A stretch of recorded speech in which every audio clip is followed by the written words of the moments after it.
All right, everybody. Hello. Hi. Hmm.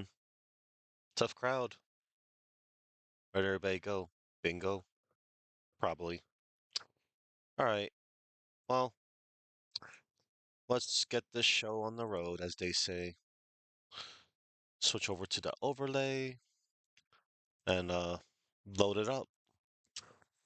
Oh yeah, I forgot to show off one little thing yesterday. It's nothing major, it's something minor, but I'll load it up for the sake of it. It's nothing major. I'm gonna load up the previous episode real quick.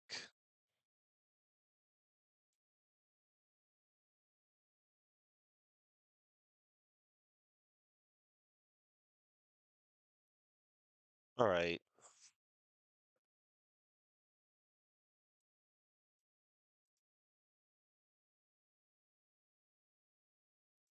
Okay.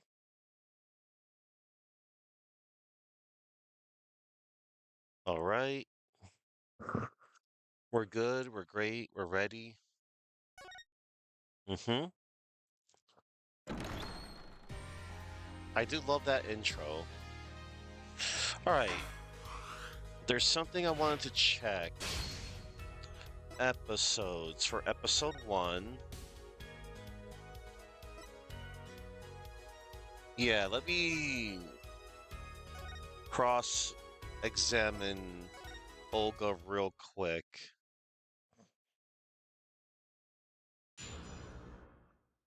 This won't take long, everybody. It's nothing major.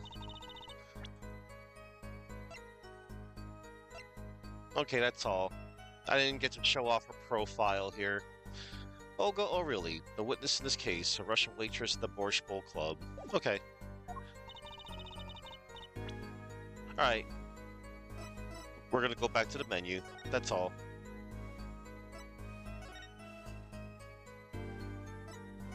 Yes, I'm sure. Alright, everybody. So today, I'm going to be playing Case 2, Turnabout Corner, in Apollo Justice State's Attorney. Yeah, Apollo Justice State's Attorney. Case 2, Turnabout Corner. Now, we saw how Apollo, you know, the main star of this game, he met Phoenix Wright and things happened. And Apollo's going to start. He's going. Well, it's more like he's going to begin. He's going to continue his journey as a defense attorney. And let me tell you, it's a bumpy one.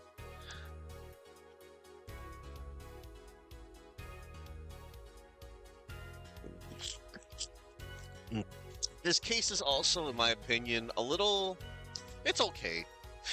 It's even underrated in some circles. There's like a few things I probably don't like about this case, but we'll see. Like, it's like my third time revisiting this game. All right, and I guess I'll wait for some trivia.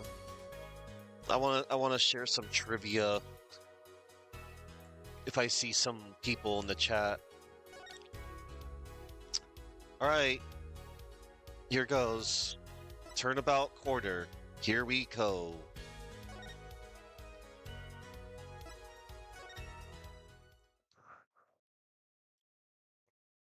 Episode 2, Turnabout Corner. Oh, look at that. It's a wheel. As long as we draw breath, the wheel of fate turns. Oh, snap. Let's see. Oh, wow. So many things are happening. Spinning big crimes and little crimes together. And when the wheel stops,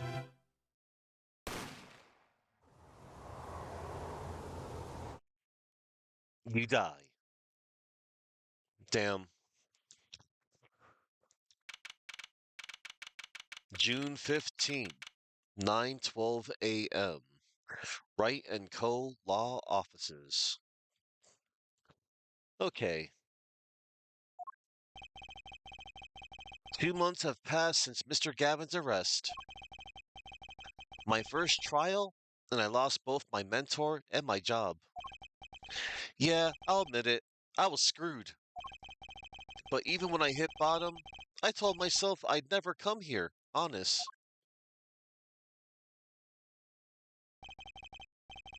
Here being the legendary Wright and Co. Law Offices. Okay, Justice, time to stop trembling. Ah, you must be here for the interview. Right this way. Huh? Hello there. You found the right place. Welcome. What's with this girl? Well now, shall we begin? Begin? What? Right. First things first. Any special talents? Talents? Yes, well, you must have at least one.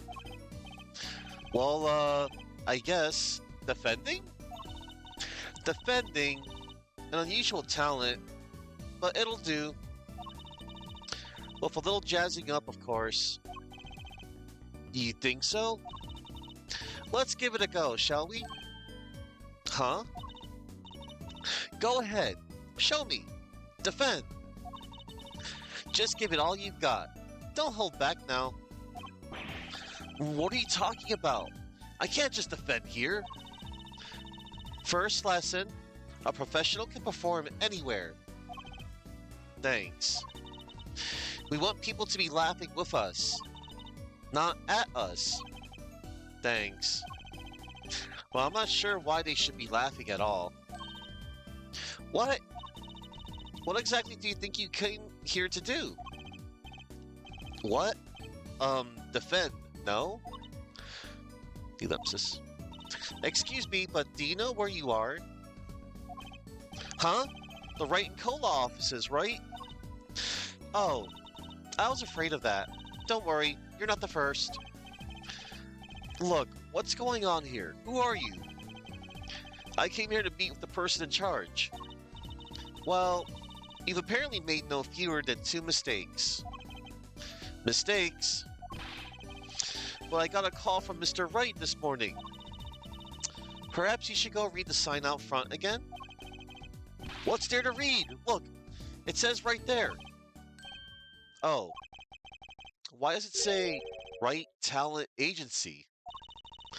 Welcome to the Wright Talent Agency, where you've always come to the right place.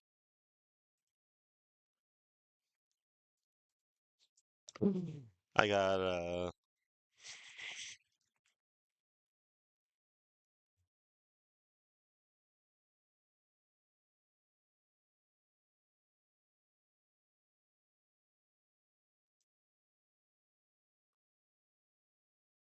hang on.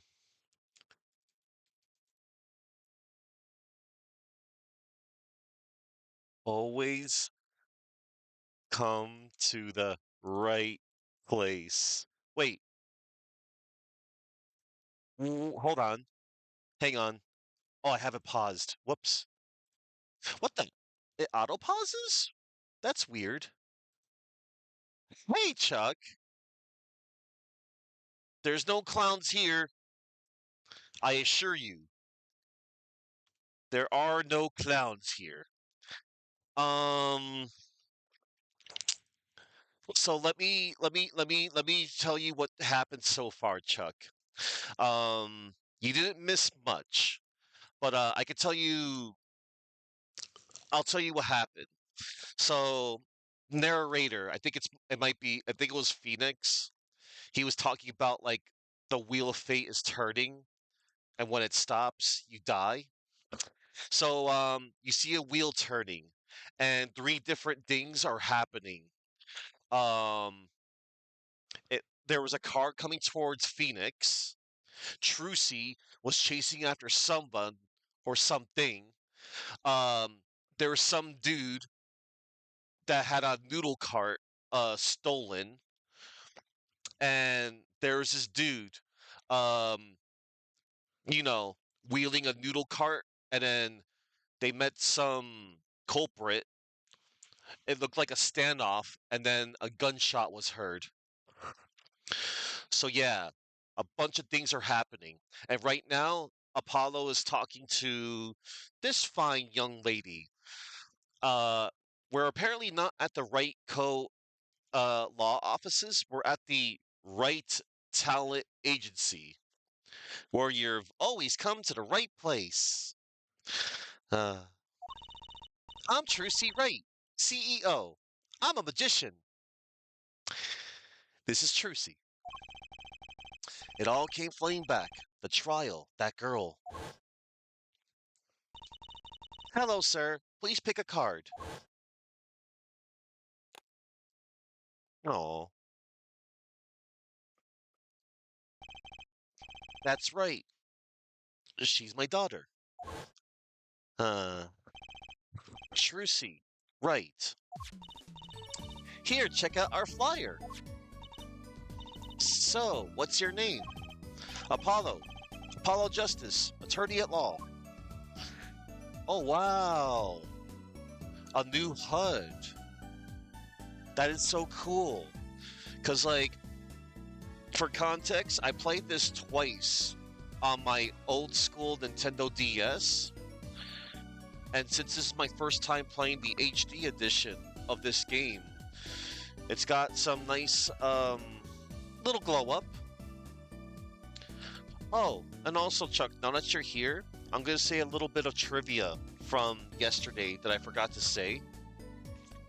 So, Apollo Justice's name, the Apollo comes from Apollo, which is the god of, amongst other things, light, the sun, and truth in Greek and Roman mythology.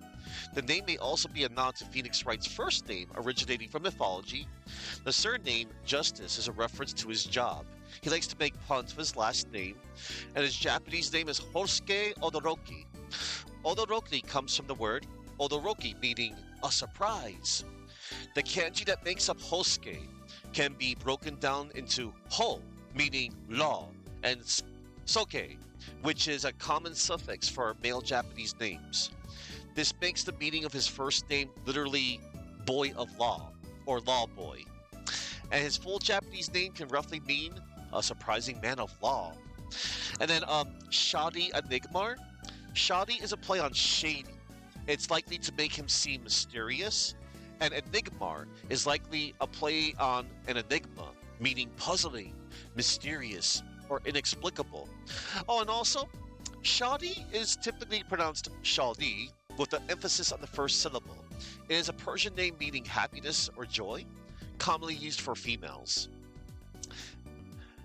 And then his Japanese name was Kagero Nanafushi. Kagero is a homophone of kagero, meaning heat haze, often used in Japanese literature to refer to a mirage. And Nanafushi comes from the word Nanafushiki, which means seven wonders of the world. And Olga O'Reilly's name. So Olga is a popular Slavic female given name that means holy, unsuited to someone of O'Reilly's lifestyle, or prosperous, which a con artist would hope to be. O'Reilly refers to the internet meme "Oh Really?", which is short for "Oh Really?". Justice even references this in Turnabout Trump when he thinks to himself, "Oh really, Miss O'Reilly?" And O'Reilly happens to be the name of a major Parisian airport. Thus, in the French translation, when Olga reveals her true personality and that she is not Russian, she adds that her name has nothing to do with the airport. And in fact, there are some Russian surnames with similar sounding formed from the word Oriol, which means an eagle, such as Orlova and Orlenko. Thus, even if this is accidental, Olga's surname is also relatively Russian. And in her Japanese name, Masaka Sakai, Masaka means impossible, that can't be, or no way. Incidentally, no why, which is a corruption of no way. It's part of the Oh Really internet meme that provides her English name. And her nickname in Japanese, Masaka-sama, is a palindrome. Oh, Masaka Sama. Oh, that's cool. And to date, not counting spin-offs, Olga O'Reilly has been the only witness for an introductory court trial who is not the defendant, the culprit, or a professional from the Criminal Affairs Department. The idea behind Turnabout Trump was to set her up as the apparent culprit, only to reveal the plot twist that it was actually Christoph Gavin, the defense's co-counsel. And there was one frame of her camera flash which bears a striking resemblance to the shine-like symbol that's seen beside the title for each Ace Attorney game to date. Okay, that's all. Trivia's over. Let's examine things before we talk to Trucy. Look, it's Charlie! Charlie's here! Back! Don't touch Mr. Charlie! Mr. Charlie? He's been in this office much longer than I have.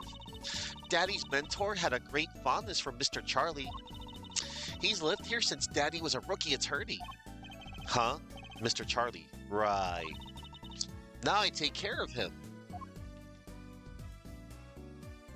Look, it's floating spaghetti. Whoa, that fork is floating. Not. Why do you have a plate of plastic spaghetti here? That right there is the whole reason I became a magician. Do tell. I saw a plate just like that in a restaurant once. The floating fork looked so real. That's when I knew. Someday, I make magic more amazing than that spaghetti. There are all sorts of strange paraphernalia sitting on top of the piano. Those are my magic props. Practice, practice, practice.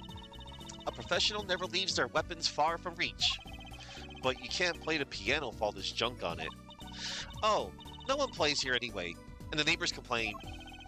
I guess Mr. Wright really can't play. An old sepia-tinted photo of a man in a silk top hat. That's my favorite magician. I want to be just like him someday. Sure, nice. Guess it's good to have a role model, even if he's got to be well over 100. How rude!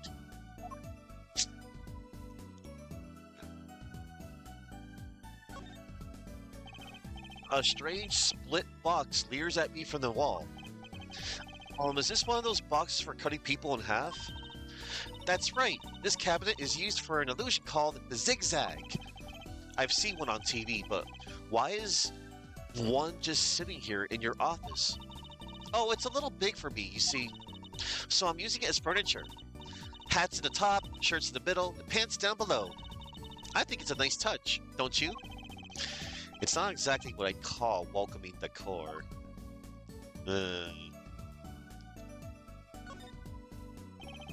All these legal books must be Mr. Wright's leftovers. There's a lot of unrelated books in here, too.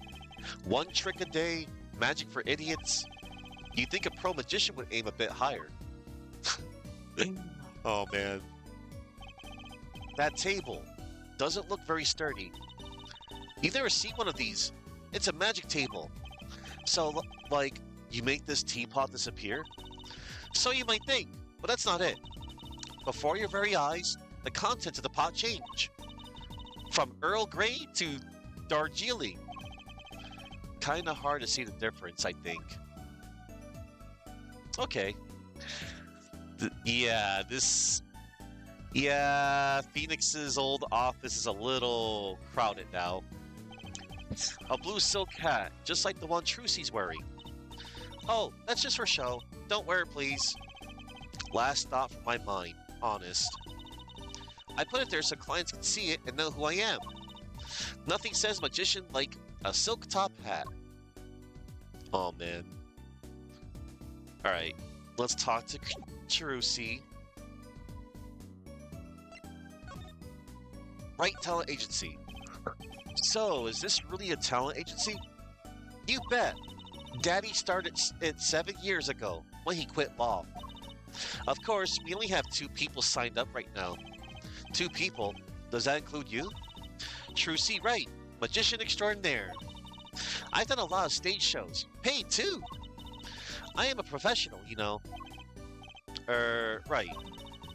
Promise you'll come to one of my shows, okay? Let's see. Oh, and the other person our agency represents is Phoenix Wright, pianist extraordinaire. Your dad, in other words. Didn't he say he couldn't play the piano? Our agency doesn't see that as a problem. Why, there are many magicians who can't do magic. At least you're optimistic, I'll give you that. Trucy Wright. So you're Phoenix Wright's daughter? That's right. After Daddy quit law 7 years ago, I promised I would keep him fed. So I'm kind of his sugar daddy. Get it? No. I'm in charge of this whole office, too. Pretty amazing for a young lass of 15. Wouldn't you agree? 15? How old is Mr. Wright? Daddy? Oh, he's 33 this year. I'm sure there's a good explanation. I hope. Don't worry, Apollo. I am petting your spiky hair. There is a good explanation, but we're not going to get it here or the next case. You'll get it in the fourth case.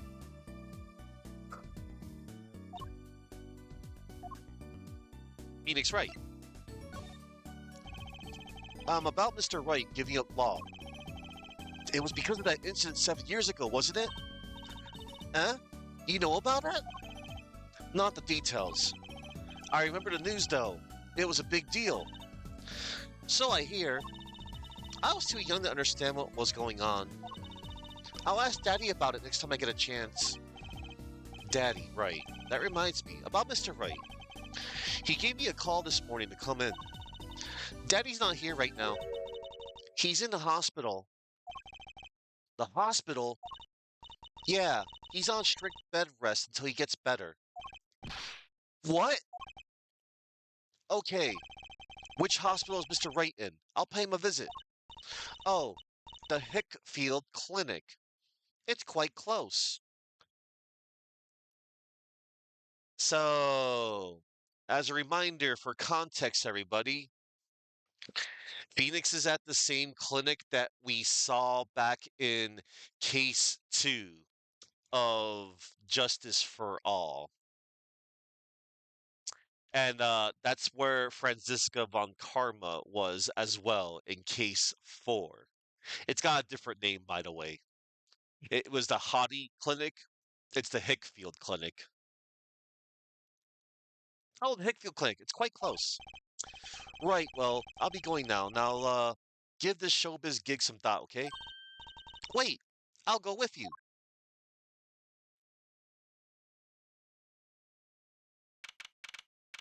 June 15th, 9:45 a.m. Hickfield Clinic. So, this is Mr. Wright's hospital. Oh no. Of all the characters to come back, this guy. This guy. And they even remixed this silly theme. It's called Eccentric. Visitors, are ya? Yeah, are you the doctor? Yup, Dr. Hickfield's the name. Good morning, doctor. Oh, hiya there, Trucy. Cute as ever. Is this Daddy's room? Oh yeah, except he's gone for a morning checkup. Be back soon. How are you, Miss Trucy? Got any places you'd like examined? Doctor, the nurse was looking for you. Why, isn't the daddy-o the cutest little thing in town? Guess I'll be off then. Later, Trucy. No. Wow, what an odd bird that guy was. You don't know the half of it, Apollo. Oh, and look on TV, everybody. It looks like it's a familiar looking samurai of the steel variety. Good morning. Didn't expect you so soon, Apollo. Mr. Wright. And we get to speak to Phoenix again. But before we do that, let's examine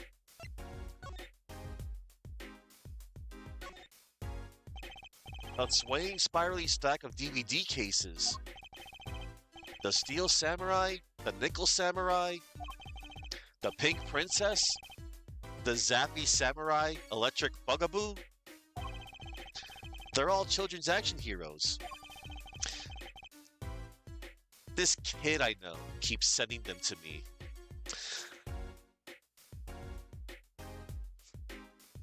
Maya reference. Maya Fey reference, everybody. Referring to her as a kid. Huh? Like a niece or nephew? Something like that. Quite the collection. This kid's parents must be really generous with their allowance. Funny, Mr. Wright doesn't seem the type that kids would like. Doesn't seem the type that kids would like. Oh, Apollo. Oh, look at this. Ah, Daddy, you snuck some grape juice in again? The doctor said you weren't supposed to drink that here. Trucy, look at the label. Oh, deep sea mineral water. That's fine, I guess. I switched the labels. Don't tell, Trucy, okay?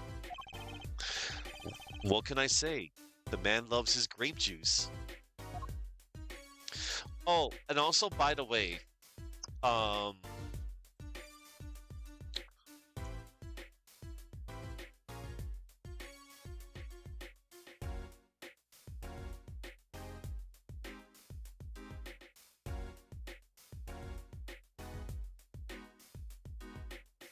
yeah, okay, I had to double check. In the original Japanese version, it was still grape juice. It wasn't like wine or anything. He just likes grape juice in both regions.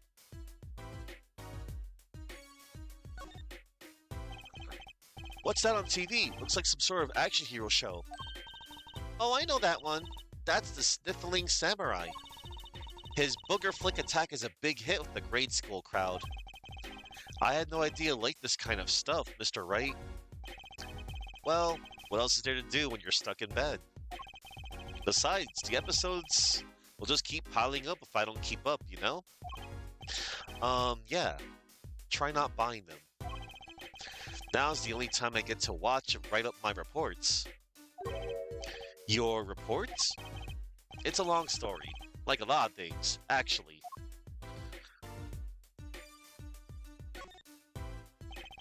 Mr. Wright's bed. It's really messy.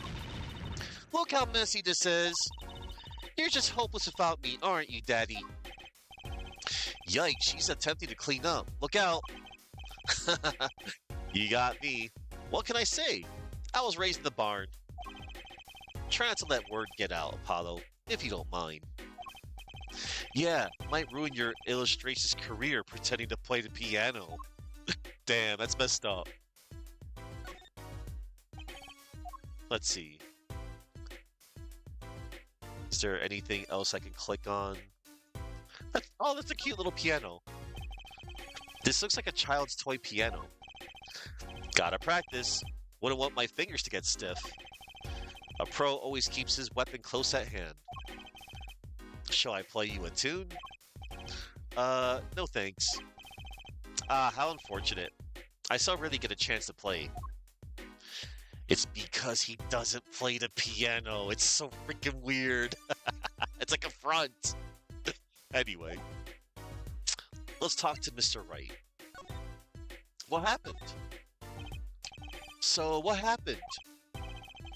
Who could have imagined it? Me, victim of a hit and run? A hit and you were hit by a car? Oh, he tried to swerve. I'll give him that. Picture me tossed 30 feet through the air, only stopping when my head hit that telephone pole. You hit a telephone pole with your head? Are you okay? Thankfully, my only injury was a sprained ankle. He really is as lucky as they say. Also, For all you fighting game fans out there who doesn't know the context of why Phoenix Wright has an average health bar of 100,000 points, living proof right here. This man got abused over the years. This man had a toupee tossed at him. I know it's nothing. He got punched in the face. Um, he gets hit by whips. He gets a scalding hot cup of coffee thrown at his head. The dude fell off a bridge. This man got hit by a car. He hit a freaking telephone pole on his head, and all he got was a sprained ankle. Dude's literally a god. And yeah, that's why he has 100,000 HP. You would think he would have like below average stamina in Ultimate MVC 3, but no, he has average stamina for a freaking human. Anyway, about Trucy. There's something that, well, it just doesn't sit right. I just can't believe you have a daughter, Mr. Wright. And she's so big. Not fat, but, you know what I mean. Oh, Trucy's still a child. Daddy, how many times do I have to remind you? I'm not a child anymore.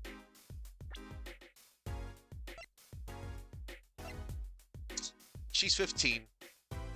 She's a teenager.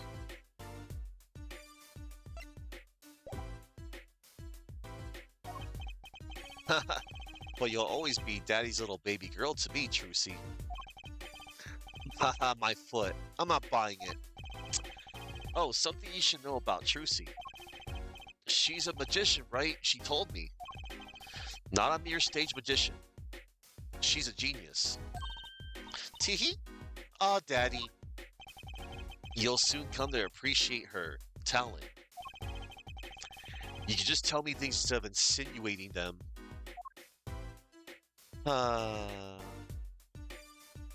Right Talent Agency. So, why did you contact me?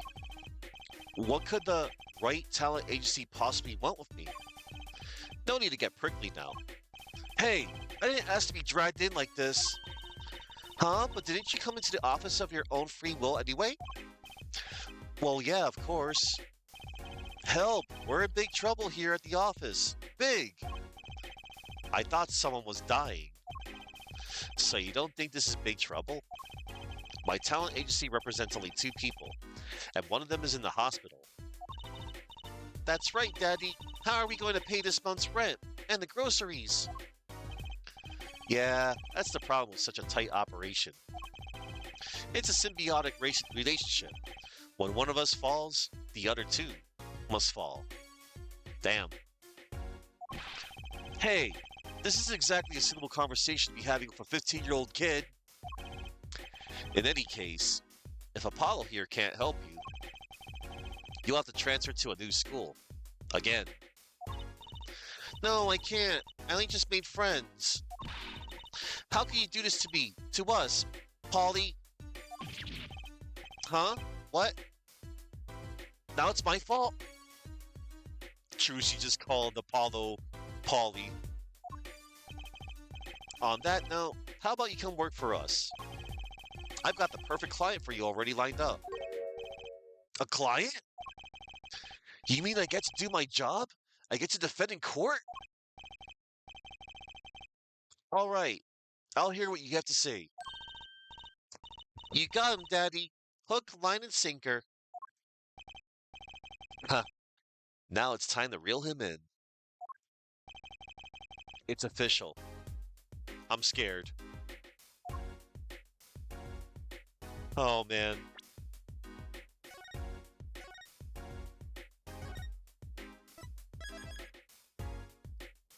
Oh, man. Let's see. Before I talk to him, I want to present some stuff. Like my attorney's badge. Let's show our attorney's badge to Mr. Wright. How long did I yearn for one of these? Just putting it on makes me feel ready. What's that? Looks strangely familiar. How could you not recognize an attorney's badge? It's been 7 years. I've forgotten a lot of things. I guess some 7 years are longer than others. Uh, let's see. Present.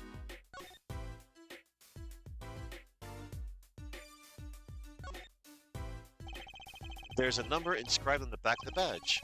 There are many numbers like it, but this one is mine. Proof that I'm an attorney. To tell the truth, I get a happy feeling inside just looking at it. I'm trying to remember. Wait, there's a details button? Oh, okay. Can I not show profiles in this game? It's almost like they took a little step back, I think.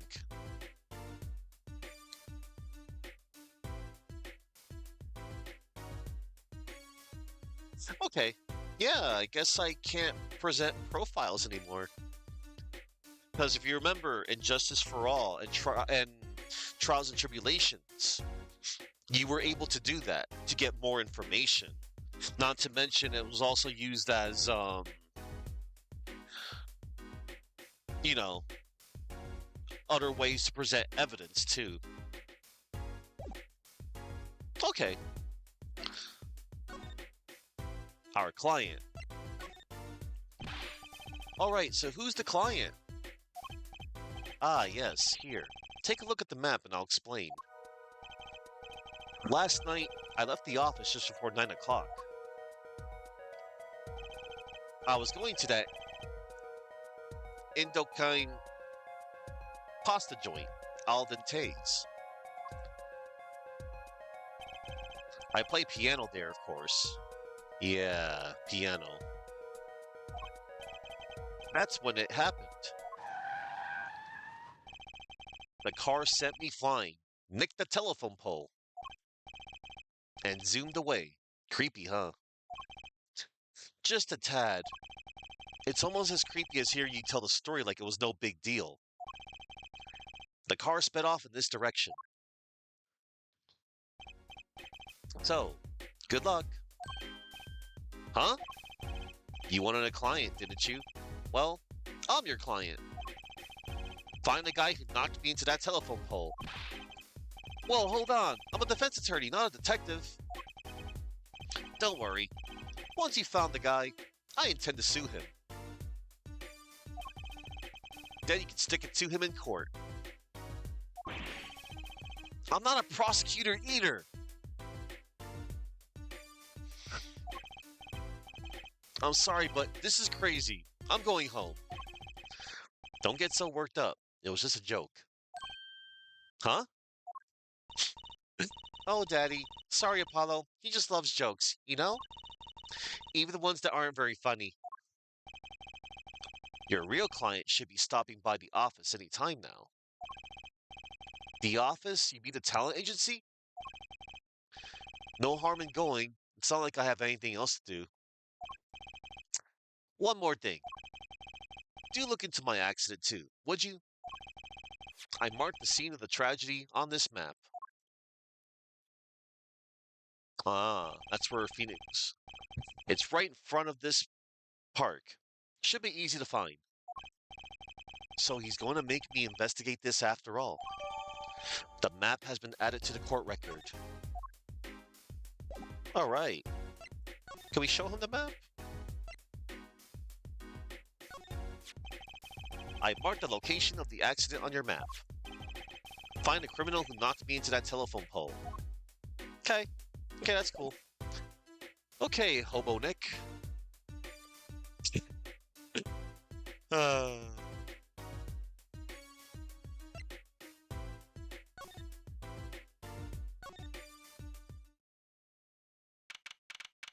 June 15th, 10:05 a.m. Right Talent Agency. Hey, hey, hey!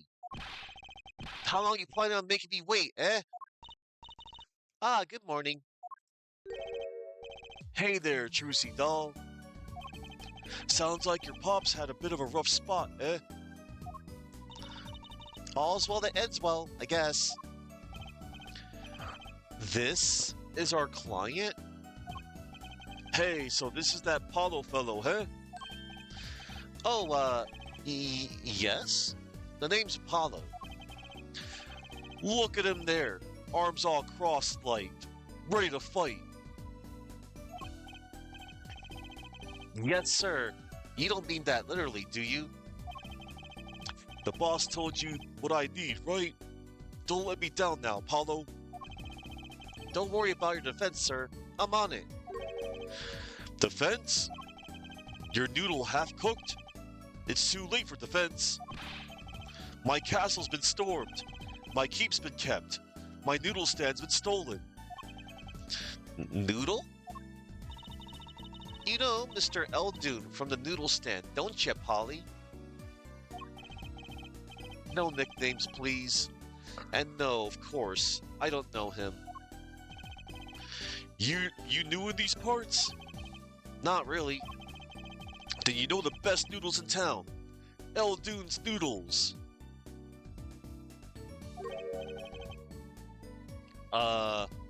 Whose noodles?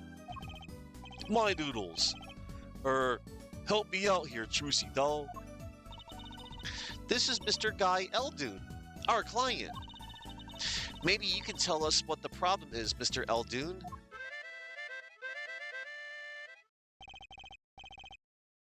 Anything for you, Trucy doll. So, Eldoon is noodle backwards. Go figure.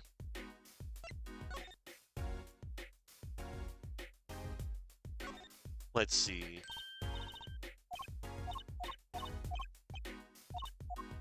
Alright. Let's present our attorney's badge. Yeehaw! Attaboy! Way to flash him. Old Phoenix used to do that to my pops. All the time. Your father? Yup. He'd whip that bad boy out and say, put it on my tab. You know I'm good for it. A tab at a noodle joint? Sorry, fella, but the only business I'm concerned with is my business. You gotta help me out. Get my business back. Okay. Court record. A pianist who can't play a lick. Formerly an ace defense attorney of some renown. Trucy Wright.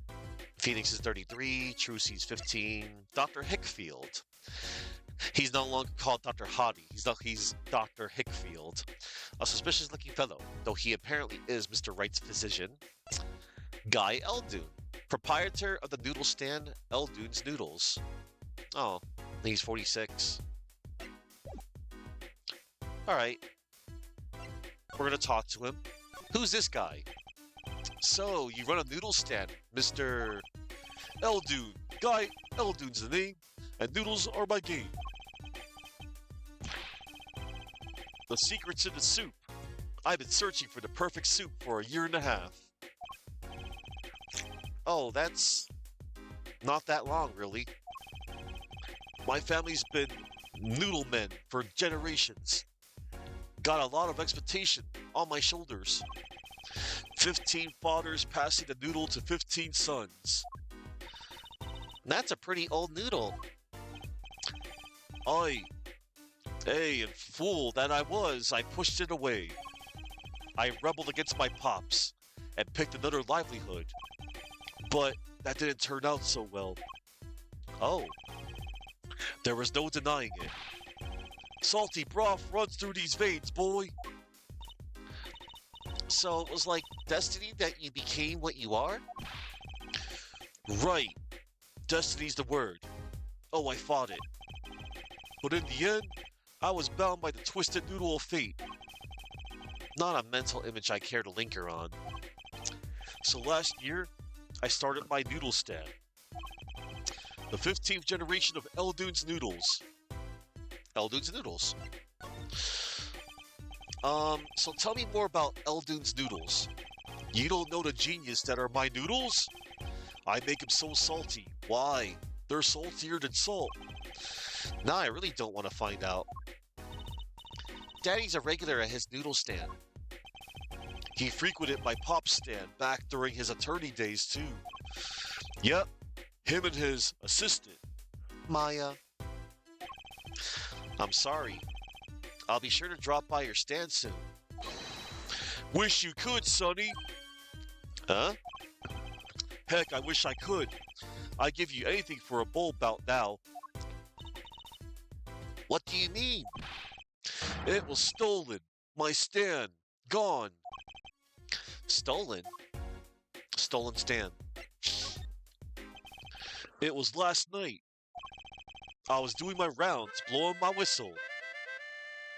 Oh. It's like an ice cream truck's bell, but louder. He even gets complaints.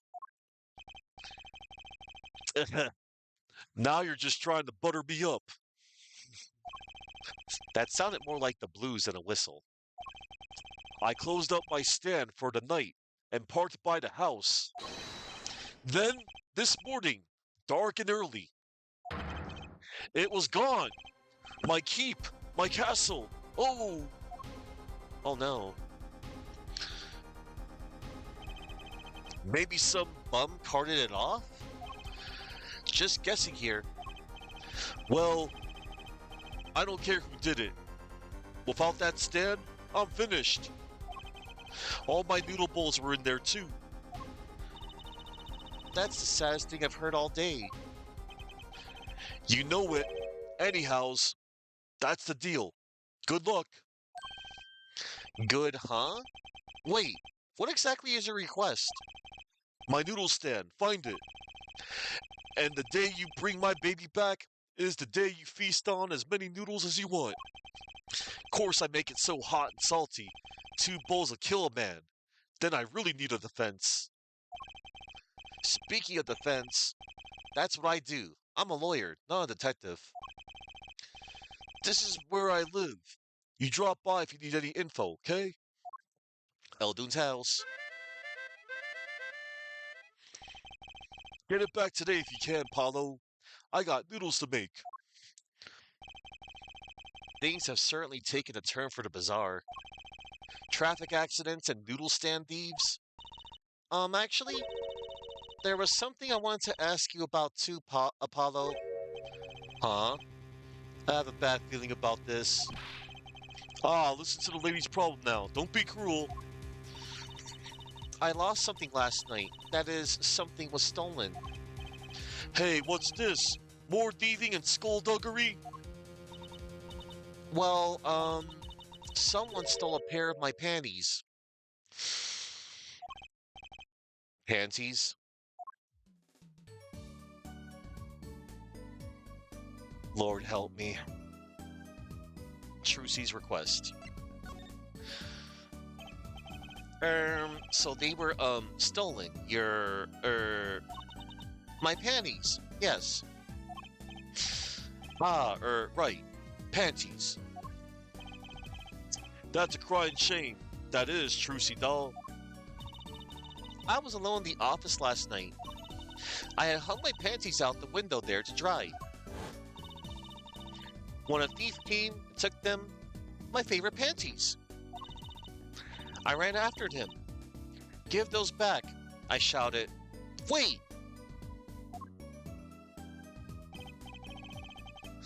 Well, that was certainly brave of you. But I lost him.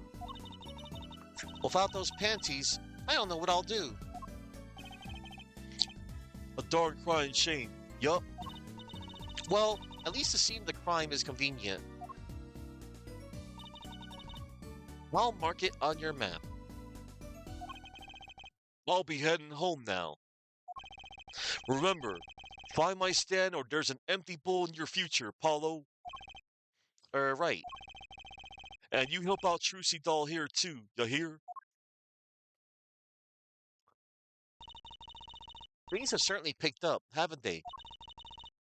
We had no work yesterday, and now we have 3 cases. I I guess. Let's see where we stand. Not in the courtroom, that's where. Well, the first item on our list. Phoenix Wright. Daddy's hit and run accident. We have to find the one who hit him. Who's going to pay us for this again? And the second item, Mr. Eldon's request to find his stolen stand, for which we stand to gain a bowl of salty noodles. And the last request is mine, to find my stolen panties. That bowl of noodles is looking better and better. Let's go, Polly, to the streets. Aren't you enthusiastic? How could I not be? Let's crack these cases, you and me. Guess you might as well get started. Let's see, a hit and run, a stolen stand, and last but not least, stolen panties.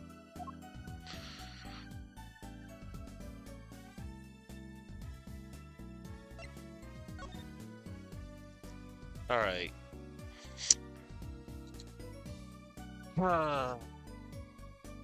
Let us go to the accident scene. Actually, let's go back to Hickfield Clinic. June 15th. Huh? Mr. Wright's gone. Maybe he's gone for an examination? He'll probably be back soon. Let's wait. I think it might take some time. Daddy always loves his examinations. Don't ask, Justice. You don't want to know. Why don't we come back later? Yeah, I guess you're right. Yeah, okay. Let's just go back to the accident scene. Oh, wait, before we do. Panty Snatcher. Maybe I should ask her more about her, This is going to be difficult. Apollo! Yeah? You're going to have to press me for information. Go ahead, do your worst. No thanks, I pass. You can't pass, this is your job. Look, I had hung them outside the window, there to dry. When a thief came and took them, my favorite panties. I ran after him. Give those back, I shouted. Wait! But I lost him. I can't live without those panties. Please find them. Any leads? Well, do we have any leads? One moment. Alakazam. Alakazing. Whoa, where'd all this evidence come from? So what happens next? That's it. Pretty neat, huh? Yeah, neat.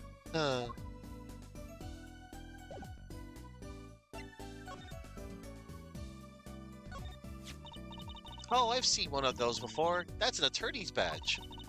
It looks just like the one Daddy used to have. Now, if I take this badge and do this and this, see?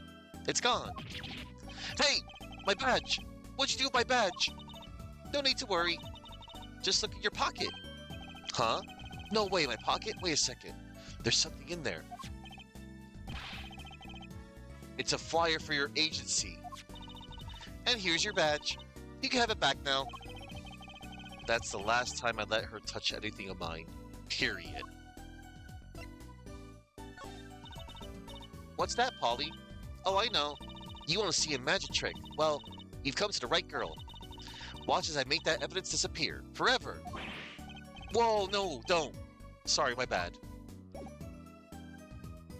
This girl. Okay. To the accident scene. Da-da-da. Oh, look. June 15th, the accident scene. So this is where Mr. Wright got hit by that car? According to the map, this is the place. What a huge mansion. Apollo! There's a nice-looking lady over there. Let's question her. Okay. I'm a little curious about the park over there, too.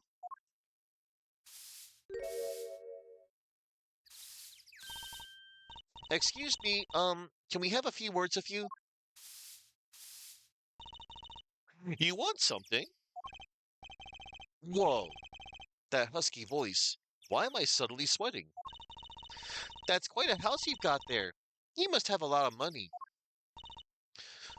Oh, money sounds like something my son would call his friends. This is the Kataki family mansion, little girl. Eh? You, kid with the hair. You want something? Me? No, not a thing. Bye. Apollo, we can't leave without questioning her. What if she knows something? But the Kataki family, they're the biggest organized crime syndicate in town. If you're going to ask something, ask it. If you're man enough. Wah! Right. Yay, way to whip him into shape, ma'am. Does she know no fear? No, she doesn't. I'm Plum. Plum Kataki. Wife of the fourth head of the Kataki family business. Friends call me Little Plum. I'm Little Apollo Justice, attorney at law. If looks could kill, this woman would be a mass murderer by now. Oh man.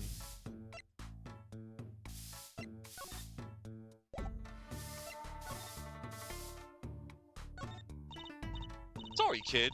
I got no idea what you're talking about. Damn. Okay. So, let's examine first. Wow, what a big house! And the gate is so big. The Kataki family's pretty big around these parts. I like the fox, it's so cute.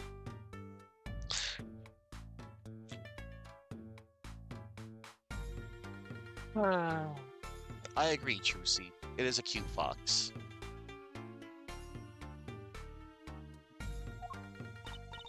Ah, that's our family crest from the old country. Your family crest? We're clever as the fox, and our teeth are sharp. So it's like a motto. You need a crest too, Apollo. Oh, how about the scales of justice? Or a lunar lander? I'll pass, thanks.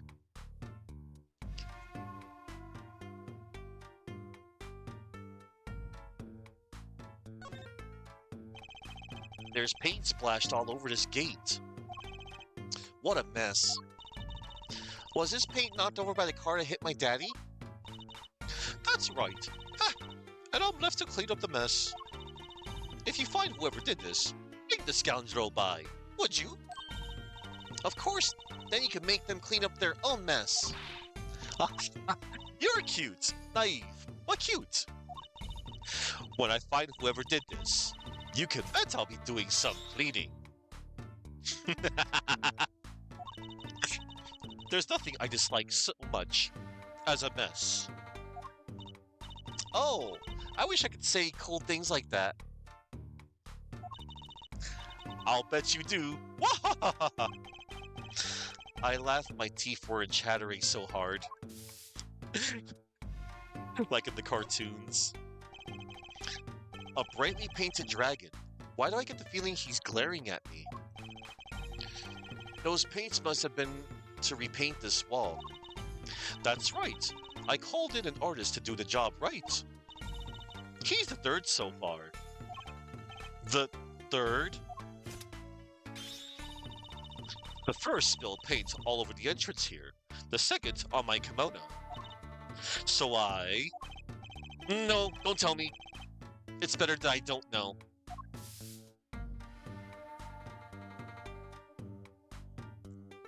Okay!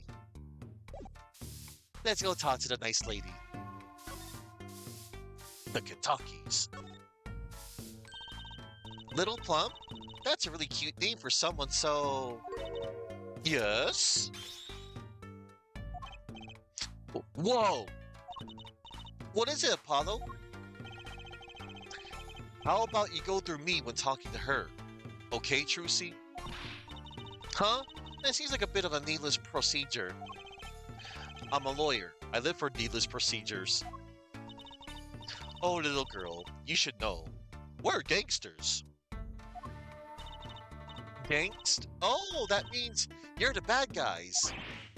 Trucy, Through me, please. I'm begging you here.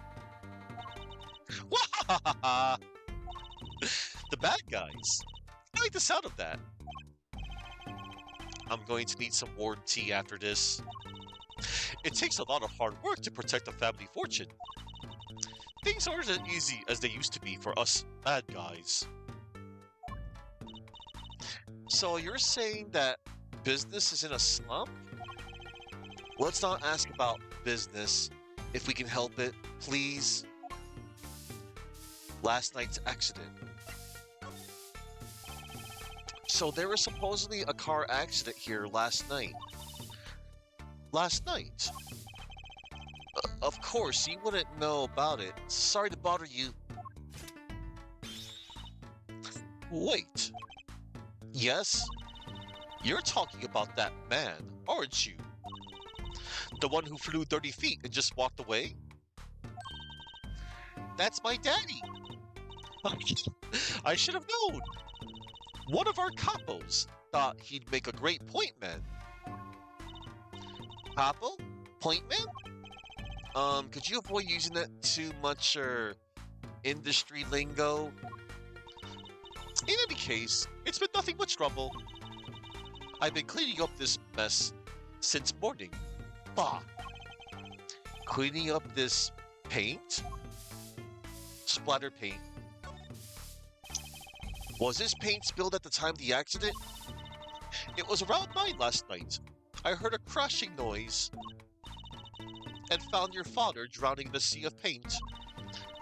So you came to his rescue? You've my husband, the boss, to thank for that. The car that hit your father knocked over this paint, then turned the corner and sped away. We're in the middle of repainting our wall, you see. I'm sure that dragon is glaring at me. But why are you out here cleaning it up? What do you mean? I mean, aren't you a gangster? Don't you have any goons to do your dirty work for you?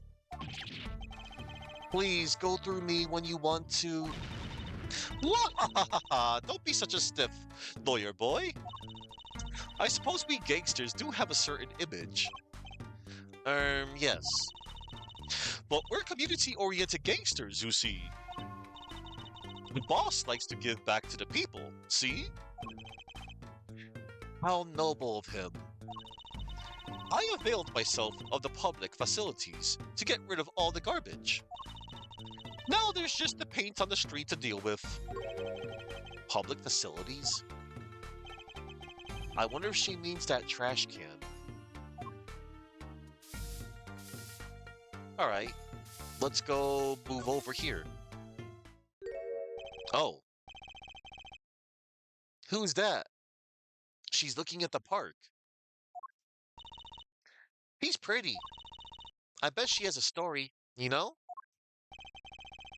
There is something about her. Too bad she seems to be in a bit of a rush. Okay. Let's check our court record for a moment. Mysterious woman encountered outside People Park. She seemed concerned. Klum Kitaki, 42, wife to the 4th Kitaki family boss, busy cleaning up paint spilled by her front gate. Okay. Let's, examine, shall we?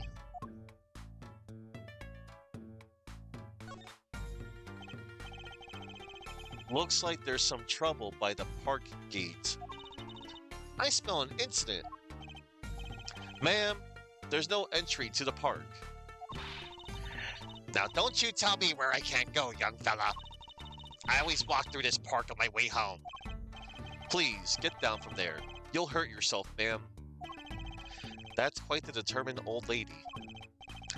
Personally, I'm a little more interested in this park.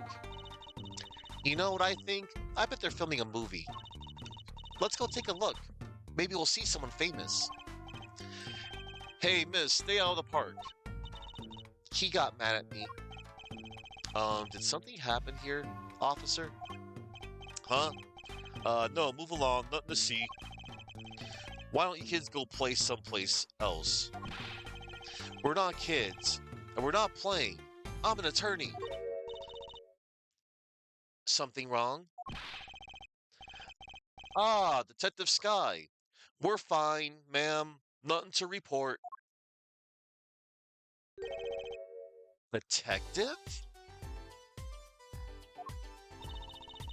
Why is she wearing a lab coat? You're hardly one to comment on how people are dressed. And these kids are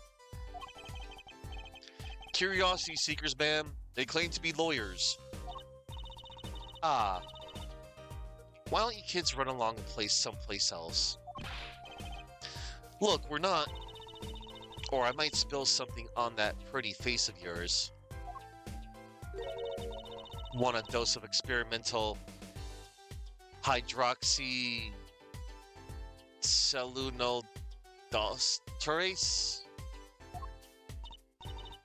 Come again? What's hydroxy stuff? Whatever it is, it doesn't sound good. Let's go, Trucy. Try to keep out the riffraff, if you would. Yes, ma'am. How are we going to get more information like this? Why don't we ask that nice woman across the street? Oh yes, that nice woman. There's a big trash can on the way into the park. I guess we could check it out. A detective's life sure is a hard one. I'm an attorney, actually. Huh? 2 pieces of garbage with paint on them. These are slippers. They look like those slippers you get at the hospital. Look at this, Apollo. Doesn't this go on a car? It's a side view mirror. Looks like it was torn off and smacked into something. Or someone. Wait, you don't think... I do. This could be from the car that hit Mr. Wright. Wow, he took off its mirror? I never knew Daddy was so strong. I only have room in my pocket for one of these, though. Which do you want to take? Let me see, let me think.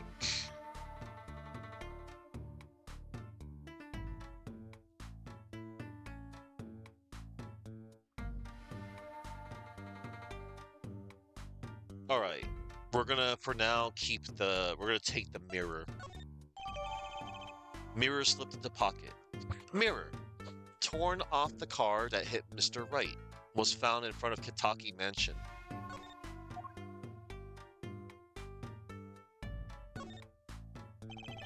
I gotta say, I'd really like to know what happened here.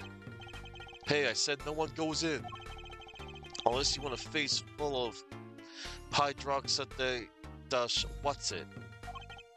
No dice. People Park, huh? Kind of an odd name for such an empty place. I wonder why it's named that. Hey, there's something written on the gate post. Huh? Oh yeah, it says, donated by Big Winds Kitaki. You mean the Kitaki family built this park? It's so nice of them to give to the community like that. Let's not get too friendly with them, shall we? A gangster building a park? Odd move for a crime boss. Alright, we can't really do nothing here yet for now. I had forgotten about the whole, like, I knew there was I think I remember the slippers being involved, but I actually kind of forgot about the mirror. Let's talk to Plum about People Park. Can I ask you a question? What? What happened in the park across the street? Oh yes, quite the commotion. Chicago lightning, as the boss would say. Chicago, huh? Gunfire. Someone was killed. Strange circumstances, too. You're kidding. What a morning! Trouble everywhere. The park, the gate, even our house. Did something happen at your house too? A crime without honor, without remorse. It's a private matter. Want to hear about it? Somehow, I don't think no is an acceptable answer, Polly. A private matter. So, what happened at your house?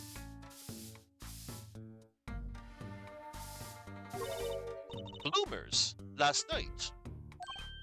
Eh? I got a bad feeling about this. Me, Edo from Kentucky, the victim of a panty snatcher. What? So it wasn't just my panties that were stolen? Got you too, did they? Poor thing. Like I said, whoever did this is a hardened criminal. It wasn't you, was it? No, of course not. Mercy! I've heard word that panties have been disappearing lately. And the missing panties all have something in common. It's hard to imagine Trucy's and Miss Kataki's panties having much in common. I just imagine Miss I just imagine Miss Kataki's panties. Oh man. I know. We'll find your bloomers too. Great. Show me what you're made of. What have you gotten me into this time, Trucy? Ellipsis. That girl from before. Oh, welcome home, sweetie. Hello, my mother. She's a Kataki too? Miss. Ellipsis. Here, our flyer. The Right Anything Agency? Anything Agency? Yeah, do you like the new flyer? So, this is our defense attorney, Mr. Apollo Justice. Attorney, drop by our office. We'll be waiting. Ah, goodbye. Why did you give her our flyer? I don't know. She seemed like she could use some help. She's the heiress to a gangster dynasty. She doesn't need our help. I wouldn't be so sure. Alright. Let's see what happens if we present her with the mirror. Can you tell me anything about this mirror?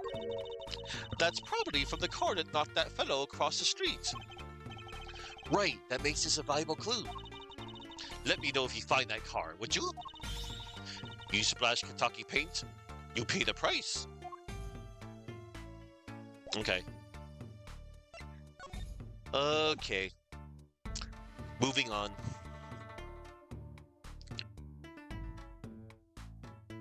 We shall go to Eldoon's house, I believe. To Eldoon's house, Batman. Scene of the standoff. Hang on. Can we just, like, go back here and... Oh. We go to the scene of the standoff, I guess. Yeah, there we go.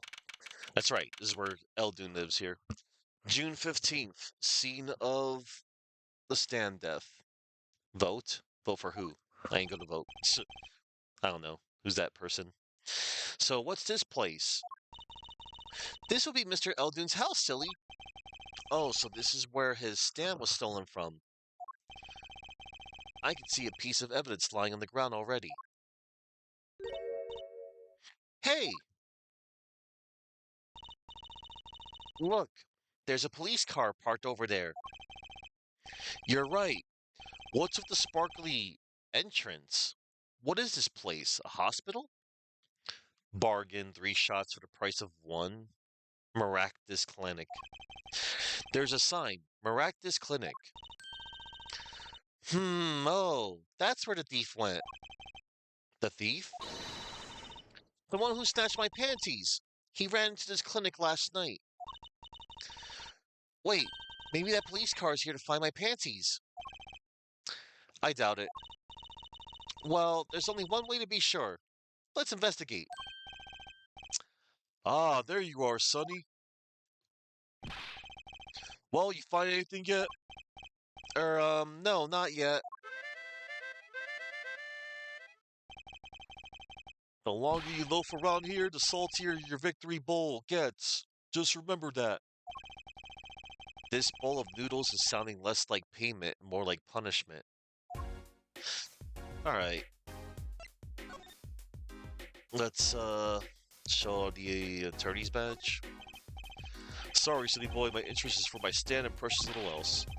Here, cracking on that case. Find my stand, I'm begging you. Okay. Um, let's talk... Or let's examine first. Look, a doggy. Good boy, Salty. I'm sure the dog has a real name, Trucy. Yup, sure does. Named Spoon. And it's a she, by the way. Spoon doesn't seem so lively.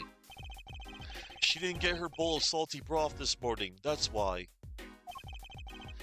Poor little thing. Apollo, let's find that stand soon. For Spoon's sake. I'm pretty sure dogs aren't supposed to eat noodles.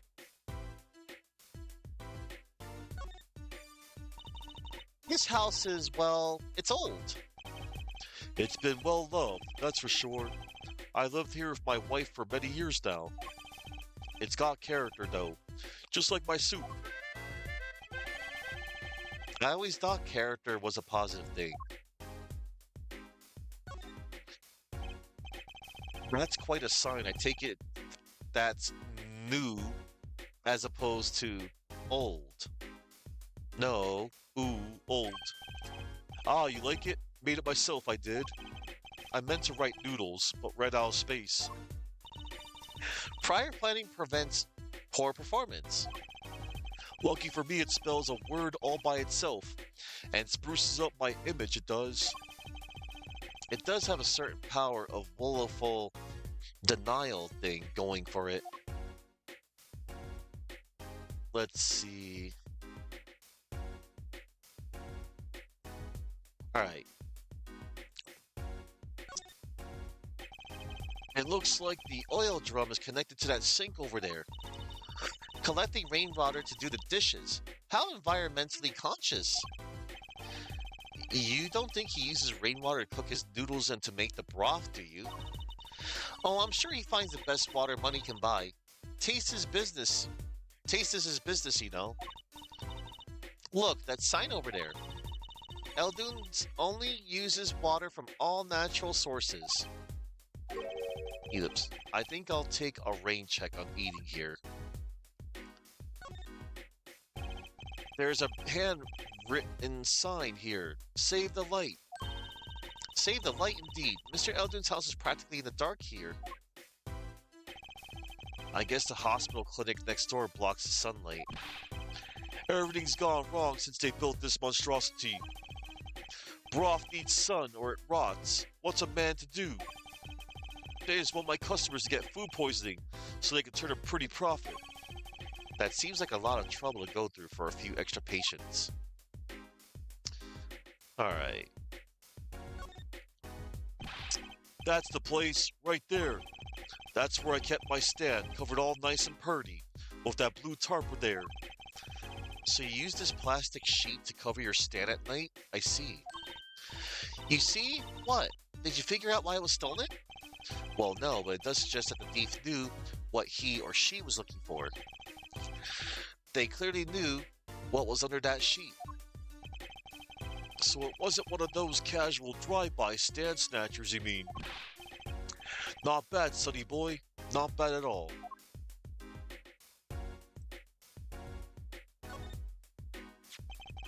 Is this yours, Mr. Eldoon? Hey, that there's the heart and soul of Eldoon's noodles. The bowl absorbs my salty soup. Pretty soon, it's gonna taste just like noodles. Wow, it does smell like noodles. All my other bowls got taken away with my stand. Get it back from me, sonny boy, I'm begging ya. Bowl added to the court record. Custom made Eldoon's Noodles Bowl, decorated with the Eldoon's Noodle mascot. Alright, let's check our court record.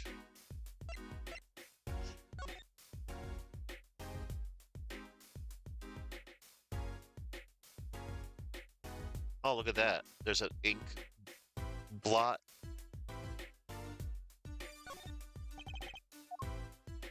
It seems I can't examine it yet.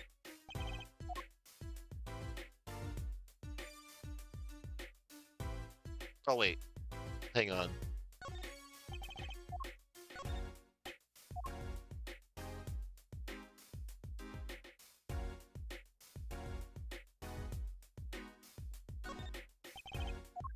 One moment.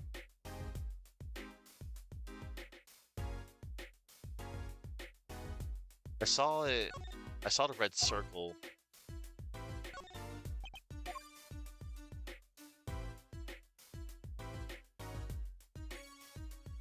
There we go. Got it. It's cut clean off. I wonder what's in there.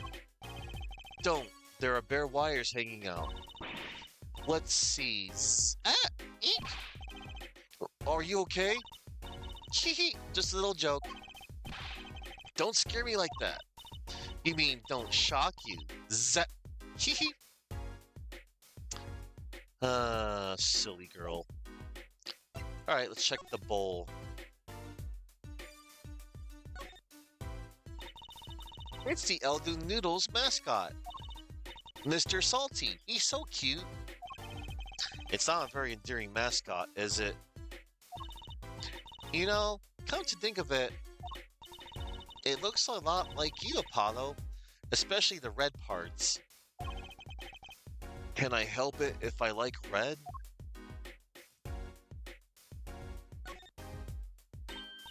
Oh, look, I love these little personal touches.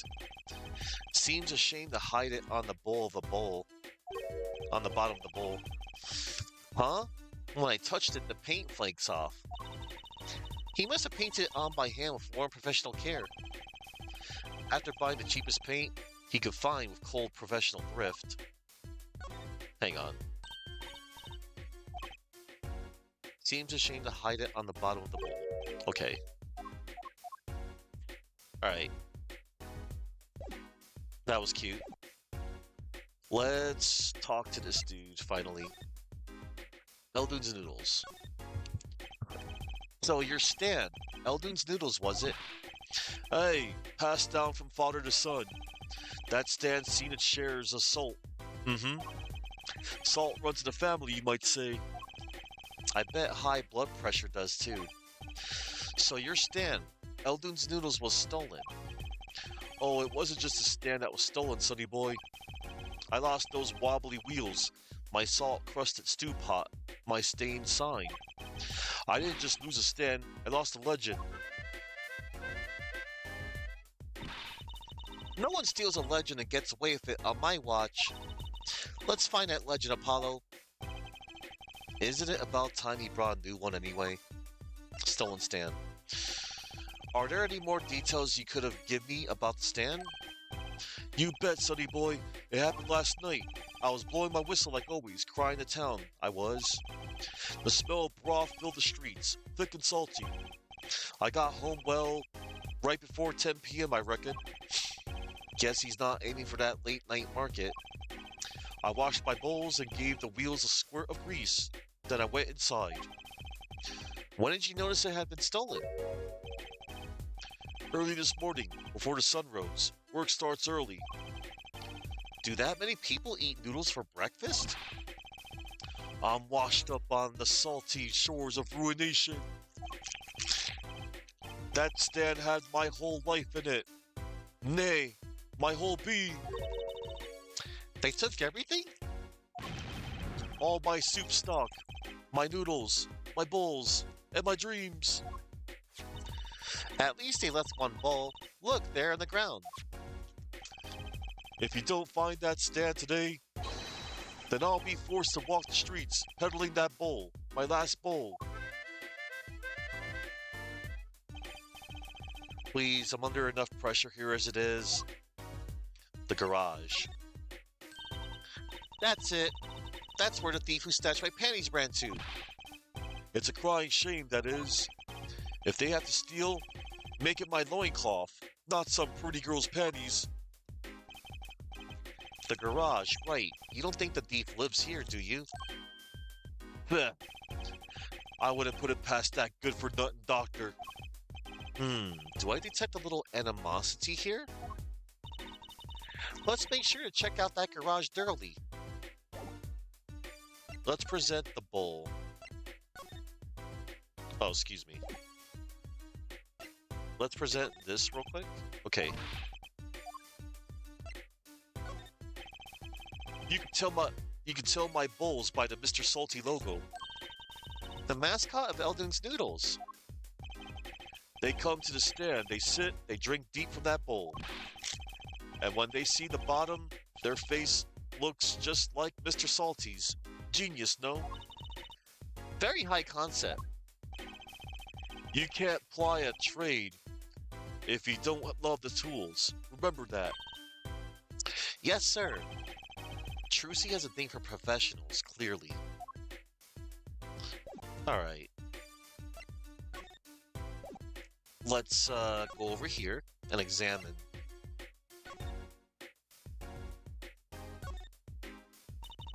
That doorway sure is sparkly. The Maractus Clinic, huh? Looks more like a casino parlor than a hospital. They must be quite profitable. Funny, it looks closed. Maybe they're on a vacation today?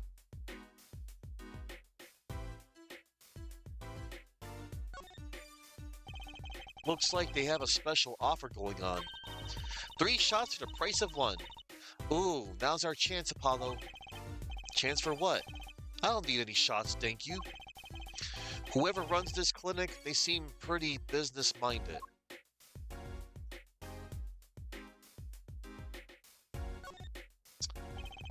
I'd understand if there was an ambulance outside, but a police car? Maybe they're taxi evaders. Ah, sorry, miss.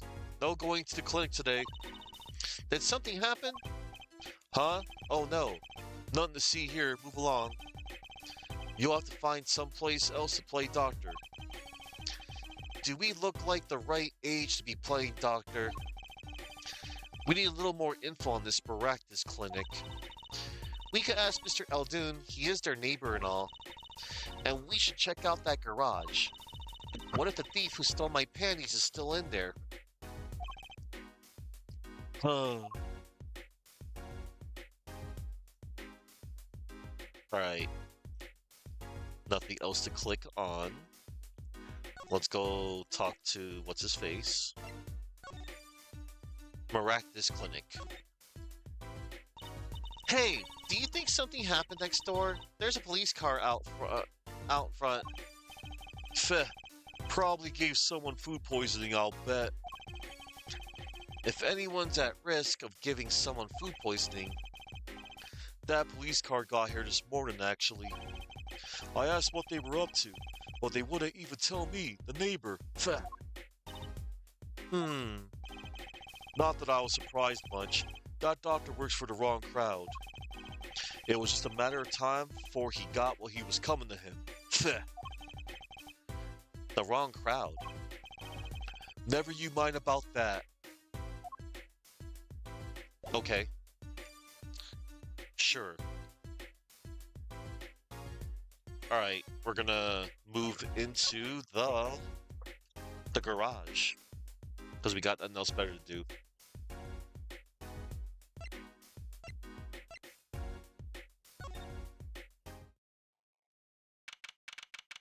It's a skeleton!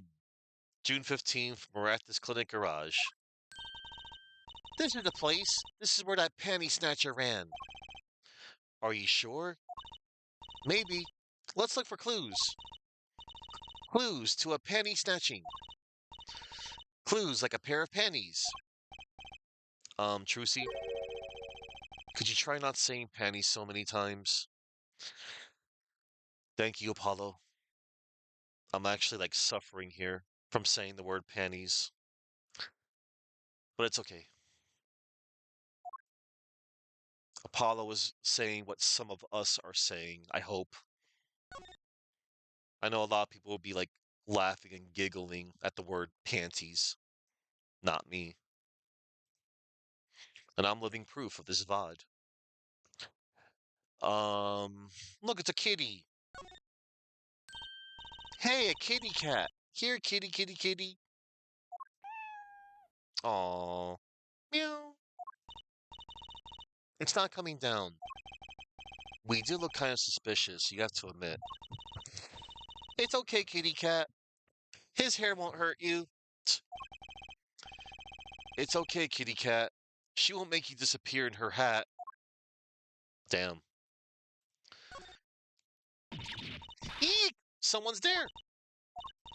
Oh, it's just a painted human skeleton.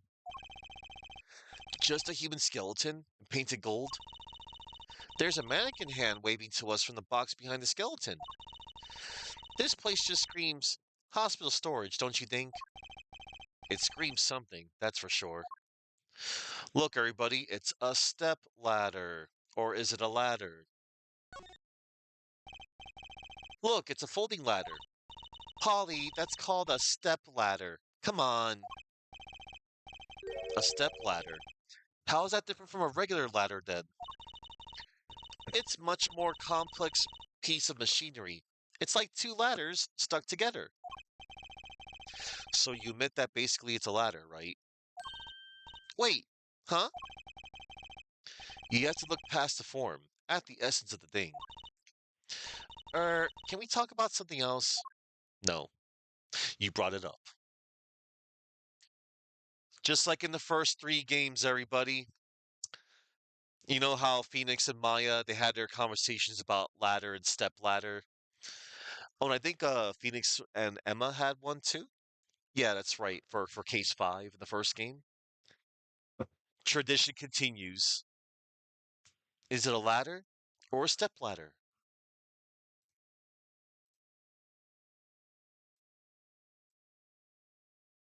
Oh wow, I never noticed that head before. Okay. There's something about this car.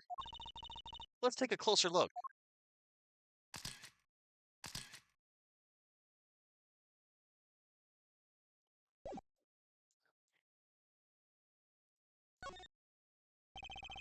There's something about this car. Let's take a closer look. Okay. Look, everybody. Let's go and find. Let's look at this. Hey, look at that.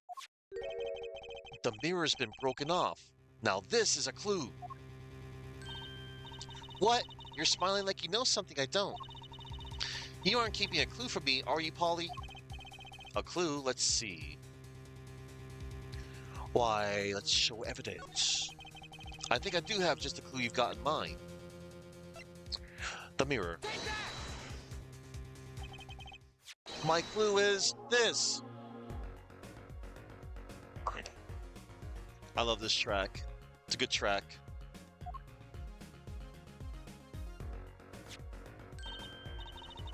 Whoa, it's the same color and size and everything. A perfect match. I guess we could check it out.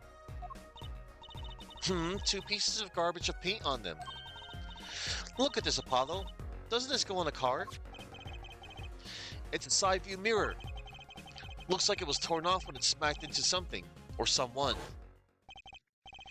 Well, looks like we just solved the case. So the car that hit Daddy last night is sitting right in front of us. Yep. Wow, you put the pro in professional, Apollo. Gee, thanks, Trucy. All right. Look, it's a cell phone, everybody. Look, a cell phone. Someone dropped it beneath this tire. If the car moved, it would be crushed for sure. I wonder if it belongs to the doctor here. We should bring it to him later. Cell phone added to the court record. Let's check the cell phone. Found in the miraculous clinic. Garage beneath a car. Who could have dropped it? Who? Who? Who? Look at this cute little watch strap. I want one. It's kind of odd, though. What is? I mean, if you wanted to know the time, you could just look at the phone itself. Hey, you're right. Sharp, Apollo. Thanks. Finally, some respect. So what does that tell you? Well, the owner of this phone doesn't think through the details, for one. They did drop their phone after all. I kind of figured they were a little spacey already. Oh, good point. Yeah, I was about to say, why do you have a little clock on the keychain when you can just check the freaking phone itself? Anyway, nothing we can do except admire the model of this. And this was the only thing we could check, I think.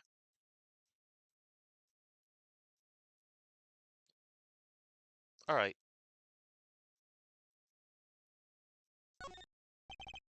all right, everybody. Let us check the other thing. Like, let's check the muffler. Oh boy, everybody, look. That reminds me, I once read a record of a case that Mr. Wright worked on many years ago. Rise from the Ashes, first game, case 5. The scarf was in the muffler that also had the knife. Apparently, there was this carved piece of cloth shoved into the tailpipe. That piece of cloth turned out to be a vital clue to solving the case. Yep. Wow. I remember that case record whenever I'm checking out a car. And I always check the tailpipe. They call it a tailpipe. It's also known as a muffler. Everyone's got to have a hobby, I guess. Wouldn't it be funny if, hey, there's something in there? What?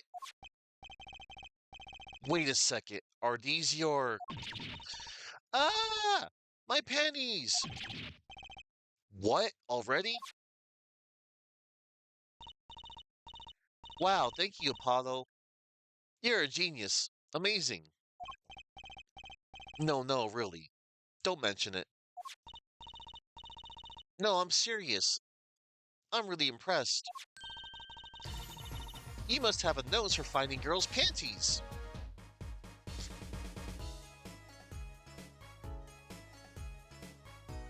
I don't. Um, what are those? My little panties, of course. They've come home to Mama. I can't wait to use them. You're going to put them on? Now? Watch closely now. See? Nothing in the panties. Ta-da! Whoa, where did that come from? How did that bowl get in your panties? My panties are an extra-dimensional space. Anything can fit in there. They're my magic panties. It's one of my best tricks. Magic panties? They love them over at the Wonder Bar. I do shows there nightly. You mean those panties are a prop? You could have told me a little sooner. Yeah, they're a prop. Trucy's panties put discreetly away in Trucy's pocket. Well, that's one case closed, at least. What are you saying? We still have to catch the sly devil that ran off with that tool of my trade. Oh, right. Apollo. Huh? What is it? Now that we've solved this case, we should go report to Daddy. He'll mope if we leave him alone too long, knowing him. Okay. He doesn't seem the type to mope, though. And this is hardly a case worth reporting. I agree, Apollo. I agree. Oh, one moment, everybody. We're going to examine them. Hang on. Let's look for the little. Oh, here it is. Ellipsis. Something the matter? I was just wondering if there was like a switch on these. Of course not. Huh? Mysterious. Oh, do you want to know the secret of my panties? Ah, no, no thanks. Who uses magic panties in a stage show anyway? Trucy does. Trucy does. All right, dialogue over. Okay. Excuse me, everybody. Need to hydrate.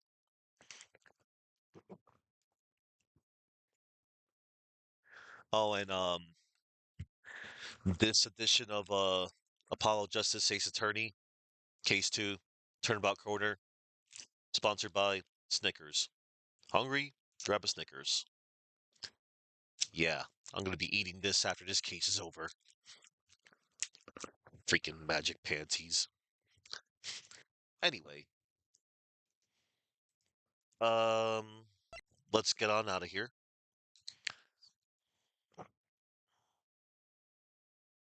Oh yeah, the mirror did get updated, I think. Torn off the car that hit Mr. Wright. Fits car at the Maractus Clinic. All right. We shall now go back to the Hickfield Clinic, everybody. Um, move. Right, anything agency. And then we move back here. Hickfield Clinic. June 15th, Hickfield Clinic. Yo, how goes it? Daddy, how do you feel? Not bad, Trucy. Not bad.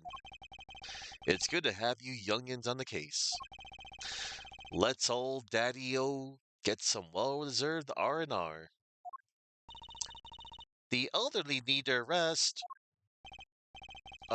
Isn't he only 33? Yeah. Um, we cleared up most of the cases. I was right about you. Competent. Capable. Tell me what you found out, if you want to. Your enthusiasm is overwhelming. Okay. Let's, save real quick. And let's present our evidence. Look, my panties! They came home to Mama! Thanks, Apollo. I was worried about them too. Trucy special ordered those. A startling display of parental concern. I hate to have to buy a new pair. Make that a not so startling display of cheapskateness. That's messed up. It's actually a relief to be so thoroughly ignored.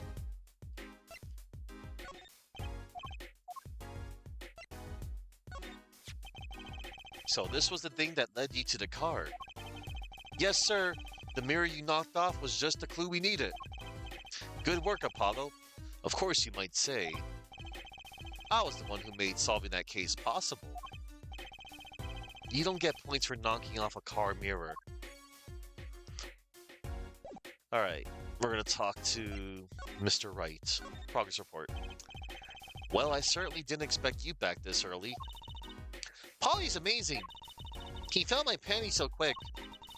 Almost like he was the one who stole them. You have an interesting concept of praise. And?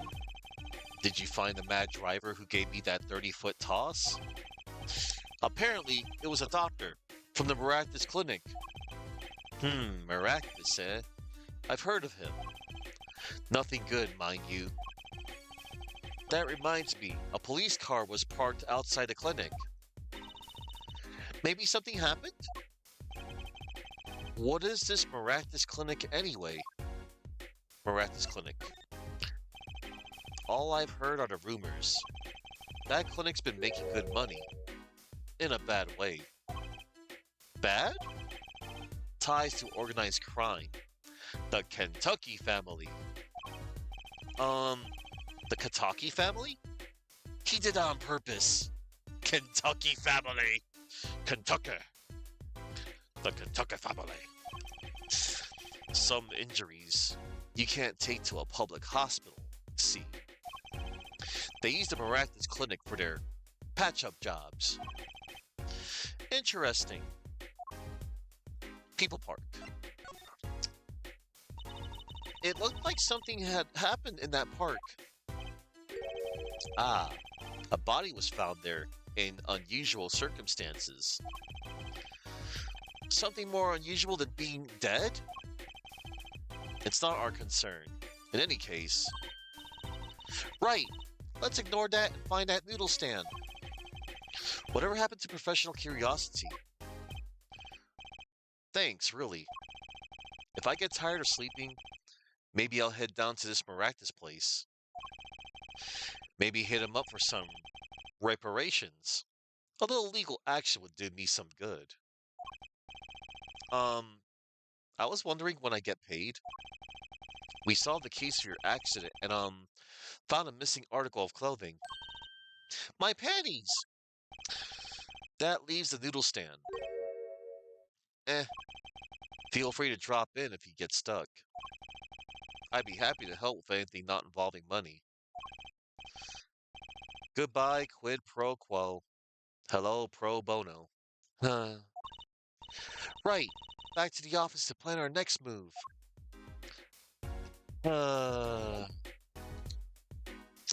Alright, everybody, it's time to go back to the office, like Trucy said. June 15th, Write Anything Agency. Oh, it's her again.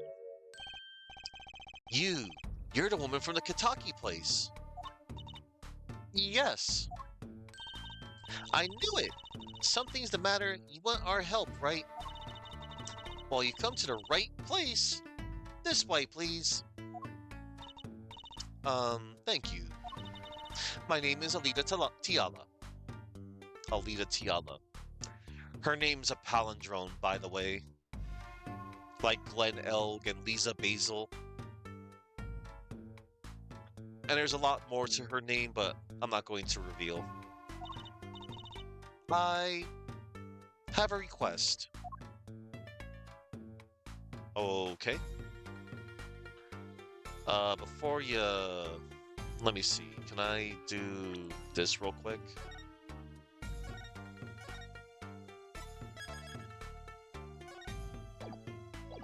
Let's see. I know we can talk. Let me see. An attorney's badge. So you really are a defense attorney. Please, I'm counting on you. I need your help. Okay. I'm not sure I understand. I'm sorry. No, it's me who's sorry, really. Sorry. I just want to see if I get any extra dialogue. Yeah, she wouldn't know anything about this. Or even these. Alright. Let's talk to her. Your request. Your request. Let me guess. Something's been stolen? Your flyer. It says, now defending. So I thought. What? You mean you want me to defend you? Me? Maybe you could tell us what happened? Were you hit by a car? Did someone steal your stand? Or your panties? No. I'm not the client, actually. The client would be my fiancé, I suppose you'd call him. Fiancé? What happened to him then? He was arrested this morning. The charge was murder. Murder? Have you heard about what happened at the park? No. Tiala's story. So, what's your story? You frequent the Kentucky mansion, yes? Are you a member of their, organization? No, not yet. Not yet? You see, I'm to be married next month to the boss's son. The boss's son? So he's a gangster? Yes, but the Katakis are locally responsible gangsters. Uh, um, yes, but the Katakis are locally responsible gangsters. I thought it'd be nice for a change. Quit my boring job. Live the good gangster life. I think you're onto something. Miss Kataki. I like the sound of that. Mrs. Kataki. I'm not sure your daddy would care much for that. Murder in the park. What happened? I haven't been told all the details, but I do know a body was found in the park near the Kataki mansion. There were a lot of police cars there. Apparently, the victim was shot with a pistol, but I hear the circumstances of the shooting were rather unusual. And your fiance was arrested for this? What sort of person is your fiance? Your fiance. Your fiance is the Kataki family's only son, correct? His name's Waki. Waki Kataki. I brought a photo. Oh boy. Look everybody, it's Naruto Uzumaki. In a previous life. Believe it. Date bayo. Well, that's quite the photo. I know. Oh, he could be powerful and menacing, but so cute. But if he's the boss's only son, yes, I'm sure he'll take his father's place someday. Say, I'm a boss already of this agency. Please help my Waki, please. Right, my first solo defense case. Crime boss's son or not, I'll prove he's innocent. I prepared a letter of request. I know you need those. Letter of request added to the court record. Letter of request from Alita Tiala for the legal defense of her fiancé, Waki Kitaki. Right, let's go check out the scene of the crime. Alright,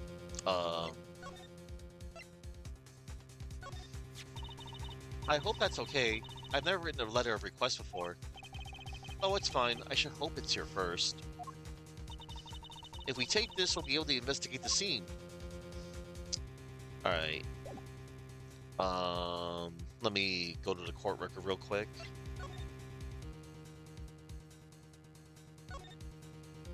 Hit request. Why does this envelope say hit request? It's a bit of lingo, like calling a hit or a hitman.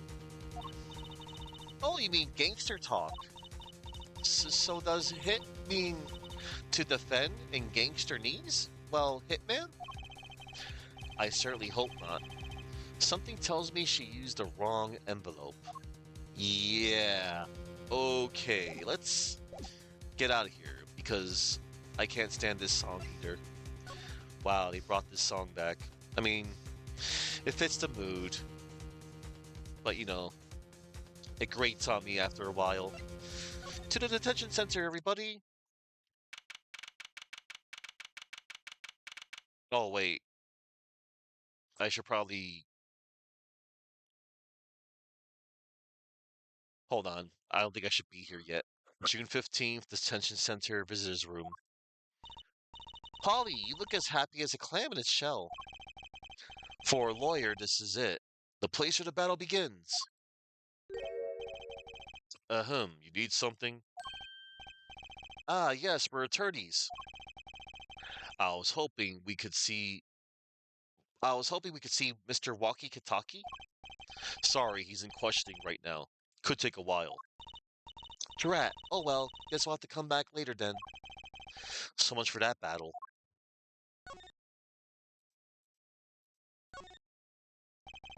That security camera's looking at me. I wonder if they tape all of this. A security guard. He stands here watching this room. I have no idea if he's listening to us talk. I'm not even sure he's breathing. So this is our first time seeing the detention center in Apollo Justice, Ace Attorney. Things got a little touched up. Even the guard looks different. All right, we're gonna. Yeah, I forgot. We gotta go to the mansion, actually. Kentucky Mansion. June 15th, Kentucky Mansion. So this is it. My first murder crime scene. Ah, it's you kids again. Look, can't you find some other place to play? We're not playing. We're, investigating. Aren't we, Apollo? Sir, I have a letter of request here. Letter of, huh? Why does it say hit request on it?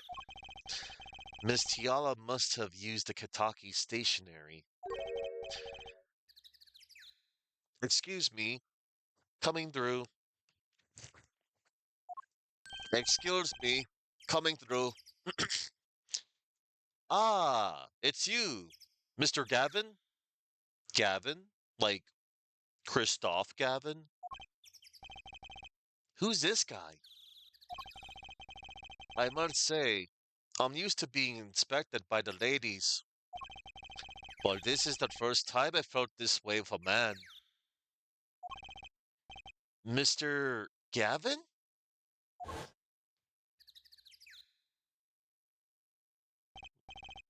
Oh, Fraulein, what is a sweet morsel like you doing in such a dismal place? Can I help? Yes? The policeman officer fellow here won't let us in. We even have a letter of request. You must be exhausted. Standing out here. I will take you to the scene of the crime. Oh, really? By your leave, officer. Yes, sir. Of course, sir. Aha, very well. This way, Fraulein. Whee!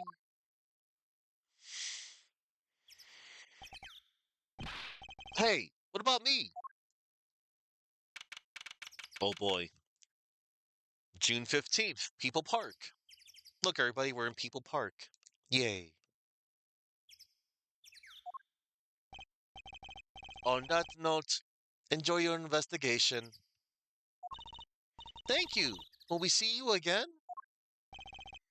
Ask the wind, Fraulein. I'll be riding on it.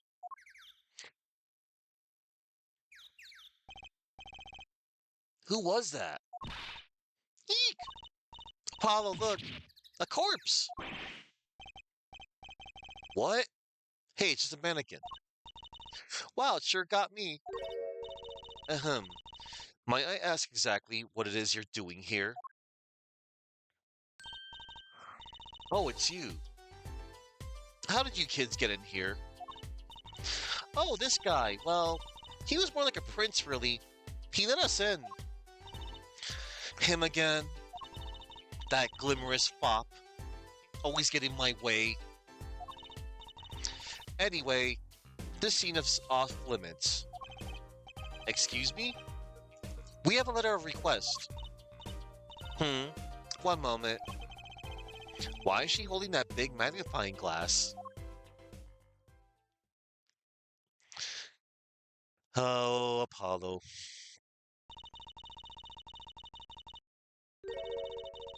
I recognize that handwriting anywhere.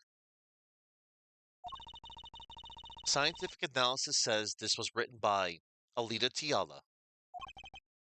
Thanks. It took you 30 minutes to figure that out? So, what's up with the mannequin there? It's taking the place of the body, preserving the scene of the crime as it was found.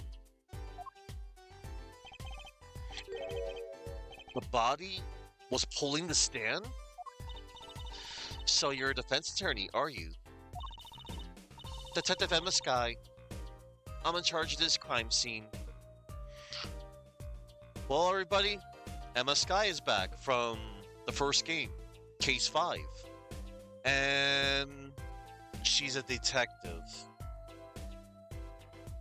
She is a detective. This is Gumshoe's replacement. Detective Gumshoe's replacement.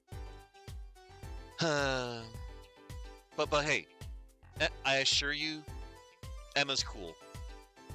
She's awesome.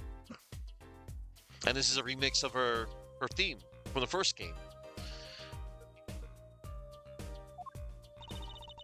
She doesn't seem that happy about it. She doesn't seem that happy about many things. I trust you know how to stay out of the way. I always carry 2 pairs of handcuffs, just in case. Damn.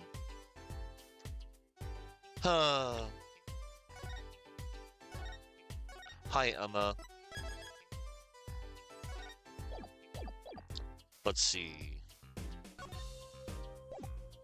Alright, before we talk to you, let's present evidence. If you could spare a moment to take a look at this. Oh, when she looks to the side, that's kind of like a Detective Gumshoe thing too, like the way he looks. Emma kind of sort of adopted that from Gumshoe.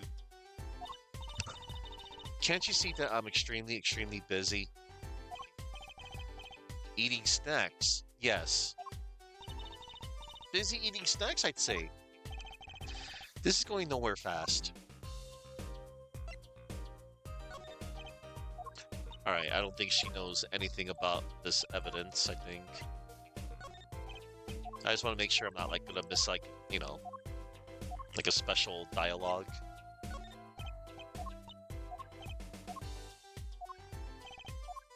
I always like doing that, you know? Present all the evidence and profiles. I'm just gonna humor myself. Even the map. Alright. Alright. Let's talk to Emma. The case. Detective Sky? Quiet, please. It's snack time. Munch, munch, munch, munch. Munch, munch, munch, munch. She munches a lot. We're not making such much progress here. She must not be very busy. Huh. I never seem to get a lucky break. Back after 9 years, and they won't give me the position I requested. And then I hear he gave up the defense attorney life. Oof. I think she's referring to Phoenix, right? He? Who's he? An ex-defense attorney? Your story. Detective Sky? Quiet, please. It's snack time. We're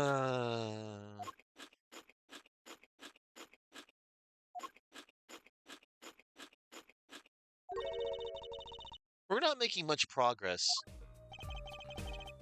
She must not be very busy. Never seem to get a lucky break. They won't give me the position. Oh wow, repeated dialogue. I think I'm supposed to trigger something. One moment, everybody. I'm just gonna humor myself to defend it.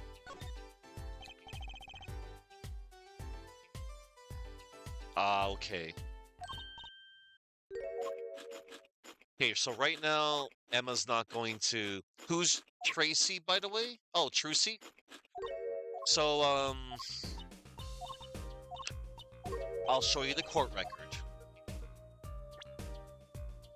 So, Trucy Wright is 15 years old. She's a future stage magician in training. And she's apparently the daughter of Phoenix Wright. She's a magician, and she is my assistant. Let's see, Waki Kitaki, the defendant heir to the Kitaki family empire and Alita Tiala's fiancé. She's the woman who requested that I defend her fiancé. This is Emma Sky. She's 25 now. Head detective on the case. Obsessed with forensic science. Mood, touchy. Yeah. Yeah, you can jokingly say she's Magic Maya. Spitting image of Mr. Gavin. Blew in like the wind and left like the wind.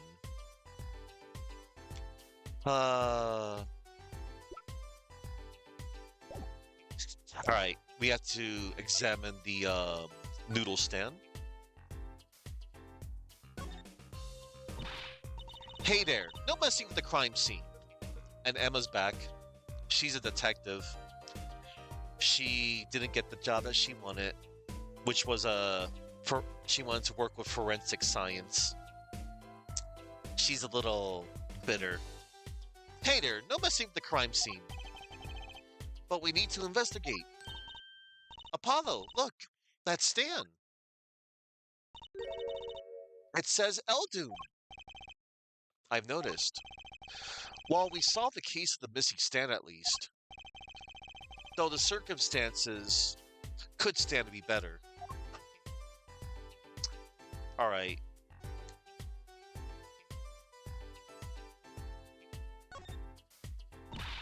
Hey there, no messing with the crime scene. But we need to investigate. No worries, Chuck. I'll catch you up on everything. Investigations are to be carried out by professionals, scientifically. She's not going to let us check out the crime scene, is she? Hey, Apollo! My very unscientific analysis tells me something here is very suspicious. I think I know what you mean. It's kind of hard not to notice. I better check out what we came here to find, at least. Yeah, I can't do nothing here for now. I need to go elsewhere. Bye, Emma. Back to the,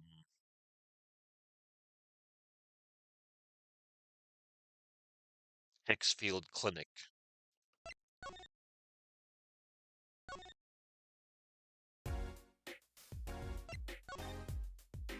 Hickfield Clinic. Oh boy, June 15th, Hickfield Clinic. Ah, you're back. Run into some problems? Oh, Polly, didn't you want to tell Daddy something? Who, me? No. I'm fine, really. What's this? So there is a problem. No problem, actually. I got a defense request. A defense request? That is a problem. Huh? I've given up the court. I'm not a lawyer anymore. The request was for me. Oh, right. You're a lawyer, aren't you? He's doing that on purpose. I know it. Alright. It's time to talk about murder. So what about this defense request? It's related to the murder in People Park, actually. Guess what? We found Mr. Eldoon's noodle stand at the scene of the crime. Did you now? That's unusual indeed. Never heard of a noodle stand being used as a murder weapon. I think the murder weapon was something else. You mean you don't know what the murder weapon was? That funny detective lady won't let us on the scene. What kind of detective wears a lab coat anyway? A lab coat? Didn't think she'd be involved with this. You know her? You could say that. Sky connection. So, you know her, don't you? I met her on a case. This was about 10 years ago. She was still a high school student at the time. That will make her about the same age as me. That's my daddy. He knows all the police types. Oh, wait. Maybe you know that other guy, too. That other guy? That shining prince on the motorcycle. Prince? Mysterious prince. Apollo, tell me about this Prince of Truces. Indulge a concerned father. He was at the crime scene. He looked just like Mr. Gavin. Did he now? You know him? My guess is he's Christoph Gavin's younger brother. His brother? We're acquaintances, after a fashion. Clavier Gavin, rock and roll god incarnate. Clavier? What a lovely name. He's so dreamy. I didn't know Mr. Gavin had a brother. And what was he doing out there? I have a feeling you'll be crossing paths again soon. Now, what was the problem again? Having trouble investigating the crime scene in the park? Yeah, that detective woman won't let us. Go to the office. Under the silk top hat, you'll find a bottle of white powder. Try taking that to this detective. White powder? I hope it's not what I think it is. Just take it to her. It'll be fine, you'll see. Oh, and tell her I said hi. What do you think it was, Apollo? Cocaine?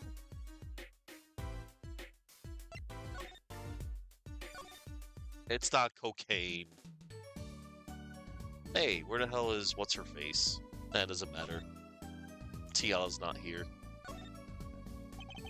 So this must be the silk top hat Mr. Wright mentioned. Let's take a closer look. Huh? Whoa! Do you know what this is, Trucy? I remember finding some in Daddy's dresser when I was little. I thought it was sugar, so I licked it. He got mad at me. This is getting more and more suspicious. White powder placed gingerly into pocket. White powder! Mysterious white powder with the alleged ability to improve Detective Sky's mood. Let's go talk to that detective. She's sure to know what that white powder is. I mean, yeah. Well, before we go. The bottle has a label on it. Can you read it? Not a word. I'm not sure I speak whatever language this is written in. That's too bad. I guess we're stuck with this mysterious bottle of white powder. Okay. So, for if you remembered, in the first game, Case 5, Rise of the Ashes, you got to use this wonderful white powder for forensics to find fingerprints.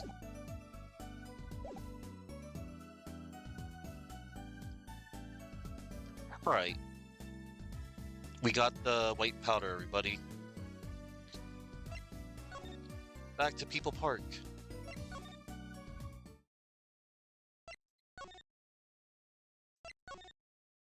Alright, here we go.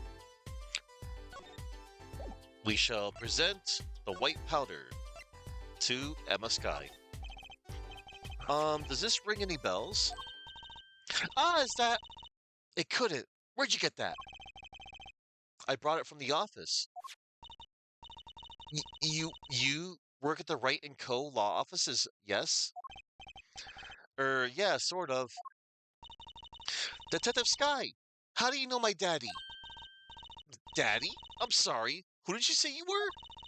Trucy Wright, Phoenix Wright's daughter. What? Mr. Wright has a daughter? You seem shocked. Well, if you're Mr. Wright's daughter and you're his apprentice, then I'm available to help you in any way I can. Oh, thanks. You can start by not calling me Mr. Wright's apprentice. This powder is used for detecting fingerprints. Fingerprints? I guess you might call it a memento from the time I spent with Mr. Wright. White powder memories. If you find any evidence with fingerprints on it, please let me know. Well, it does for prints. Well, she's quite the eager beaver all of a sudden. Alright. So, we can probably finally talk to her now. Yep, the case. The report came in late last night. The body was found much as you see it now, except it was a real body. But why? Why was a body pulling a noodle stand? If I knew the answer to that, I wouldn't still be here. Well, what was the cause of death? A bullet wound to the temple. He was shot by a pistol. A pistol? Not the easiest thing to come by in this day and age. Unless you're a cop or a gangster. Incidentally, the victim's name was Pal Maractus. I just received the autopsy report. In fact, Maractus's autopsy report. Time of death, June 14th, after 10 p.m. Cause of death, a single bullet to the right temple. I mean, really, what's up with this case? It's enough to make me want to run off, pulling a mysterious noodle stand behind me. Not so mysterious, actually. We should tell her, Apollo. After all, we know where the stand came from. A likely story. I didn't come here to play games, you know. Actually, we do know where the noodle stand came from. The noodle stand's owner is... why, it's Mr. Guy Eldoon, because his name is on there.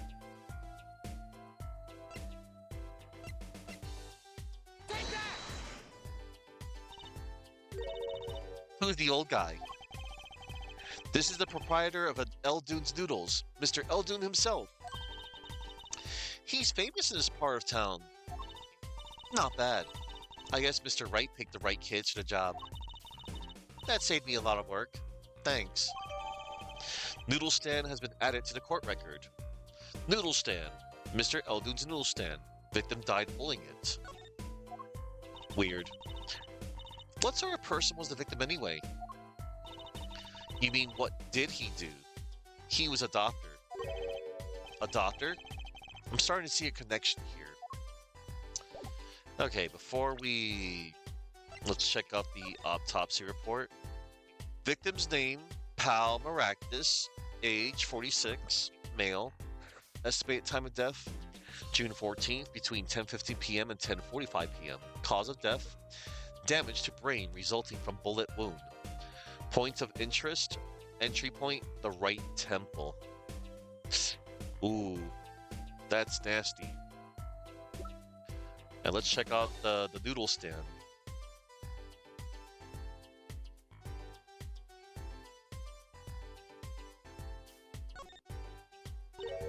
Huh? Look at this, Apollo. Mr. Eldoon spelled his name backwards on this side. I think that says noodle. As in Eldoon's Noodles.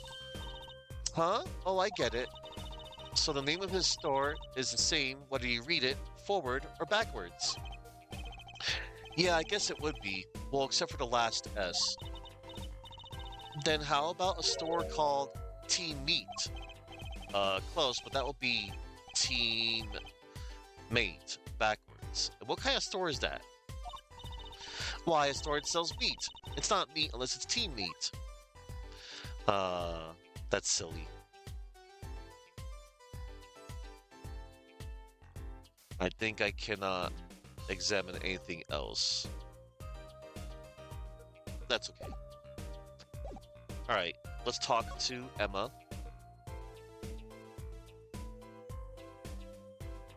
Alright. Your story. Who, me? I'm just a supervisor for this crime scene. Detective Sky. I was out of the country for a while.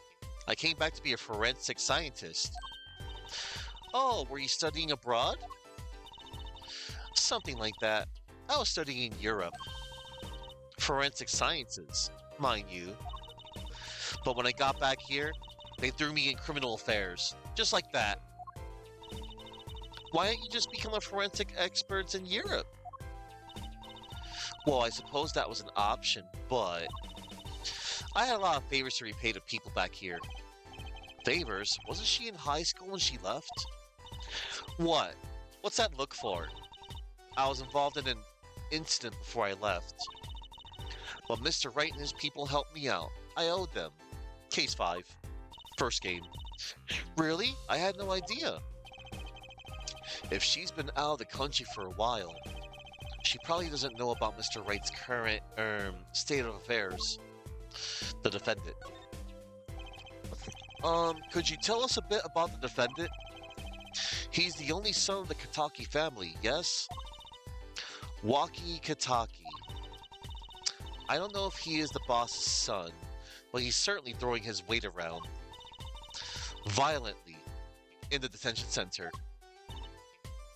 I see.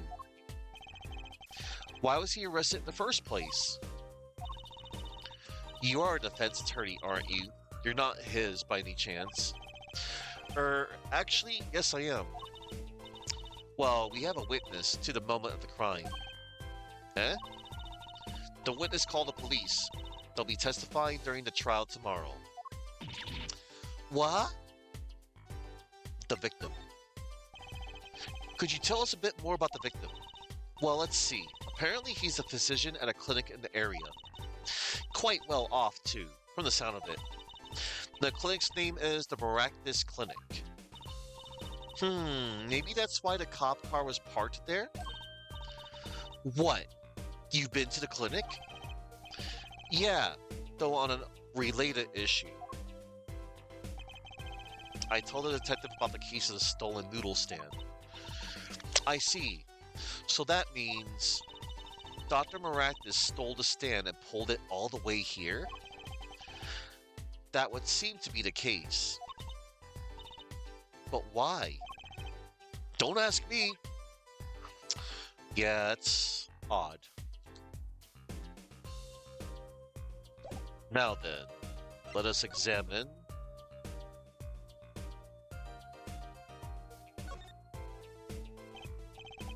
And this is Mr. Eldoon's noodle stand, obviously. It does say Eldoon in big letters, doesn't it? And that mark on his paper lantern there looks familiar. It's going to be a little weird telling him, full of the corpse and all. Anyway, that wraps up 3 of our cases. That's right, congratulations, Apollo. And leaves us with one case that's worse than all 3 put together. Murder. This mannequin is dressed up to look like a police officer. I've seen one at the station. A mannequin in place of a body. The body of the victim has already been removed. Do you think the victim was the noodle stand thief? What, you think someone killed him because he stole it? Yeah, taking care of business, Little Plum Kataki style. Try not to sound too eager about that, please. There's gotta be a good clue or 2 around here. You and your trash cans, go ahead, knock yourself out. Please, can't you see I'm doing mine, huh? Look! Another pair of underwear? Wow, Apollo, you're a genius at finding panties. Stop saying that. Wait, these aren't. They're not mine. Could these have been stolen too? Why, yes. They are the bloomers that, if you remember, they were most likely Miss Plum Kataki's printers. Bloomers, sorry. Bloomers. Okay, that's right. She said that her bloomers were stolen. Found in the trash can at People Park. Distinctive bloomers, to say the least.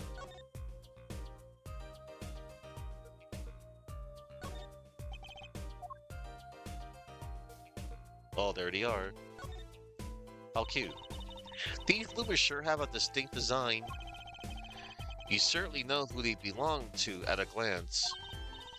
That way, she doesn't have to write her name on them. Genius. I would think writing your name would be easier than drawing a plum blossom. Alright. Okay, enough of this. Alright. Let's see. Oh, a knife on the ground. It's a knife! A shiv, to be precise. Oh, lingo. The defendant, Waki Kataki, is a son of known gangsters. The police are assuming this belongs to him. Wait, but wasn't the murder weapon a pistol? Huh? Look at this. There's a handprint on this shiv. A handprint? Then there might be a fingerprint. Let's investigate. Ah, snap. The knife. Right, first, choose the fingerprint you want to examine. Choose a fingerprint? Look closely at the handle. Yep. See, there's more than one fingerprint there. Those black spots? That's right. Pick the one you want to analyze.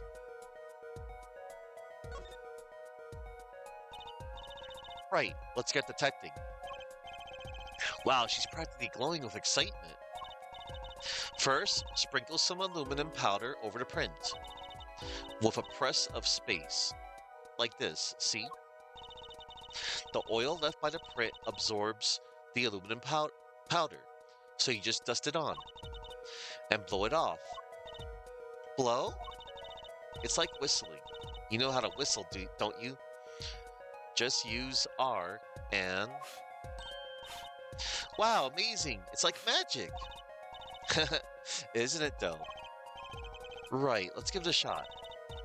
Incidentally, it's important that you cover the entire fingerprint with the powder. Yay, we're dusting for prints, everybody. Yay, I like this. This is fun. I remember doing this with the DS's touchscreen back in the day. My niece loved doing this too. Yeah, I used to play these with my niece together.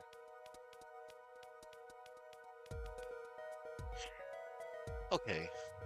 And now we just... Oh yeah, we just click here.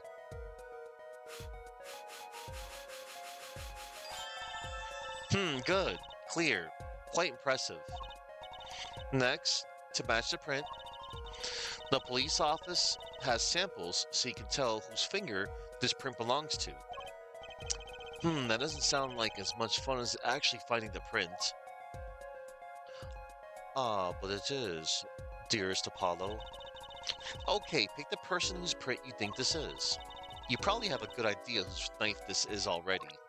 Why, we do. It's none other than Wakikataki. And now we analyze. This is always fun to do. And look at that, match has been found. So the fingerprints do belong to the defendant. Yes, isn't it amazing? Ah, the power of science. It's my life. Apollo, she's sparkling. And I'm dimming. Look sharp, spirits up. The real fight is yet to come. Chin up, Polly. The trial has even started and I'm already losing. The knife added to the court record, also known as a shiv, found at the crime scene, bearing Waki's prints. So, have you met the defendant? No. Visiting hours are almost over at the detention center. You might think about wrapping up here and heading over. Good idea. I don't know what good it will do. We have a witness and a knife of prints. Have I mentioned I've got a bad feeling about this? Yes. Don't worry, it's like a right tradition. Some traditions I can live without. Alright, before we move on, we're gonna check out the shiv. Look at that.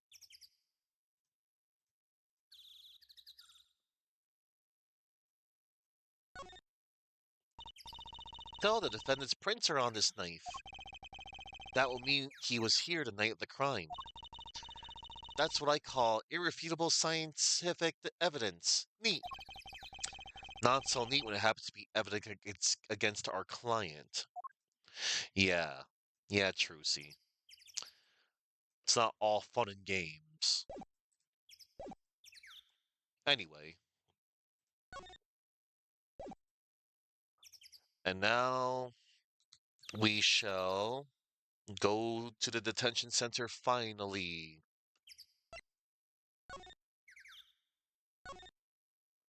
Kentucky Mansion. Move. Back here. And I believe I can... There we go. Detention center. Yay. June 15th, detention center. Visitor's room. I'm sorry, meeting hours for the day are all done. But we still have 3 minutes! I'll put in your request, but don't expect anything. The father's talking in the private room with him. The father? You mean like a priest? I mean the suspect's father, Mr. Winfred Big Wins Kataki himself. Not someone I care to meet. Die, you! You're the one on your way out, old. Ellipsis. Ellipsis. Ah, they're here. Oh, look. Look at that cute little fox in his apron. How adorable. Whoa! This guy radiates power. We got Don Corleone over here from The Godfather. Yeah.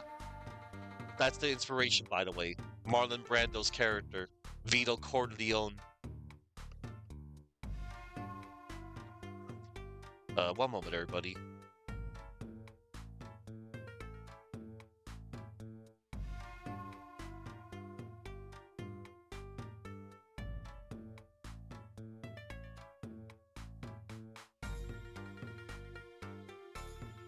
Yeah, Don Vito Corleone. Power. With a cute apron? You Walkie's lawyer? Yes, sir. Well, I'm Big Wins Kentucky, 4th head of the Kentucky family. Capiche? Actually, I came to speak to your son. Mr. Justice. Yes? My son's innocent. He killed no one. If he were found guilty, it wouldn't be good. Capiche? Yes, I'm all about capiching. Capiche loud and clear. You gotta do more than just understand to make it. One moment, everybody.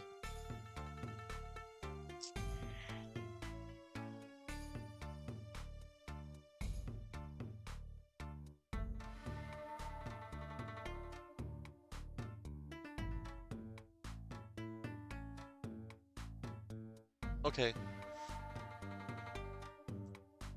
You gotta do more than just understand to make it. You'll learn, though. Even if the lesson comes at the end of your short life. I don't feel so good. What's the big idea, old man? You can't treat me like a kid no more. Not now. You know, I wanted to go to the clink. I like it here. You must be Walkie? A G's not a G till he does hard time, Bizoy. You'll see, when I get out of here, things will change. Silence.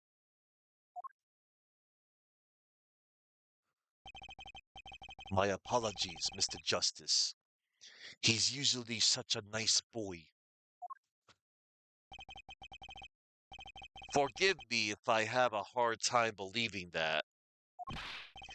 Ah, you can't take me under your wing this time, old man. You heard me? I don't need no trial. I did it. You dumbass.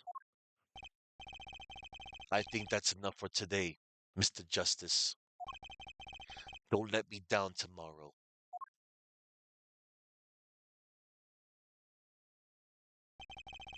So much for talking to our client. Well, we made so much progress today.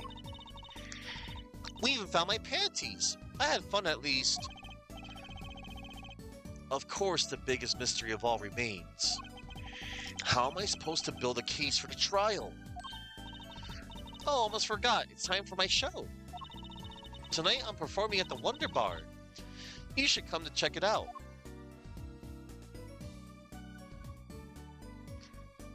To be continued. We're going to court finally, everybody. Finally. I forgot how eh that investigation was for day one, but it's gonna get better now, everybody. We're going to court. Yes, continue on to the next chapter. What kind of question is that? All right. June 16th, 9:46 a.m. District Court Defendant Lobby number 2. Oh, let's check out Winfred Kentucky, age 56. Fourth boss of the Kentucky family. Walkie's father. Wears an apron. Don't ask. Okay, we won't. Walkie Kentucky. Hal Maractus. The victim, director of the Maractus Clinic, died pulling the noodle stand. Emma Sky, 25, head detective of the case, obsessive forensic science. Yeah. Clavier Gavin, spitting image and younger brother of Mr. Gavin, an acquaintance of Mr. Wright. Oh, wow. Okay. All right. Phoenix Wright. Okay, here goes. Huh? Mr. Wright's not here today? He said his old foot injury was acting up. Old injury? He was all smiles yesterday. Yes, he smiled when he said we'd be fine as long as you're there, Trucy. Yes, fine. We'll be fine. Here comes Justice. I started my voice training at 5 this morning.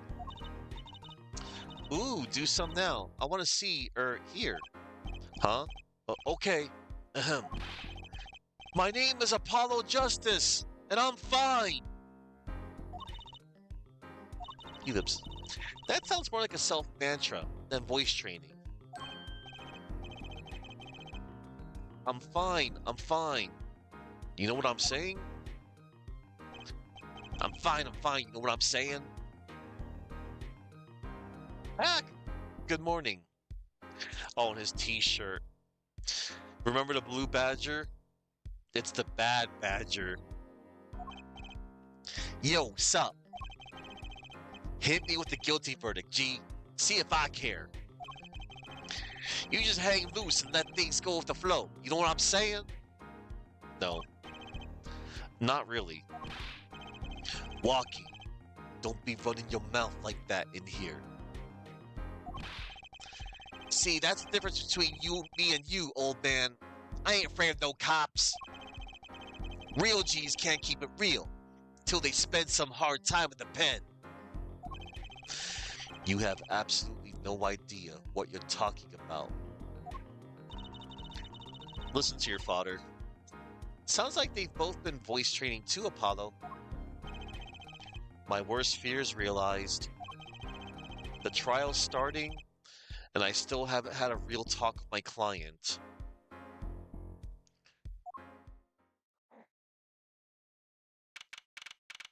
June 16th, 10 a.m., District Court, courtroom number 4. Oh boy, everybody, just oh boy.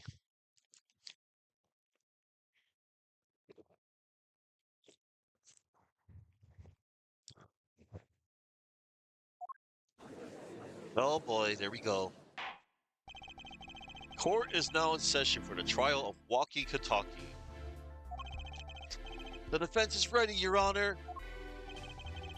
Ready to rock and roll, El Judge. Ah, Tim, the guy from yesterday. He's a prosecutor? It's Mr. Gavin's brother. Ellipsis. Long time no see, Prosecutor Gavin. Were you taking a leave of absence?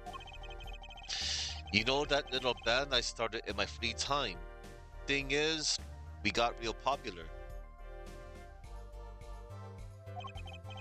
Hard to say nine to your fans when three of your singles go platinum, Ja. I see. To be honest, I was a little concerned. I feared that you might still be distraught over that one trial. Not to worry, Air Judge. That one trial. I wouldn't miss this day in court for the world. It's worth even more than VIP passes to one of my concerts, Ja. How could I pass up a chance to see the true strength of the little boy who bested my brother? It was worth canceling a show or two. Understood. You may give your opening statements to the court. Before that, I was thinking, is the air in this courtroom not a bit serious? It is a court of law. That's no way to get the crowd jumping, El Judge. They're not supposed to jump. This is a courtroom.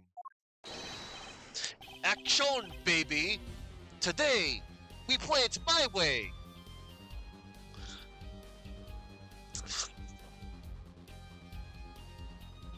Select your Maverick. Select your Robot Master. I swear this fits this fits in a Mega Man X game because one of the composers from the first X game and composed X4 and I think X5, he did the soundtrack to this game. What's his face? I actually have his name right here.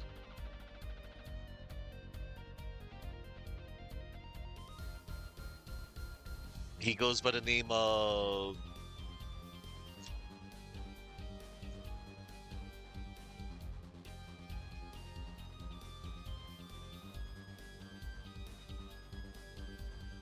I know I have it somewhere. Like, I actually forgot his name firsthand. And this is just giving me an excuse to listen to Guilty Love right now. Oh yeah, Toshihiko Horiyama. Yeah, that was his name.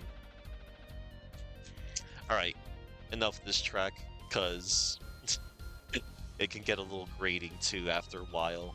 Like, it's good for the first, like, few seconds and then just loops. Anyway. Action, baby! Today, we play it my way. What's that? Noise. His theme song, Apollo. Sometimes you have to get on up in order to get down. To prosecuting. This is crazy. The victim, Pal Maractus, director of the Maractus Clinic. The scene, People Park. He was found putting a noodle stand. What in the world was a doctor doing pulling a noodle stand? Yes, I believe. You will only find that out by asking the defendant right here, right now. Because it's an undeniable truth that he shot the victim. What do you mean, undeniable? If you are to glare at anyone, El Justice, glare at the punk in the defendant's chair. His crime was witnessed, quite clearly, you see. Very well. Please admit this witness to the court.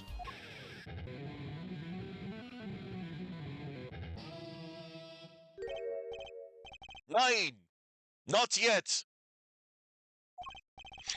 First, there is a little matter to be cleared up, to be cleaned up. Could you talk about the accompaniment? I swear, I could see the guitar for a second. What is it, Prosecutor Gavin? The motive, Air Judge. Why did the little punk do it? Why did he kill the director of the miraculous clinic? Objection! Not so fast. The defendant doesn't have to explain that. Oh, but what if the defendant specifically requests to do so, as he did this morning? I want to give a shout out to all my homies, I believe he said. What? What is right? They always say that on stage. You should hit the crowd with speed and ferocity. Sounds like he got you good, huh, Polly?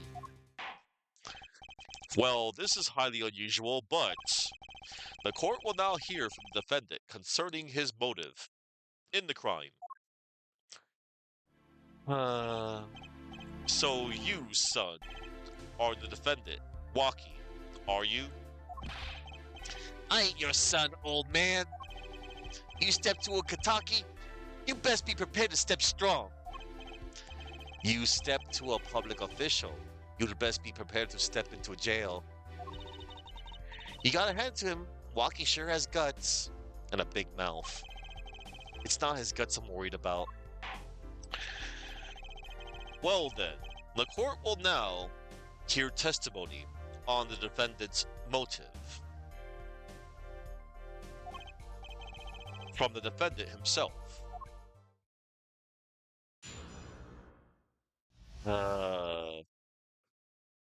He has such a punchable face right there, and I'm defending him. Walkie Kataki's truth. Oh, and in case you're wondering, anybody, his name is a play on the word walkie-talkie and walking the walk and talking the talk. But he just walks a lot. Anyway, let us move. I'll tell you one thing. That doctor was a quacker. Someone had to show him what's what. I was in his clinic about half a year ago. He messed up my op on something bad. And then he just lets me go without a word. See you later. Bye. So I gotta go in, get another doctor to patch me up again. That was the day I done figured it out. No OG's gonna let that pass. That's why I went to his pad that night. Know what I'm saying? You're saying you were one of the victim's patients. A lot of stuff goes down when you're keeping it real on the street. True that. I tell you one thing, that doc was whack. Very well. The defense may begin the cross-examination. I can't believe this is the first time I'm hearing about all of this. Yeah, I know. I know, Apollo. I know. I'll tell you one thing. That doctor was a quacker. Hold it! First of all, the word you're looking for is quack. And isn't that a little harsh? He's your family doctor. Who asked you, pointy locks? Just who do you think you are? Your lawyer? Look, I ain't trying to hear that. He was a quacker, plain and simple. Someone had to show him what's what. Hold it! By someone, you mean... Was there anyone with a score to settle with this doctor? Besides you, I mean. You better ask somebody else, Holmes. What do I care? I made up my own mind and did what had to be done. Straight gangsta style. But why were you so mad at this doctor? Yo, sit back and listen while I drop it, J-Man. Drop it.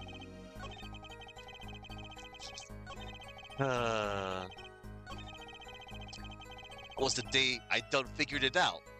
No OG's gonna let that pass. Hold it! You figured it out that day?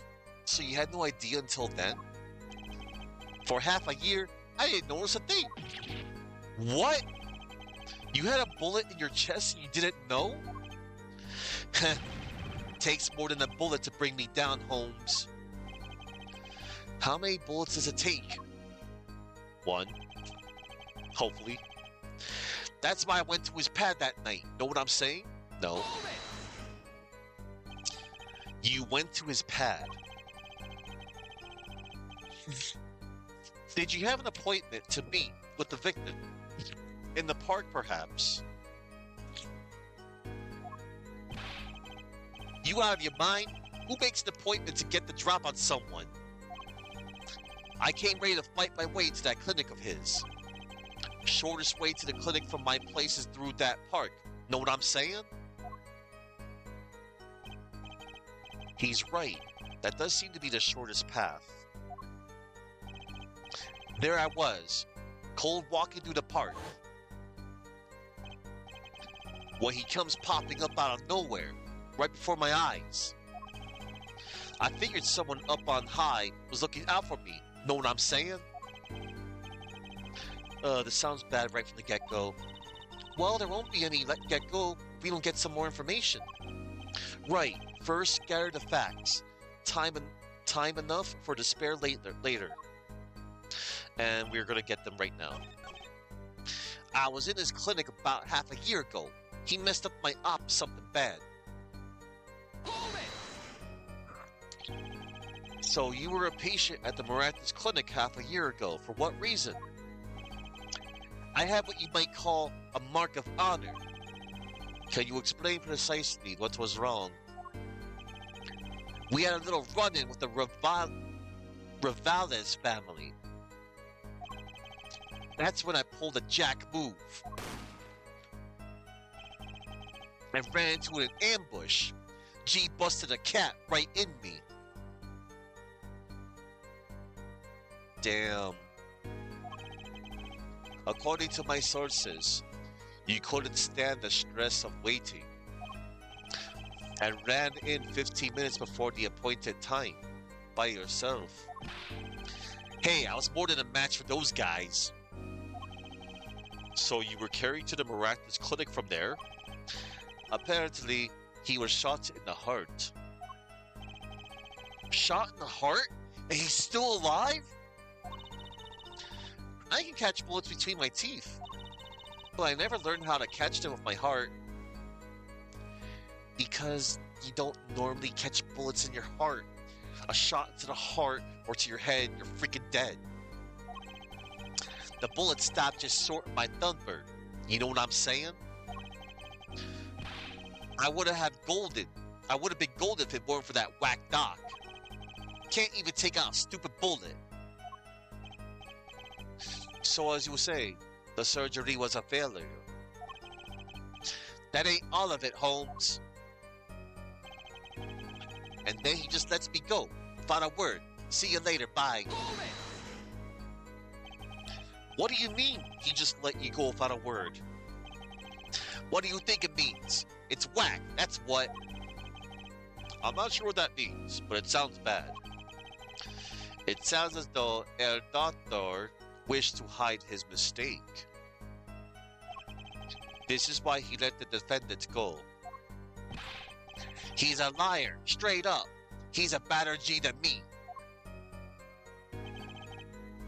Oh, by the way, everybody, since we've have seen the facts already so far, at least we're getting to them.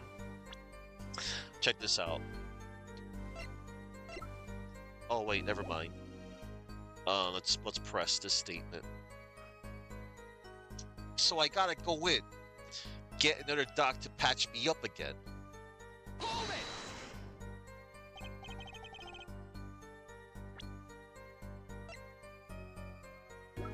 Look, everybody, you see this dude's name? Pal Maractus.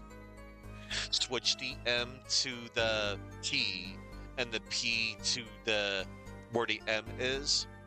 What do you get? Malpractice. But tush. Yeah. This doctor, he's no good. But he's the victim. And we gotta find out, you know, what all went down. So this bullet is still, you know it. I can still feel it. Yeah, he has the bullet lodged in his heart somewhere. That's kind of screwed. Right there in my chest, pressing up against my heart.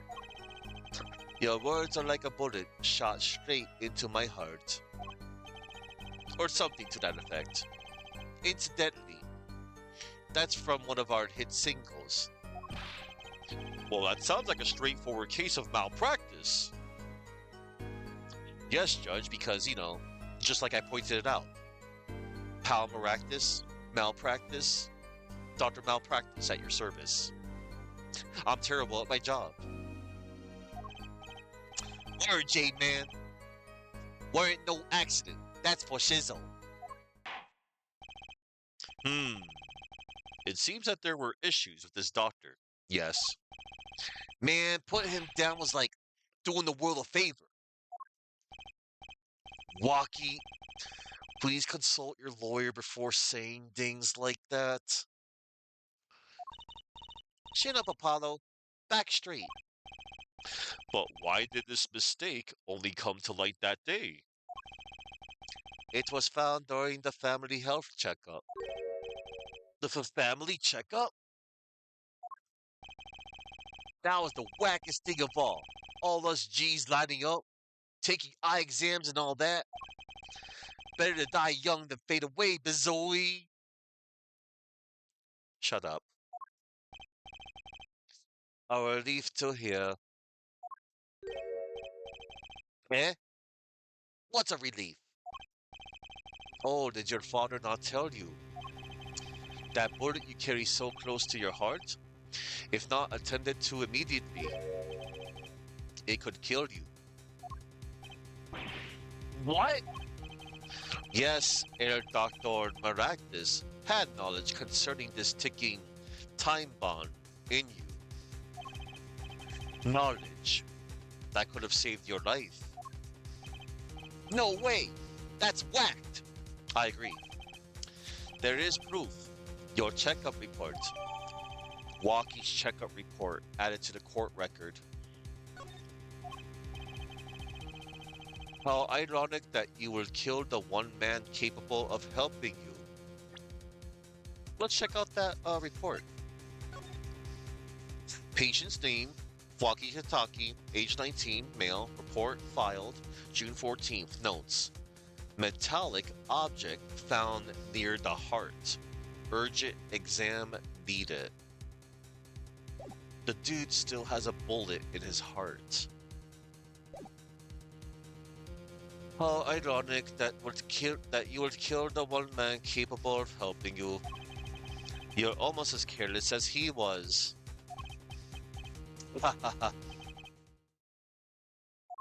Ellipsis. Ellipsis. Well, now that the place is hopping, let's get this gig started. Started? We've had enough of a warm-up act, Ja. Time to hear from the witness. Walkie sure is quiet all of a sudden. I'm a little uneasy myself. Is this Gavin's strategy?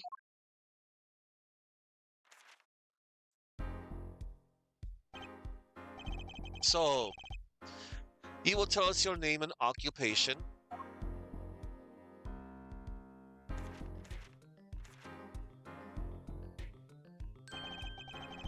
My name is Wesley Stickler. By occupation. Oh no. He does the stupid auto-scroll thing. Just like Old Bag.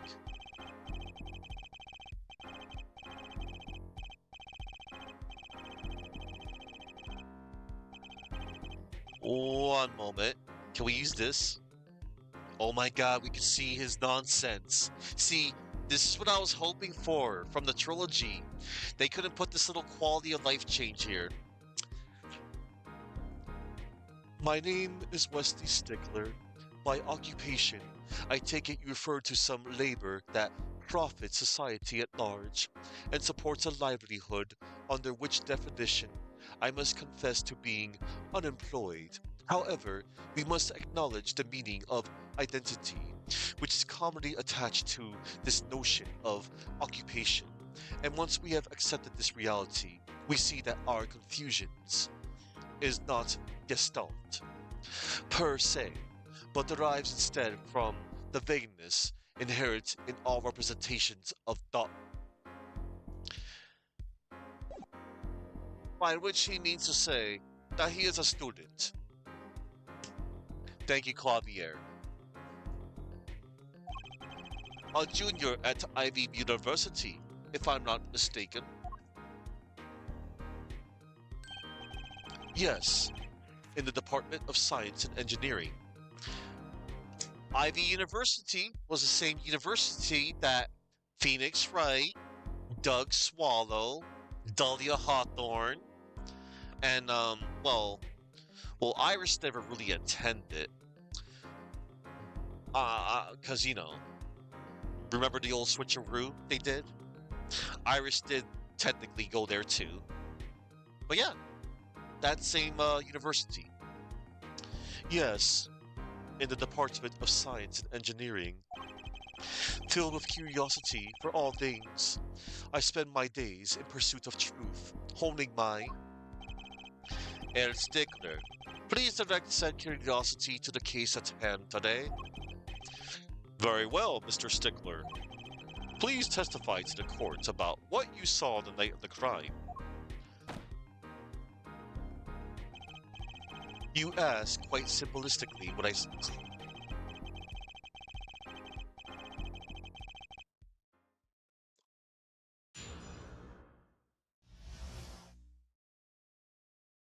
a night in the park.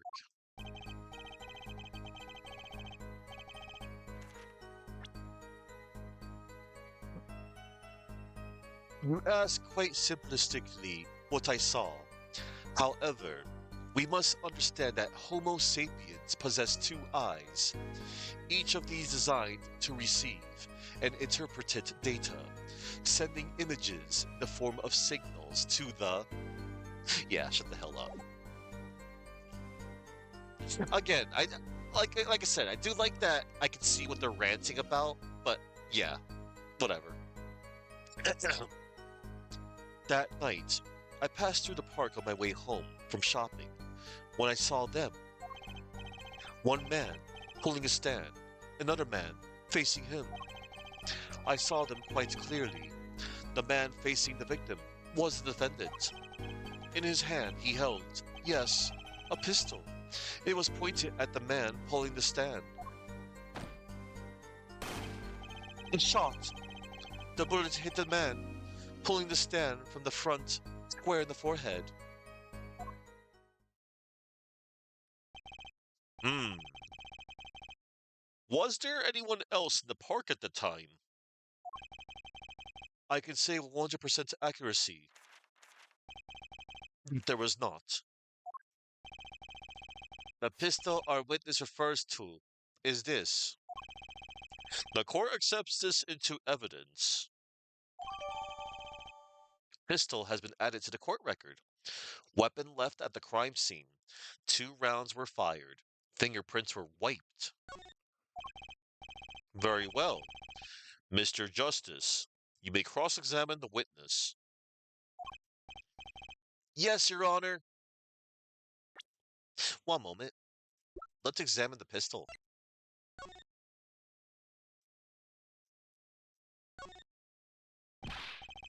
Whoa, don't point that thing at me.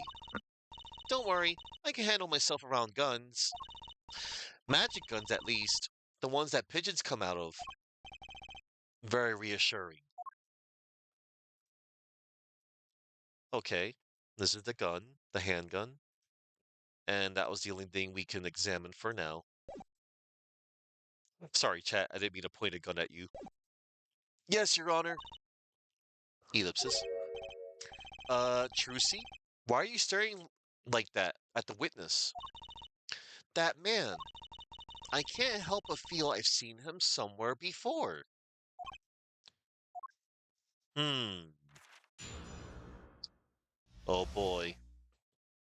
Now then.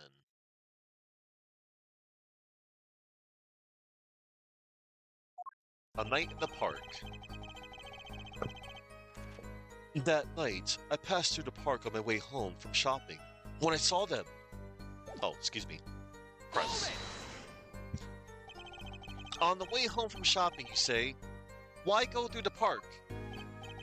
Ah, fascinating inquiry, revealing me culpable of being insufficiently verbose. Let us consider the time saved by passing through the park on the way home from the store. In that time, I am capable of solving 2 GMAT problem sets. On average, it requires me 3 minutes, 24 seconds.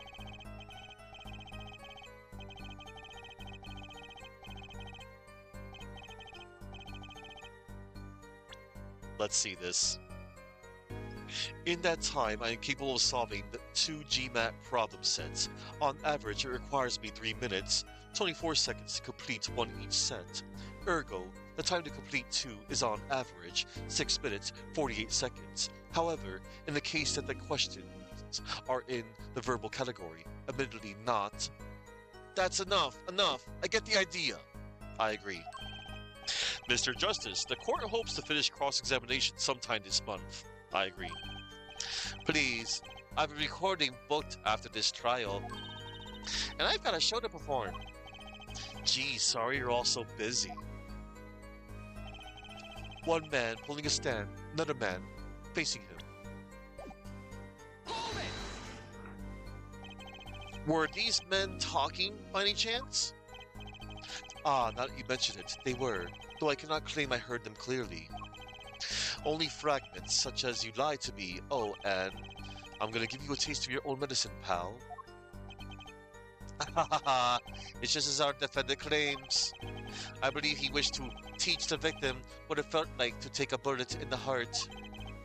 If that's true, then this is a vital piece of testimony. Sounds like he heard them clearly enough to me. Hold it. Might I be allowed to amend my testimony? What now? To be precise, he did not say pal, but man. Yes, that was the way of it. I swear to my diploma. What's the difference? And this other man, who was he? I saw them quite clearly. The man facing the victim was the defendant. Hold it! How can you be so sure it was the defendant? The crime took place at night. It would have been too dark.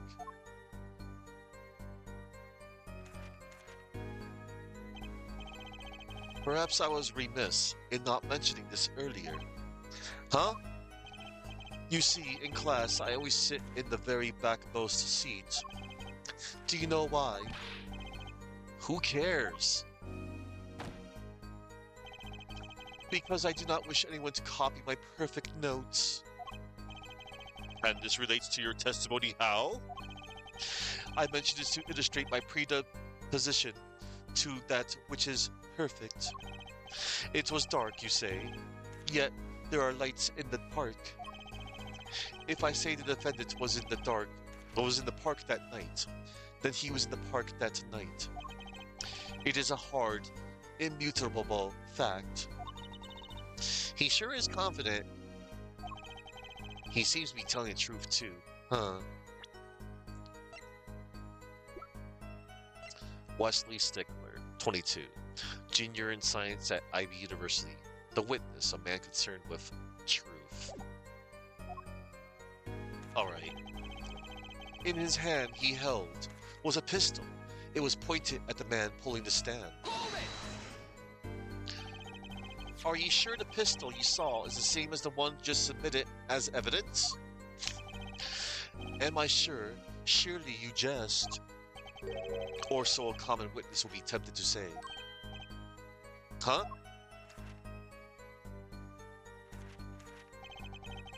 Yet I am no common witness.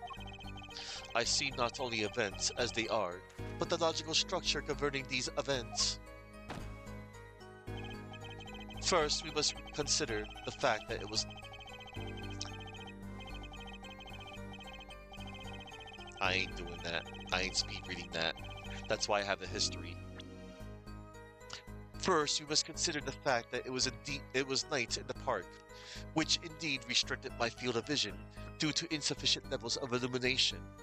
Now, if we consider that the pistol, let us call it Object A, was indeed shrouded in darkness, it becomes difficult to say with certainty that Object A was indeed Object A. Lights. I think he means he couldn't see it that clearly. My badge for a normal witness. Yet the fact that a pistol was fired before my eyes is indisputable. I can still see it when I close my eyes. The defendant raised his weapon. A shot. The bullet hit the man, pulling the stand from the front, square in the forehead. Hold it! Are you absolutely certain only one shot was fired? Yes, of course, it was the one shot. Why do you ask? Aha! A contradiction. Finally. Mr. Stickler, according to the court record, the pistol was fired twice. A clear contradiction. Good eyes, Air Justice. You're cool. Real cool. Eh? You really think so? Yet, there is no reason why this other shot had to have been fired that night. Meaning, this pistol came from the Kentucky family mansion, Jaw. I think it's not unreasonable to assume the pistol had been fired once before that night. During, perhaps, another altercation. He's got a point. Judging from his smug expression, I'd say Prosecutor Gavin had that answer ready before he even spotted the problem. He seems pretty confident in his testimony. We always make the biggest mistakes when we're our most confident. He's got a weak point somewhere, Apollo. Find it. Right. Better give that testimony another listen. But Apollo, you said it yourself. This is the contradiction, right here. A shot. The bullet hit the man pulling that stand from the front. The bullet hit the man pulling the stand from the front, square in the forehead. Why, Wesley Sticker, that's not what the autopsy report says. Because the single bullet was to the right temple, not the forehead. Punk. Objection! Woo! If that's all of it, I think I have a chance. Is that you? Relaxing, I see? El Justice? Huh? Or, ahem. Objection! Once is quite enough, Mr. Justice. Apollo, pace yourself. This trial's not over yet. Right. Look at this. The autopsy report. Is there a problem with the autopsy report? Right. A problem. Problem. Yes, the problem is the location of the entry wound. The location? You testified that the killer shot the victim square in the forehead, did you not? I have already determined your angle of inquiry. Allow me to explain. It is quite simple, really. No.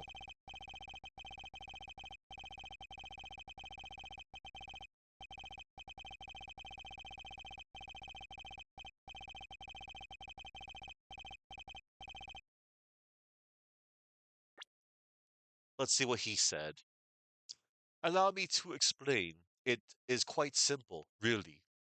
First, understand that when I say square, I speak not of geometrical absolute. What do I mean by this? For example, the deflection of a meter is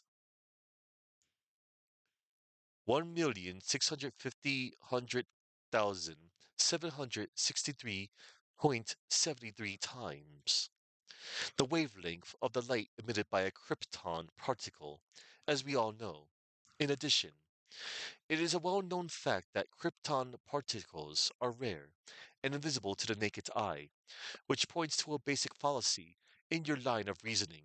namely that Mr. Justice, yes, was your objection to these, krypton particle things? This is the big time, and you are obsessed with something so small? You disappoint me. No, I'm obsessed with something big. I mean, there's a bigger, less nitpicky problem here. Do tell. Just look at the autopsy report. The location of the entry wound was the right temple. Temple? Mr. Stickler, you said quite clearly that the victim was shot square in the forehead. That's a contradiction, isn't it? Yes. It is, right? Finally. Objection! El Justice. Oh, El Justice. Yes? Your tactics are outdated. Trying to shake the witness by objecting to trifles? Surely you haven't forgotten the fatal wound your master suffered 7 years ago. Phoenix Wright, was it? Look, I know the wound was in the wrong place according to this testimony.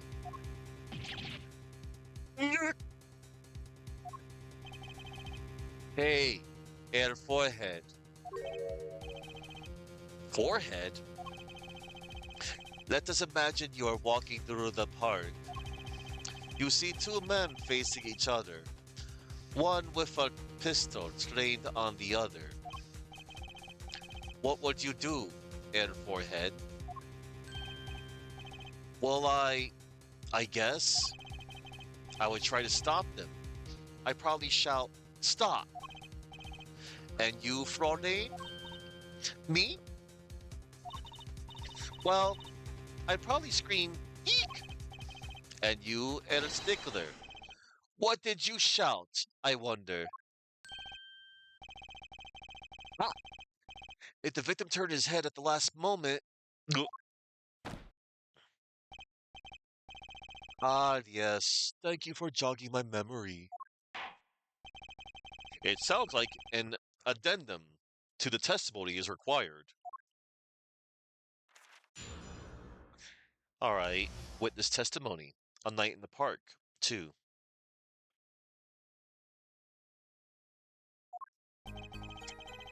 As soon as the killer raised his pistol, I took action. Cease this at once, you two! I cried, with composure. The victim turned in the direction of my voice, and a shot rang out. Whereupon our cowardly killer, the defendant, appeared to have become frightened. Tossing the pistol aside, he fled from the scene. I see. So you attempted to stop the crime. Indeed, with composure. Well, maybe the criminal wouldn't have fired if he hadn't shouted like that. That doesn't really matter now, unfortunately. Let us consider this new testimony, shall we? Observe the diagram, if you would. The witness, Mr. Stickler, was it, stood here. He shouted, "Oh, stop please," or something of this nature. And the victim responded by looking in the witness's direction. If the killer were to have fired at just that moment, as we can see, the bullet would have struck the right temple, as in the report. That does seem to be the case. Witness the power of a junior in Ivy University's Department of Science. Very well, Mr. Justice. You may cross-examine the witness. A Night in the Park 2. As soon as the killer raised his pistol, I took action. Hold it! So you saw a raised pistol. Weren't you frightened? It could be said that we students of Ivy University know no fear. The moment I saw that pistol, my inner sense of justice compelled me to take action. That was certainly brave of you. You might have gotten shot. Eh? You certainly were lucky. If I were in the killer's shoes, I certainly wouldn't have left a witness behind. He's got a point. He actually looks like he had no idea he was in danger. Regardless, I attempted to halt the bloodshed. Cease this at once, you two, I cried with composure. Hold it! Are you sure both men were able to hear your voice? They were. They were, of course. My high, exquisite voice echoed through the park.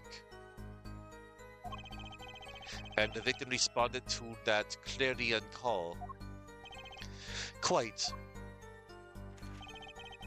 The victim turned in the direction of my voice, and the shots rang out. Hold it! Did you hear the gunshot at the same time as the victim turned? Indeed, I would say about the same time, to be precise. And the victim didn't ask you for help? It could be said that he didn't have time to ask. He didn't even have time to take a single step. I'm totally sure that the killer fired because Mr. Stickler startled him. Don't say that too loud, Shrusi, please.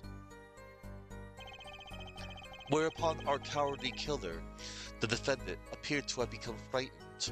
Hold it! Can you describe the killer's actions more clearly? He seemed quite surprised, especially considering that it was he who did the deed. As you can see, human psychology is a tangled web indeed. He simply couldn't believe what he had done. He shot, he panicked, a common tale, but true. Unfortunately, before I could take further action, tossing the pistol aside, he fled from the scene. Hold it! You didn't try to apprehend the criminal? It all happened so fast, I'm afraid I didn't have the time. Doesn't something about that strike you as odd, Apollo? What? The killer was in a hurry, right? He fired the pistol and tossed it right away. According to the testimony, that's what happened, yes. In that case, I expect to find something that we didn't find. Find something. Find what? I like that contradiction. Kinda sad to see it go. Not as sad as I feel. What do we do now? At least the testimony's getting a little clearer. She's right. Maybe I can find something to use in this new testimony. Why, you do, Apollo. Let's go to the fifth statement. Tossing the pistol aside, he fled from the scene. Oh, really? Hold it! Oh, excuse me. I hit the wrong button. I meant to present. I pulled a Deadpool. We shall present the evidence. Tossing the pistol aside, he fled from the scene. Really?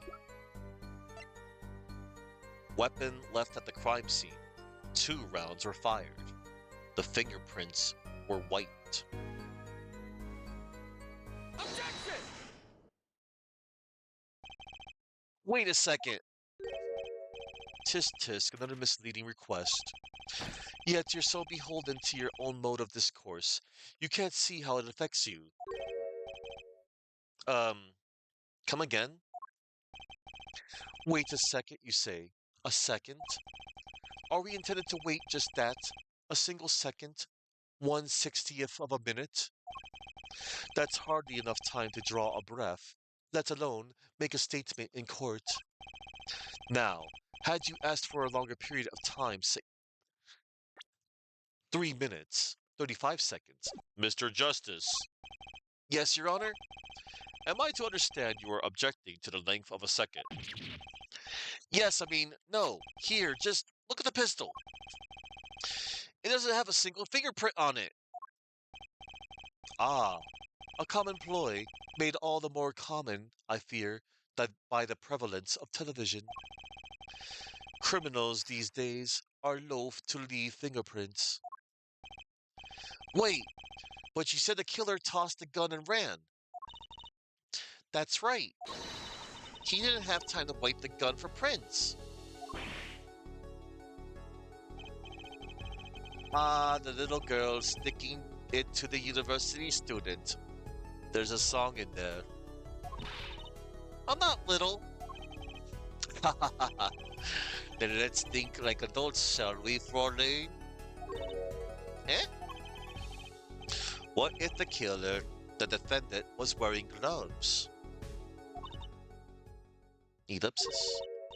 Gotta admit, I didn't think of that, Apollo.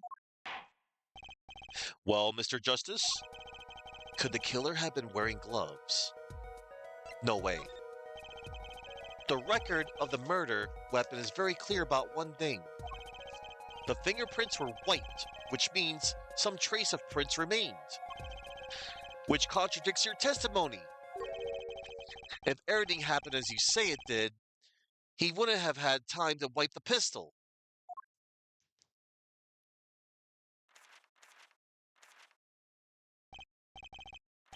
That may be, but it does not change what I saw.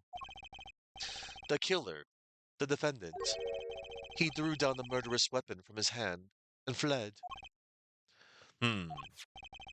And this pistol was found at the scene of the crime, strongly suggesting that this was the weapon he disposed of. That sounds solid to me.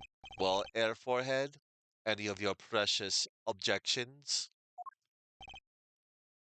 Ellipsis. What gives, Apollo? Let's see that voice training go to work. You know, I've only recently realized something.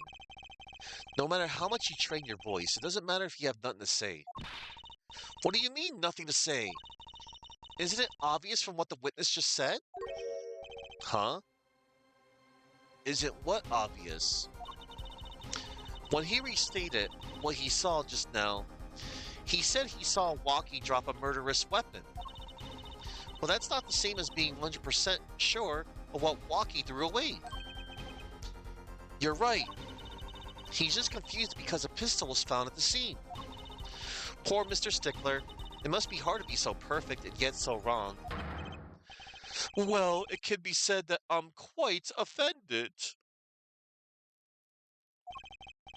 While it is indeed true that once in my youth...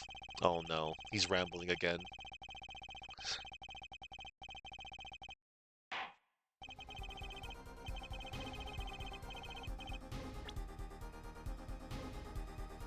While it is indeed true that once in my youth I wrote a love letter in my own blood that was seized by the teacher and posted on the blackboard for all to see, and for this the appellation poor might well be prefixed to my name. Yet as for the issue at hand, what we could say for certain is that the witness saw the killer throw something. Does the defense have anything to say about this? Well, if what he threw wasn't a pistol, then it had to be something else. At least one person on the defense team seems to be thinking. Grr, I'll wipe that smile off your pretty face, Gavin. Perhaps you can inform the court as to the nature of this something else. What did the killer throw away before fleeing the scene? Why, it was a shiv, Your Honor. Or the knife. Well, it's actually a shiv. It's a knife. Knife shiv. Same thing. Not really. Is that a sword? No. I saw one of those in the late night movie last night. Great. A sleep-deprived judge. This knife was found at the scene of the crime, with the defendant's prints on it. His prints? This single piece of evidence proves two important things. One, that the defendant threw down wasn't a pistol. Two, that the defendant wasn't wearing gloves. Indeed. Oh, air forehead. You're forgetting two other things you've just proven. Huh?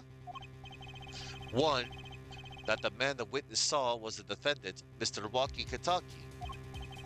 Two, that the defendant wasn't holding a knife with the intent of harming the victim. Oh, hmm, indeed. Never underestimate a Gavin is the lesson here. This court is of the opinion that our witness is fond of making assumptions. In that light, I believe it would behoove us to hear about what really occurred. With less assuming, please.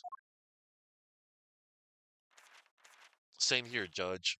I hate assumptions. It is always the same with you people. Mark left the house on foot. 5 minutes later, his brother left after him. How long would it take for Mark's brother to catch up to him? Assuming that Mark never had to stop for a traffic light. Assuming. Yes, that's what I said. Assuming. As if that were a probable situation at all. Shut up. Yet here you are assuming that my assumption is no better. No, it sucks. Ahem. What this court assumes is that the witness will testify as to what happened after the shot was fired. Tell him, Judge, please. Damn, Judge is awesome. Sometimes. I mean, he's cool. Judge and Judge. We like Judge in this courthouse. From shot to call. I could not prevent the killer from leaving the scene.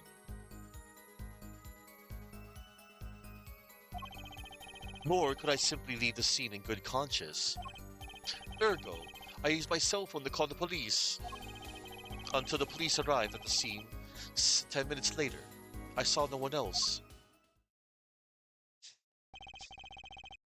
Why didn't you chase the killer?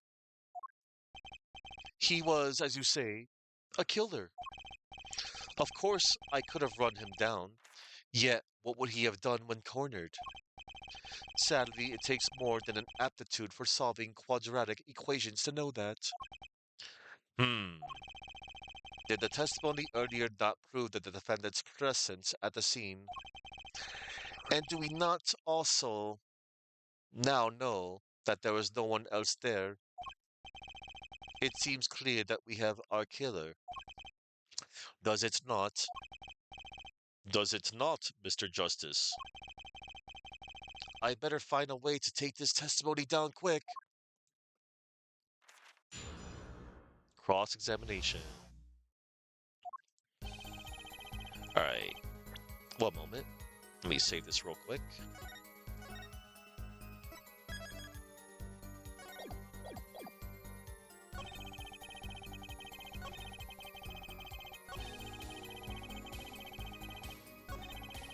This witness is way too self-assured.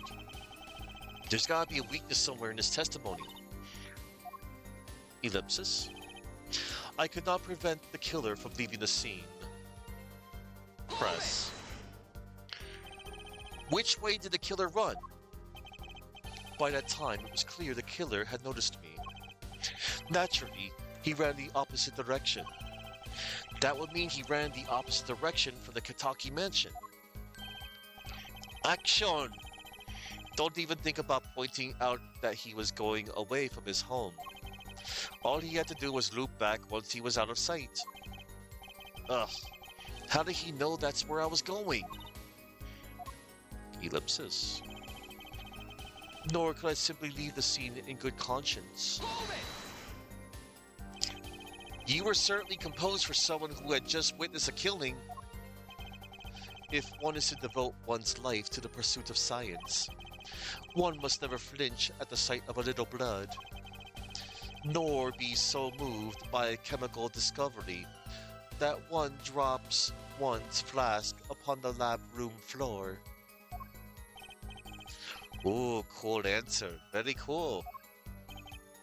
So nothing strange about how he acted. Ellipsis. Trucy looks like she has something to say. Ergo, I used my cell phone to call the police. Hold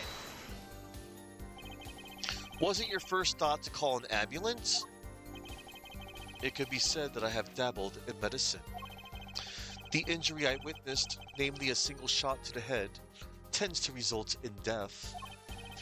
Ergo, there is no need for me to call an ambulance. Oh, a perfect syllogism. A proof in 3 parts. Exquisite. Simply exquisite. He actually looks like he's going to cry. Ellipsis.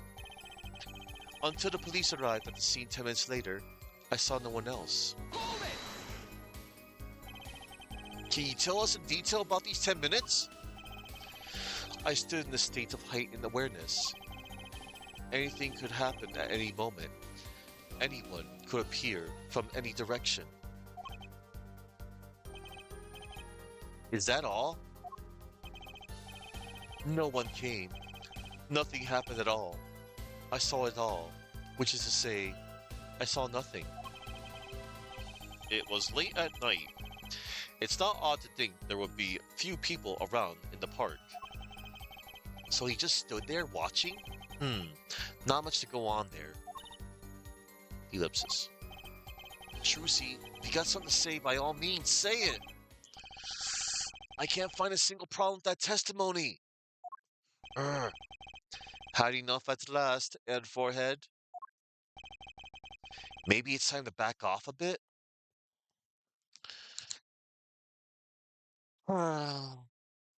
Yeah. Mm, there's no, there's nothing fishy about that testimony at all. It appears there are no objections to the witness's current testimony. There are any number of ways to explain the lack of prints on the pistol, I assure you. Perhaps the killer really was wearing gloves, which wiped the previous user's prints off. Then after the deed was done, this fell out of his pocket as he was throwing the gun away. A mistake befitting of a small-time punk, in my opinion. No! No! That face. It seems we come to the end of the line here. No, that can't be all. How unfortunate. It seems that you weren't cut out to stand on the same stage as me. Were you, Ed Forehead? I believe this brings the cross-examination to a close. This court will now declare a verdict for the defendant, Walkie Kataki. Hold it! Eek!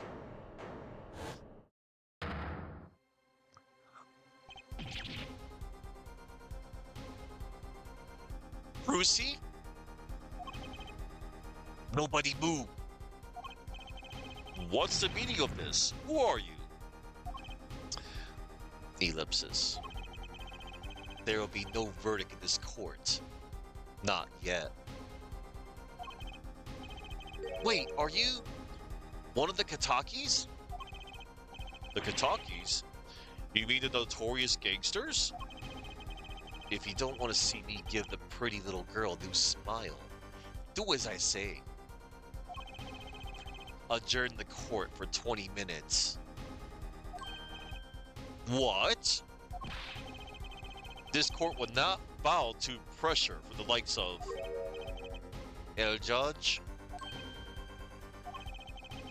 I see little point in further aggravating this gentleman.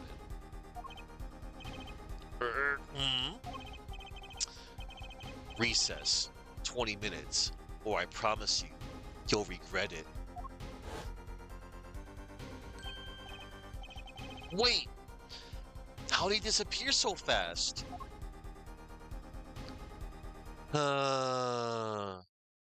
Come to the defendant lobby, Apollo.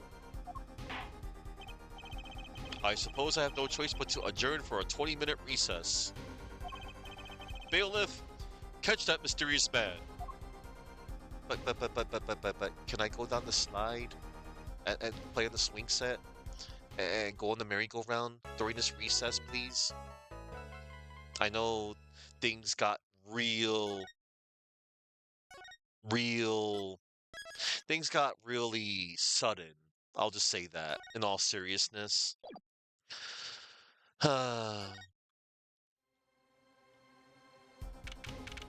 June 16th, 11:17 a.m., District Court, Defendant Lobby number 2. Trucy? Trucy? You move quick, Apollo. Good show. Good show. Trucy, you're okay? I thought...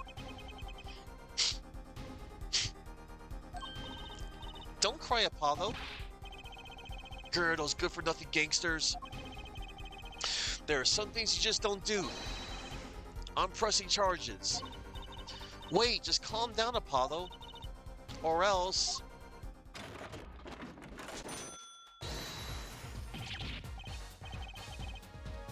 Ah! What the heck is that?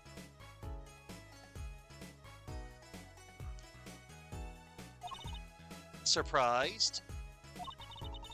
This is one of my best tricks, the amazing Mr. Hat. Mr. Hat. You look marvelous, darling. Ellipsis. He's a big hit on stage at the Wonder Bar. Yes, I am a big hit. Ha ha ha.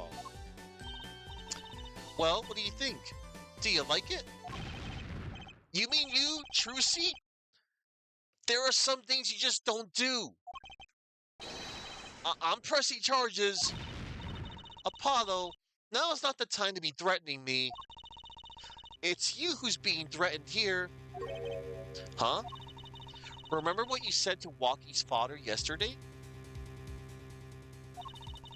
You promised you'd save his son. But that testimony is rock solid.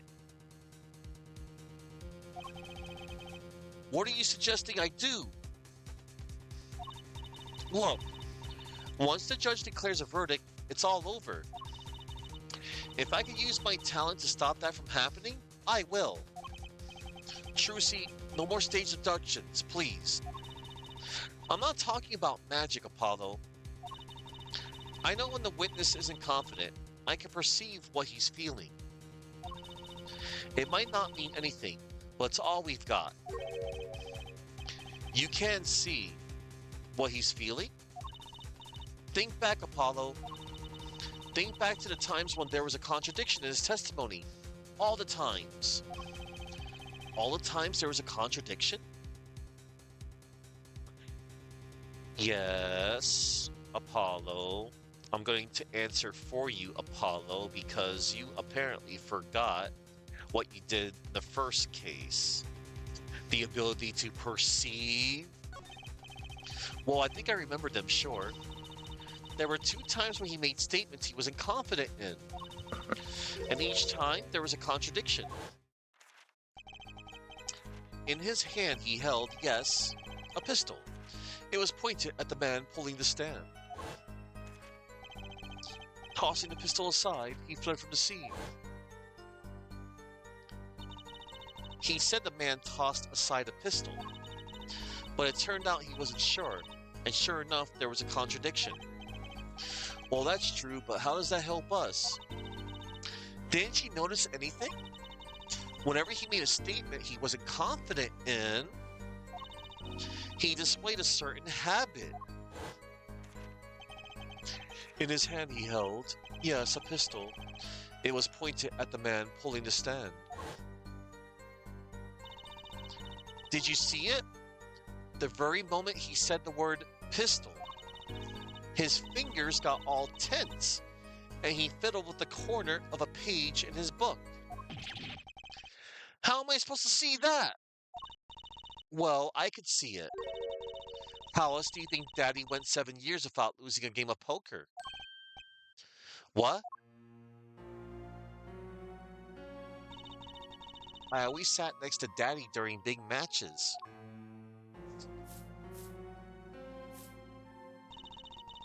I could see what his opponents were feeling.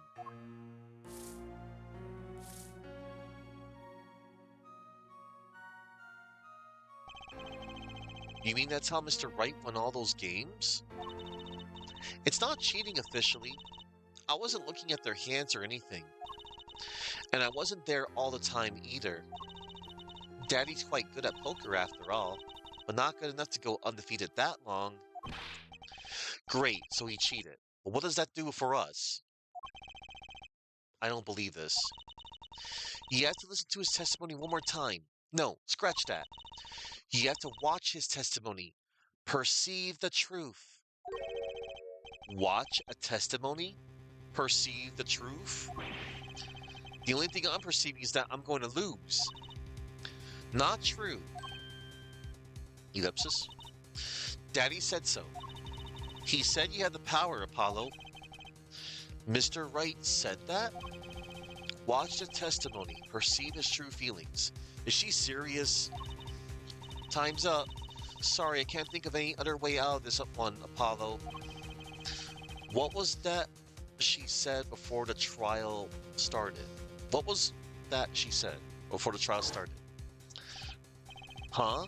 Mr. Wright's not here today? He said his old foot injury was acting up. Yes, he smiled when he said we'd be fine as long as you're there, Trucy. Is this what he meant by us being fine? Well, methods aside, she did avoid one guilty verdict already today.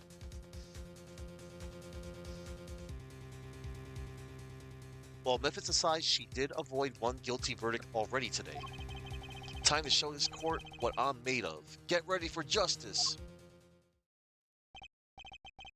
Let's do it. Apollo. You know, I'm starting to think I can do this. I knew you could do it all along. Oh, one more thing. Try to cover for Mr. Hat as best as you can. I just flew in from the coast, and boy, are my arms tired.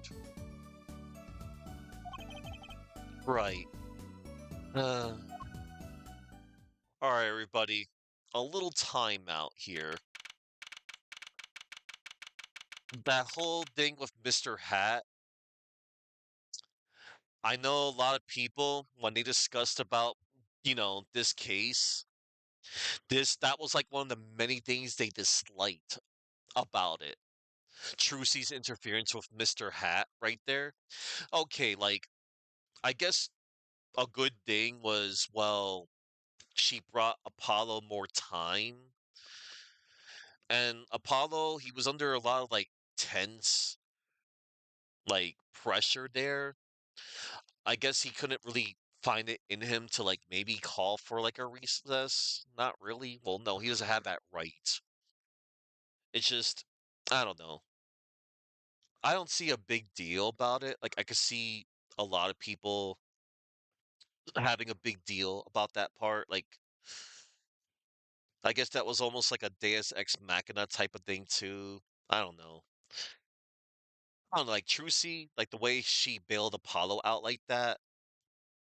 I don't know. I think it's also people just trying to nitpick little things that they just didn't like. Like it's cool to hate on that part. Like, look, aside from the whole panties thing and Mr. Hat, the rest of the case is actually really good. It's underrated. There are some things that people do like about this case, but we're going to continue now. June 16th, 11:40 a.m. District Court, courtroom number 4. Also, there's one more thing I'm gonna do. One moment, everybody. I need to hydrate. I'm going to turn my water into Kool-Aid for a moment. Yeah, we're gonna use a little magic. Okay. From water to Kool-Aid. Not much of a magic trick, because I just showed you how I'm gonna make Kool-Aid.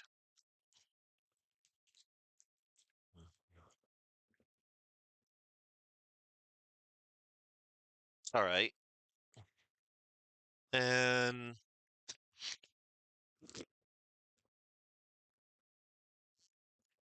I finished off my water. so I can have something sweet now.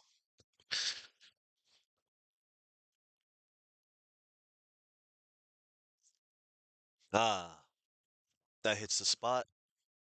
All right, I'm back, everybody. Di- June 16th, 1:40 a.m. District Court, courtroom number 4.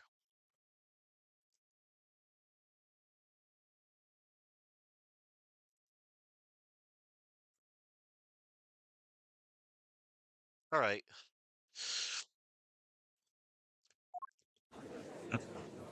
we're back in court.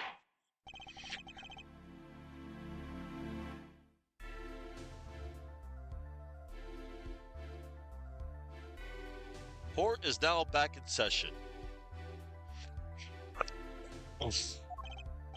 Right, we're fine. Ahem. I like to say to the young lady standing next to you, Mr. Justice. Oh, you mean me? Don't you have anything to report?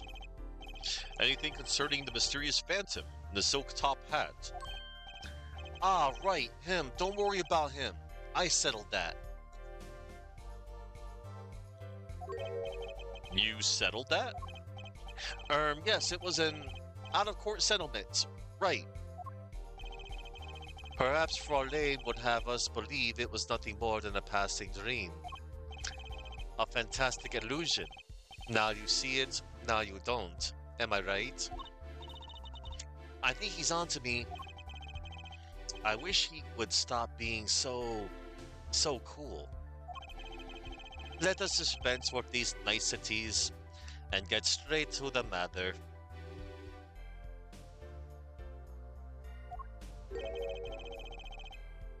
What are your plans for our gifted witness? Right. The defense would like to request another cross-examination. Because I forgot to ask something. There was no issue with the witness' previous testimony. I will grant your request, however, but this court will not permit stalling for time. Understood, Your Honor. Don't forget, Apollo. When he isn't sure about something, he has a habit of fiddling with his book.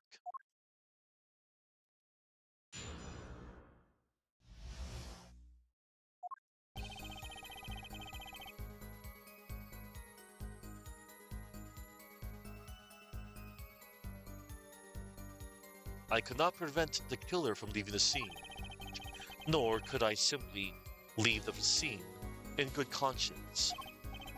Ergo, I used my cell phone to call the police. Until the police arrived at the scene 10 minutes later, I saw no one else. I'm not sure I'm qualified to watch testimonies after all. Focus, Apollo. Find his weak point. Find his weak spot. Focus, if only it were that easy. My ears hear what he says. My eyes see his expression. Do I have to do something more? What other senses do I have?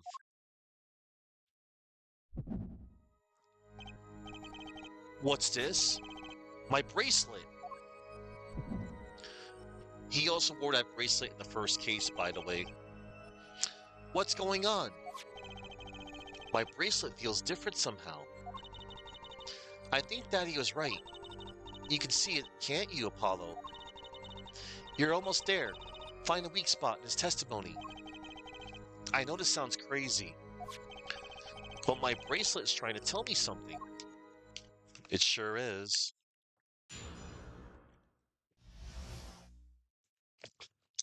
From shot to call.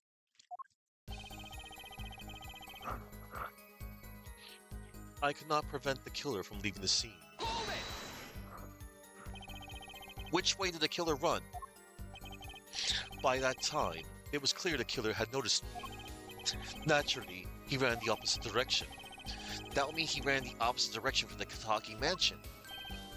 Action! Don't even think about pointing out that he was going away from his home.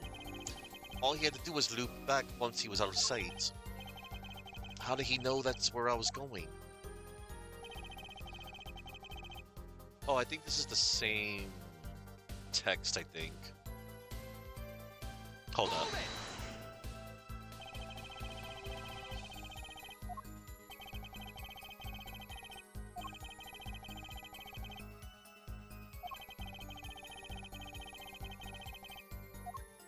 Yeah, same thing. So nothing strange about how he acted.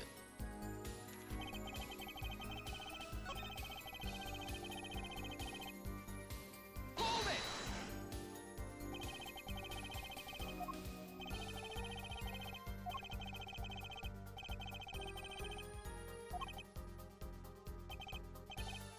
Was that all? I saw nothing. It's not odd to think there will be a few people around the park. So you stood there watching? Don't forget, Apollo, you have to focus to perceive the truth. I'm not sure I entirely understand this just yet, but I have perceived one thing. My bracelet is reacting to his testimony. This has to be the key. Okay. Ergo, I used my cell phone to call the police. Hold it! So you called immediately after witnessing the murder? The police undoubtedly have a record of the call. Why not check with them? Wait, Apollo. This has to be it. Wait, you mean his habit? Don't forget, Apollo. When he isn't sure about something, he has a habit of fiddling with his book. The only time he even had the book open was here. Which means this is the place to look for this habit. I don't know how I know, but I know. Know what? It's my bracelet. It's different somehow. I can feel it reacting to something about the witness. Your bracelet? I'm not sure I get this focus stuff you were talking about, Trucy. But I have a feeling that trusting my bracelet is the way to go. Okay, I just need to touch my bracelet with R as it reacts to the testimony.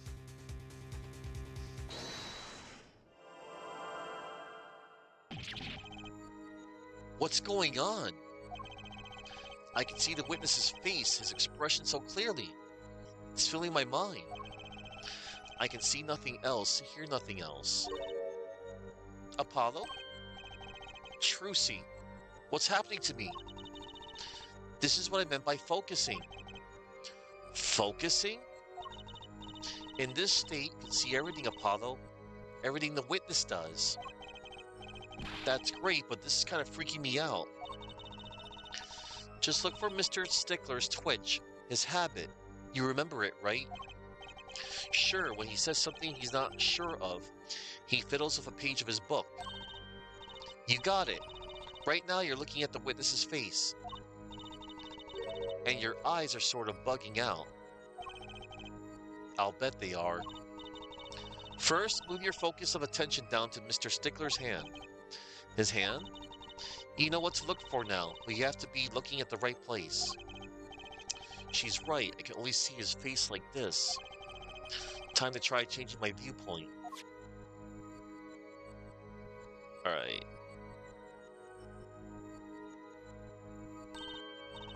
Perfect! Now you're really ready. Ready for what? Ready to perceive the truth behind the twitch. Perceive. Try listening to the witness talk as he focus. Then watch for his habit. Right, you mean when he fiddles with the page. That's right.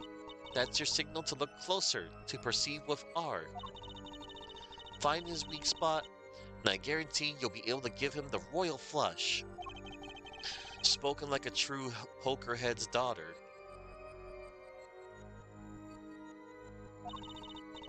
I'm a magician, thank you very much. So I have to pay attention to his words and his fingers. Don't worry, if you miss it, you can always try again. Right. Look out, nervous twitch. Here comes justice.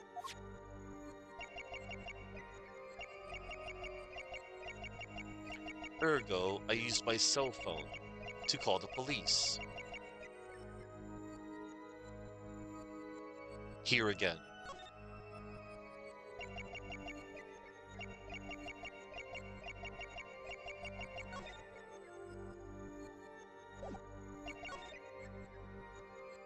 Confirm. Gotcha!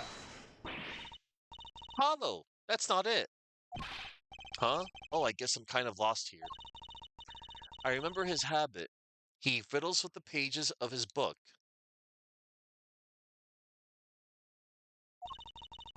The word he's saying right when he sees his fingers twitch is the key. Okay, so I have to watch for his fingers to move. Got it. And don't worry about getting it perfect for your first time. You can always try again. All right.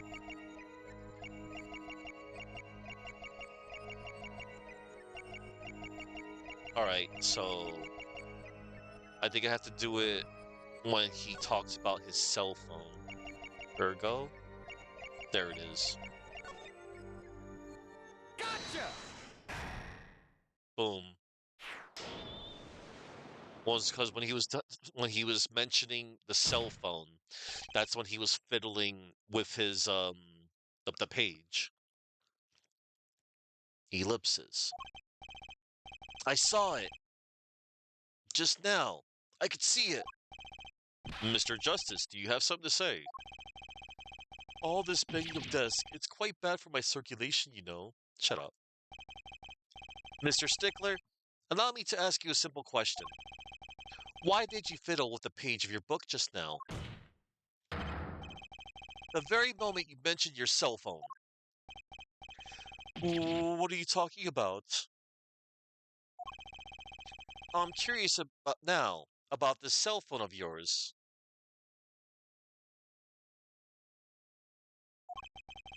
Mind if I ask a few questions? What to ask, what to ask.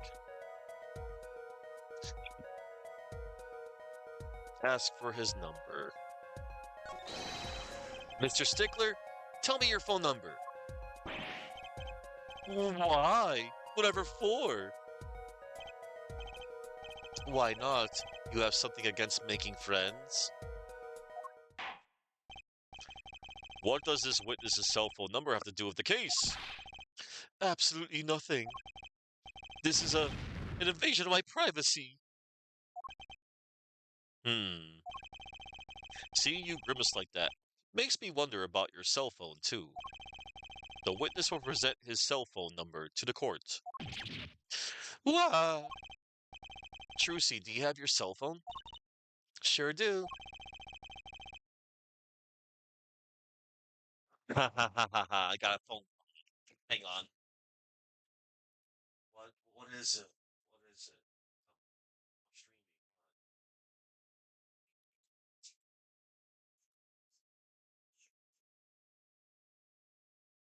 Right. I'll do it now.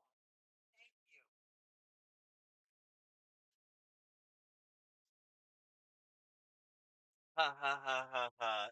Be right back, everybody. I have to put the clothes from the washer to the dryer. It's so funny. You know, they're talking about the cell phone. I got a cell phone call. Be right back.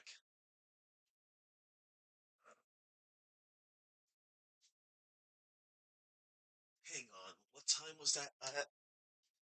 4:17. That's funny.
deepest of apologies, everyone. How dare them? How freaking dare them? It's so funny that I happen to be presenting evidence involving a cell phone, and then what happens? I get a call from the real world to friggin' do someone's laundry.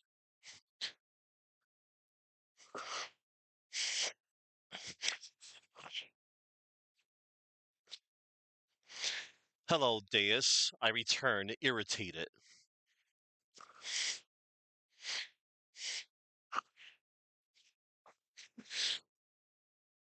No, nah, they're thankful, but that also leaves me really annoyed and pissed.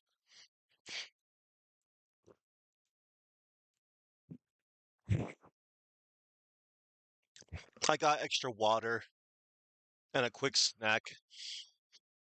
I had a banana. I'll eat my dinner after I'm done with this case. Anyway,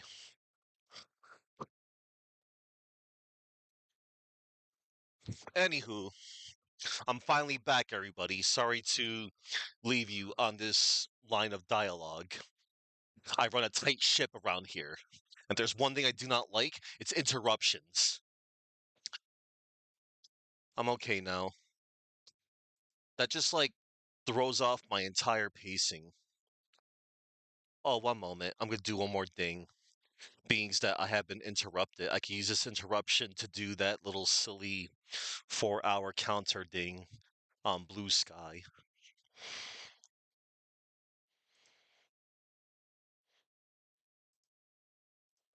Let's add a little bit more. Okay. All right. Wait, hello? Go live? Wait, I have to wait for the counter to run out or whatever? Hang on. You are now live. Yay. All right, cool. Hello, Deus. Hi. Hello again.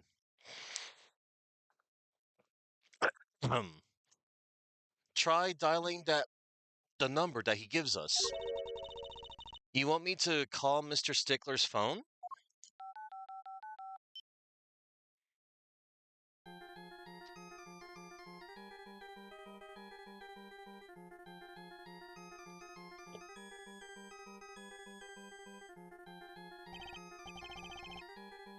And the worst ringtone in the series goes to this one. It ain't no Steel Samurai, and it sure as hell isn't Fragrance of Dark Coffee. It's Guilty Love, and Guilty Love is cool for like the first 45 seconds until it loops again. This is all highly irregular. Hey, my pocket's ringing. Wait, this is the phone from yesterday. Yep. Look, a cell phone. Someone dropped it beneath this tire.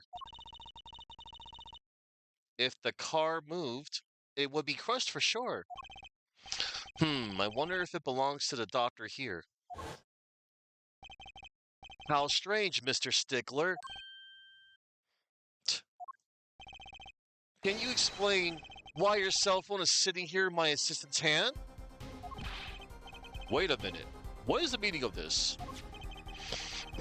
This cell phone was found yesterday in the Maractus Clinic garage. The Maractus? Why, that's where the victim lived. Yeah! That's impossible.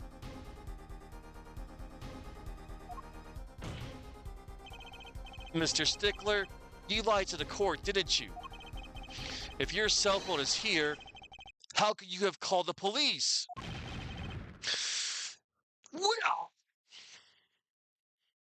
yeah, how could you? It's true. I didn't have my cell phone that night. That is why it could be said that I called the police from a public payphone. A payphone. So you didn't call on your cell phone after all. Just where was this payphone located, Mr. Stickler? Well, to indicate it with a startling high degree of accuracy, it was right around here. That's quite a ways from the park. But why did you lie? There could be only one reason. He didn't want the court to know he had lost his cell phone. Because it was found in the victim's garage. What are you saying? Mr. Stickler, you broke into the Miraculous Clinic garage on the night of the murder. This cell phone tells all. Well, that's ridiculous. That makes it sound like I snuck into this fellow's garage to commit some crime. As though I were trying to kill him. Well, Dr. Miraculous was killed that night. Well, yes, but no. This line of reasoning has to be against the rules. Yes, it's true. I lost my cell phone. But you can't prove that I lost it that night. Well, Mr. Justice, if that cell phone was dropped the night of the murder, it does raise considerable suspicions as to a connection with the crime. Now's your chance, Apollo. Connect Mr. Stickler to the crime. Oh, he's already connected enough. I just have to prove it. Well, do I have a piece of evidence that can do the job? Can I prove the cell phone was dropped on the night of the murder? Why, yes, we show evidence. Of course I have evidence. Oh, I like your swagger, Air Forehead. Hit it. The courts will see this evidence, Mr. Justice. Hit it, as they say. Quit it or hit it. The evidence that proves that the cell phone was dropped on the night of the murder is the mirror. Take that! That's a side view mirror. As it so happens, Dr. Miraculous's car was in an accident. And that took place the night of the murder. An accident? An accident. It happened a little after 9 p.m., just outside People Park, our murder scene. Dr. Miraculous's car hit a pedestrian. What are you trying to say? From the absence of a mirror, it's clear that the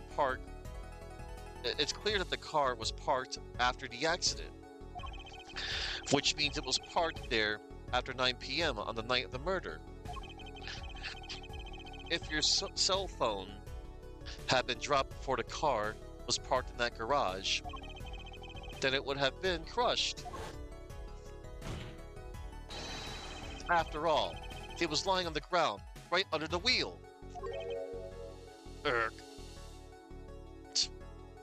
Yeah, keep flipping your pages. Ergo, Mr. Stickler, the only time you could have dropped this in that garage was after 9 p.m. the night of the murder in the park. Whoa! Mr. Stickler, you know what that means? You know what this means? You did break into the victim's garage that night. This is most unexpected. Mr. Justice, are you naming the witness as a suspect in the murder of Pal Maractus? No, stop. This is too much. This can't be happening. Prosecutor, say something. I suppose it is worth saying this. No connection has been found between Wesley Stickler and Pal Maractus. That is, other than this. I believe our next testimony will be most revelatory. Is the witness prepared? Yes, Your Honor. I know that face. That's the face of guilt. Ellipsis.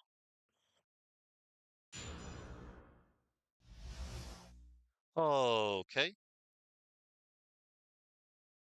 Tickler's truth. That night, yes, I went to the supermarket. I must have dropped my cell phone on my way back. And when I was walking through the park, I happened to witness the crime. I saw the killer, the victim, the stand, all as clear as day. It was him. I saw the defendant at the scene. Yes, but your cell phone was lying in the garage. Ah, yes, well, as you can see, my model of cell phone has a defect. It is given to rolling. It's quite a pain when I drop it alongside the road, you know.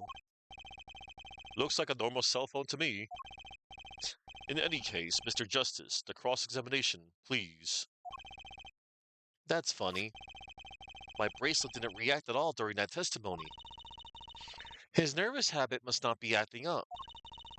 I didn't sense anything either, actually.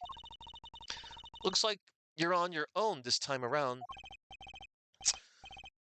Right, no problem, I hope. Here comes justice.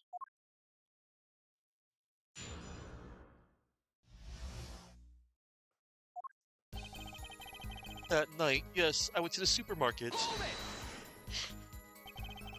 So you went shopping, which means you were holding a grocery bag when you witnessed a murder taking place? Eh? Well, yes, of course. Incidentally, the prosecution has received no report of this domestic detail. Mr. Stickler, can you explain yourself? No, I mean, yes, I did go shopping, really.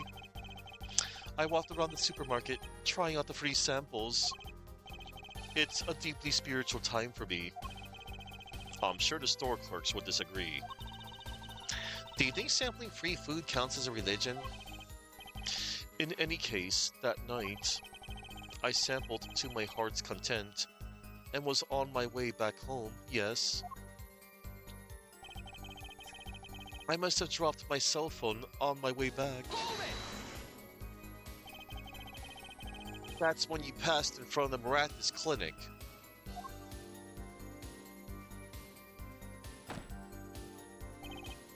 Why, yes, that's correct. That was a pretty suspicious pause there. Mr. Stickler, do you think you could be a bit more specific? Please show us the exact route you took on the night of the murder. Of course. The supermarket is here, along the main road. My way home from there takes me past the Miraculous Clinic. This is probably when I dropped my cell phone. Yet, woe is I walked on unaware of my loss. And walked right into that fateful park. And when I was walking through the park, I happened to witness the crime. Hold it! Which entrance did you enter the park from? Well, to be exact. One moment, everybody.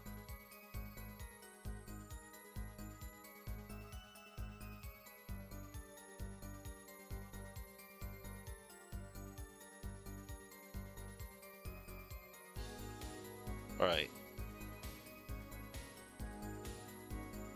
Well, to be exact, one might say that I went in from the entrance closest to the Miraculous Clinic. The same entrance our victim used. Did you notice anything when you entered? Wheel marks from a noodle stand, for instance? I have no recollection of such a thing, no. Yet, though I might have missed the tracks, I could not miss what happened next. I am a keen observer, of the obvious, you might say. Sure you are. It was him. I saw the defendant of the scene. Hold it! Are you absolutely sure it was the defendant? Stop asking me the same questions over and over. This isn't some kind of makeup test. What's a makeup test, Apollo? Nothing a good student like you has to worry about. Time to find his weak spot and press it till he breaks.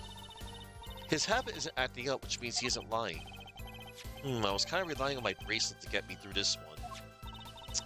But he's pretty unsettled. The odds are really high that you can't get something out of him. That gleam in your eyes. You're a gambler's daughter through and through. I'm a magician, thank you very much. Alright. I saw the killer, the victim, the stand, all as clear as day. Hold it! This part of the testimony is the key. I know it. Should I press him about the killer, the victim, or the noodle stand? Let's press him on the noodle stand. Do you happen to remember the noodle stand? Quite well, yes. For a student of the sciences, keen observation and healthy curiosity are vital. I remember everything. I could even read the sign. I believe it said, noodle. Yes, that was it. For remembering something quite well, it sure took you a while to tell us. And thank you for telling us that a noodle stand sells noodles. Very enlightening. Judge. Well, Mr. Justice? What about that sign? Could that be important? Yeah, it's very important. So the sign on the noodle stand said noodle. It appears the defense has just obtained a vital piece of testimony. Is this noodle stand's broth really that delicious? I'll have to go sample the wares one of these days. I think that's worth adding to the testimony as well.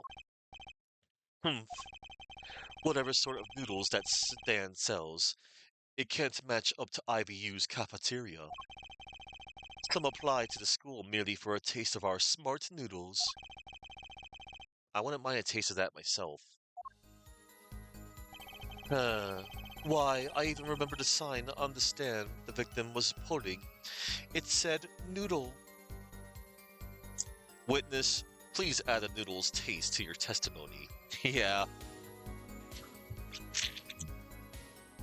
I got my noodles right here. Maruchan, the chicken flavor. I like it. Hold it! So the sign said noodle. You're absolutely sure?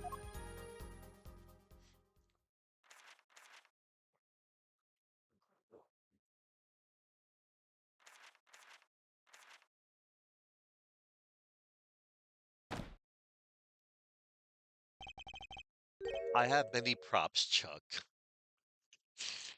Let me be frank. Yes. In fact, the word unsure isn't even in my dictionary. Not the word uncertain or he was wasting time looking that stuff up. Noodle, eh? I like that. It tells you what you're getting. No nonsense. It tells me a lot more than that, actually. Why are you smiling like that, Apollo?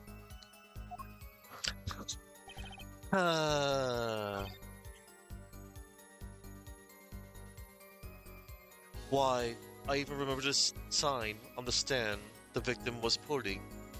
It said, noodle.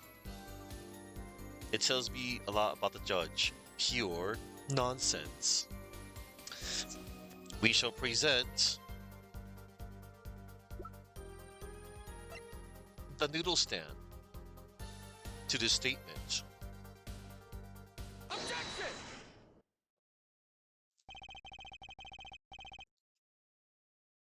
And you're absolutely sure the sign read noodle? Why, just last week my professor offered me this praise. At least you have good eyesight, Stickler. I'll give you that. It read, without a doubt, noodle. I see. What? Why are you looking at me like that? Is that pity I see in your eyes? No, we're looking at you because you're pathetic. Let's take a look at our map, shall we? So you're claiming that when you saw the sign, you were standing here, was it? Although, it would have been a bit hard to read the sign from this spot. You think so?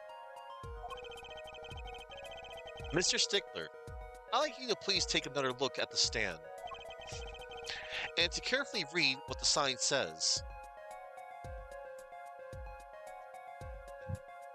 I'll take the noodles and handle it like Apollo's paper. Roast chicken flavor.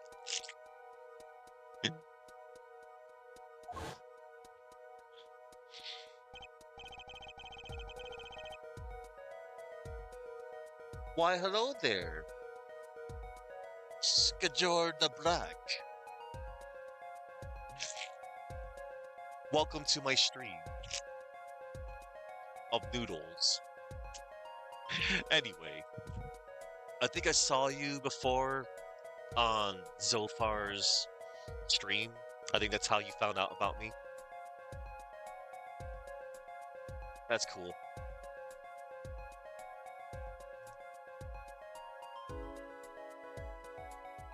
Indeed, that's me, the one and only. Alright.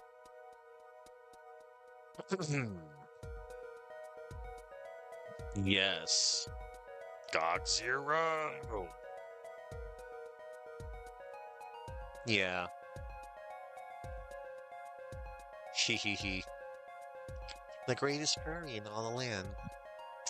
See? The sign actually states the land of the stand. See?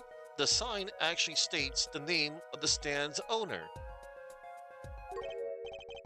Eldunes. Yep. Eldune? Inconceivable! I'm certain it was definitely Noodle for sure. Positive. I'm afraid your professor was wrong about that eyesight. I would be so quick to jump to that conclusion. The sign he saw changes everything. The witness says the sign said noodle because the witness says the sign said noodle and he saw it right.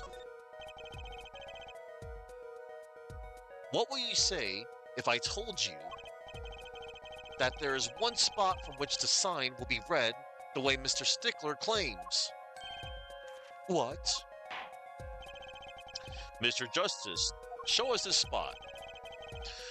The witness... Take that! Oh. Sorry, I pressed the wrong button. I pulled a Deadpool. I'll take this penalty. Any thoughts, Mr. Gavin? I was trying to press history. The witness actually viewed the stand from this location. What? It's my turn to chastise the upstart, is it? And forehead, recall what you just told the court. The sign on the stand reads Eldunes, ja? How would the witness standing where you have indicated change anything?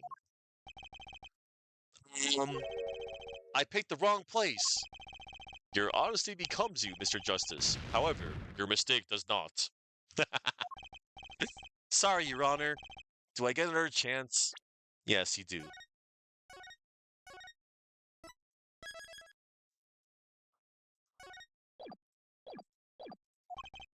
Tell us once again, where was the witness standing?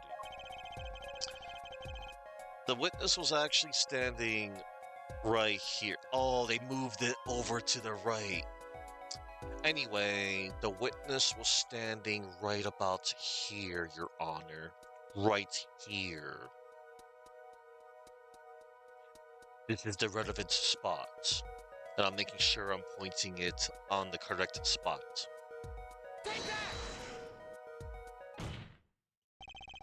The witness was standing here, on the opposite side. How do you know that?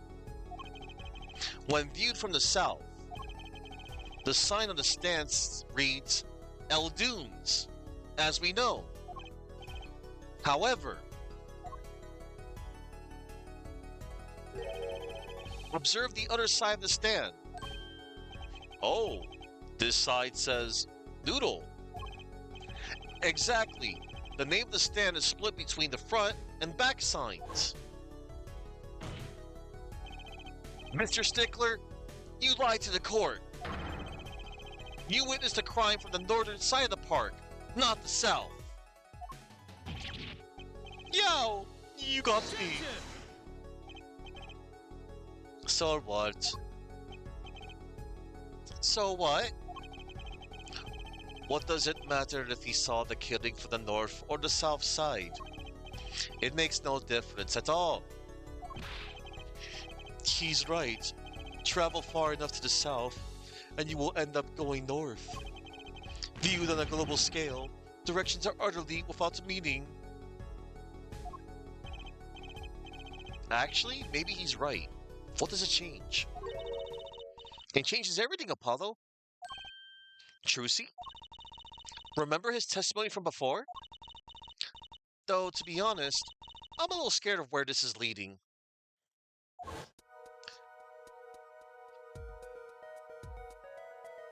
Me too, Trucy. Me too. The killer and the victim are facing each other here. Then at the moment the killer raises his weapon, Mr. Stickler shouts. At which point, the victim turns his head to look, and the killer fires his pistol.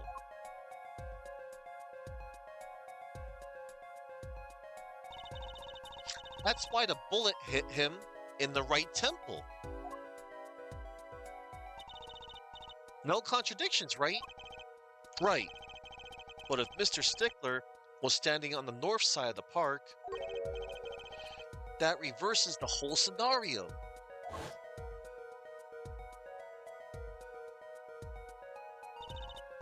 Completely. If Mr. Stickler shouts from where he is now, and the victim looks in his direction,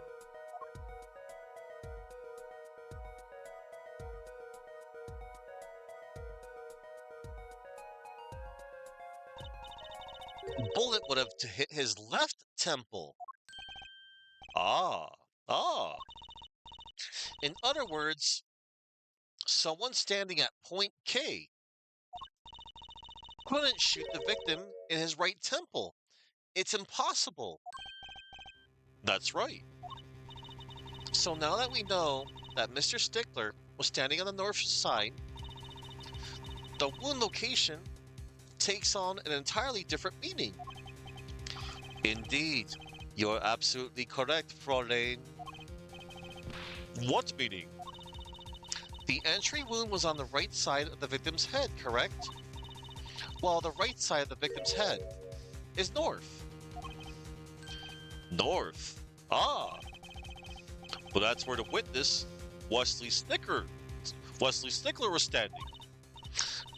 Correct. So if he was standing to the north, then the only person here who could have shot the victim in the right temple was Mr. Stickler himself. Yeah.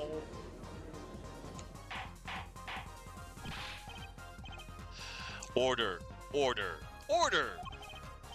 Wow, the apple didn't fall far from the tree. She's flipped this whole case on its head, while I was still figuring it out. Objection! That's... oh. Clarify 1 point for me, if you would, Air Forehead. What now? Are you truly accusing this college student of murder? Well, I can't say he exactly looks innocent, but something still doesn't feel right. I just can't picture him as the real killer. Help me. No, please. Looks aside, I'm really a nice guy. All my friends say so.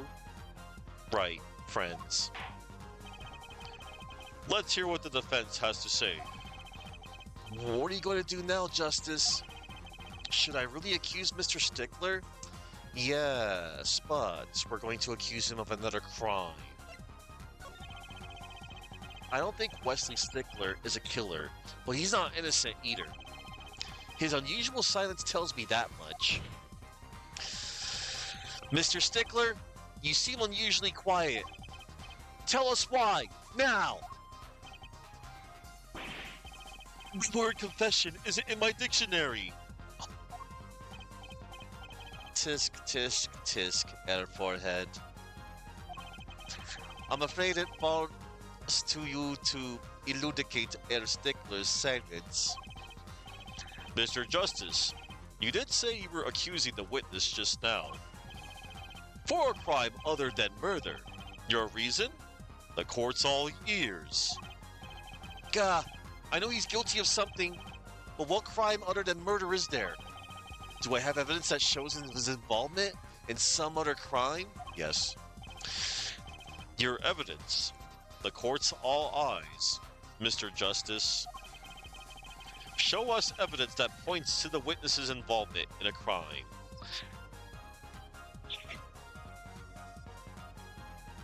Trucy's panties. They were in the exhaust pipe of the car near the Maractus Clinic. Take that! The evidence is this. What is that? Women's underwear? Hey, those are mine.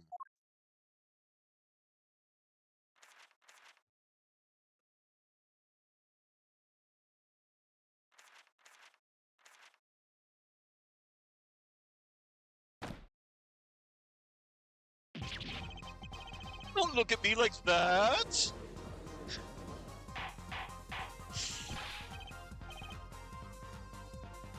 Order, order, order! Mr. Stickler, while I can't say this comes as a shock, it's not what it seems. Hang on. It's not what it seems. By Pythagoras' theorem, I swear it. On the night of the murder, just past 9 p.m., a young girl catches a panty snatcher red-handed. Bravely, she gives chase, but the snatcher flees and hides himself in no other place than the Maractus Clinic garage. Aha! Incidentally,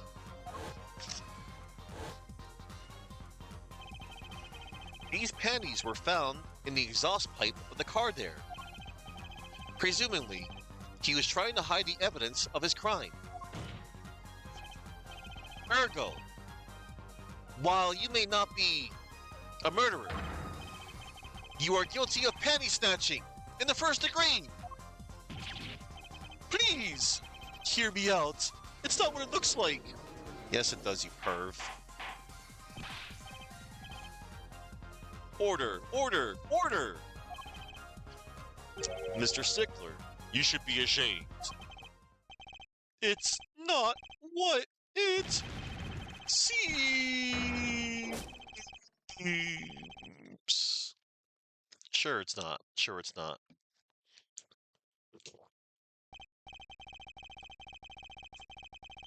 So, are we to understand that you were silent not because you were guilty of murder, but because you lacked the courage to admit your theft of this girl's undergarments? Perhaps you are not aware that my school's name was originally written IV. I stands for intelligent, V stands for valiant, C? No. Your point? I'm not done. Now, I'm a major in the science department. And what does science teach, if not curiosity? Yes, we of the IVU, science department, are valiantly curious. No challenge is too daunting, and what greater challenge to science?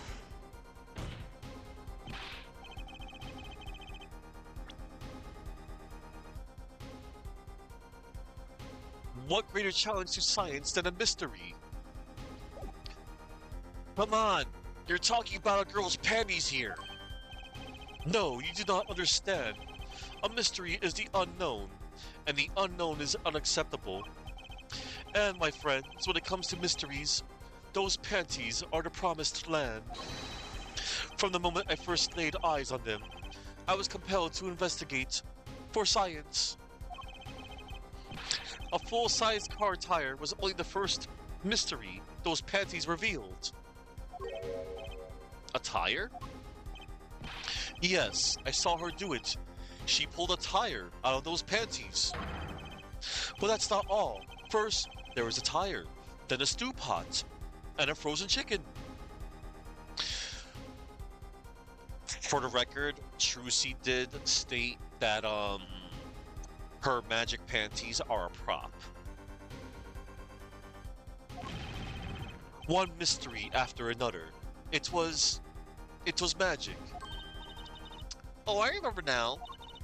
He's one of the regulars in the audience at the Wonder Bar. Huh? He's talking about my magic panties trick. I just don't understand. A broom from a pair of panties, it mocks the very laws of physics.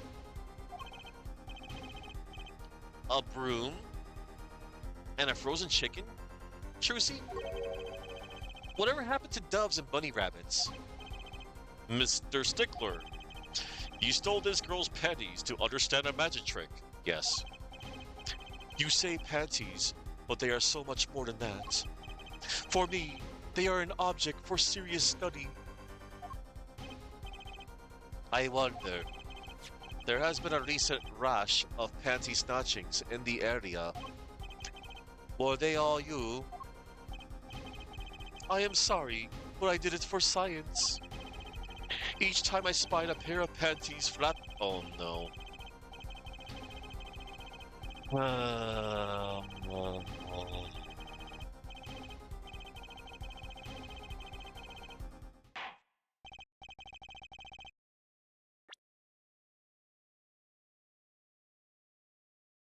Each time I spared a pair, Each time I spied a pair of panties flapping in the breeze, I thought maybe this would be the pair that would elucidate the mystery. Even that night, as she chased me through the streets, I wept tears of joy. Perhaps this is the night that I will seize the truth that lies within those panties. Yet woe was I, for once again the lacy heart patterned truth slipped through my fingers. Still, that leaves one thing unexplained. Yep, her panties blinded me with science. Still, that leaves one thing unexplained. Ah, you referred to our witness's other lie, yes? The witness claimed he saw the crime from the south, but was in fact in the north. Indeed. Would anyone care to explain why he lied about that? Ellipsis. Be my guest, Air Forehead. Me? Did I not hear you correctly? Did you not say you do not accuse the witness of murder? Why, then, did the witness lie about his location at the time of the shooting? Or have you no idea? Apollo, there's something about the way the diagram is arranged right now. When you think about it, right near where Mr. Stickler was standing, isn't there a— Well, Mr. Justice, what say you? Do you have any evidence to show why the witness lied about his location? Why, I do, Your Honor. And it's also unfortunate because the Bloomers, they were also in the trash can at People Park. There happens to be a trash can to where he was really standing. Take that! The evidence that shows why he lied is this. What? More panties? How many panties are you carrying in your pocket, Air Forehead? These are the last. Honest. These were found in a trash can at the park. Looking at the diagram, we can see that the trash can was right next to where the witness stood. Mr. Stickler, you didn't. Alas, I'm a failure as a scientist. I can't unravel the mysteries of the universe. I can't even unravel a pair of panties. TMI, TMI, send in the jail, please.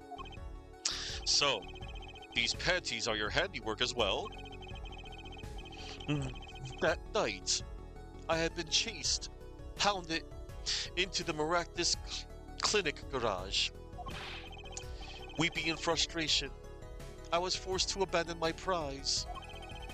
Don't you see how I felt? Believe me, I'd rather not. Same. I hid in the garage for a short while. Then, abandoning the panties, I made for home. To avoid the office where the girl works, I went towards the south entrance. When I saw them hanging there, on a clothesline, by a giant mansion, a giant pair of panties. Apparently he didn't know those bloomers belonged to the mob. I had them, safe in my pocket, ready to take home. Oh, by the way, for reference and context, they belong to this, lady.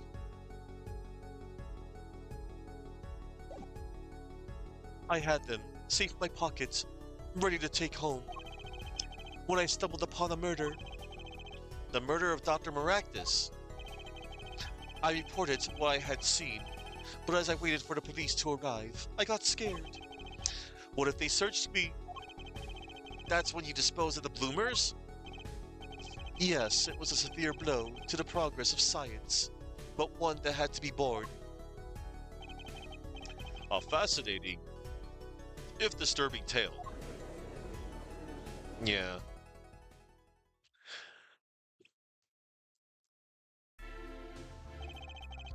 I believe this brings today's proceedings to a close, and I'm more than pleased to dismiss this witness for the remainder of the trial. I feel you, Judge, on a spiritual level. One last thing, if I might. Yes, Prosecutor Gavin? Regardless of where we ended today, some vital points were made. Namely, that the defendant, Waki Kataki, was at the scene of the crime, and he was pointing a weapon at the victim. One more thing. Waki Kataki has a clear motive. Indeed, the defendant Waki Kataki is still the prime suspect in this case. The only suspect, in fact, assuming there was no one else at the scene at the crime. Yet, a mystery remains. The location of the wound in the victim's right temple has yet to be explained. The court requests further investigation from both the defense and prosecution. Ja, baby. No problem. Very well. This brings the trial for the day to a close. Court is adjourned. Damn. I mean, I'm glad that there's more to the case. Just gotta do one more investigation, and then we're gonna go back to court. Alright. Hope you're all enjoying this wonderful case so far. We're getting to the good stuff now. We're getting to the really good stuff now.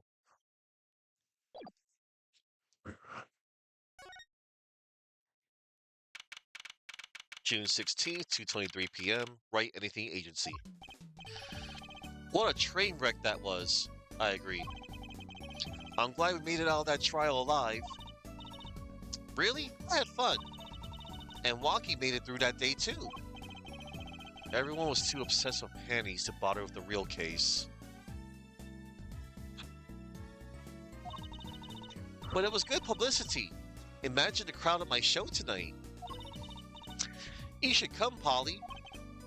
Yeah, the amazing Mr. Hat will be making an appearance. Hi, folk. I'll be here all week. That's about enough of him. I agree. Hello? Ah, Miss Tiana. Thank you for today. The trial went well. Oh, right, no problem. Do you think Walkie will be okay? Well, he's not guilty. Yet. Please, you have to help him. We're supposed to get married next month.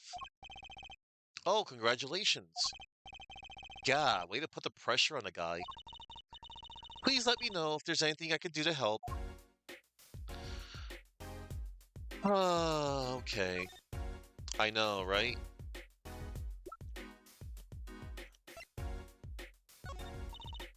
I'm sorry, I don't know much about the case. I feel so helpless, you're my only hope. Please help my walkie-talkie. Walkie-talkie. Anyway, we'll just talk to her. Oh wait, I have to examine Charlie real quick. It's part of the silly achievement. It's Charlie, the houseplant. They've had it for years, apparently. That's Mr. Charlie to you. He's been here longer, after all. Right, sorry. I'm sorry, Mr. Charlie. He was raised by a tribe of heathens. She's saying something to the plant as she waters it.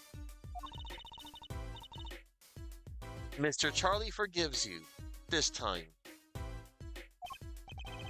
Is there anything else I might do to please his high leafiness? Hello there, Rowley. It has been a while. Hope you've been well. I'm just, revisiting Apollo Justice.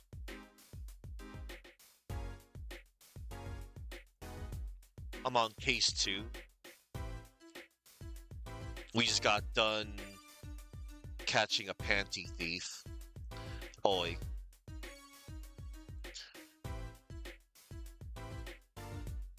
You're contemplating bleeding out in a blizzard, overlooking a beautiful mountain? Damn.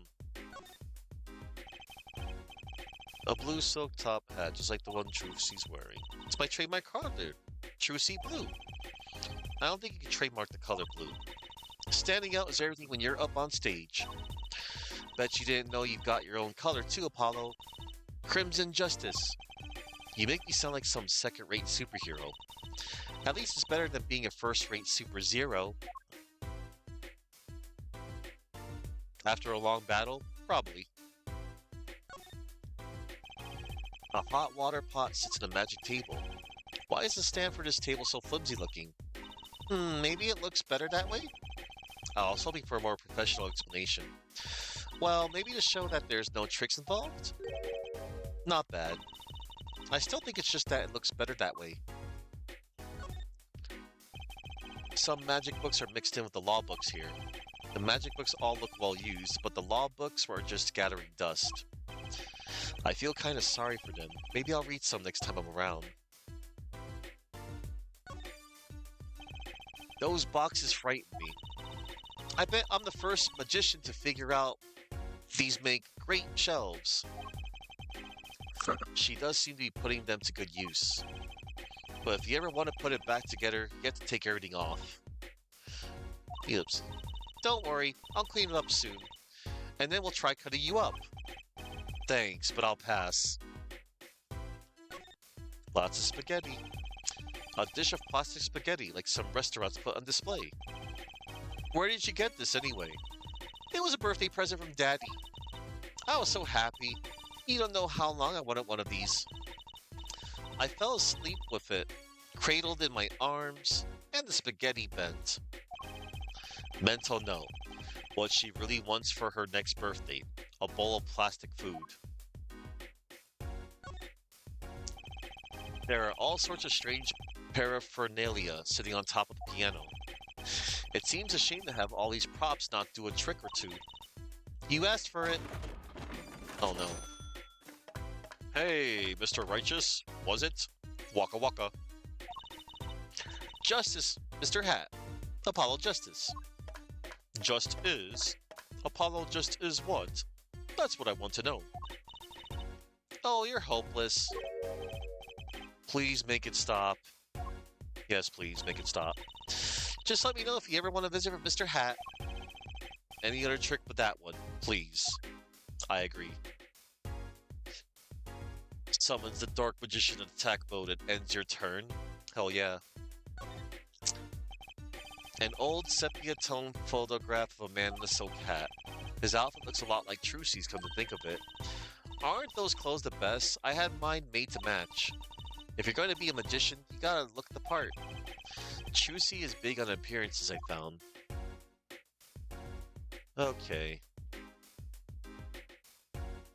Let's talk to this person now. Marriage. Are you sure about marrying into the Kataki family? I'm fine with it, and I love Waki with all my heart. Aw, it's so sweet. So it doesn't bother you that you'll be, married to the mob? Married to the mob. I don't think so. My parents are against it, of course. Say, where did you and Wonky first meet anyway? Good question. Miss Tiala doesn't look like the type to have gangster connections. Oh, we met at my old job, actually. Ah, office romance. Ellipsis. She's not very forthcoming with information about herself, is she? The Katakis. Did you know that the boss is trying to get out of the business? Really? Mr. Kataki wants to quit being a gangster? This guy right here? Vito Corleone? Marlon Brando? The Godfather?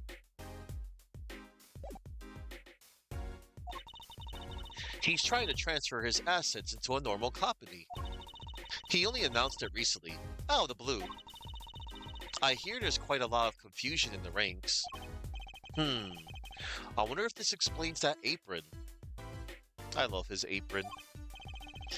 I can't imagine Waki going along with that.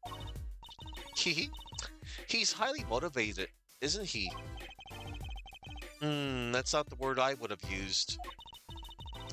He said, I'll be the next big boss and keep the family alive. You appreciate that that was in black and white. Yeah. Mad World. Oh yeah, it's on the Wii.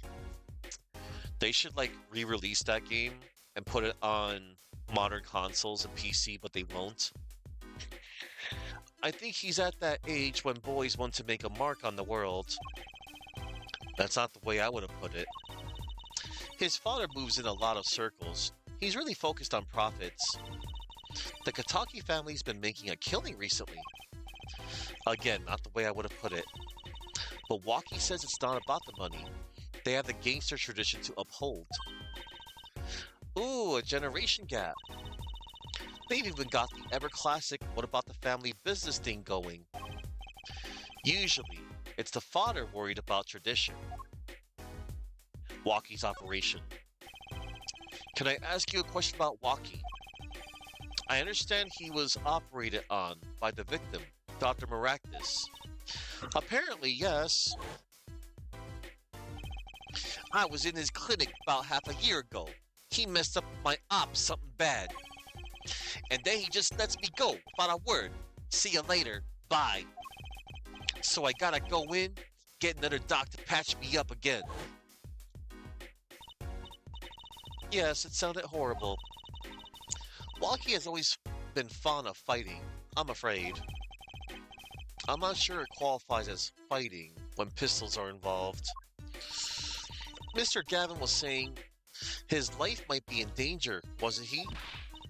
No, that can't be right. I'm sure he was just trying to scare us. It's scary to think that a surgeon might make a mistake. But it's even scarier when he tries to hide it. Why, true C, it's because, do I have to say it again? Look at his name, everybody. Pal Maractus. Switch the M right here where the P is. Put the P here to the M where it was here. What do you get? Malpractice.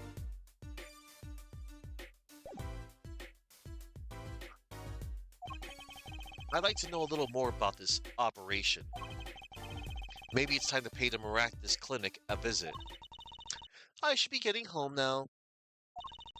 Walkie's in your hands, Mr. Justice. Right. Leave it to me. Apollo, I think you're only making her more nervous. Sorry, I'm new at this, okay? Teehee, it's all right. I believe in you. All right. It's time to get on out of here. To the detention center, Batman. Da-da-da-da.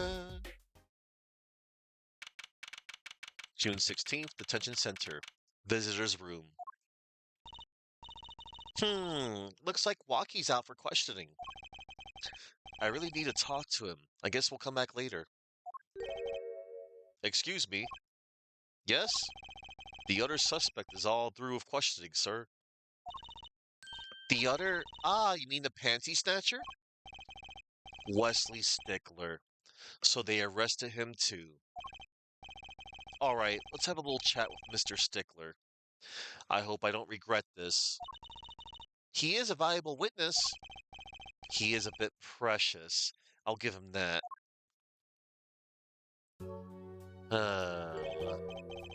Please keep this brief if you would. I'm quite busy.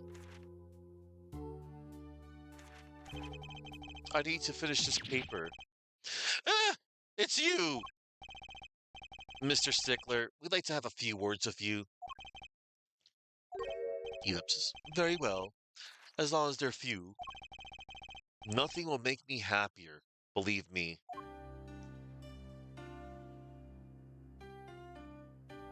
This is my personal favorite detention center theme right here. It's a good one.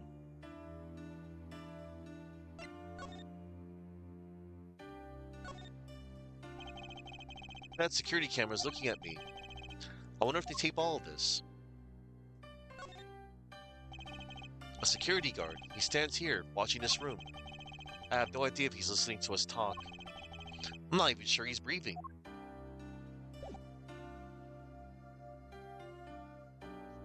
Alright, let's talk to this guy. Penny Snatcher. Mr. Stickler, on the night of the murder, you stole. Wait, I can't help but feel that I'm being misunderstood. How exactly? Yes, that night. I obtained a pair of panties, it's true. However, it was my burning curiosity that drove me to do it. Nothing more. You wanted to know the trick to my panties, right? You're here too?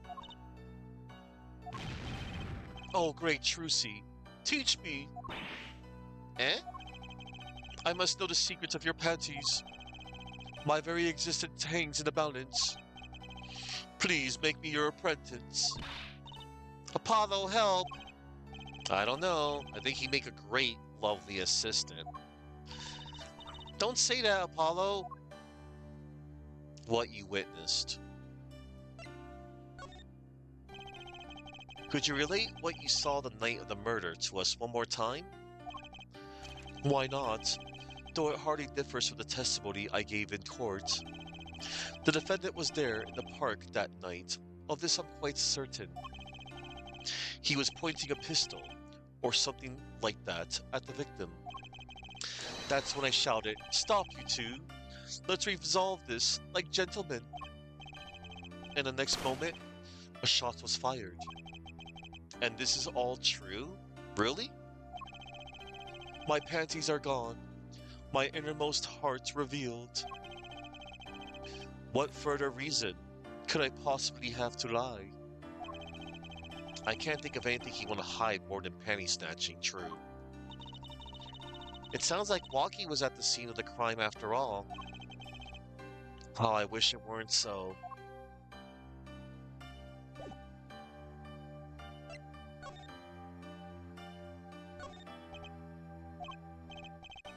Fine, ignore my evidence. See if I care. I wonder what he's thinking. On second thought, let's not go there.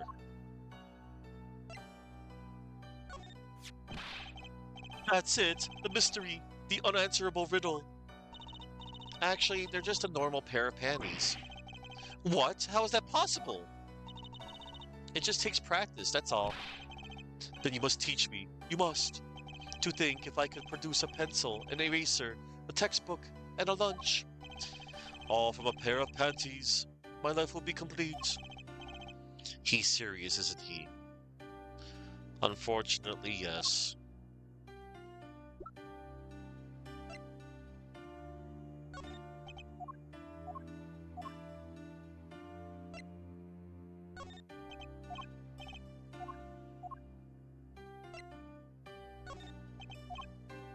Alright, I think he doesn't have anything to say about anything. We got that extra bit of dialogue with the panties. Nothing about his cell phone.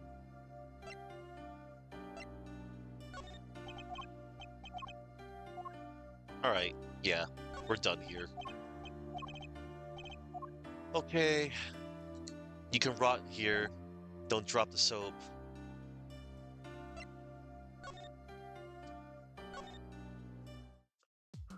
We're gonna go to Eldune's house. June 16th, Eldune's house. Hey, it's Mr. Eldune. Oh, Mr. Eldune. What's wrong? So, you found my stand. That's why I'm here, to thank you. Ah. But now it's a crime scene, and they won't let me have it back. That's also why I'm here. I got no other place to go. Ah, I see. How can a noodle stand be a crime scene? That's what I don't get, Trucy doll. Even in death, he's after my neck. I tell ya, bah. Can't even cook an honest noodle.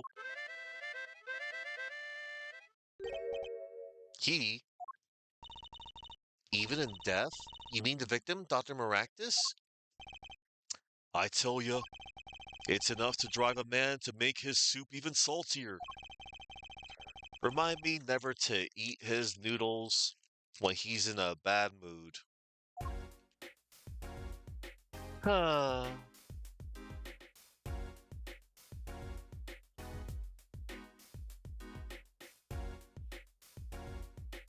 Alright. Let's talk to Guy about the noodle stand. That stand for generations has served up the very best noodles us Eldunes can make. A tradition of noodles and salty broth. It's more than a stand. It's history, I tell you. Watch what you say or it might become true. That's a great story, Mr. Eldune. A single stand passed down from generation to generation. Of course, to be honest, I didn't plan on doing it. That's right, you said something about that. About you rebelling against your pops, was it? Good memory, Trucy doll. Hey, I was a go-getter back in my day. Until my friend next door butted in. In the end, I was left with nothing but this dusty old stand that earned my fortune. Mr. Eldune, I don't mean to pry, but what exactly did you do before you became a chef? Bah, let old noodles lie. That's what I say. I'm starting to get an idea of what he did anyway. He stole my dreams and left me with nothing but noodles. And now I don't even have that. Damn, Maractus Clinic. Mr. Eldune, if I might ask, what exactly happened between you and the Maractus Clinic?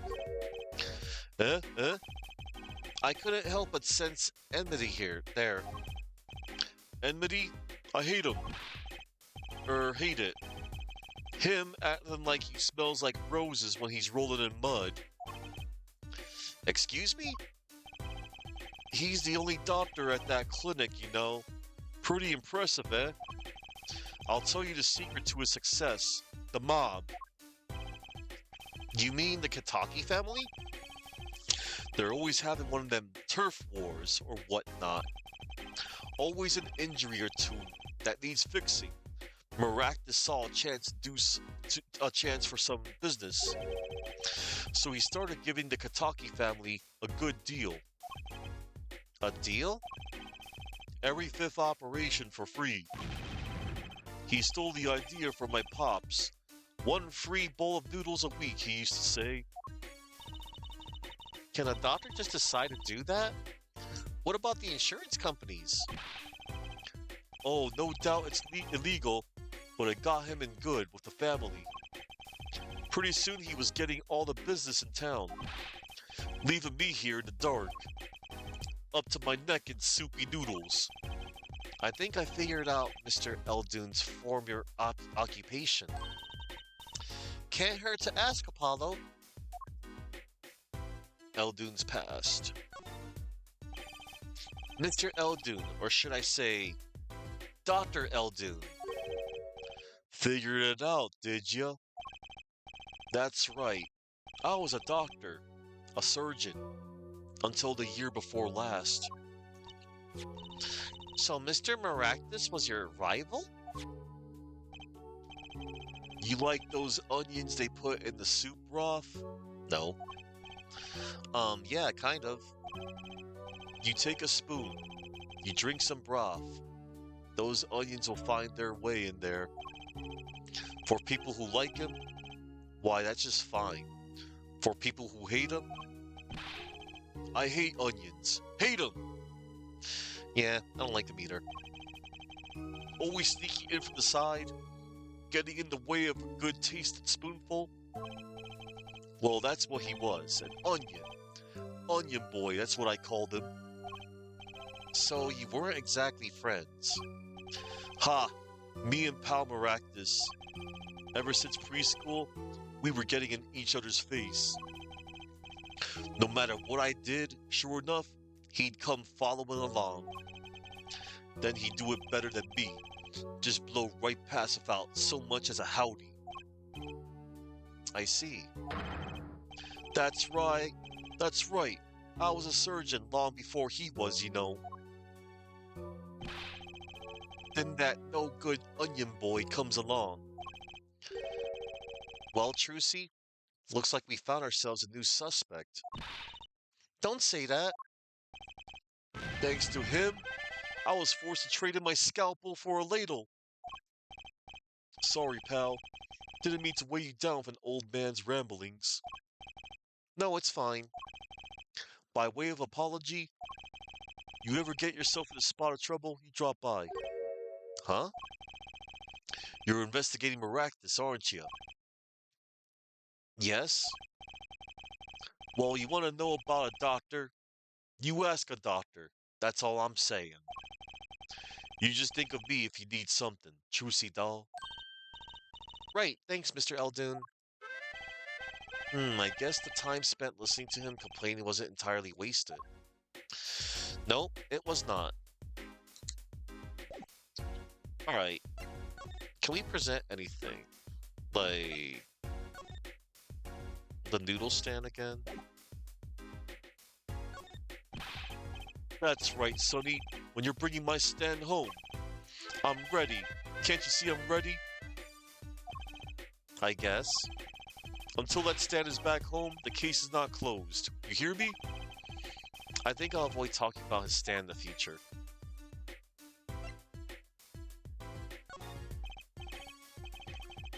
Sorry, Sonny boy, my interest is for my stand and precious little else. Get cracking on that case. Get me back my stand, I'm begging ya. Alright. That's one of my bowls. See the Mr. Salty mark? The mascot of Eldoon's Noodles. They come to the stand, they sit, they drink deep from that bowl. And when they see the bottom, their face looks just like Mr. Salty's. Genius, no? Very high concept. You can't ply a trade if you don't love the tools. Remember that. Yes, sir. Trucy has a thing for professionals, clearly. Alright. Let's examine. Guy Eldon's dog doesn't look too lively. They say dogs and their owners resemble each other. I guess there are exceptions. Mr. Eldon's house has been seen better days, and I'm betting I've eaten better noodles.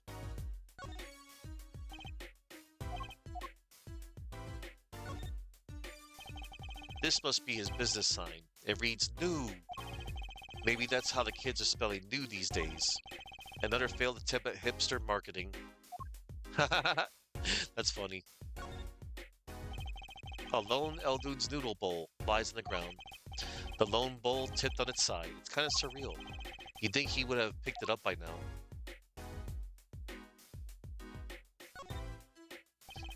There's his handwritten sign here. Save the light. It's hard to make out the sign of shade from this clinic next door. An oil drum for catching rainwater. Eck, a flock of crows just flew over and that's gross. Their aim was uncanny, almost as if they've been practicing here a long time. That is indeed gross. Anyway.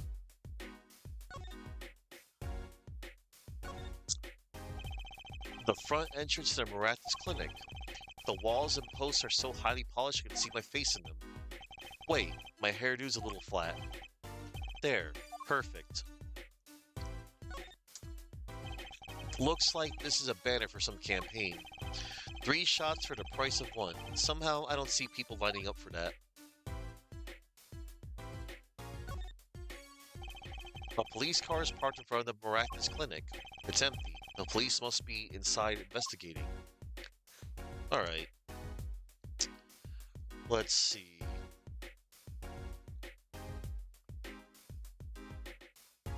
I'm gonna go back to the detention center now. Oh, you've got to check out this clinic, that's for sure. Yeah, but what about the guard? No harm in asking. Excuse me. Hey, it's you two from yesterday. That's the same officer that was standing out by the park yesterday. Your business is over in the park, isn't it? The clinic's off limits, it's not involved. But what part is off limits do you not understand? Show me proof that the clinic is connected to the incident in the park or beat it. No harm in asking, no gain either. No point in sticking around here, I guess. Yeah, I meant to move.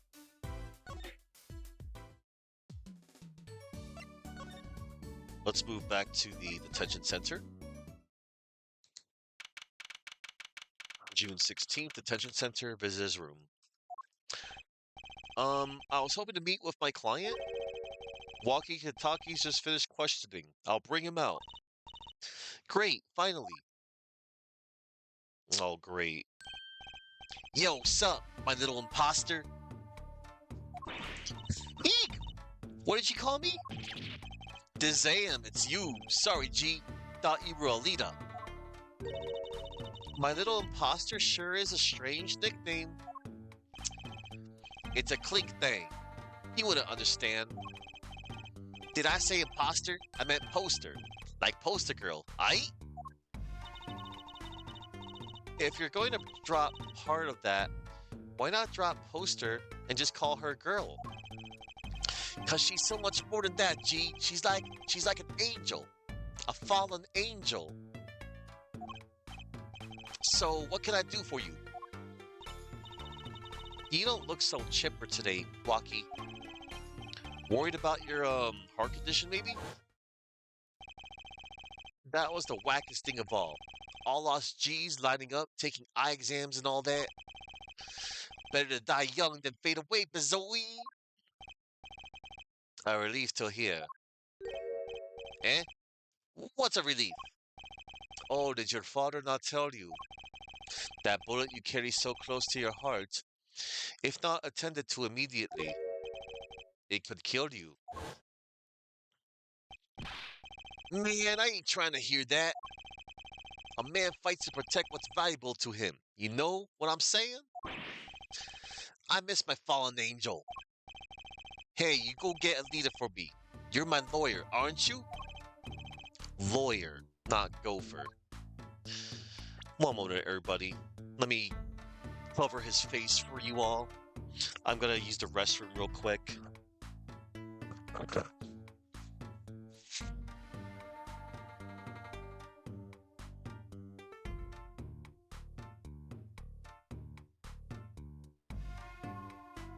Be right back.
Everybody, I return. Yeah, this is the only time that I should be away from keyboard, not from doing other silly things that I'm told that I have to do, although it's appreciated. Anyway, let's talk to Walkie Kataki.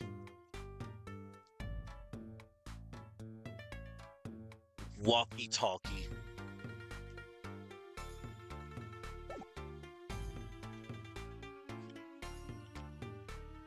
He's all hard and stuff. Anyway, your fiance. So, I hear you're to be married next month? Straight up, we poured the Nupito 40 out on the stoop. Alita, old Snapple Cakes, she's so fine.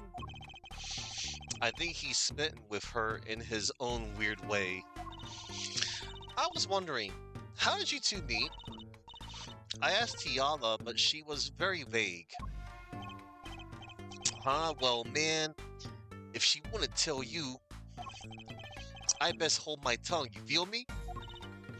What? Man, what's past is past, she knows that. When I'm with Alita, I feel like there's things worth protecting out there, you feel me? And my Alita, she's down with that all the way. So both of them are mum about their past. Maractus Clinic. Do you think you could tell us what happened with you and Pal Maractus? There's something you should know. We Katakis are having what we might call a feud with the Rivales family. So about 6 months back, I go into Rivales' turf, packing a knife, right? And you were shot? Coldest thing I ever seen. One shot to the heart, but my homies weren't too late. It's a miracle that I lived. It's already considered one of the 7 wonders of the Kataki family. You know that? So you were taken to the Maractus Clinic then? You should have seen their faces when they wheeled me in. You can't just let the boss's son You can't just let the boss's son die, you know? I hate to have been in that doctor's shoes. Mr. Kataki's scary enough when he's not angry. But the bullet that hit you, it was never removed?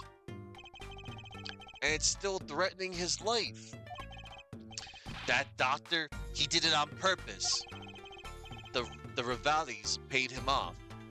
I'm sure of it. I need to hear more about the night of the murder. That much is clear. Oh, a little piece of trivia. So, I have it right here in my notes. So, rivalities comes from the word rivals. The word rival is the same. So, rivalities is rival in Spanish. But its plural is rivales. It's pretty cool. Neat little trivia. Walkie's future. Life in the family is a G thing. It's about being a man. You know what I'm saying? Sorry, I'm not up on my G things. I'm not even sure what a G thing is. But my old man, he's gone soft. He says the old rival gang days are over.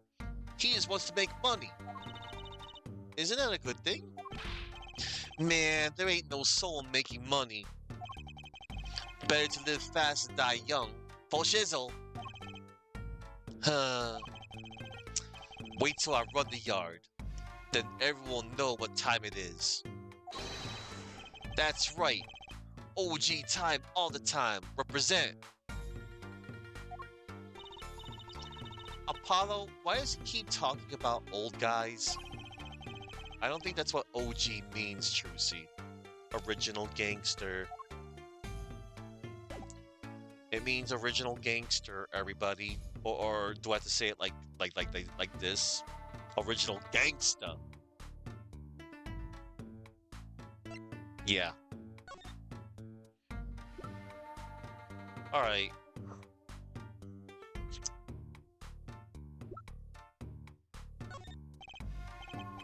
Yeah, whatever. He seems preoccupied. I'm not sure he even looked at my evidence. Alita, man, Alita.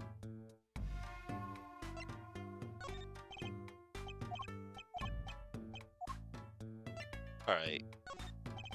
I just want to see if I get...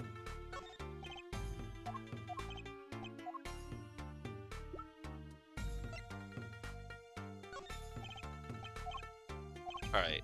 We're gonna move things along. You can show him either the knife or the pistol. It don't matter. I think. About these weapons, the pistol and the knife. They belong to the family. I snuck him out that night. So the killer, Mr. Stickler, says he saw that night was... I guess it was me. I was there after all. Yeah, we're finished. Yo, Waki! Do you think you could tell us exactly what happened that night? You don't beat around the bush, do you? I like your style, shorty. Yeah, okay. You can trigger the next thing with him now. Yeah, because it did mention both the knife and the pistol. The night of the crime. Actually, there's a question I've been wanting to ask you for a while now. That is, did you do it? Did you shoot him? I don't know. Eh? The day of that checkup, when I found out about the bullet to my heart?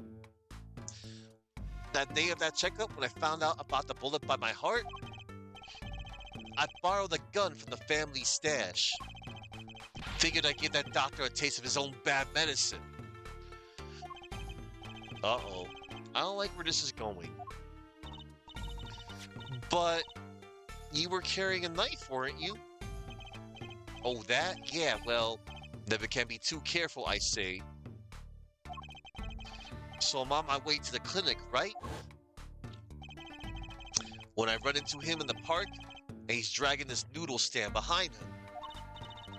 Wait, you didn't put him up to that? Like, in the movies? If you value your life, you'll bring the stand. Shorty, you're more whack than I am, and that's saying something. But I was serious. The thing is, I don't remember what happened next all too well. You don't remember? But the way I see it, if there wasn't anyone else there that night, then I guess it probably was me who did him in. You know what I'm saying? Damn. Oh, walkie, walkie, walkie. That doesn't really help your case.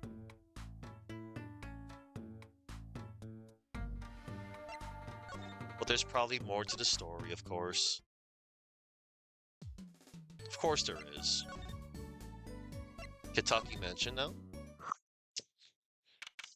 June 16th, Kentucky Mansion. Oh, hello. Yipes, she's back. Hey, you two. Over here. Us?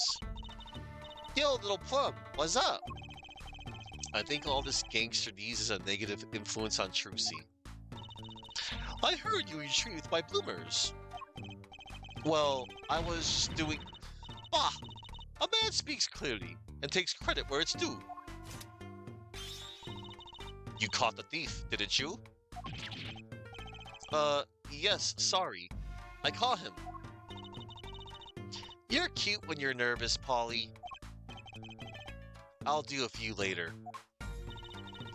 But enough about bloomers. What about my son, Walkie? Walkie? Well, he's, clearly. Yes, ma'am.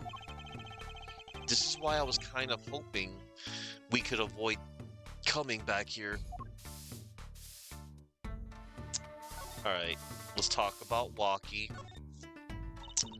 He's really everything you'd expect in the boss's son. I'm going to be a gangster, dude. The life does have an appeal for that age, particularly for boys. What? Don't look at me like that. He was shot in a turf war about half a year ago. Yes, we heard the story from Walkie. But he didn't tell you the whole story. You know, even if he had a pistol then, he couldn't have shot anyone. What? He acts like he's hard, but he couldn't shoot someone to save his life. I should know. I'm his mom. Her words do have a certain weight to them. Hopefully, when this is all taken care of, he and the boss can sort out their differences. The boss? You mean Walkie's father? They didn't seem to be on the best terms, did they? The case. It's true. One of our pistols is missing.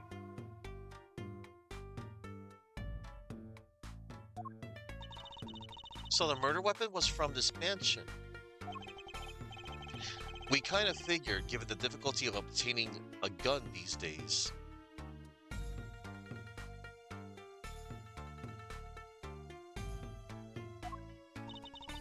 None of the rank and file have access. Only the boss, myself, and Walkie could have taken it. I see. I'm sure the cops will continue tromping all over the mansion because of this case. Maybe this is a sign that it's time for a change. Ha ha ha ha ha. She doesn't seem too concerned, at least. Alita Tiana. Yeah, Walkie's fiancé. They're getting married next month, correct?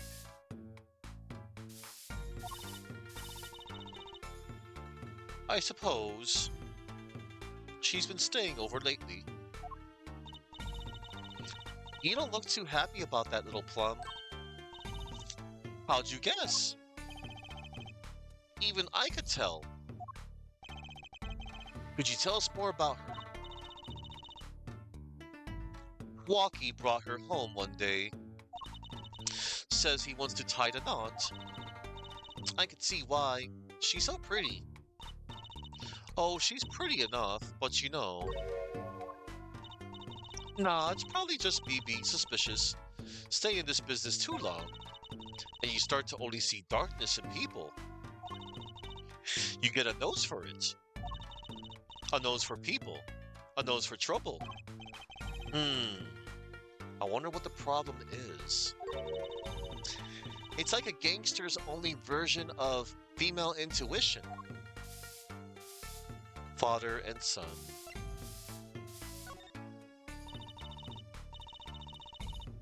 Ross may act tough, but that boy means the world to him.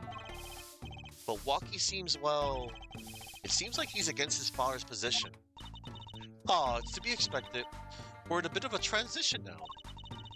Trying to cut our ties to the shadier side of the street and do more on the up and up. Walkie isn't too enthusiastic about the change, it's true. But why the change?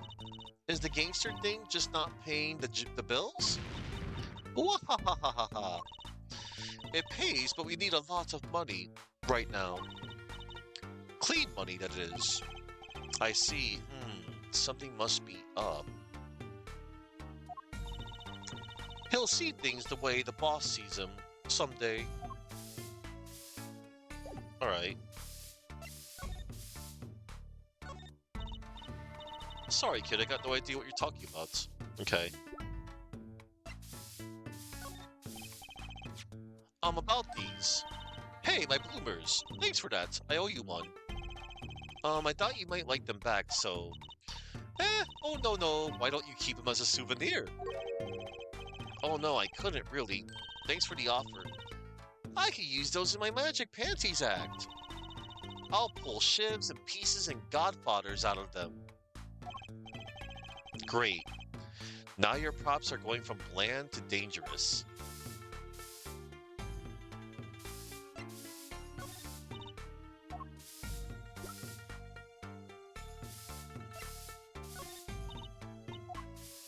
Okay. So this pistol belongs to the Kentucky family, is that correct? It's one of the pieces we keep around. That is, we used to keep around. They're all gone now. Oh? Police came yesterday and took everything. Everything but my broom. Don't you think you should have given them that too? You kidding? Can't clean up very well on a broom. That's funny. Can you tell me if this knife belongs to Walkie? Oh, that's his knife, all right. Brought it for him for his birthday. Wow, that's a pretty hardcore present. I remember him falling asleep with it clutched in his arms. Oh, I know the feeling. I'll bet he was just as happy as I was with my plastic spaghetti. That's disturbing. Alright. Okay.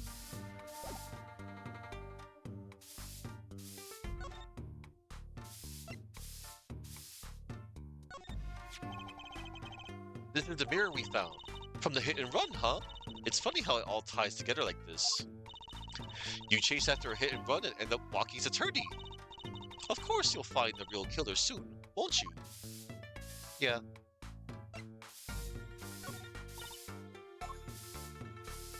Alright. Yeah, I could just get on out of here.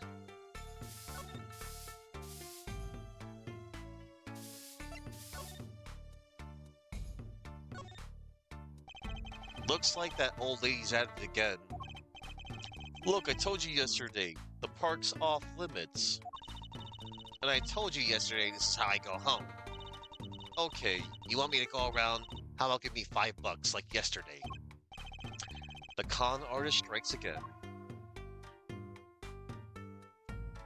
She doesn't look like Old Bag, that's for sure. A lot of people speculated That might have been like a little cameo of Wendy Oldbag, but not really. And since I can see it like in greater detail, she almost looks like her, but not really. The park crime scene is off limits to the public. The police officer on guard by the gate is yawning. Ah, he noticed me staring and snapped his mouth shut. Too late, Mr. Officer, I saw you. This trash can. This is where we found the mirror. Come to think of it, wasn't there something else in here? Yep. Something near the bottom. Look at the paint on these. That means these must have ended up in here after Mr. Wright's accident. Maybe they're connected? Let's pick them up. Slippers added to the court record.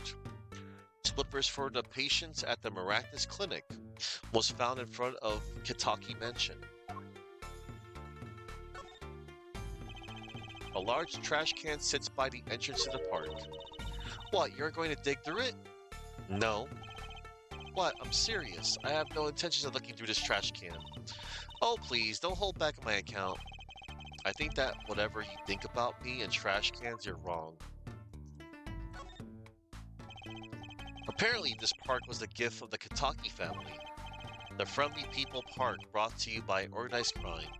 A very naughty part of me is tempted to write, "We kill," on the left side of the sign. Don't do it, Apollo. That is graffiti.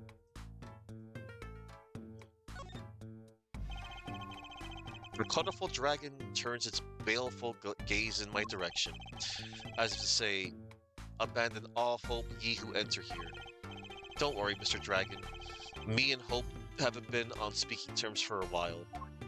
Oh yeah, I forgot to mention vandalism. Yeah, you don't want to be a vandalizer, Apollo.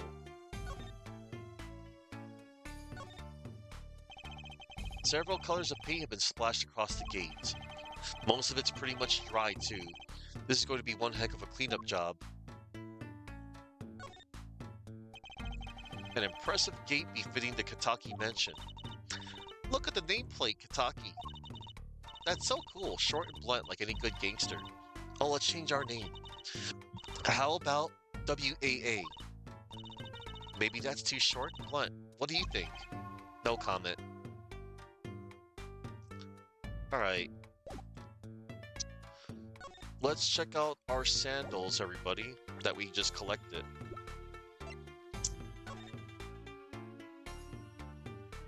Yeah, I knew I forgot to get something. The bottom is covered with paint. Huh? What's this weird shape here? It looks like a leaf was stuck to the bottom when the wearer stepped in some yellow paint. So the outline was left when the leaf was removed.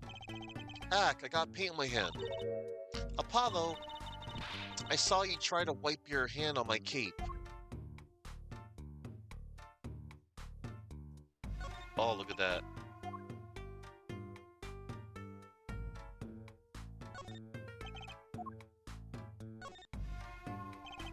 I wonder, could this be a print? Why would there be a finger? Oh, you mean a toe print. Good call, Apollo. I bet we can analyze it just like a regular print. This could be a vital piece of evidence. Alright. Let's check the print, everybody.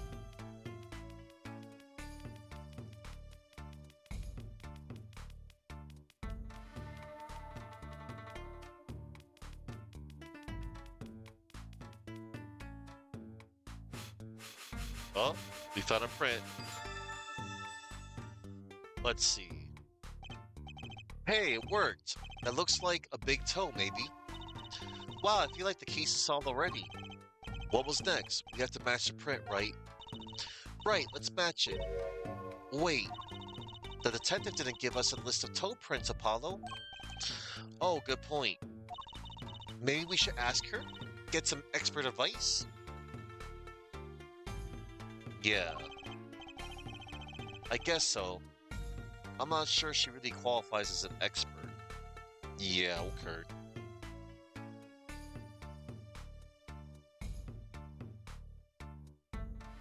Alright. We're gonna go to People Park now.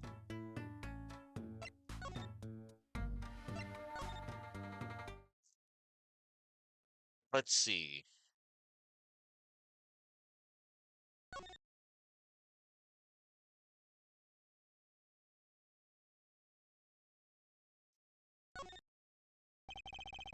Blue plastic tarps cover the ground around the stand.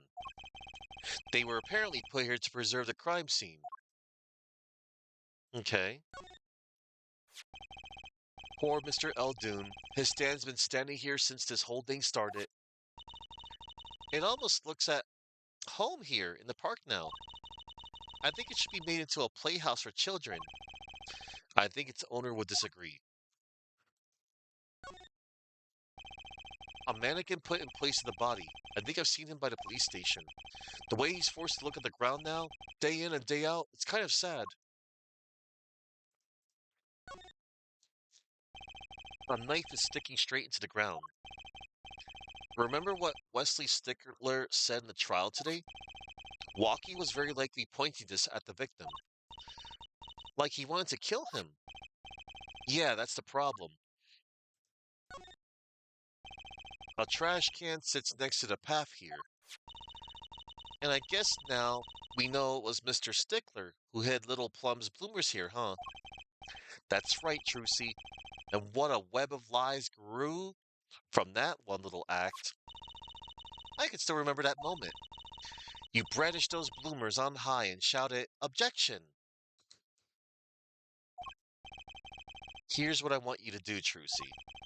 Take that memory, gently lock it away, deep in your heart, and never speak of it. Yeah, never speak of it. All right. Oh,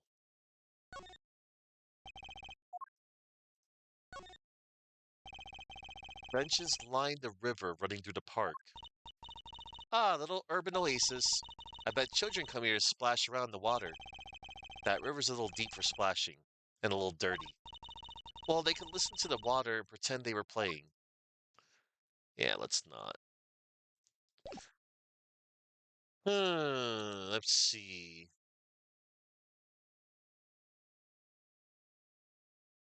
Oh, hmm. Let's see.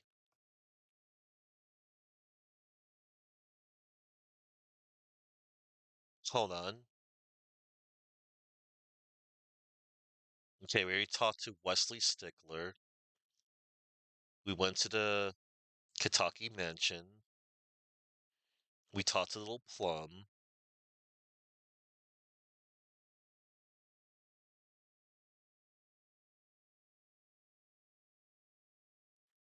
All right, let's go to.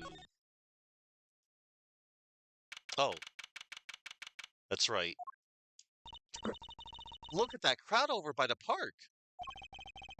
Probably people trying to get a glimpse of the crime scene. But why are those girls screaming? I think I just heard one say, "Oh my God, it's him." Wait, that motorcycle.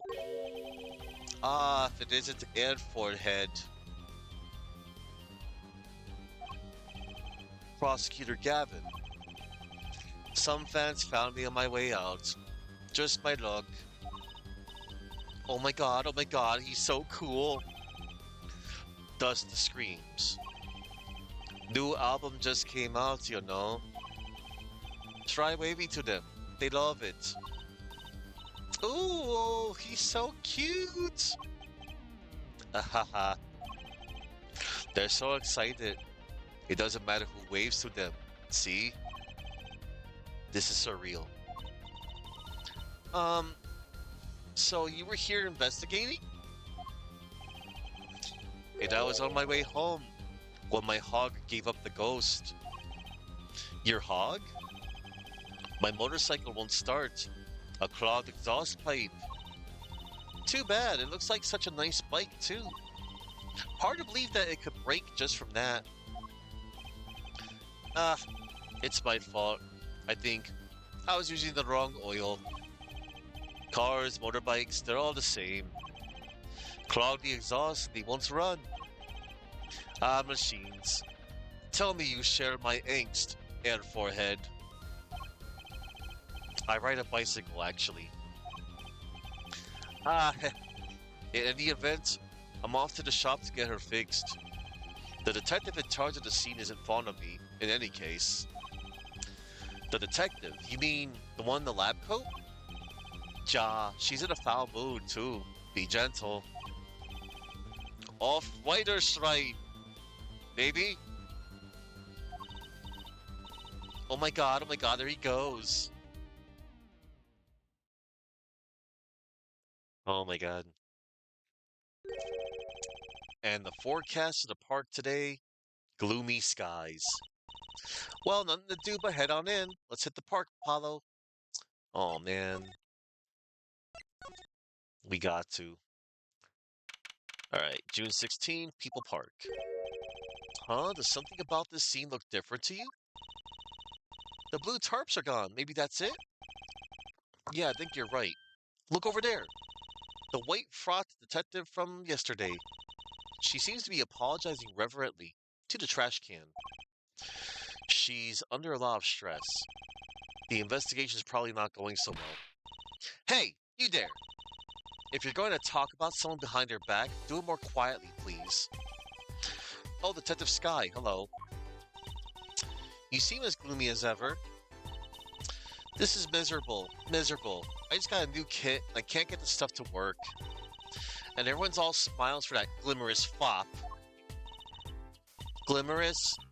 Does she mean Does she mean Prosecutor Gavin? More to the point, doesn't she mean glamorous? When he walks his shining chains, catch the sun, and glimmer in my eyes, it's distracting.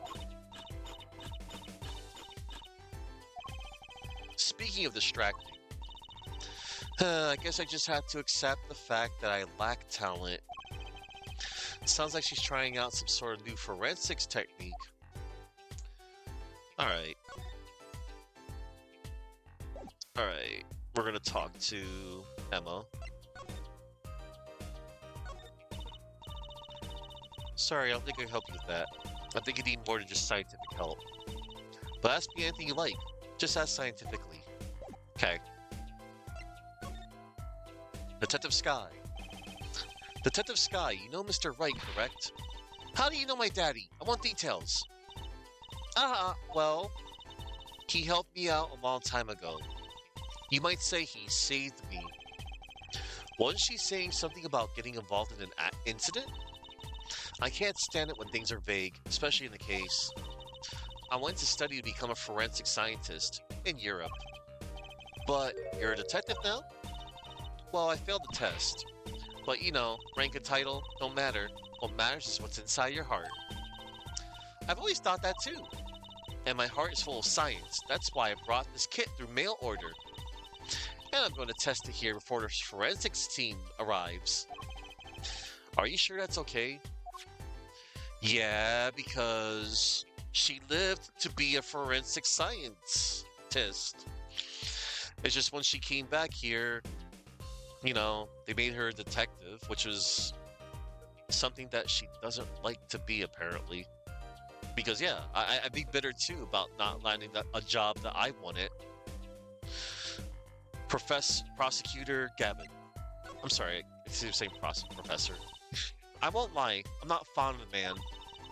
Those glamorous types always rub me the wrong way. Glamorous, right. A prosecutor should be cool of wit and furrowed of brow. Less glamorous and more simmerous, you know? You mean like a certain Miles Edgeworth? No, actually, I don't. Well, that and what happened 7 years ago. Prosecutor Gavin was the one who stripped Mr. Wright of his attorney's badge. Ooh, Clavier. He was the one that did it. What? Really? He was the one? You mean you didn't know? I thought you were one of his boys. I'm neither a boy nor one of his. But let's see what she has to say. What exactly happened 7 years ago? I never actually heard the details. Then investigate. It's better you learned it for yourself. Anyway. Ellipsis. Damn. The new kit? Do you mind asking me exactly what it is you've been doing? Squatting down on the ground like that? Oh, you want to know? Do you? Well, I splurged on a new toy. You splurged? You mean it wasn't police issue?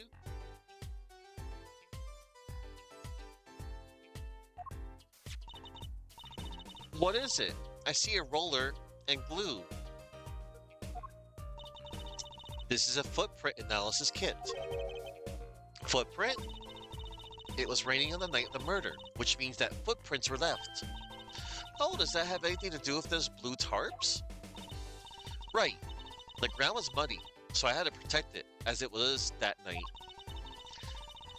Ever wanted to know exactly where someone was standing? Like your panty-snatching student witness, for instance? Aha! So with that kit, right. What? Want to try this stuff out? Huh? Are you sure? I mean, we're sort of in opposing teams and all. We're sort of on opposing teams and all. Oh, you're friends. And to tell the truth, I'm not so good at doing this. Guess I'm a little clumsy. I could use your help. Oh, I'm good at stuff like this. I used to make magic bunnies out of paper mache. Footprint analysis, huh? Well, should I give it a go? Of course, Apollo, try it. Because that's how you advance the story. Okay, I'll give it a go. That's the spirit. Right, allow me to explain. Ahem, one moment. She's reading the instructions for her kit. Why does this not fill me with confidence? First, we have to pick the footprint, or in this case, shoe print we want to analyze. I've taken the liberty of marking all the shoe prints in the park. Well, which shoe print should we start with? If we're going to verify this defendant account, here's a place to start. Okay. Shoe prints, prepare to be examined. Ooh, this is exciting.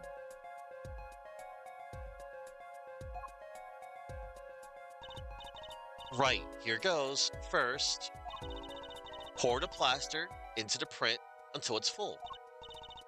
You try it. How am I supposed to do that? Just press space when you're where you want to pour the plaster. Like this. That doesn't look too hard. If you run out of plaster in your beaker before you're done, you have to start over. Okay.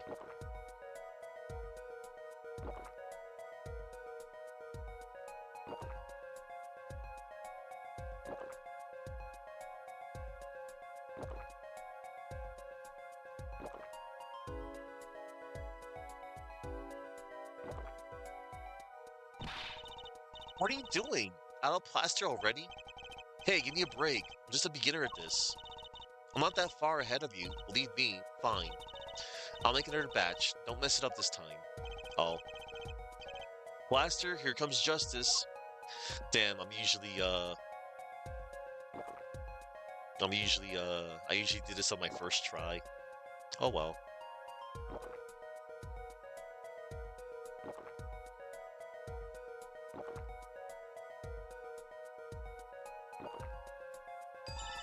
There we go. Not bad.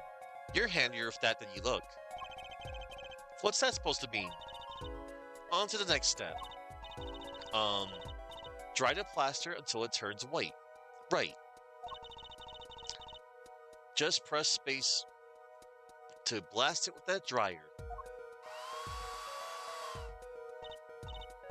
There. Give it a shot. Yay. This is fun.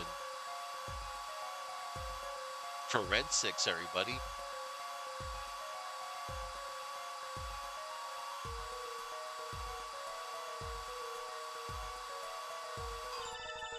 Looks like it's hardened nicely. Let's take a look. Yes, that's a good one. Next, the ink.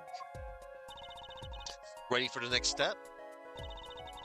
Use a roller to ink just the shoe print part. Hold on to that roller tight now with spacebar and roll it up and down. Keep going till you get enough ink on there for a good print. Okay.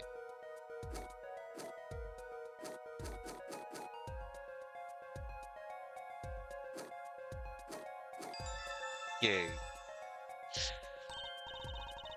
Right. Now the moment you've all been waiting for. Let's take our print. Ready? Here goes.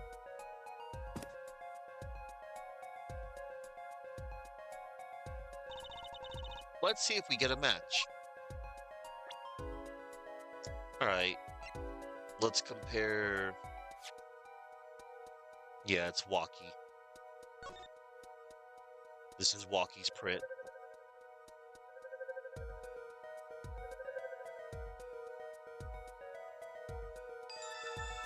Match found. So the shoe prints belong to Walkie Kataki after all. He was in the park on the night of the crime. Wow, I can almost see the science at work. Don't you love it? Ah, nothing feels better. She's definitely way more into this than I am. Just let me know if you want to do this some more. I'll be here, solving the case with science. Well, that certainly brightened her mood. Yeah, let's... Footprint analysis. Detective Sky, mind if we give it another go? Right on. Leave no print unanalyzed, I say. Yeah. Now to pick which print you want to analyze. The green one.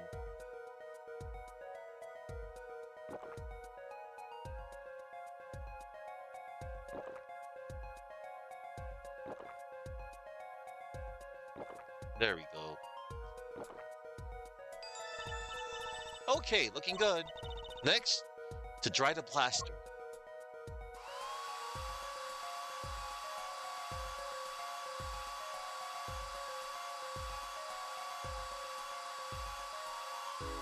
Yeah, this is fun.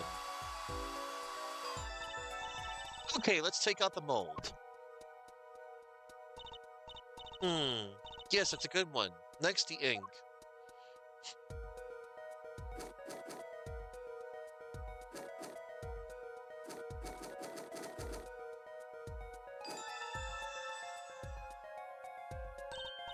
Right, now the moment you've all been waiting for. Let's take our print. Ready? Here goes.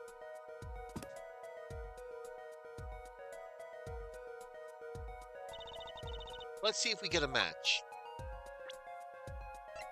Wesley Stickler. Yeah.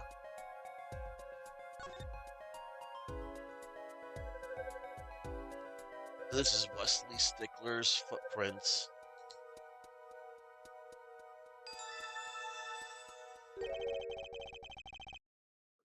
So these shoe prints belong to Wesley Stickler. This confirms his testimony, the final version of it at least. Now we know where the panty snatcher was standing. Alright, one more, another shoe print. Detective Sky, mind if we give it another shot? I believe you're beginning to appreciate the wonder that is forensic science. Yeah, forensic science is awesome. Now to pick which print you want to analyze.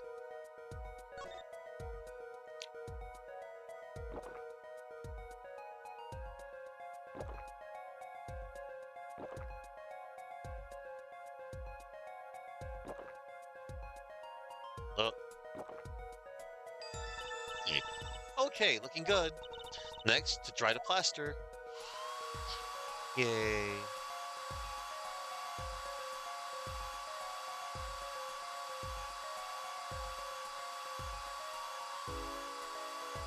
This is so fun.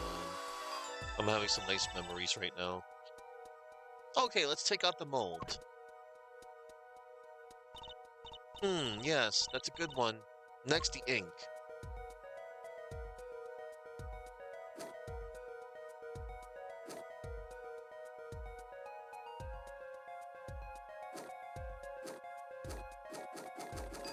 Yeah, that's what I thought. Right, now the moment you've all been waiting for. Let's take our print. Ready? Here goes.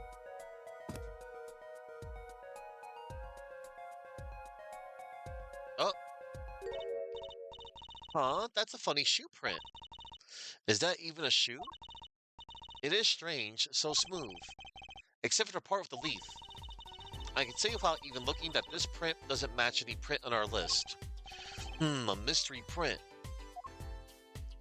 Um, we actually do have it though, because when we examined the slippers, there was a leaf print. Ah, the slippers.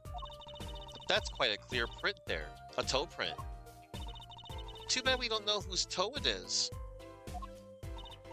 Well, there is a way of finding out, of course. There is? What? All you need is a sample of the same toe print off another shoe. For instance.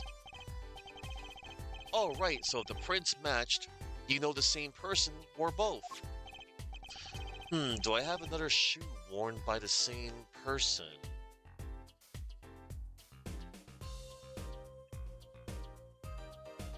Got one right here. I think I just might, actually. Really? I'm beginning to suspect something here. Detective Sky, can you compare this sample with this other print? Yeah, with the slipper.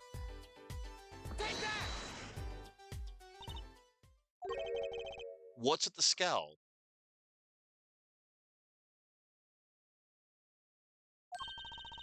It's got a toe print on it, doesn't it? Of course it matches. It's the same evidence as before. Huh? Oh, right. What are you thinking, trying to compare something with itself? I better stop messing up or I'm gonna get struck down by lightning from the sky. From the sky. Ha ha ha ha. Right here. Try again. And try scientifically. Please.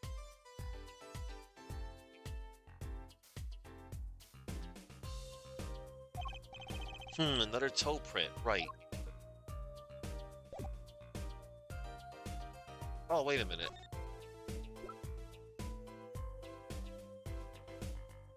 Let's look at the court records again.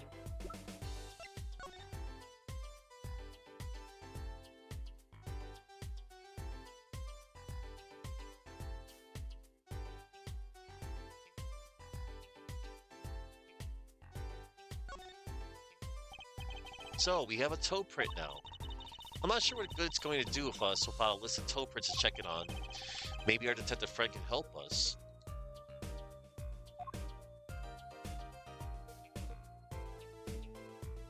Okay. Flippers. Big toe print found in left slipper.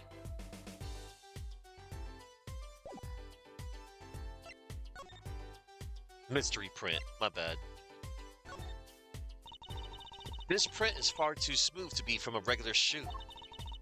It is a shoe print of some kind, though. That's certain. Still, you have to wonder what it's doing here. It's right next to the Eldoon's nibble stand. It does make one wonder. Hey, you. Yes? Why are you so quiet all of a sudden? You would have happened to have something in mind? Something that might have left this mystery shoe print?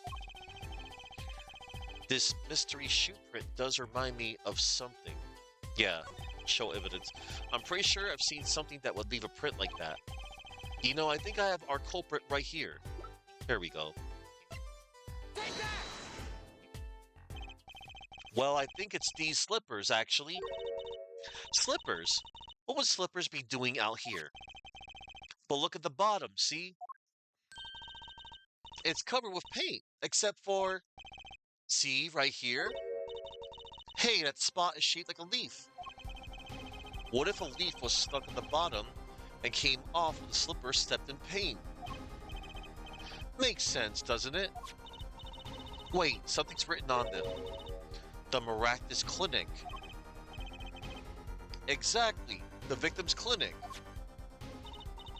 Wait, that means that someone from the clinic was involved? Why is she just standing there eating? Detective Sky, I have a favor to ask. What? Can you get us access into the Maractus clinic? The police won't let us in. They say the murder and the clinic are not connected. And it's off limits until we prove they are. I should be able to do something for you, yes. Eh, really? Well, you did my work for me here at the shoe prints. Seems like I should return the favor. Thank you, Detective Sky. One moment, everybody.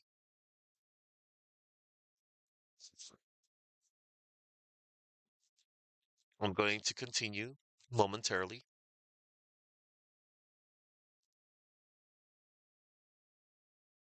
All right.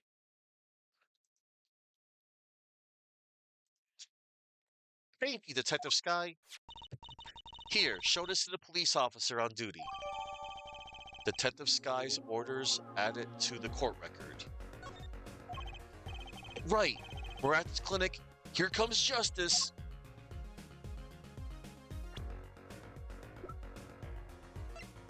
Detective Sky's orders. Allow clinic access to this magician and attorney in Prosecutor Gavin's name.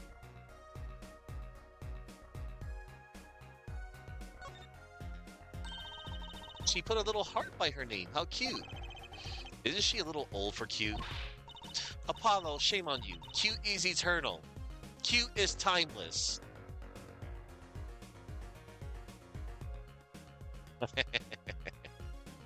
Hang on. I'm going to screen capture this.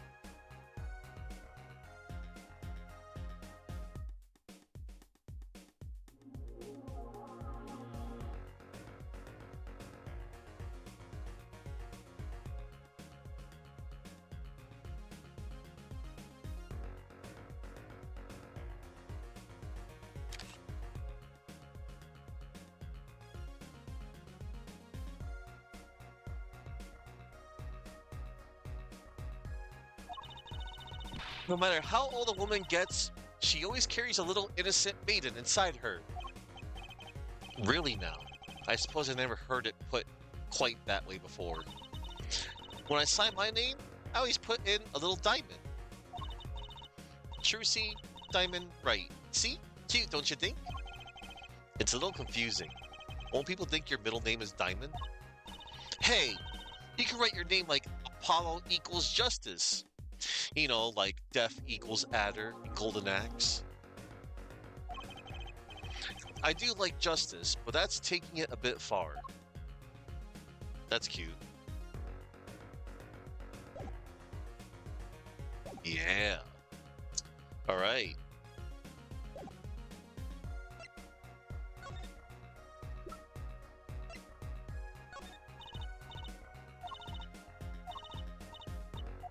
All right. It's time to dip on out of here.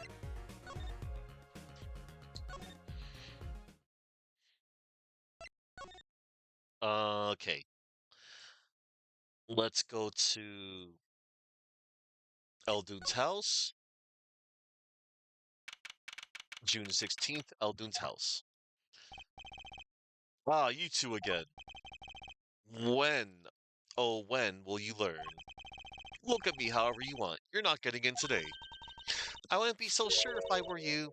Look what we found. Look what we have. What's this? Detective Sky. Yesterday, it was Prosecutor Gavin. Today, it's Detective Sky. Who are you two, really? Now that he's suspicious again.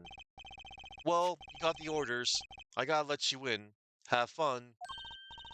Thanks, Mr. Officer. Let's hit it, Apollo. Yeah, let's hit it. Into the Maractus Clinic. We really don't have to go into the garage anymore, I don't think. Actually, hang on. Yeah, we don't need to check this out anymore, I think. This car belongs to someone at the Maractus Clinic. and it hit Mr. Wright. Mr. Wright sprained his ankle and the car lost the side view mirror. This car versus Mr. Wright, not quite the match of the century. But guess what? Phoenix won. Look, it's a folding ladder. Polly, it's called a step ladder. Come on. A step ladder? How is that different from a regular ladder then? It's a much more complex piece of machinery. It's like, yeah, we read this. Yeah.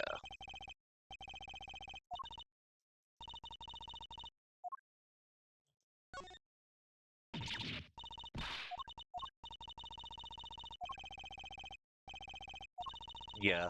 Same dialogue.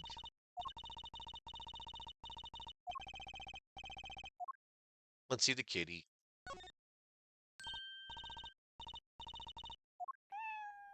Oh.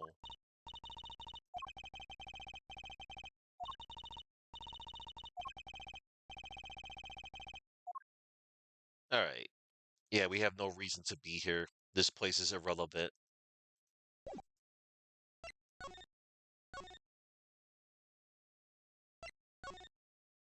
Into the clinic. June 16th, Maractus Clinic reception. Huh? Kind of an at-home sort of place, isn't it? This place has a connection to the murder in the park. I'm sure of it. The police guy out front wasn't so sure, beyond it being where the victim lived. Looks like the police team's gone home for the day. There might be some clues lying around. Let's get cracking, Apollo. This awesome track. Look at all these bowls. They're from Eldune's Noodles. There's Mr. Salty. Then I think we figured something out. I think we have. Mr. Eldune must do takeout. Not exactly what I was thinking. All the bowls have been washed clean. I think we found our first clue, Trucy. These must be the slippers for patients at the clinic. The same as the pair we found, of course. Look, a single pair is missing from the rack here, too.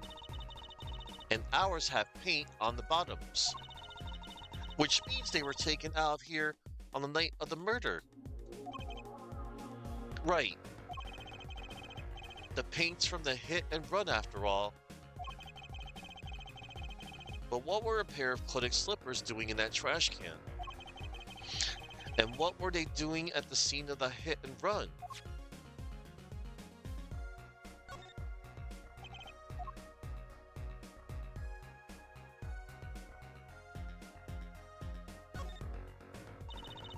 There's a single pair of sandals here. Wait, but why would there be sandals here? Unless they belong to one of the patients. Or maybe it's a visitor that's come to see Dr. Maractus. You think they use his house entrance instead of the clinic entrance in that case? And if this patient or visitor isn't still here, why they leave without their shoes? Better take a closer look at these just in case. Oh snap. Sandals. Cute women's sandals found in the Maractus Clinic foyer.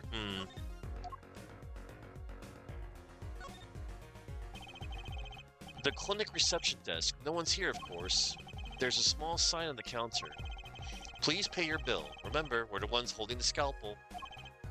Brutal, but effective. Jesus.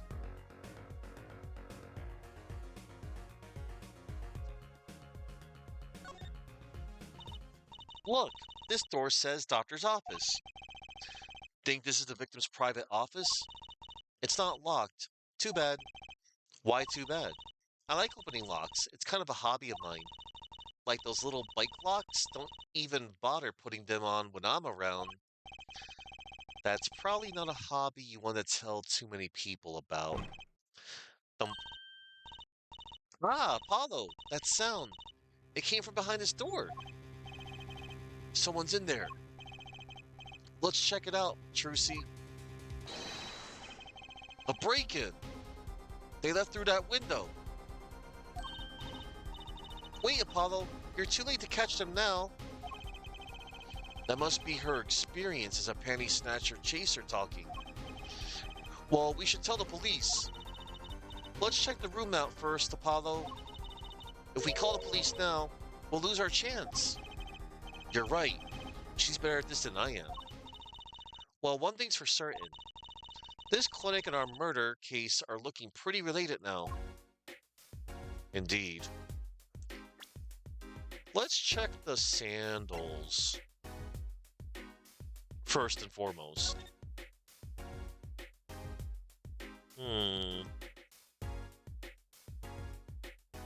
Oh, look, there's a toe print, everybody.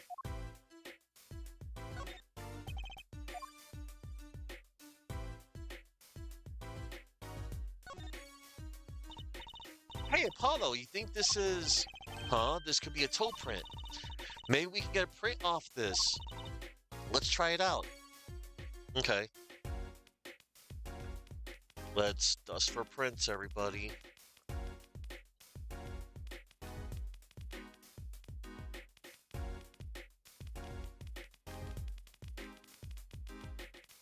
And again... Blow.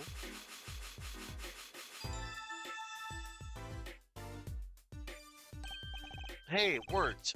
That looks like a big toe, maybe. But wait, I mean, it's great that we got the print, but is there such a thing as a list of toe prints? Oh, good point. If there is, Detective Sky didn't give it to us. Which means we can't match this print. This seems like a good time to ask for the detective's advice. Yeah, good idea. Yeah, okay. We'll do that later. For now, let's look at stuff. The window is ajar. That must be how our burglar escaped. I wonder who it was. Maybe it was just a burglar who happened to pick here? Yeah, but there's a patrol car sitting out front. If I were a burglar, I'd come back the next day at least. I'd give it a month myself. Whoever broke in obviously needed to break in today. Kind of an expensive looking lamp, isn't it? Hey, the bulb's broken. Broken? Don't you mean burnt out? No, our cat burglar must have dropped it. But why is it standing up on the floor like that, then? Hey, look at the cord. Huh? There's a red splotch on the part of the cord. You think that's blood? It's a little bright for blood, almost pinkish. Something's definitely odd about this lamp, that's for sure. The lamp has been added to the court record. Found in the Miraculous Clinic office with a broken bulb and a red stain on the cord. Let's go check it out, shall we?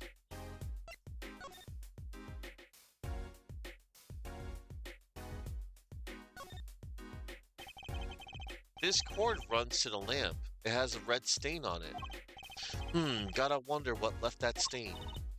Wait, I know. Maybe it was left there by a red marker. Like they were trying to write their name and slipped. Why would anyone write their name on a lamp cord? I used to write my name on my magic robes. Strange. Alright. A broken bulb. The bulb is broken. It won't turn on. Oh? How is it broken? Don't touch that. You'll cut yourself. Eek! Yeah. Fool me once, shame on me. Fool me twice. My finger! Ah, you're bleeding. Let me see that. Wait. Magic blood. Teehee. Gotcha.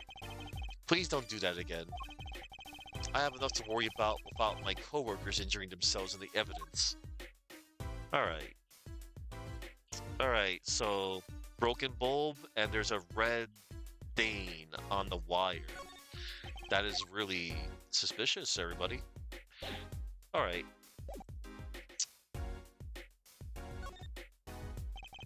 This potted plant has seen better days. That doesn't make sense either. What doesn't? Normally, burglars are looking for valuables, right? That's true. That's what I would do if I were a burglar. So why look under a potted plant? Maybe they were looking for the key to the safe? I've heard of people putting their house keys under plants with the key to a safe. Then maybe the burglar was looking for the house keys. This is getting nowhere fast. This Hmm. This doesn't make sense either. Yeah.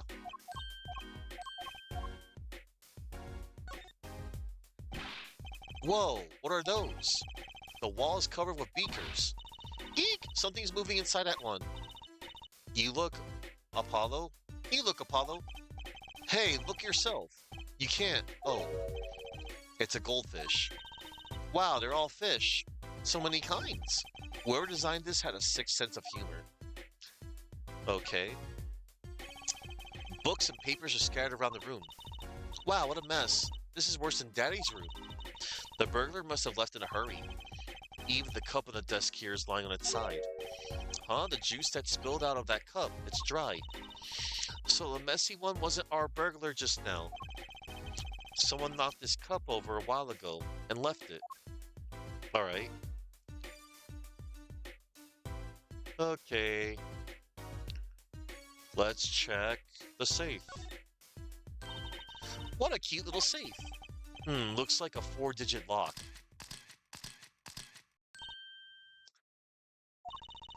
Someone's already entered in 2 numbers, Apollo. 7-9. Wait, do you think that burglar just now was trying to open it? 7-9. Wait, do you think? Yeah. That burglar just now was trying to open it? I wonder what's inside the safe. Is there anything? Wait.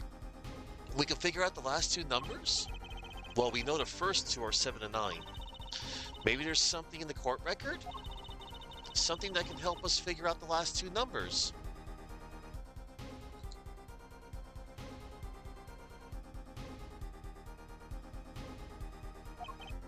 I wonder. I got just the thing. Well, I have an idea. I knew it, Apollo. What is it? Well, all we have to know is what buttons have been pressed. We can use this to find out what the next 2 numbers are. The fingerprint pounder. Take that! When you press the buttons, you'd have to touch them.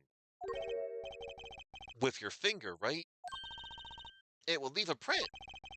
When you open a safe, you don't press any other buttons but the right ones, right? So if we can find the buttons with fingerprints, we'll have the safe code. Not bad, Apollo. Alright. So, let's dust all the numbers for prints. Oh boy. Look, you can see the oily finger residues clearly. Look at 7 and 9. These are glove marks. The burglar must have been wearing gloves. Well, we might not be able to identify the burglar, but we can open this safe. Let's give it a shot. Alright.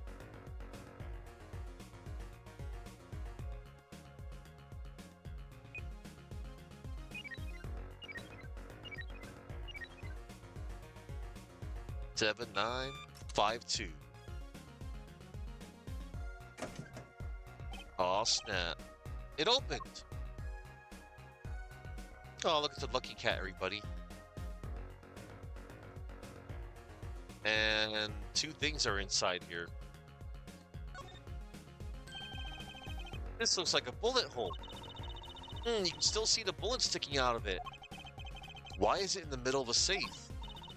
Hey, the bullet came out. The tip is all squished. Not surprising given that it was fired into a metal safe.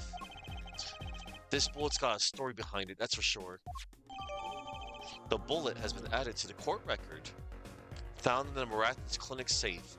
Squished from impact at the back of the safe. Let's check the bullet, everybody. I've got a bullet with your name on it.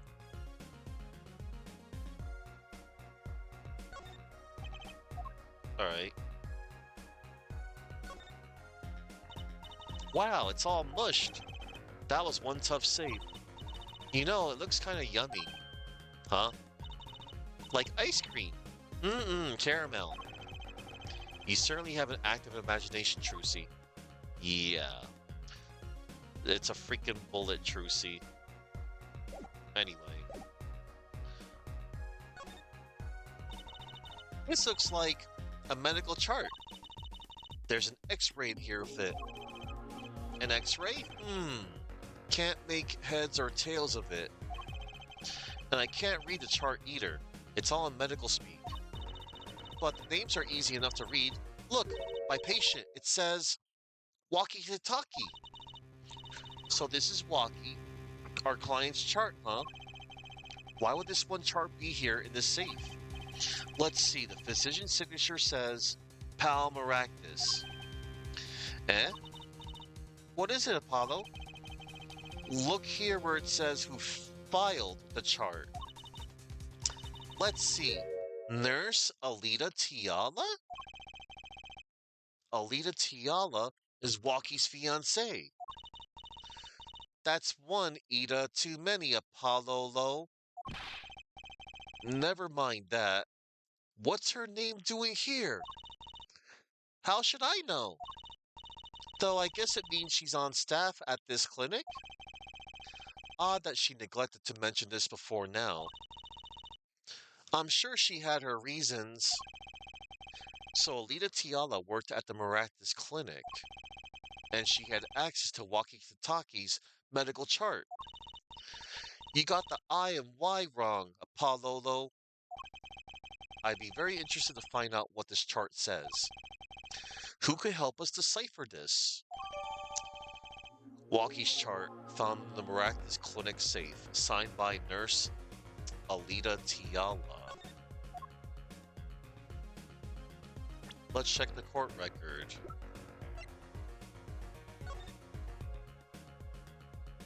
Examination record, ID number 004649. Physician Pal Maractus, name Alita Tiala. Height, age 19, weight, male.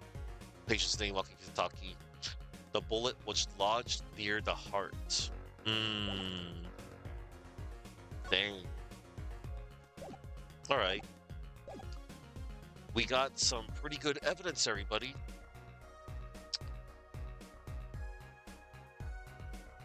Let us go to People Park real quick.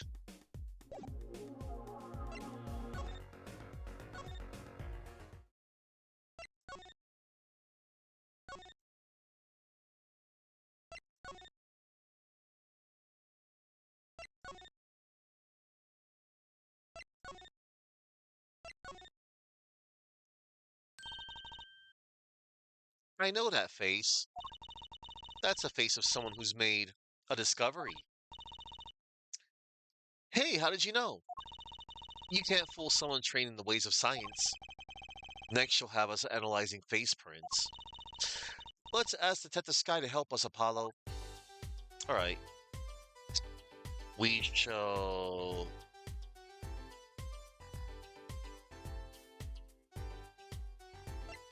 present... the sandals.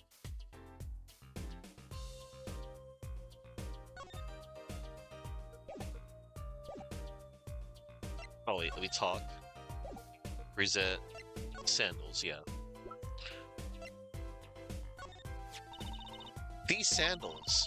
That's quite a clear print there, a toe print. Too bad we don't know whose toe it is. Well, there is a way of finding out, of course. There is? What? All you need is a sample of the same toe print off another shoe, for instance.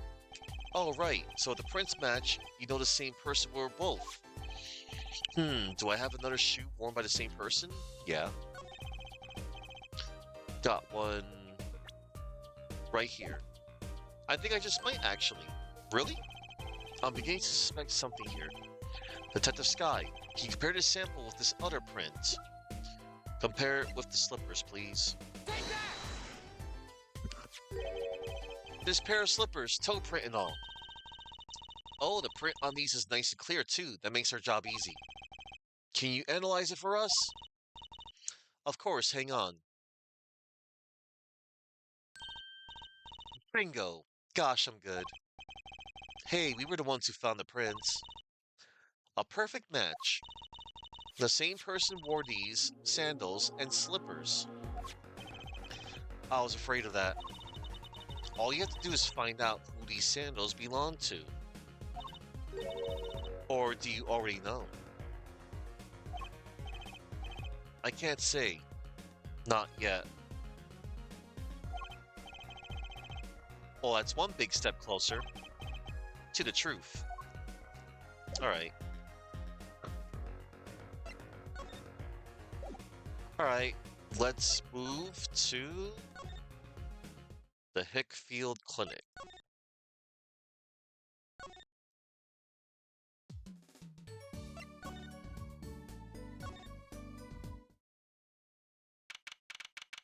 June 16th, Hickfield Clinic. Ah, the prodigal attorney returns. Welcome, Apollo.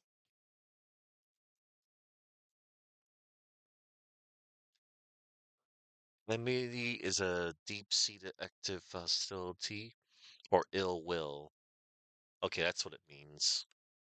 The state of feeling of being actively opposed or hostile to someone or something.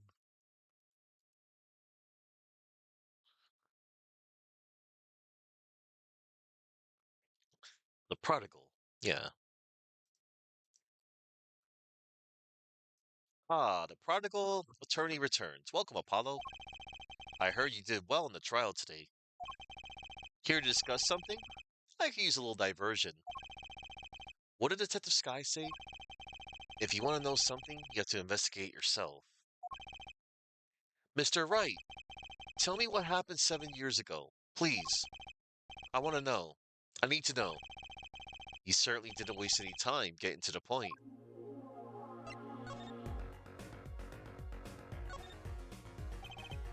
A swaying, spiraling stack of DVD cases. Better stay away or it'll become a crashing, cascading cavalcade of DVD cases.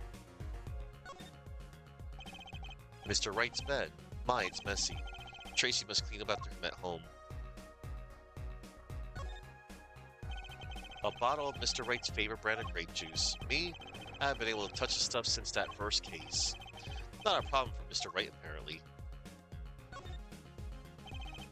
A toy piano, one that might be played by a child. Correction, a pink toy piano. I guess the man likes pink. Nothing wrong with that. The TV's been left on. Looks like the Steel Samurai's in a spot of trouble. I'm sure he'll come back to win in the end. Mr. Wright likes those kinds of stories. Alright. Let's talk to Mr. Wright. 7 years ago. 7 years ago, I was standing in the courtroom on behalf of a client. The case involved the death of a certain magnificent genius. I'd be surprised if you hadn't heard about it. It was all over the news, I remember that. You were up against Prosecutor Gavin, weren't you? Yes, he was only 17 years old at the time. 17 years old? That's still high school. He took the bar exam abroad, in Europe. They're progressive over there, you know. I was defeated by a 17-year-old newcomer. In my shame, I left the practice forever. That's all. That's all? How could that be all? What do you mean? What about what they were saying on the news about forged evidence? They said you forged evidence and had your attorney's badge stripped from you. Forged evidence. Tell me, how does it feel? How does it feel to stand here before Phoenix Wright, the forged attorney himself? How does it feel? I don't want to believe it's true. But what about what happened in my first trial? Didn't you notice in today's trial? There was a single piece of forged evidence. I'm talking about evidence that shouldn't have existed. A naughty magician's trick.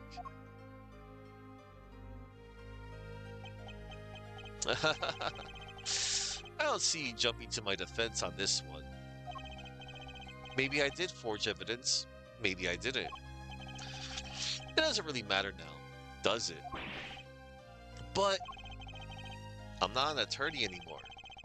That's the only truth you need to know. Mr. Wright. Looks like he doesn't want to talk about the accusations of forgery for now.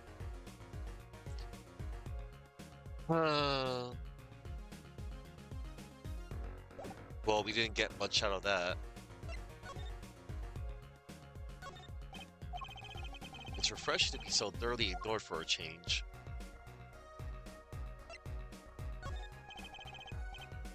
And we found these two. They're truces. Thanks, Apollo. Though I have to admit, as a father, I wonder, why are you still carrying my daughter's panties around your pocket? That'll teach me to show off my evidence to Mr. Wright.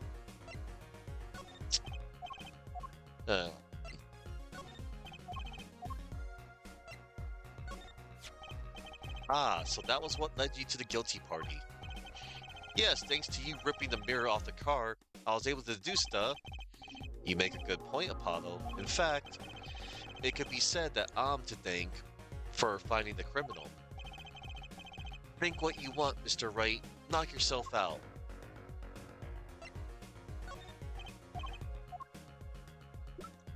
Alright.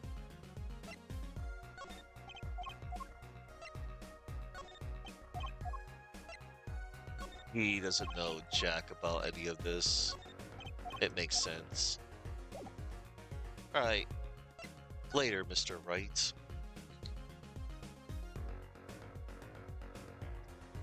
To the detention center, good sir.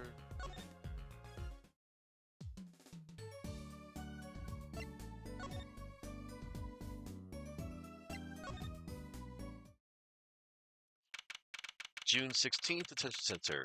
Visitor's room. Don't cry, Angel. Daddy's back and Daddy's... Oh, you again.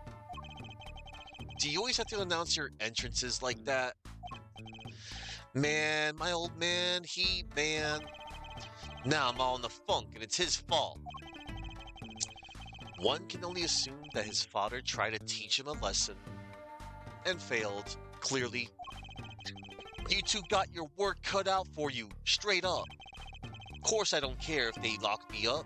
I'm ready to go. Some days I wonder why I do what I do. Guilty verdict. Hey man, you won't see me bugging about one or two guilty charges. But what if you're found guilty of murder? Hey, it's all experience. You feel me, shorty? Like a badge of honor. They don't give the death penalty, do they? You didn't really do it, did you? Maybe I did, maybe I didn't. If I've learned one thing today, it's that silence speaks louder than words. Your father. Man, my old man is whack, disappointing. That's what he is. I heard he wants to leave the mob. Over my dead body. I spent my life trying to keep it real, being an OG and never stepping down. Now my old man wants to go soft? Fine, let him. Just leave me out of it. The day I get out of the clink, that's the day Alita and I start the next generation of the Kataki family. Please don't talk as though it's assumed you're going to jail for my sake. Okay, Waki. Let's present the chart. We found this chart, dude. Huh? What's that? Some kind of X-ray? Wait. That's right, Waki. It's yours. Hey, look, I don't smoke or nothing. I'll live long, right? I don't think he gets it, Apollo. Take a closer look, here in particular. Where it says nurse. It's signed Alita Tiala. Huh? You lawyers do your homework. So you met Miss Tiala when you... Yeah, I met her at the clinic, so? Could you tell us a bit about the circumstances of your meeting?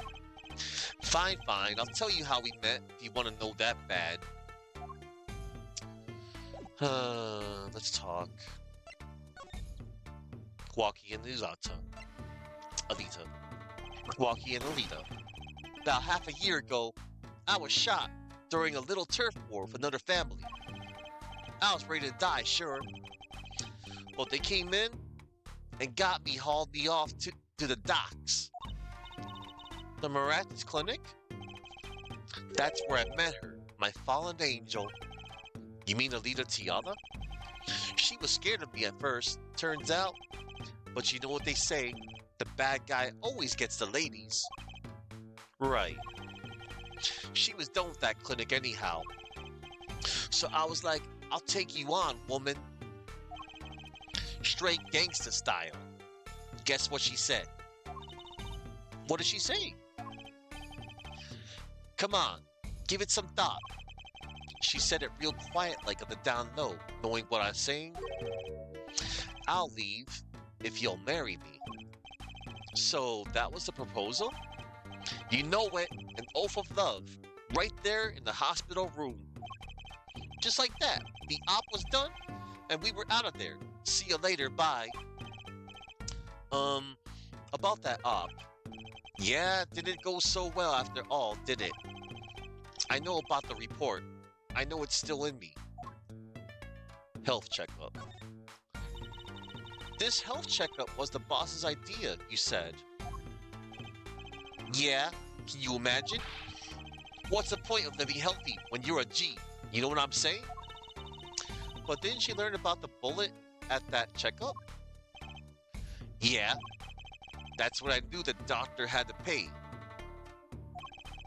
Figured I could get that cap pulled after I get my revenge.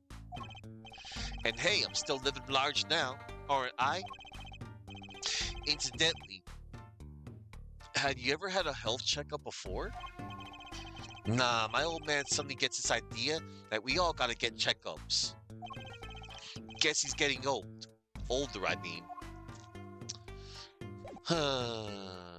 Present sandals. Walkie, you don't happen to recognize these, do you? Hey, sure I do. I was the one who brought them for her. For Miss Tiana? Yeah, birthday present. She's got mad little feet. Mad. So cute, man. So these sandals are hers? Yeah, I kinda had a feeling. What's up with the funky vibes? Sandals updated in the court record. Present from Waki, found in Miraculous's clinic foyer. Big toe print found on the left sandal. Oh boy. Oh boy, oh boy, everybody. And now we shall move to Eldune's house. Alright, we're gonna go to Eldune. June 16th, Eldune's house. Mr. Eldune, we've been looking all over for you. What's the matter, Trucy doll? Apollo, show him what we found. Nothing like expert advice. I suppose he is a doctor still. Mr. Eldune, is everything okay? I'm just so happy. I just thought my doctor days were gone for good. Mr. Eldune. Okay. We will now present the evidence.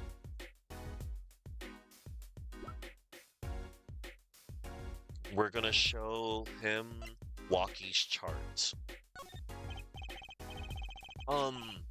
Mr. Eldune, could you take a look at this? A medical chart.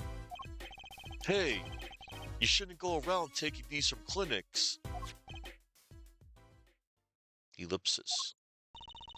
Why is sudden silence, Mr. Eldune? What? What's going on here? That's what we want to know. That chart belongs to my client. He's on trial on suspicion of murder. On trial? That's crazy. You can't put him on trial. He's ABD.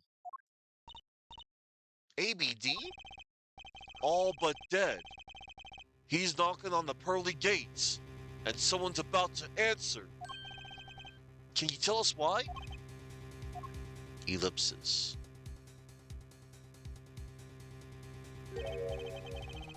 Well, permit me to speak as a surgeon. You listen up good now, son. No way. It's like he's a completely different person.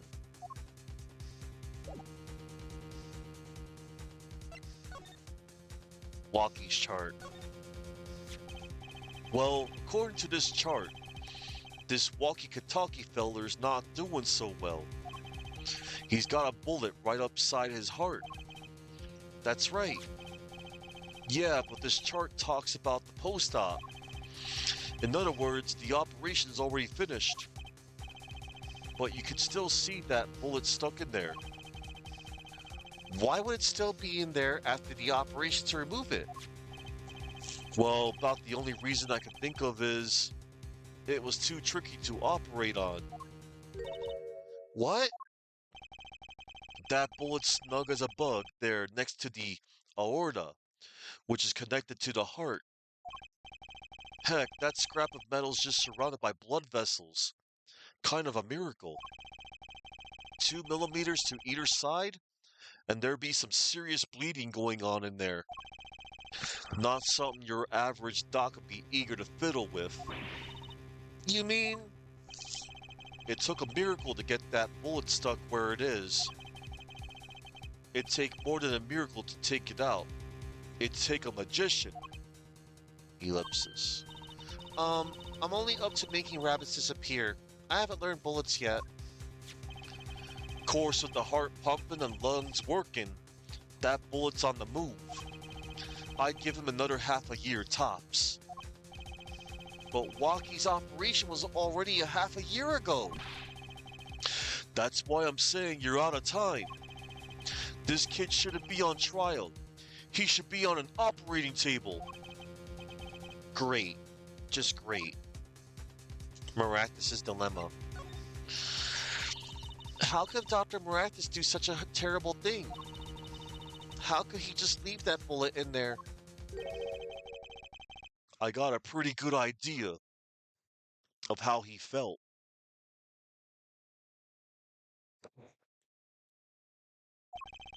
An emergency operation. He's got the kid's chest open on the table. Then he finds that bullet.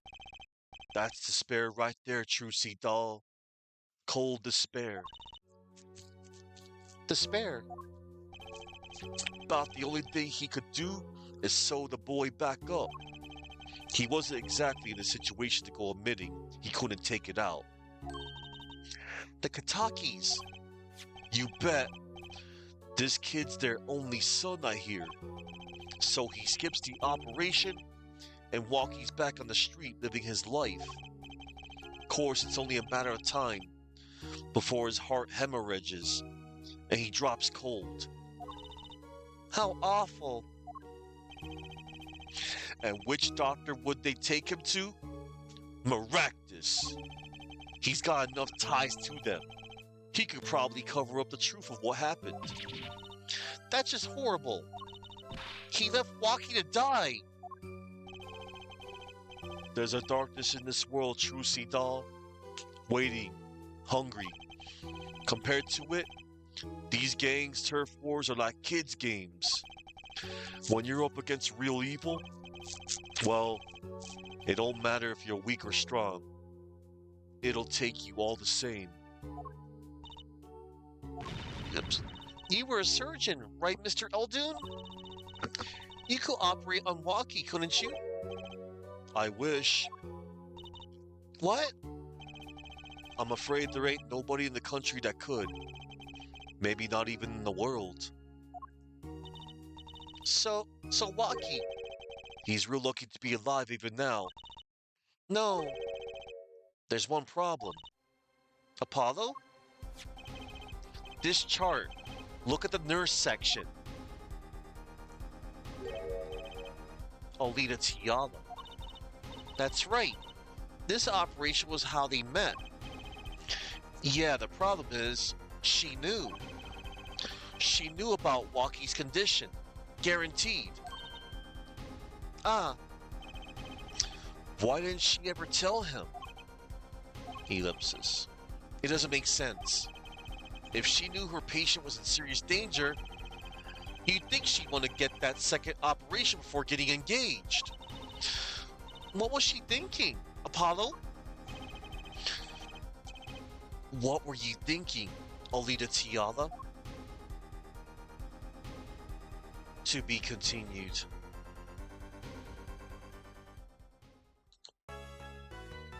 I always did like that part is also one of the more popular parts right there. Like, boom, the reveal and Guy Eldoon being all serious. Oh, one moment, everybody. I need to open a spare tab.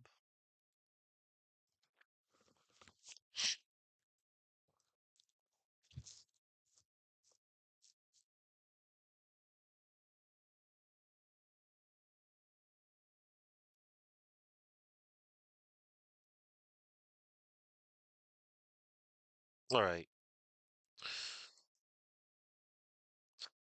All right, everybody. We're going to finish this case. And yeah, we're rapidly approaching close to 10 p.m. Teehee, teehee. Oopsie doodle. Looks like I did another long cast. I knew this was going to happen. This always happens whenever I play an Ace Attorney game, everybody. All right. June 17th, 9:52 a.m. District Court Defendant Lobby number 2. This is it, the big day. Did you get any sleep? Yeah, I went to bed at 1 a.m. or so. Oh, what time did you wake up? 3 a.m. That's only 2 hours, Apollo. But at least you have me. And the amazing Mr. Hat. Here's looking at you, kid. Good luck today, Apollo. That voice. Good luck today, Apollo. Hey, get any sleep? Mr. Right. I was going out of my mind with boredom, so I signed myself out early today. Somehow that place makes fake piano playing at the Indochine pasta joint seem almost fun. Daddy, do you know who Prosecutor Gavin's witness is today? Take a guess. How about Little Plum? Ah ha ha, that's Sherman Tank of a mom? Nope. Guess again. That's too bad, you know. Speaking of moms, you need to find me a new mommy one of these days, Daddy. It's barely morning, you're at it already, Trucy. Okay, see, this is why I don't buy their father-daughter relationship. You have no idea, Apollo. So, Mr. Wright, do you know who the prosecution's witness is? Alita Tiala, your client's fiancée. She's going to be a witness? Well, that seems odd. Why would she testify against her own fiancé? You have to wonder what Gavin's up to.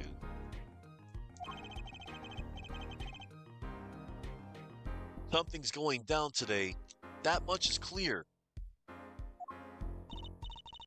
Well, not to worry. I've got my panties back. If we can't find a killer, I'll pull one out of there. Trucy, no. No. Please, no. June 17th, 10 a.m. District Court Courtroom number 4. Court is now in session for the trial of Walkie Kataki. The defense is ready, Your Honor. Prosecution is warmed up, and it's a sold-out house. Very well. To recap, while yesterday's witness seemed more guilty than any other party, guilty of panty snatching, we did find out one thing for certain. There were 3 people in the park at the time of the murder. The witness, the victim, and the defendant. Correct, El Judge. And today, I'd like to do something a little new age. I'd like to look at this horrible crime from the outside.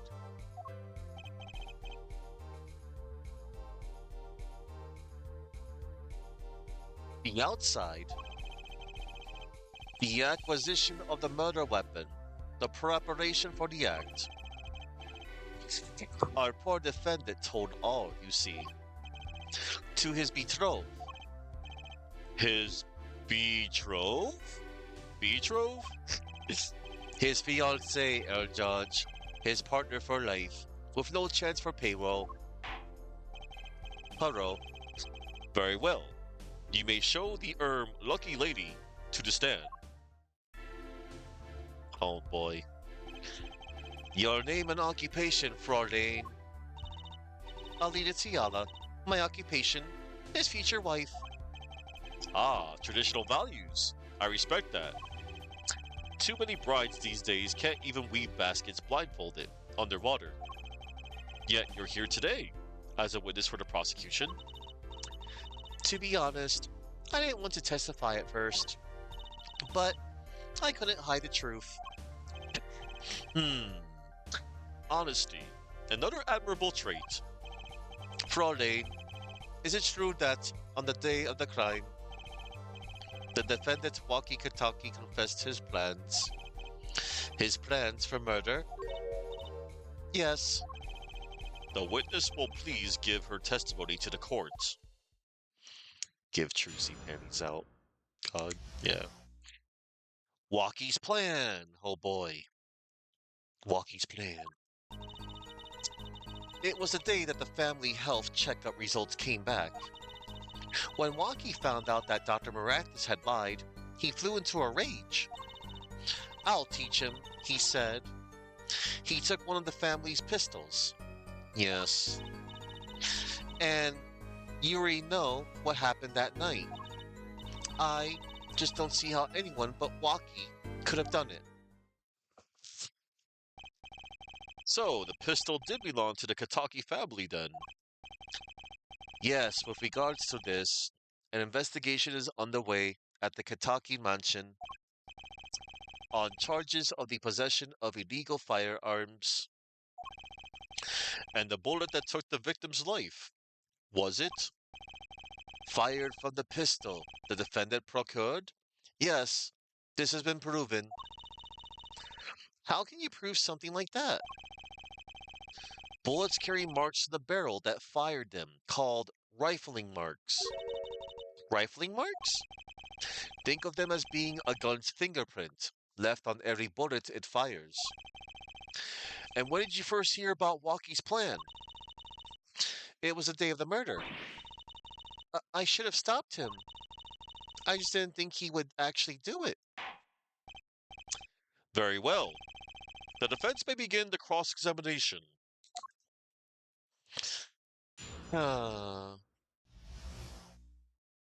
Walkie's plan. It was the day that the family's health checkup result came back. Hold it! Yeah, Chuck. Long stream. Again, this is what happens when I stream an Ace Attorney game. That was the day of the murder, correct? Yes, everyone in the family received their checkup results that day. When Walkie looked at his face went so pale. But of course, he had just found out he had a bullet in his chest. So you were there at the time? Yes, poor Walkie. When Walkie found out that Dr. Miraculous had lied, he flew into a rage. Hold it! That must have been, quite frightening. He was furious. He ripped his report up into shreds. Incidentally, I had to request another copy to file as evidence. A bothersome chore, but one I performed without complaint. If I do. Walkie's at an age where he's hard to control when he loses his temper. I'll look into that in the foreseeable future, Chuck, if I ever do. Again, I could just play it on PSP. I know it's on PS2, PSP, and Wii. Since I have the cores for PSP, I'll just do the PSP version. Walkie's at an age where he's hard to control when he loses his temper. Of course, that little bit of instability is so cute. Great, now he sounds like a psychopath. I'll teach him, he said. He took one of the family's pistols. Yeah, and it's natural too, because, with the Wii Remote, that's like the closest thing that you could play on a touch screen, Because, it's weird, because, like, all right, like the first three games, they were originally on GBA only, and then they brought the three games over, on the Nintendo DS, and then thanks to the touch screen, you could just, keep tapping the screen to continue on the dialogue, and it made investigation smooth and selection smooth. But yeah, it was on PSP, PS2, and Wii. Never did make it on the DS. Probably because, like, it's all, like, animated, I'm sure. That would have probably put a strain on the DS, probably. Because, like, everything is, like, I know there's a lot of voiced dialogue. It's basically, characters from the show. I know they have some silly Capcom cameos. Like, one time I saw a scene where Guile from Street Fighter was there, and his hair was on fire for some reason. Context. Anyway, I'll teach him, he said. He took one of the family's pistols. Hold it! So, is it easy to take a pistol out from the house? Not really. I think there's a system in place to limit access. But Walkie's a special case, being the next in line. Perhaps his treatment was a bit too special, Ja. Well, maybe he is a bit spoiled. I hear he got amazing presents for his birthdays. Last year was a switchblade made out of chewing gum and a chocolate gravestone. Sounds like he has a taste for sweets and danger. The point here being that Walkie had access to a pistol. And you already know what happened that night. Hold it! What happened? Meaning the murder? I tried to stop him, I really did. But Walkie wouldn't listen. Our defendant was nothing if not determined, it seems. The last thing you should do is blame yourself, miss. Poor Miss Tiana. I can't imagine what it would be like to be in her position. I'm a little more concerned for her fiancé. Why would she testify against him like this? Yeah, right? I just don't see how anyone but Walkie could have done it. Hold it! How can you say that for certain? How? Objection! And forehead, you will refrain from badgering the Fraulein. It was the defendant, Walkie, was it, who took the pistol from his home. We know this for a fact now. I suppose we do. So how could anyone else have used this pistol to shoot the victim? They could not. Simple logic, Ja. That does seem to be the case. Does the defense have anything to say regarding this point? Could someone else have used that pistol? Well, of course. How's it going? It's going well, man. I'm still narrating and playing the game. There was another. Based on your testimony, there was clearly another. One other person had access to that pistol. What's this? Interesting. Let's ask the defense then. Tell the court who this other person with access was. Why, Your Honor, was none other than the witness on the witness stand. The one on the witness stand. Alina Tiana. Take that! Well, of course. I mean, you, Miss Tiala. Me? But why? You were quite clear when you told the court you heard about the pistol from the defendant on the day of the murder. In other words, you knew what he was planning. Objection! Let me get this straight. You intend to tell us that this lady stole the pistol from her fiancé and killed a man in cold blood on his behalf? I've heard of people doing strange things for love, but this? It does seem a bit unfathomable, to be sure. I'm all for romance, and for supporting your partner in life, to be sure. But I think I would hesitate at murder. I hope you do more than hesitate. But if a different connection could be proven, a connection between the witness and the victim, we might find that she had a personal motive beyond wanting to help her fiancé. That would put things in a slightly different light. What possible connection are you suggesting here? You know what I'm starting to think? I'm starting to think that the police never looked inside that safe. I have evidence showing a connection between the witness, Miss Tiala, and the victim.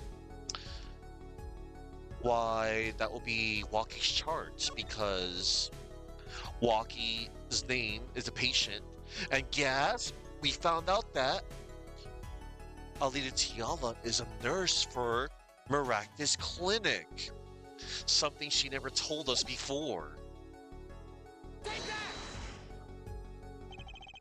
That looks like a medical chart found inside a safe at the Maractus Clinic. I like to draw the court's attention to the names written on the chart. What? Miss Tiala, whatever? Why is her name on this chart?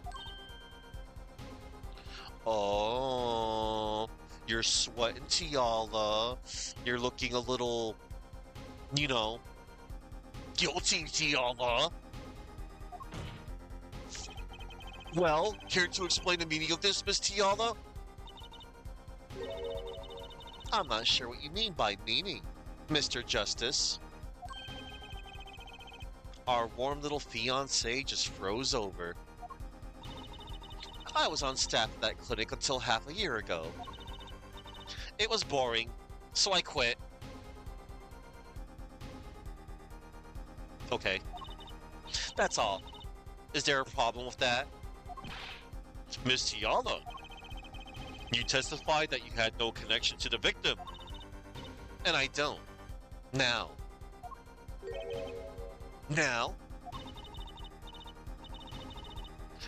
Oh, Skajorda Black. Okay.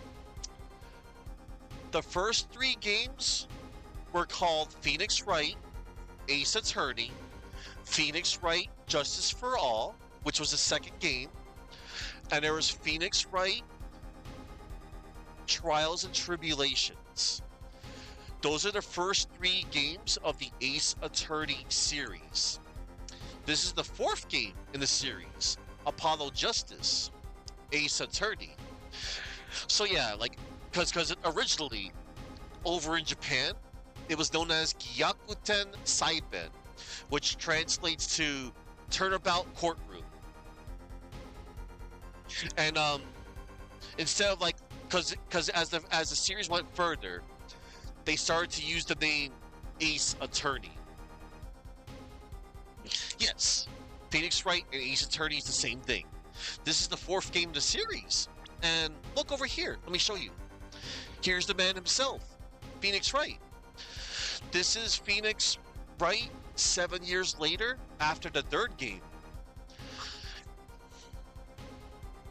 Apollo Justice is the new main character for this game. I quit half a year ago, didn't I? So there's no connection.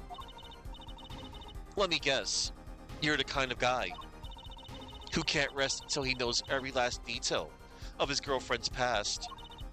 Am I right? That's not true at all. Why, I embrace the ones I love. I embrace the ones I love, past flaws and all, no matter Yes, they changed the protagonist. In the fifth game, which I'll be playing next month, there will be 3 different defense attorneys I'll be playing. And yeah, one of them is Phoenix. Phoenix is back. Yeah, it's awesome. There's no connection now. Doesn't fly in a court of law. Doesn't fly. She's one tough nut. She probably feels right at home with the Katakis. You left your job at the Marathas Clinic. True. Yeah, but you remain connected somehow. Yeah, Phoenix was in his 20s in the original trilogy, and he's 33 right now. But you remain connected somehow. Very well, Mr. Justice. Show us evidence that proves the witness is still connected to the Marathas Clinic.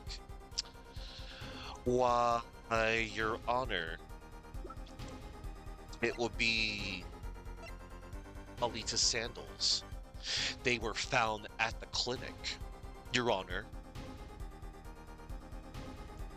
Oh no, so a major storyline thing that happens, Kajor? Um, he got this, he got disbarred 7 years ago. Yeah. And apparently it was due to using a piece of forged evidence.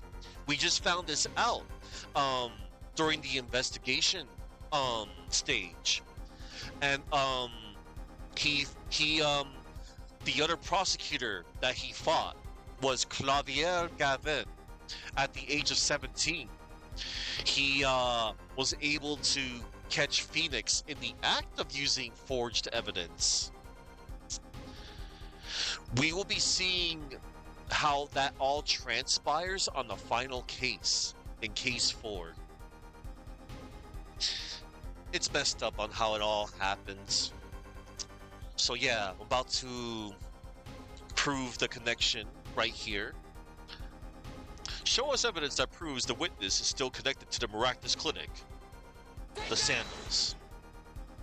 Yeah, these sandals were found in the Marathas Clinic hobby. I mean, these sandals were found in the Marathas Clinic lobby.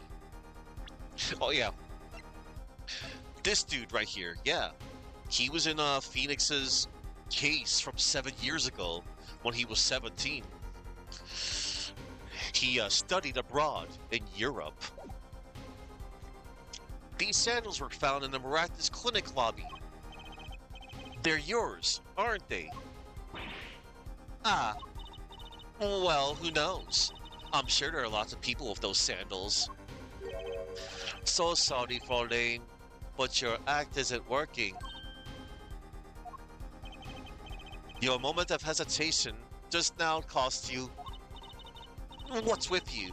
I thought you were on my side. Perhaps you are unaware that toes leave toe prints.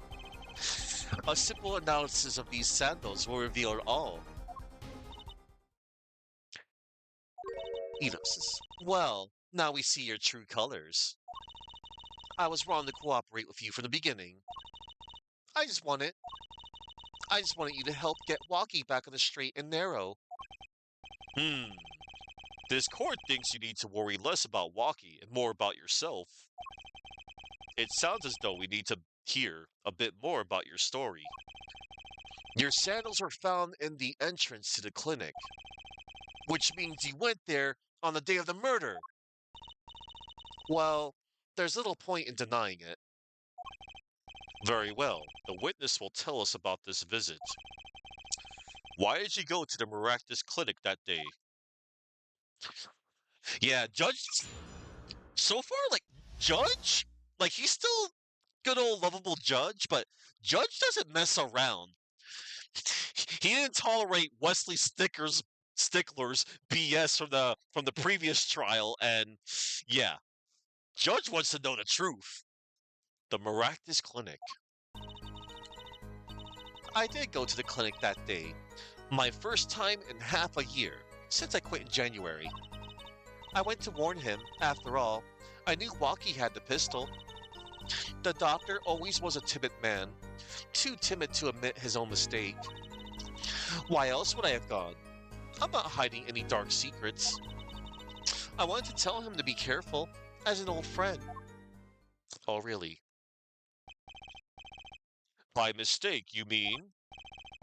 The mistake we heard about from the defendant? The botched operation? He was a timid, small man, but I never wished him harm. I just thought I should let him know, you know? That does make sense. Yes, but there is still one thing which does not. What's that, Prosecutor Gavin? The sandals left in the lobby, of course. We can assume she wore these sandals to the clinic, ja? Then why did she did not wear them home? If it were me, I would have worn them home. I would have worn those sandals home too. That's an image. So why were the sandals left behind? Ah, he pointed out the contradiction before me. There's probably a good explanation for this. Right, Miss Tiara. Say, for instance, there happened to be a similar pair of sandals there, which you wore home by mistake? Ellipsis. Actually, that's right. I'm impressed, Mr. Gavin. Oh, it is nothing. There is, after all, no other possible explanation. Jaw, forehead. Oh, what the? No fair! He's filling the holes in her testimony. The defense may begin the cross-examination. Oh, and look who we have here. We have okay. I hear this is a stream where we give free cannons to men with Chuck in their hands. In their hand. Oh, give Chuck in their handle. Hello there, Herr Zorfar. Welcome, welcome. I am at the finale of case 2 of this trial. It is nice to see you here. Don't mind me. I have to do a fake German accent every now and then whenever I see Clavier Gavin. He is from Germany. And it's funny that he's called Clavier because, clavier is German for piano, and he doesn't play piano. Oh man. But yeah.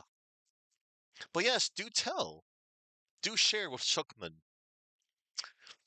The Miraculous Clinic. Do share with everybody. I did go to the clinic that day, my first time in half a year since I quit in January. Let's press this statement. Hold it! Around what time did you go to the clinic? I don't remember exactly, but it was after 9:30, I think. And that was the first time you had contacted Dr. Maractus in half a year? Of course it was. He wasn't the kind of boss you made friends with. So why did you go to the clinic that day? Oh, really? Oh, yeah, Zolfar? Because, yeah, I did see that announcement that was made. Like, okay. That's good to know. That's a relief.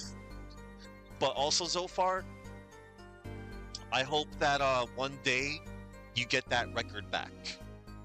By any means necessary. We will all be rooting for you, and you have our support. Sega. I went to warn him. After all, I knew Walkie had the pistol. Hold it! Did you want Mr. Maractus to run away? Well, after I failed to stop Walkie, I thought that was the only other way to avoid the problem. Couldn't you have called? Why go in person? I called several times that evening, but no one was in. The victim was busy driving home until after 9 p.m. that night, remember?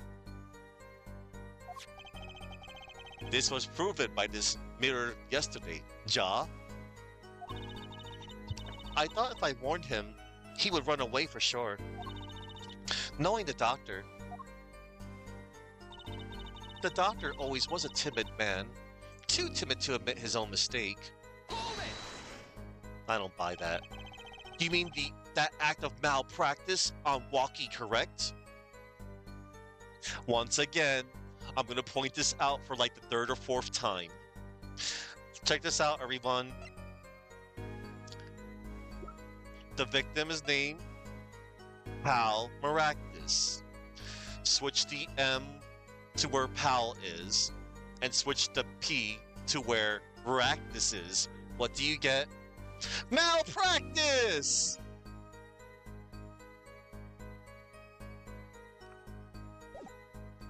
You mean that act of malpractice on Walkie, correct? If he had just told Walkie the truth at the beginning, none of this would have happened.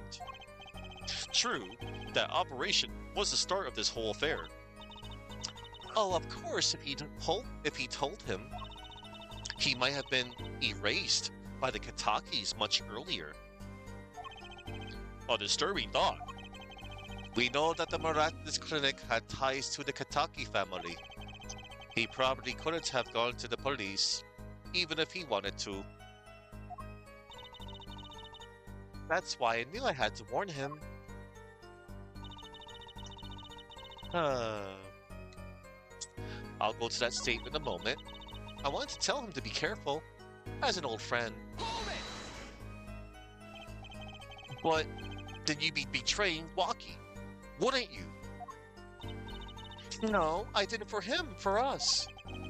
She went to warn him, so that her fiancé would not have to commit such a crime, Ja. I didn't want them to take my Walkie away. There's no way she went to that clinic just to warn him. Do you know why she went, Apollo? Time to figure out what really happened at that clinic, and fast.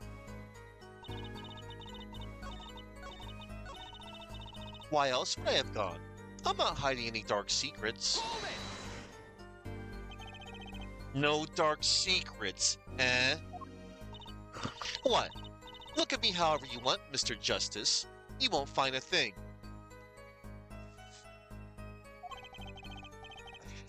She's hiding something. I know it.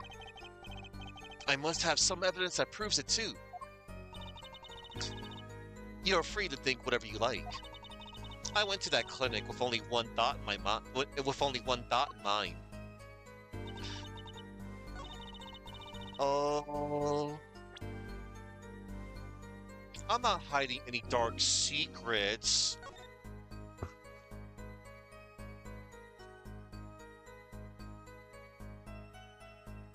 Oh, really, Miss Alita Tiama? Explain the chart, and why is your name on there, and why you are called Nurse Alita Tiama. Objection!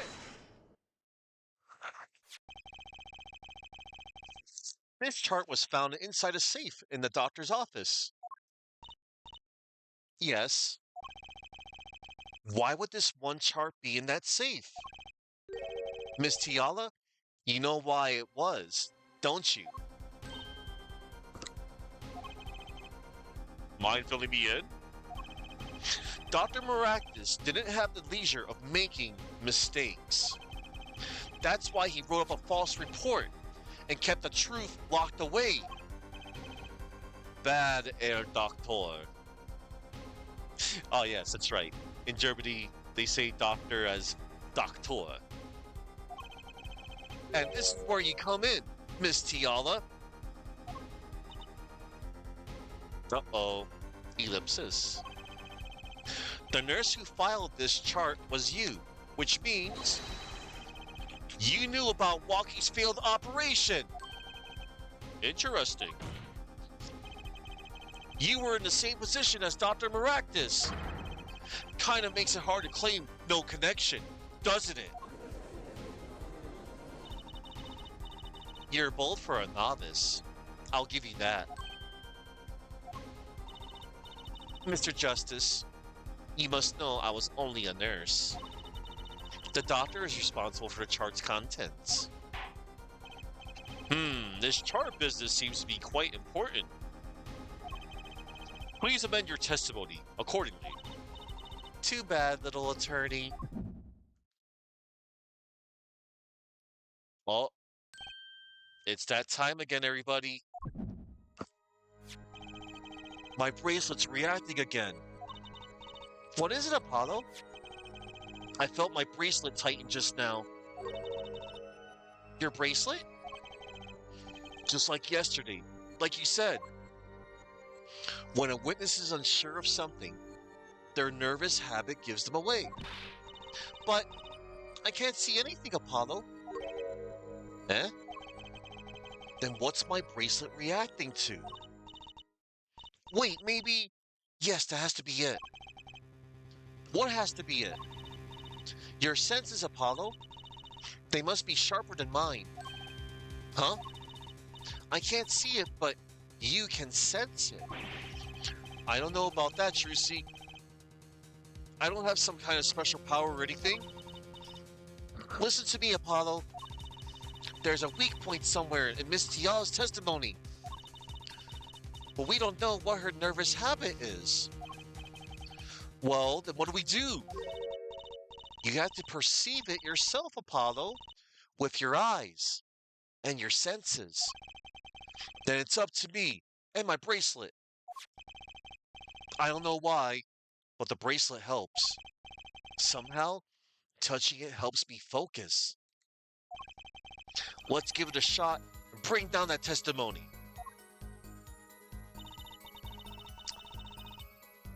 Why would I go to the clinic now for a half-year-old chart? Let's press this one more time. But your signature was on that chart. So, what does that have to do with this case? If there was something in that chart to make me look bad, I would have dealt with it. The only one responsible for that chart is the presiding doctor, Dr. Maractus. She's hiding something. I can smell it. And I bet she's got a habit that gives it away. I just have to focus to find her nervous habit. Maybe it's time to give my bracelet a rub. And yeah, it is time once again. We need to look for her quirk, her habit.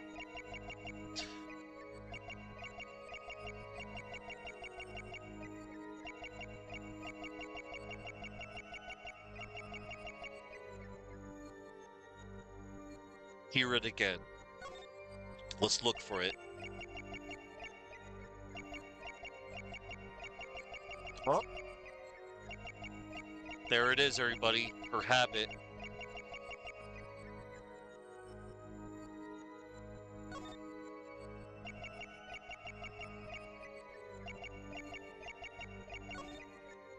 Gotcha!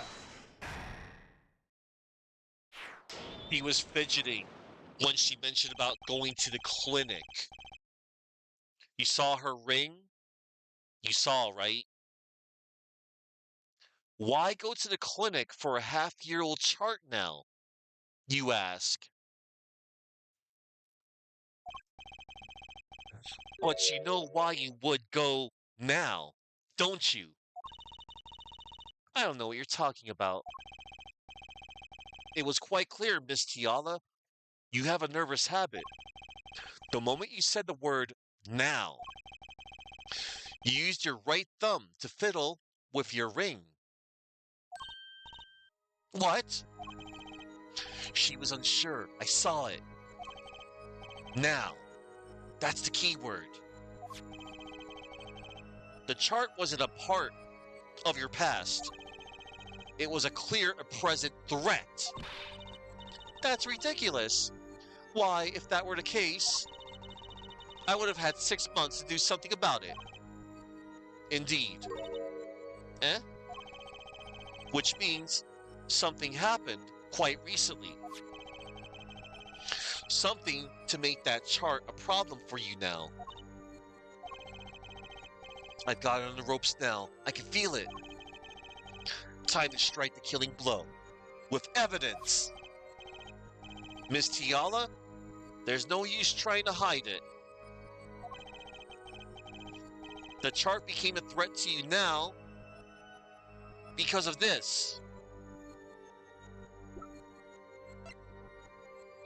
Walkie's checkup report.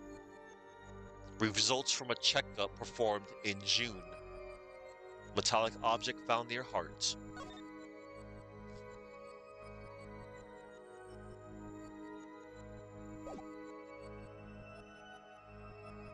Take that! A health checkup report belonging to the defendant.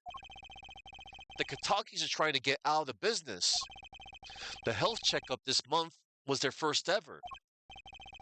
What did you think when you heard about this? Eh? Nothing. Why should I think anything? Oh, I would think you were positively beside yourself.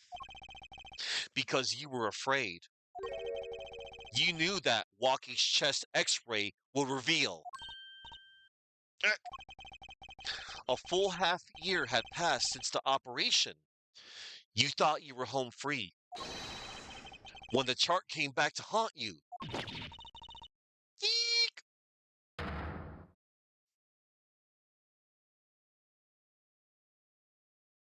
Oh, Snapple. That's all, Your Honor. What just happened? Did the witness just admit to lying? Ellipsis. I sensed it. There was a great aura emanating from her forehead. Very cool. So, the lady was lying, it seems. That's correct. She said she had no connection to the miraculous clinic. But her connection was deep indeed. A bit too deep. If the Katakis got a hold of this chart with her name, she'd be finished. Isn't that right, Miss Tiala? You guessed it. Order! Order! I did it! I broke her testimony! Amazing, Apollo. I didn't see it at all. Daddy was right about you. Wait. Miss Tiala? It's true. That chart was bad news for me. That's why I went to meet the doctor that day. But that's all. I told him about Walkie and went home. It appears this cross-examination is far from over. What? She hid the truth from us. This is clear, yet it is not clear that this truth has anything to do with the case at hand. Very well. The witness will add this to her testimony. And we'll have a bit more cross-examination. I was so close. You're still close. Keep on her, Apollo.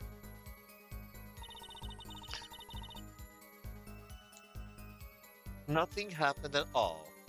I warned him and left. Hold it! How did Dr. Miraculous respond to the warning? Oh, he was quite surprised, panicky even.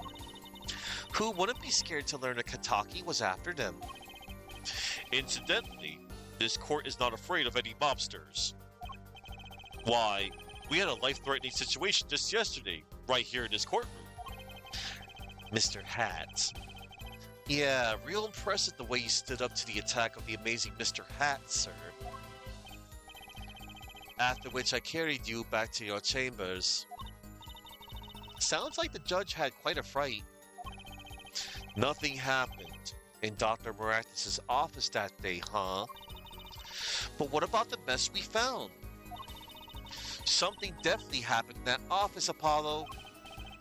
I know, but we can't prove when it happened, nor that Alita Tiala was in any way involved. Well, let's try putting some evidence up anyway. There's no way she went to that clinic just to warn him. Do you know why she went, Apollo? Time to figure out what really happened at that clinic and fast. Oh, Alita Tiala. Nothing happened at all. I warned him and left. Oh, really?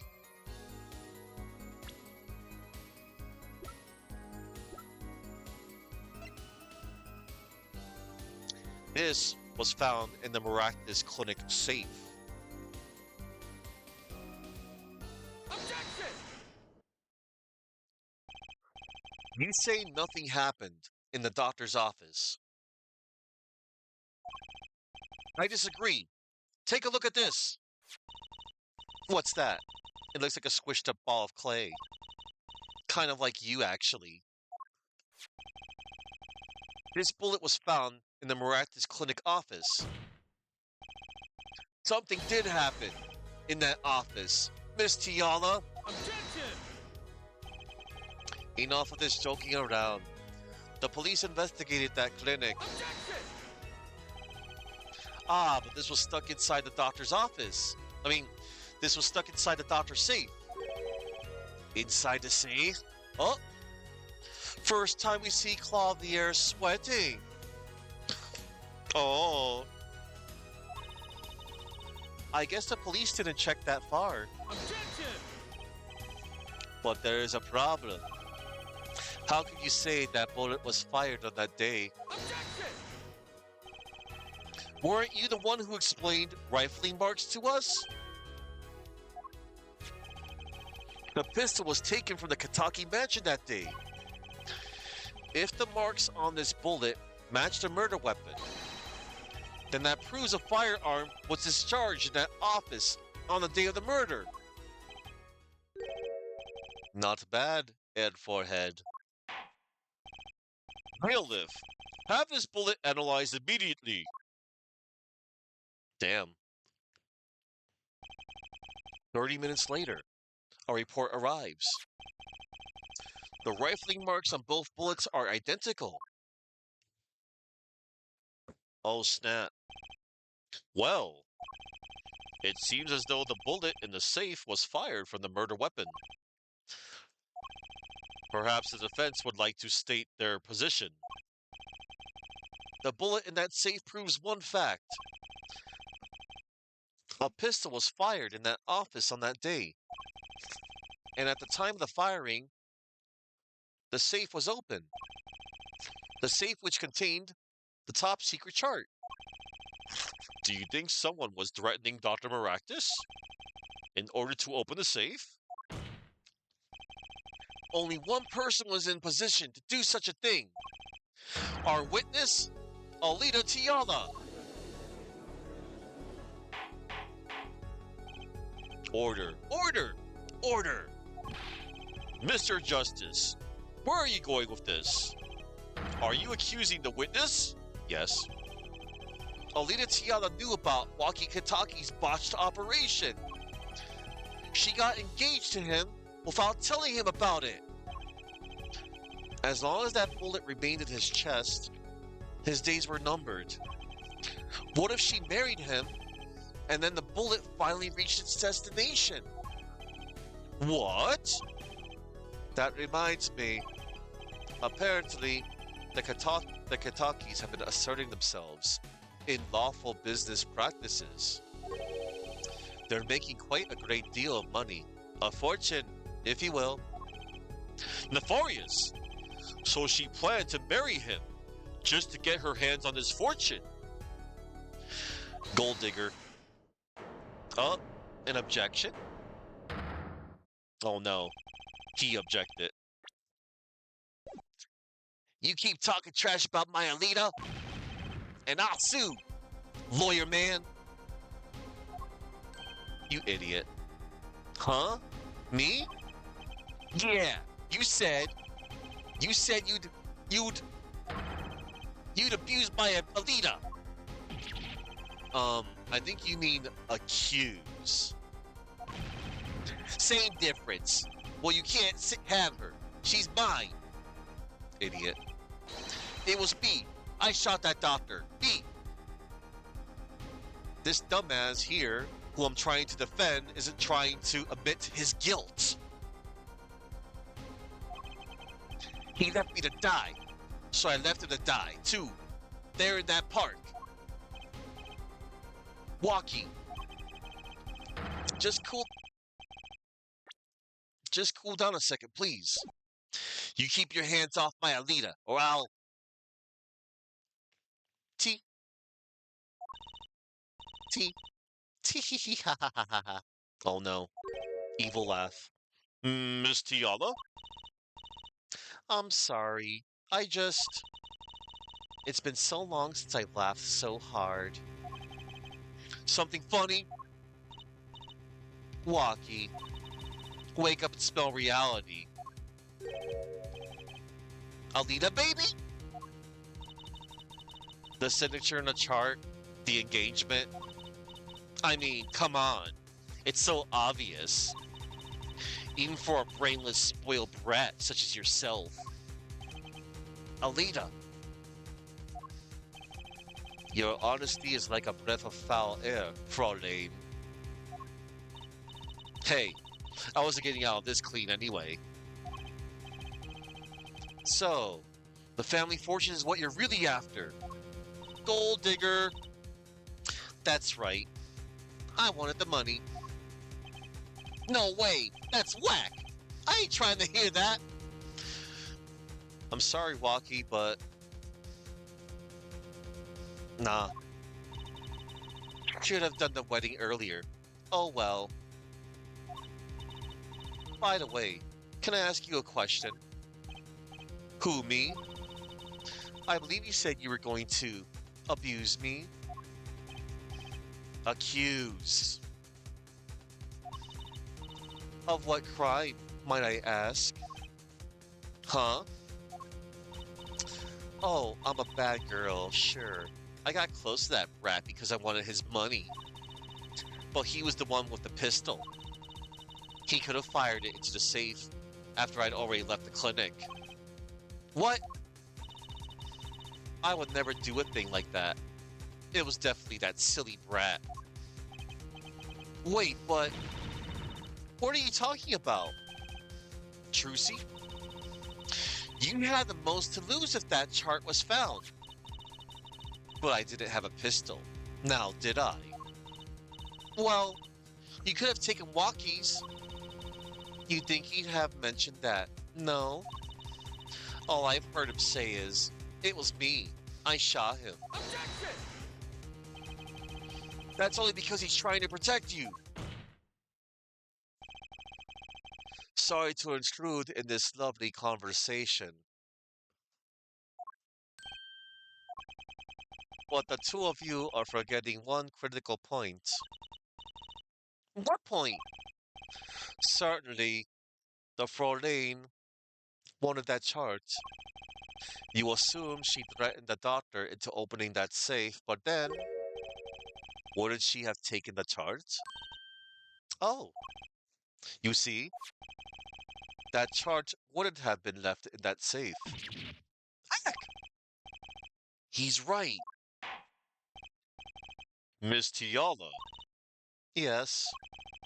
It is clear to this court that you are not a very good fiancé. Nope. Oh, I'm flattered. Perhaps it's time you told us the truth. Tell us about yourself, including your actions and whereabouts on that day. Don't forget, we've proven that you were at the Marathas clinic on the day of the crime. Ellipsis. Oh, we're gonna take you down. The Marathas clinic 2. Yes, I went to the clinic that day to speak to the doctor. I wanted that chart, but I failed to get it, so I went back to the clinic later. In any case, I didn't shoot him. You don't even have proof I stole that pistol, do you? And that brat was spotted in the park at the moment of the crime. Frankly, I don't think it matters if Dr. Maractus was shot in the temple or not. You went back later? That chart was dangerous, you understand. I needed to get rid of it. That's why I went that day. But you couldn't get the chart then, could you? And later that night, Dr. Maractus was shot. I heard about the shooting, waiting a day, but then I had to go back. No easy feat with the cops all over the place. Ah, that was you? Um. Ah, Apollo. That sound, it came from behind this door. Someone's in there.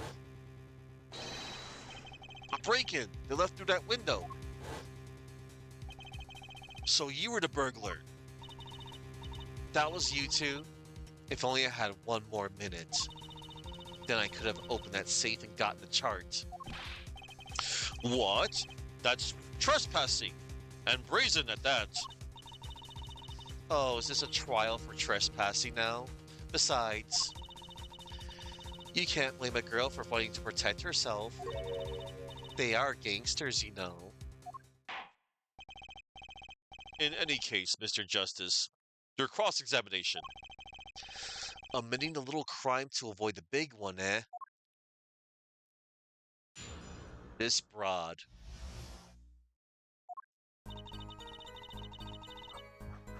Yes, I went to the clinic that day to speak to the doctor. Why that day? That brat was uncontrollable. He was ready to kill. And that would bring in the police. And that chart would become evidence. And I'd be hung out to dry. But the police didn't check the safe, did they? Well, they thought the crime scene was the park. I'll make sure the responsible parties feel the heat. Such sloppiness won't be tolerated, Ja. Yeah, at least she's not Dahlia. Dahlia's on a whole level of evil. I'm kind of thankful for that sloppiness myself, actually. I wanted that chart, but I failed to get it, so I went back to the clinic later. Later? When I heard what happened, well, I was too scared to do anything that day. So I waited until the day after. The 16th, was it? Of course, you and that meddling kid had to get in my way. But why did Dr. Maractus keep that chart around? That's right, Chuckman. She is in hell, wandering around for all eternity as a loser! It was clearly dangerous for him. He could have burnt it. Because he's a coward. The chart was his insurance. Insurance? My signature on that chart, to be more specific. That made sure I couldn't betray him. In any case, I didn't shoot him. You didn't even have proof I stole that pistol. Do you? But you could have stolen it. Could have? Is this some new definition of proof? We'll ask Walkie. He'll tell us. Might I remind you this is a cross-examination? You might want to keep your baseless theories to yourself. He's right, isn't he? He is. And that brat was spotted in the park at the moment of the crime. Yeah, but what? You have nothing to say. This case is over. It was over the moment that brat was seen in the park. What's the point in dragging it out any further? I think we're seeing her true colors now, you think? She's trying to push all the blame on Walkie. and she's getting away with it. My bracelet didn't react to anything this time. I guess that means there's nothing worth perceiving. Time to get old school. And that's how you have to do it, Apollo. Frankly, I don't think it matters if Dr. Maractus was shot in the temple or not. Hold it! The doctor was shot in the right temple, yes? So it seems. Let's review the facts again, shall we? Yeah. Cursing me a fate for all eternity.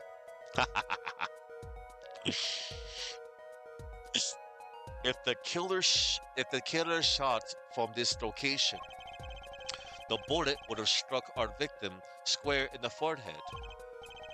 However, the entry wound was in the right temple. Yes, we heard testimony on this yesterday.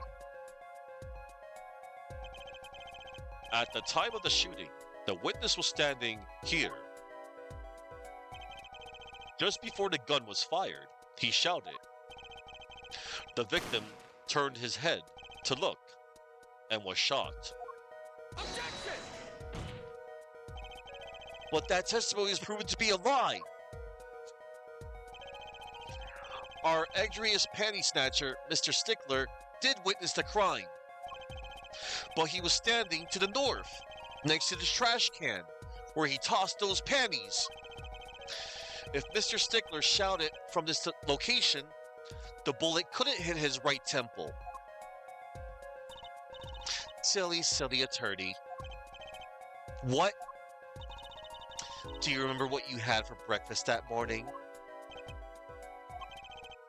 Do you remember, Trucy? I always have a glass of milk for breakfast. What matters is one thing. The doctor was shot in his right temple. If that's the case, there can only be one explanation. The panties guy was mistaken. Objection! But his location was proven.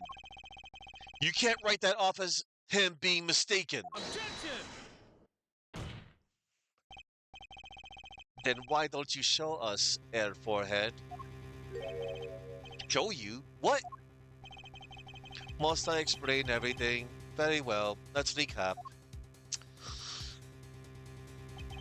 If the witness, panties guy, was standing to the north, then where was the shooter standing? From what location did the killer shoot the victim? But wait, if the witness was standing there, how could anyone shoot the victim in the right temple? Ah ha ha ha ha ha. I merely laid out the facts for us. It is up to the one possessing the shining forehead to show us. She's the panty bandit? God damn it, no. If you can, that is. If you can, that is. Walkie-Talkie was standing at the killer mark. Wesley Stickler at the witness mark. And of course, Pal Maractus was at the victim mark. Let's hear what the defense has to say. Where was the killer standing when they shot the victim? Why, it was someplace else, Your Honor.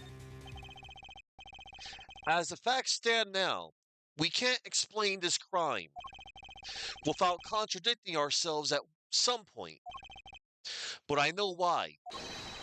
The real killer shot from an entirely different location. What are you talking about? I don't see any other place. Apparently, Mr. Justice does. Let's hear it. Where in the park did the killer shoot the victim from? Objection! It's time to raise the roof and the stakes. Eh? Penalties are such frightening things, don't you think? But what if they were a bit more terrifying?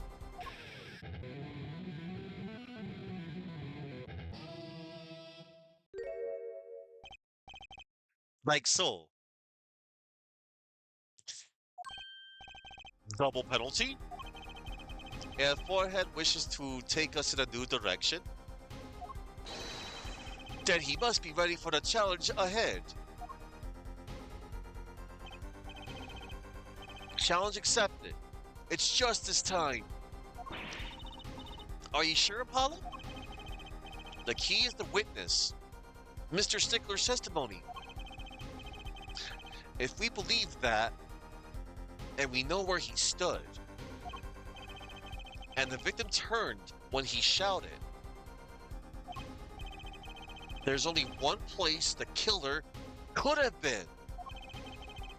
The killer shot the victim from here. The noodle cart, everybody. Take that! I believe we all owe a debt of gratitude to Miss Alita Tiala. What do you mean? Thanks to you, we had a chance to review the crime. And this time, we were prepared.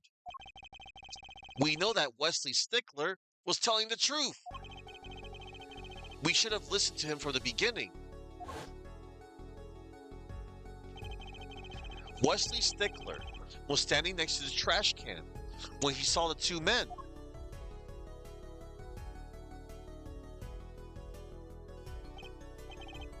He shouted, just as he told us in his testimony.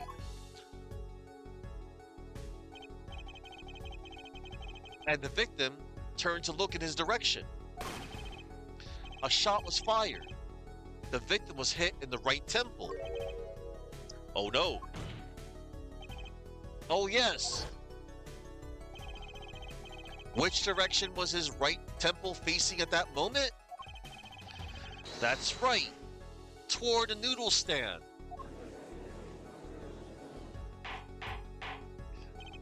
Order, order, order. So you're saying the killer was inside the noodle stand? Objection! Let's think about this a bit more, shall we?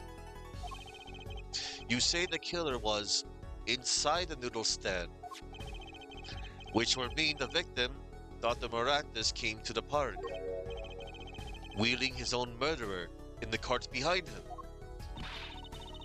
This is the most ridiculous thing I've ever heard. I think he'd notice if he were pulling someone along. Objection! There's something we should worry about before that. Why was he pulling the noodle stand in the first place? Objection! Let's deal with our problems one at a time, shall we? Someone was hiding in the stand. We have not come this far to talk about possibilities. Let's talk about proof, baby. Show us evidence that proves someone was in that stand. Can I prove that? You want evidence that someone was in that stand. I'm gonna pick the funny option. I won't get a penalty for this. Well, too bad. Well, too bad. Kidding. Just kidding. I've got it. Woo! Close one. Then let's see it. Show us proof that someone was hiding in the noodle stand. Why, Your Honor. It was the slippers. It was the slippers. Take that! The Miraculous Clinic, and they're covered with paint. These slippers were found in a trash can near the crime scene. And a single slipper print was found at the scene, right next to the noodle stand. Oh, and Miss Tiana? Your toe print was found in the left slipper. In other words, this is proof you were inside that noodle stand.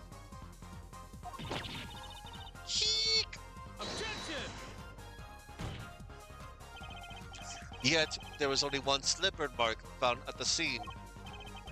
Can this be called a footprint? In good faith. Objection! Observe the diagram. A park pathway runs right next to the slippery mark. A slipper wouldn't leave a trace on a cobblestone path. Objection! Yet you still cannot say this is a footprint, Jaw. Why not? You have an impression left by a single slipper. What if it was on the stand and simply fell to the ground? Objection! That's just dumb. One more thing. A noodle stand is typically cluttered with the tools of the noodle making trade. There's no room for a person to ride in there. You have a point. Could someone have hidden in that stand? Apollo, I think I might be onto something. I think I figured out one of our pieces of evidence. In order to make room in the stand, some things will have to be... Well, Mr. Justice?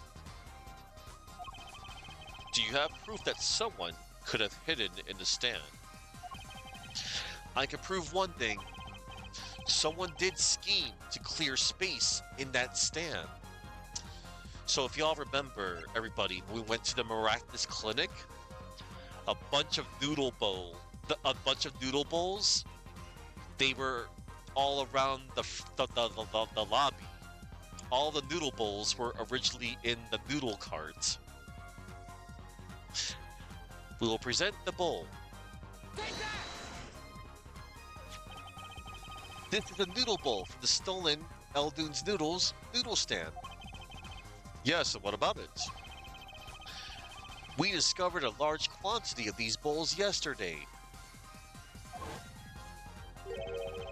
In the lobby of the Miraculous Clinic. Yep. Eldoon's bowls.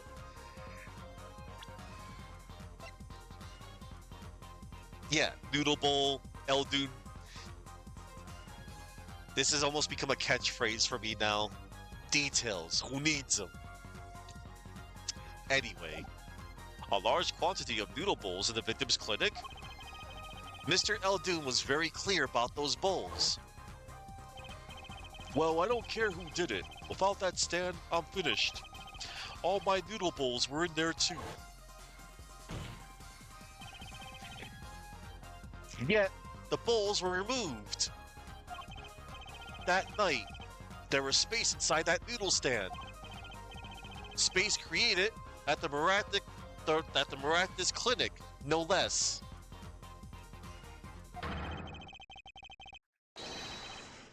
Right around the time that you were there, Miss Alita Tiala. Orez Gog? Is that Gog Zero backwards? Oreos Gog? Orez Gog? See, the thing is, if you take the zero out of my name, Chuck, GOG is also a palindrome. That's the only way that works. Eldoon, Noodle, Alita Tiala. See, look, palindrome. Eldoon, Noodle. Palindromes are fun. You know, like in the last game, Glenn Elg, Lisa Basil. Yes. Right around the time that you were there, Miss Alita Tiala. Stop! We ain't gonna stop. I won't listen to any more of these wild fantasies. No, not fantasies. They're worse lies than that spoiled brat's pickup lines. I would like to remind the witness of her current status. This court does not consider you entirely innocent. Show me an innocent. I'll show you a fairy tale. In any case, the defense has somehow made its point. The witness had both a motive and an opportunity to kill Dr. Maractus. More fairy tales. This whole trial is a fairy tale. Then please, pull us back to reality, Miss Tiala. I'm giving you one last chance to explain yourself. This is it. Why was Dr. Maractus pulling that stand that night? And what was Alita Tiala doing inside of it? Time to get to the bottom of this case. Final testimony, everybody. This is it. Tiala's explanation. That night, I went to ask Dr. Maractus for the charts. I had no intention of ever letting that chart fall into the Kataki family's hands. But Dr. Maractus didn't understand. For some reason, he thought the Katakis had sent me. So I gave up and went home. All I did was talk to him. You knew about the botched operation. So you tried to get rid of the chart to save yourself. I don't make excuses. And I did warn the good doctor. I gave him a chance. I told him that Brat got his health checkup report. And that he was coming to settle the score. I see. Very well, Mr. Justice. Begin your cross-examination. Yes, Your Honor. This is the last testimony. Either I perceive the truth, or it's over.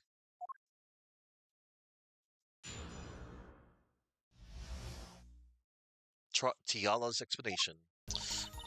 That night, I went to ask Dr. Maractus for the chart. Hold it! So you did go to steal that chart. Were you listening? I said I asked for him for it. The victim was a man in good health. I don't see how she could have coerced him. True, it would have been impossible without a pistol. But what if she did have a pistol? I'll admit, I wanted the chart. That much is true. My reason was simple. I had no intention of ever letting that chart fall into the Kataki family's hands. Hold it! It certainly would have put a damper on your wedding plans, I'd say. Not only that, if the Katakis had gotten that chart, I'd probably be with Dr. Maractus now, pulling that great noodle stand in the sky. It seems our witness was in a fix as well. Who would want to die pulling a noodle stand? When I die, it will be by disappearing mysteriously in the middle of a magic act. No, Trucy, no. Could we be a little less morbid, please? So you see, I needed that chart.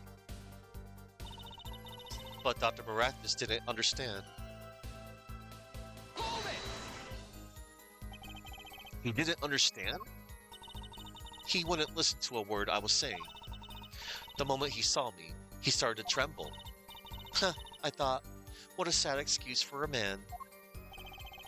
Please don't smile like that anymore. It's creepy. He was practically delusional.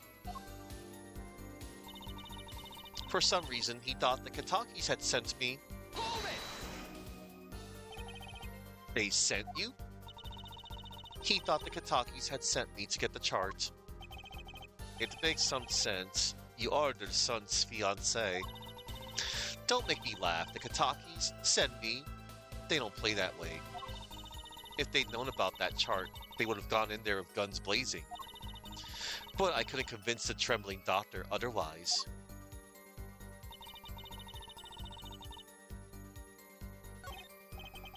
This is my last chance. Apollo, any word from your bracelet? Yeah, actually. I felt it respawn. I couldn't see a thing. It's up to you, Apollo. Time to perceive the truth. Here comes justice. Alright. So I gave up and went home. All I did was talk to him. Hold it! If that was really all that happened, what were all those noodle bowls doing there? How should I know? There weren't any bowls when I went. I know that much. Why don't you let me be and go look for your killer someplace else, alright? Do I detect uncertainty there? This is my last chance. Yep, there is indeed uncertainty there in that statement.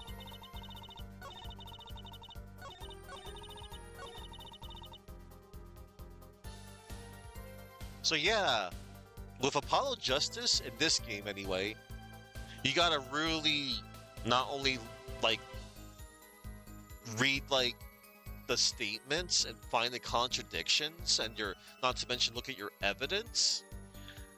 You also have to, when the need arises, perceive. And that's what we're gonna do.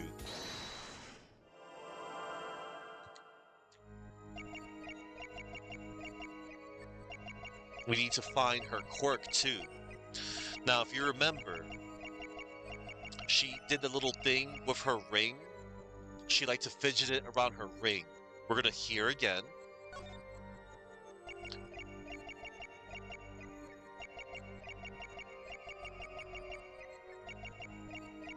Oh, you see that, everybody?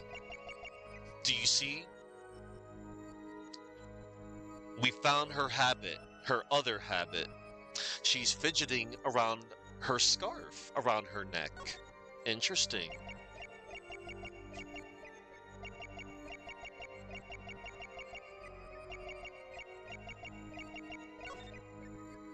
Gotcha! Gotcha, Miss Tiala. She started to do that little habit when she talked about all I did was talk to him. Hmm. Gotcha, Miss Tiala. I heard you just fine the first time. What? I wasn't aware we were playing paintball. Ellipsis. She's one cool cucumber, that Alita. Maybe I spotted the wrong spot. But my bracelet reacted. There must be something in this testimony. I'll find your weak spot, Alita Tiala. Oh, my bad. I found the wrong spot. Whoopsie. It. Hang on. I think I have to look for.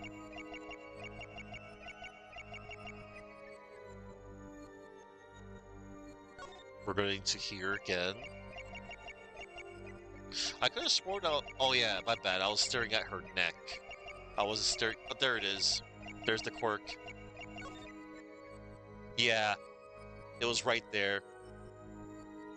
She's fidgeting around her scarf. That broad. Got her. All I did was talk and lie. What? Show me proof. I'm pretty sure about this one.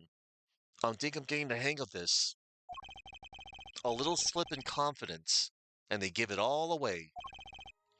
The proof is you, Miss Tiala.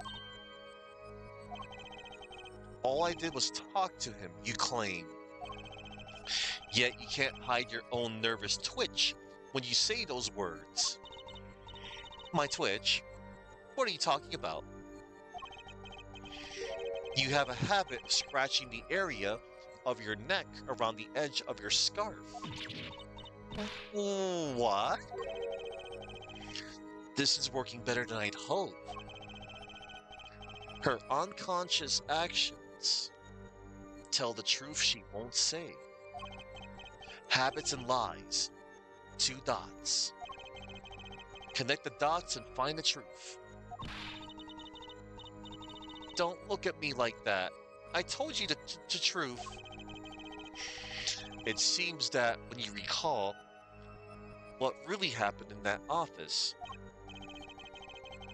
you can't keep your hands off your neck, can you? It seems that nervous habits are unconscious reactions that manifest when someone is trying to hide something. You can't hide behind your scarf, Miss Tiala. Something happened between you and the victim in the Miraculous Clinic office. And I got proof that shows exactly what happened. So I'm gonna show you all, everybody. Look at this lamp, everybody. It's broken, right? With a broken bulb. Weird, huh? But look, everybody. Look on the wire. Look on this wire. Look at this wire. You could probably guess what might have happened.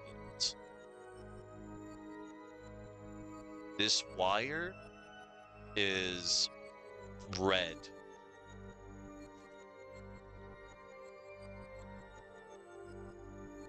All right. The lamp. Take that! What's that? You're touching your scarf again. There's something unusual about this lamp. The bulb was broken, and there's a red splotch in the cord. Eh? Seeing how you hide your neck, I think I can come up with a plausible explanation for the lamp's state. Well, spit it out. This talking in circles nonsense is killing me. Very well. The answer is very simple, Miss Alita Tiala. Please remove your scarf.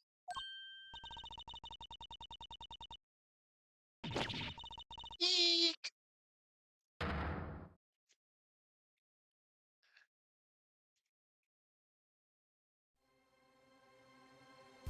Objection! This is a trial to determine what happened in that park. Yet we seem to have drifted off target. Objection! We'll find out soon enough if we're drifting. As soon as the witness removes her scarf. I won't do it. This is insane. I'm a unrelated third party. You can't order me to remove my clothing. Miss Tiala, I'm afraid you've forgotten what's already been proven. What? You're hardly unrelated. Please remove your scarf. No! No! Yep. I knew it. So I was right. Wasn't I, Miss Alita Tiala? Your neck. This isn't what I think it is. Yep. Look at that, everybody. That mark around her neck. And the lamp wire heavily implied that she was strangled there. And she somehow survived. Something did happen that night at the Maractus Clinic. You needed to get that chart back, no matter what it took. Even if you had to steal your fiancé's pistol to do it. But wait. Looking at this lamp and the witness's neck, it looks like the very opposite happened. Exactly. The victim in the clinic that night was this witness, specifically. You tried to threaten Dr. Maractus, and he attacked you. Yeah. That's what happened that night at the Maractus Clinic. Irk. Eee. Weird to see that the witness has a breakdown animation. Like, during, because she's still standing, by the way. Like, most culprits, they have their breakdown animation, then they faint. Order! Order! Order! Will someone please tell me what really happened? I told you the truth already. Almost, Chuck. She's actually still fighting, believe it or not. I went to the clinic that night to warn Dr. Maractus. Does that look like a warning to you? That does not look like a warning. Hey, you're in danger. I'm pointing this gun at you. That gangster knows everything. He's coming for you. Looks like my clinic's seen its last patient. We have to get rid of that chart. Yeah. I don't know. I mean, yeah, Manfred von Karma still has a great breakdown animation, but don't forget, Matt Ungard and Dahlia Hawthorne. Those are contenders for like best breakdowns in the series. But the headbanging one it's legendary. We have to get rid of that chart. Quick, open your safe. Give it to me. So you can save your own skin? What? I know what you're up to. You want in with the family. And if they see that chart, you're finished. Ellipsis. Leave me holding the short straw. But if I'm going down, I'll want some company. You! And what happened next? He jumped at me and knocked me to the floor. Then, he took that cord.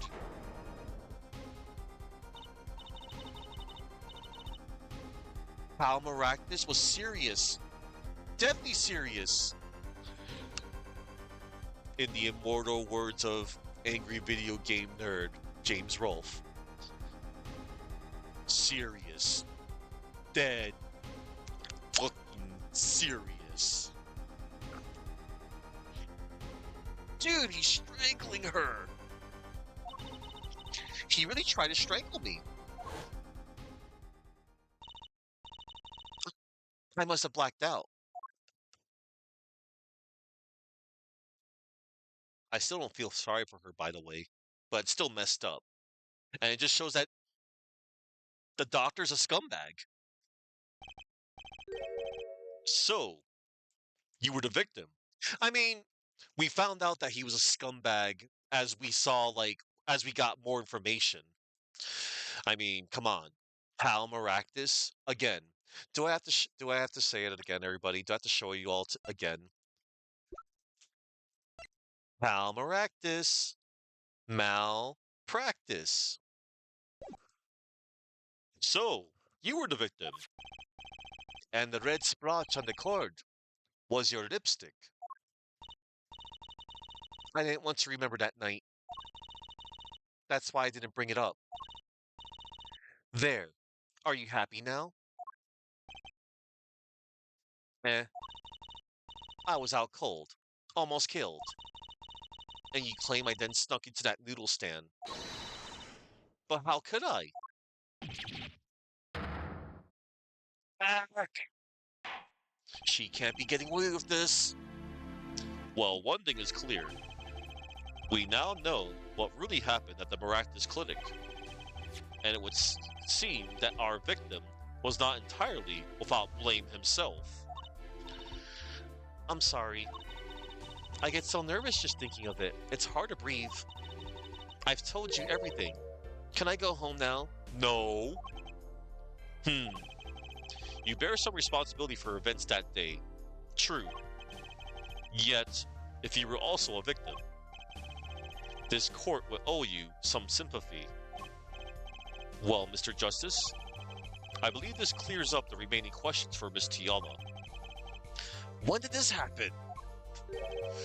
Suddenly everyone's sympathizing with her? I don't know what to think anymore, Apollo. I mean, is that it?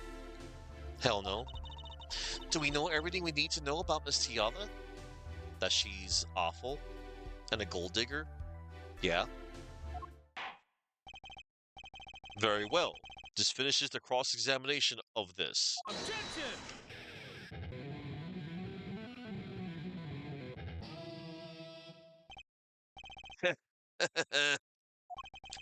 Not so fast. This party's just getting started. Now, we rock! What? Those spikes on your head are softer than they look. Or do you not have the stomach to go all the way? Prosecutor Gavin? How Maractus choked Anita Tiana. She fell unconscious. But what happened next? He's right. There is more we don't know. But she was choked hard enough to leave that mark. She would have been out for a while. Even still, what if it was her in that noodle stand? Alita Tiana, half dead. Dr. Maractus pulling that stand. And a bullet fired from inside a noodle stand. What if it's all true? We might have already figured out what truly happened that night. Miss Alita Tiana, as you can see, we're not through with you just yet. You really want to blame me for this murder, don't you? Yes. You too, Prosecutor Gavin? Yes. Me, Fraulein? I only wish to know the truth. Oh no, but Chuckman though. Clavier. I know, dude. Trust me, no one's ever gonna be as great as Miles Edgeworth.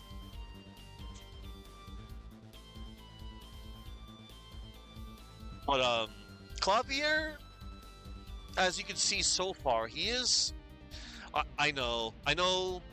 He fought Phoenix. He caught him 7 years ago using forged evidence. But like, right here, Clavier's on our side. He wants to know the truth.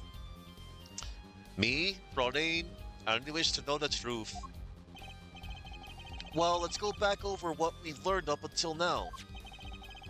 On the day of the murder, Waki saw his checkup report, from which he learned about the bullet still inside him.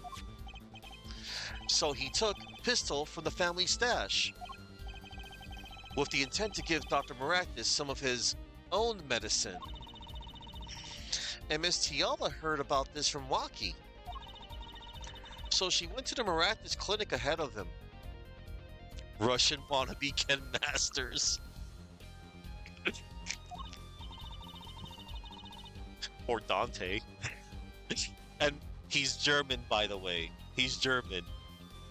I hope I'm coming off as German and not Russian. I did a Russian accent yesterday for Olga O'Reilly. In order to get rid of the chart with her signature. Hold up.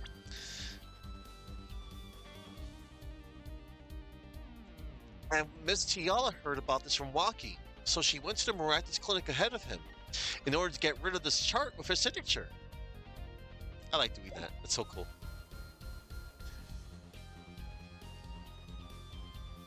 Well, yeah. And, Christophe and Clavier, they look the same. Christophe just has glasses and Clavier does not. I think they're twin brothers. I think they're the same age. In order to get rid of the chart with her signature. But then something happened. Sounds like you figured it all out. But remember, I was a victim.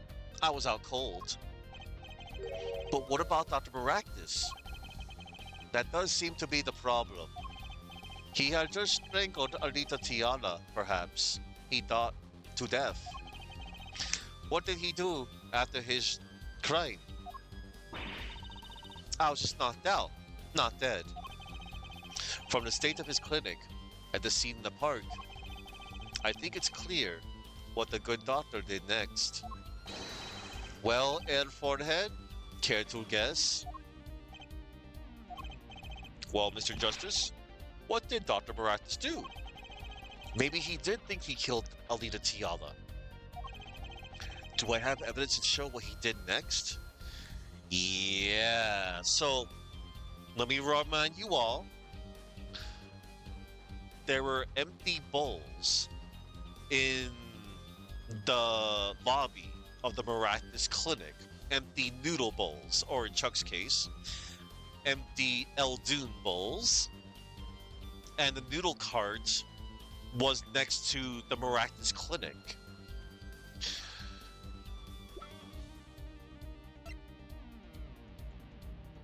Do I have evidence to show what he did next? Yes. The noodle stand. Take that! His alpha look.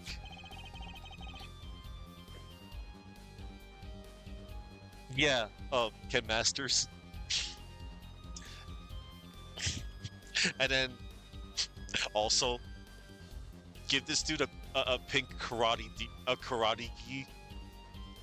It's Dan Hibiki. Put a little ponytail. As his next move, Dr. Maractus stole Guy Eldoon's noodle stand. What? Killing me disturbed him that much? So much he randomly stole a noodle stand? It wasn't so random. Remember all the bowls in the clinic's foyer? Bowls that belonged inside that stand. I think it's pretty obvious, don't you? That stand was at the clinic. However, the question is, why did he remove the bowls? Maybe because the stand was heavy? Or he wanted to put something in the stand in their place. Ah, wait, you don't mean... I do. Dr. Maractus did replace those bowls with something. Your corpse, Miss Tiala. My corpse? Dr. Maractus panicked. He thought he killed you. His next move will be to dispose of the body. That's crazy talk. You're all crazy. Objection! Then let's think about it. Logically. The doctor had a place to dispose of you in mind. But on his way there, who should he run into but the defendant, Waki Kitaki? Objection! I question your logic. What's this, Prosecutor Gavin? The park is a dead end.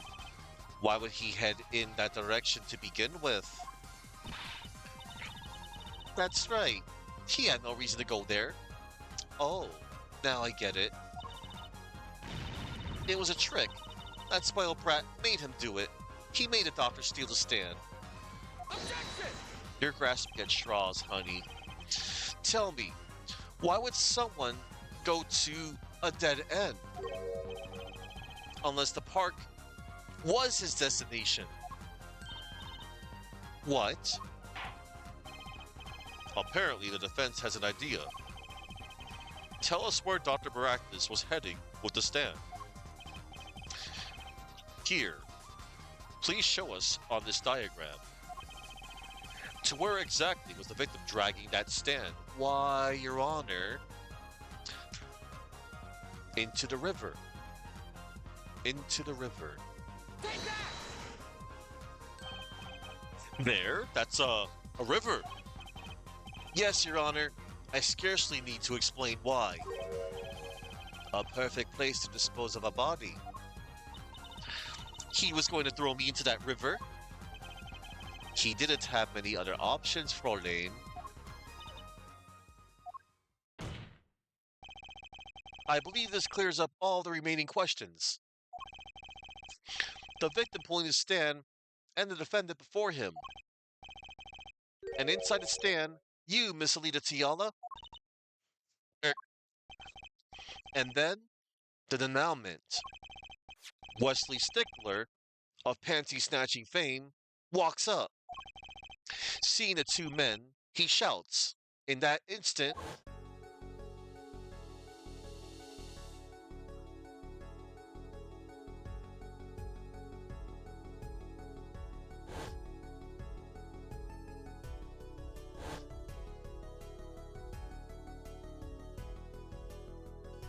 crazy. So, I shot him. You were the only one who could have stolen Walkie's pistol. It had to be you. Well, Miss Tiala. Hmm, nice work. You mean I'm right? I mean, you've done a fine job dreaming up a story to get that spoiled brat off the hook. You're the one who's dreaming. Apollo's backed up everything he said with facts. If you're so sure he's making it up, give us another reason. Why was Dr. Marathis pulling that stand through the park? Who knows? But there's one gaping hole in your logic. I think Mr. Gavin knows whereof I speak. Whereof what? I can't believe she's still trying to deny this. Is this true, Prosecutor Gavin?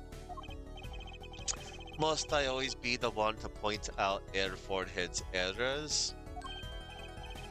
Heck, maybe there really is something. I believe the Fraulein speaks of Air Doctor's car. His car? That's right. The Marathis Clinic has that big garage, in which sat a green sports car, was it? Why would he steal the stand in the first place? If he wanted to carry a body, he would have used his car. Ack. And so we find our victim without probable cause to steal that stand. And our defense without a case. I have an idea. You know that green car? I bet it wouldn't run. It was broken. Ah, what an excellent counter-argument, Fraulein. Too bad you're quite wrong. Eh? Don't tell me you forgot what happened to your daddy. Daddy? That's right. That night, the car that hit Mr. Wright was that green sports car. Oh yes, I'd nearly forgotten about it. Afterward, he drove it back to that garage. It ran fine. That's right. So why didn't he use his beloved sports car? Erk. A glaring contradiction, to be sure. More glaring than your forehead. No. No!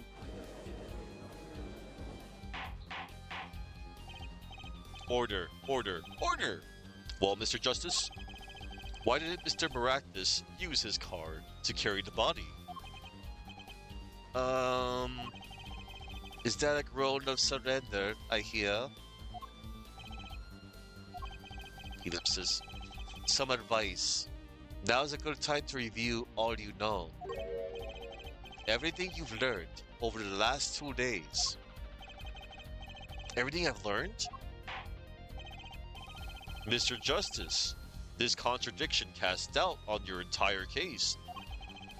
This is truly your last chance.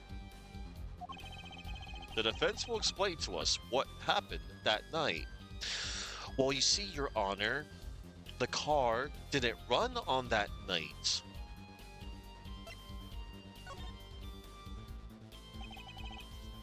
I have an idea. It's all coming together. That night, Dr. Maractus couldn't use his car. Huh. Now you're making even less sense than usual. Not according to my information, Miss Tiala. Put one and one together, and the explanation is simple. If it's so simple, perhaps you can show us some evidence. Show us proof why the car wouldn't run that night. And I hope this will be the last time we hear or see this dreadful word. Well, it's not dreadful, but come on now. Trucy's panties. Game, set, and match. Let's see now. Panties again? Yes, Judge. Again.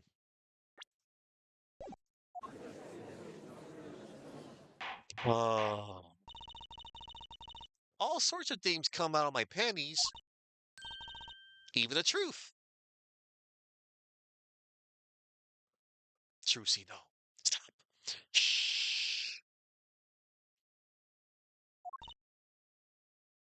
Ellipsis. Another crime was committed the night of the murder. The death of these panties, the latest in a string of similar thefts, actually. But that night, the snatcher was caught in the act. A brave young girl chased the thief until he hid in the Miraculous Clinic garage. What? The snatcher hid the panties there before running. Perhaps someone in this court remembers where he hid them. Why, weren't they found in the car's exhaust pipe? Exactly. By the way, I learned something yesterday.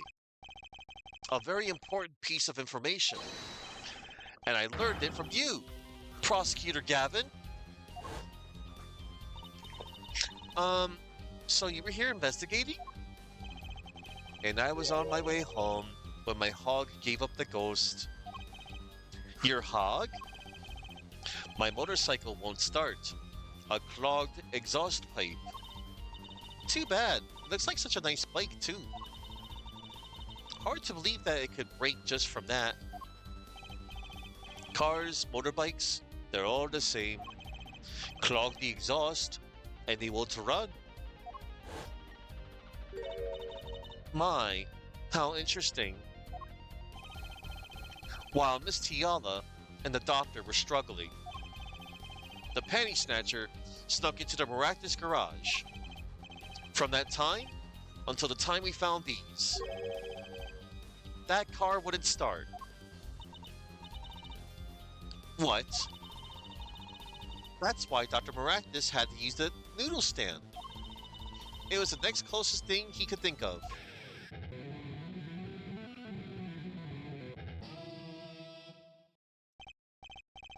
Well, Miss Tiala,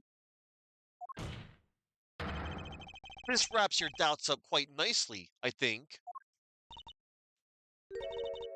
So it does. Where? Where am I? So dark, can't see, cramped.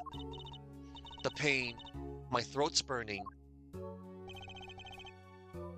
What's your problem? You, Doc, I know what you did. Ah. Walkie, you lied to me. So you know what I'm gonna do? I'm gonna give you a taste of your own medicine, man. Wait, let me explain. Fine, I'll give you your last request. Listen, you're being tricked, but not how you think. It's not just me. No, he'll ruin everything. I have to stop him. Damn, so Pal Maractus there was almost gonna spill the beans on Walkie here. And Taliti, a freaking Alita here, look, he'll ruin everything. I have to stop him. Cease this at once, you two. Bang.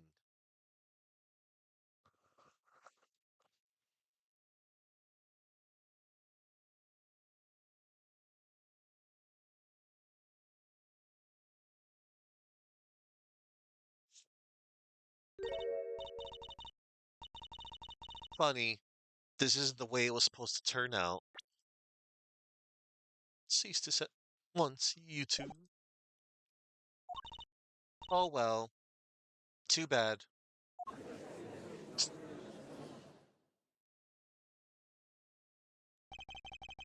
There's still one mystery.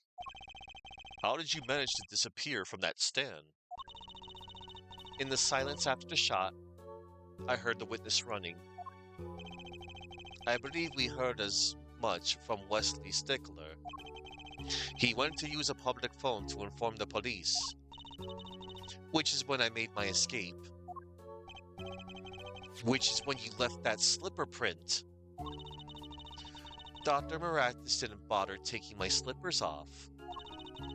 I threw them out after I stepped in that paint, though. That was your mistake. No, my biggest mistake was coming to you for help, Mr. Justice. Yeah, she did hire us to defend Walkie Kataki. She thought like, oh, this kid looks like he looks like easy pickings. He's inexperienced. He only won one case, but with a lot of help from, both Trucy and Mr. Wright, Mr. Phoenix Wright. Eh? I believed in you. You and your anything agency. If anyone would get Walkie declared guilty, it was you. Ellipsis. But I was a defense attorney, not a prosecutor. I believe we've reached a conclusion of sorts. Prosecutor Gavin, how is Miss Alita Tiala doing? She's confessed to everything. We're processing her arrest now. Prosecutor Gavin sure seems calm for someone who just lost. Because, Trucy, it's not all about wins and losses. It's about finding the truth. And Clavier, he wanted to know the truth. I think he already knew. He figured out she was the killer a while ago. Some advice. Now's a good time to review all you know. Everything you've learned over the last 2 days. Hey, it was helping. He lost. But I didn't exactly win either.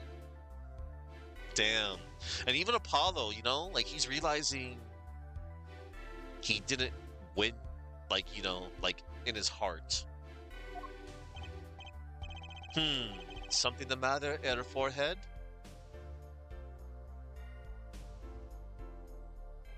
Yeah.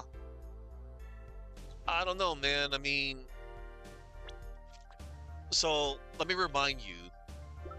So Waki, he got shot in a previous gang war. And he had a bullet lodged in his heart. He was taken to Palmaractus' clinic, where she was a nurse working for Palmaractus. And Waki Kataki, he is a part of a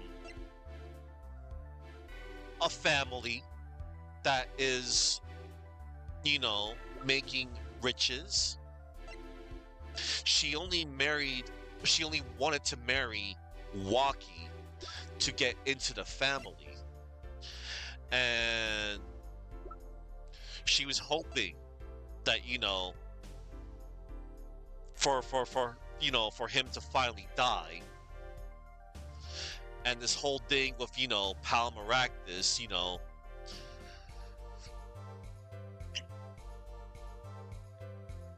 yeah. Something the matter at her forehead. Looks like it's time to announce a verdict. Not guilty. Yay.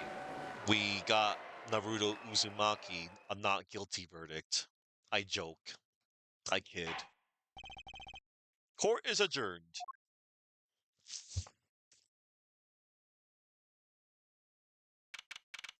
June 17th, 4:12 p.m. District Court, Defendant Lobby, number 2. Yeah, she was gonna kill him. Because, he was almost gonna, expose the secret.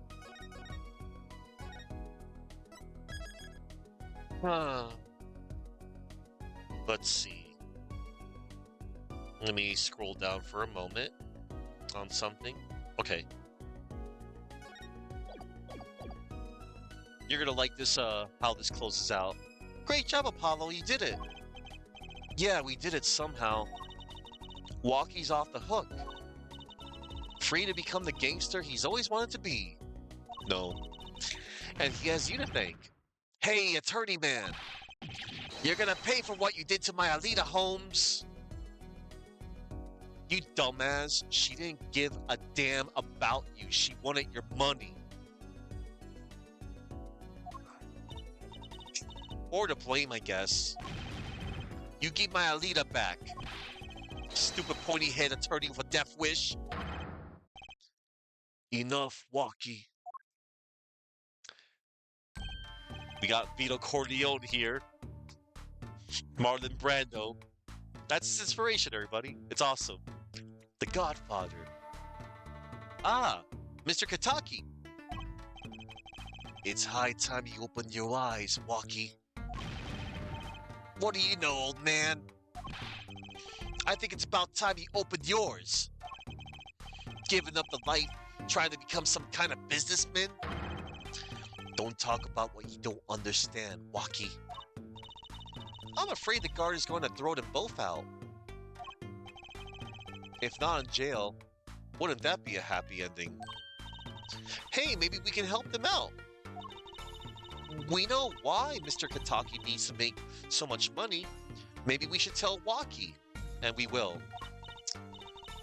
Oh, Walkie, Apollo has something to tell you. Huh? I do? Way to put me on the spot. What's that? Show him the reason why, Apollo. Why is Mr. Kataki trying to become a businessman? You can show two things, which will lead to the same result. You could show Walkie's checkup report or the Walkie's chart. We're going to show him the chart. Take that! Think about it, Walkie. Think about your condition. Yeah, think about your life. I talked with your mother, Little Plum, yesterday. It pays, but we need a lot of money right now. Clean money, that is.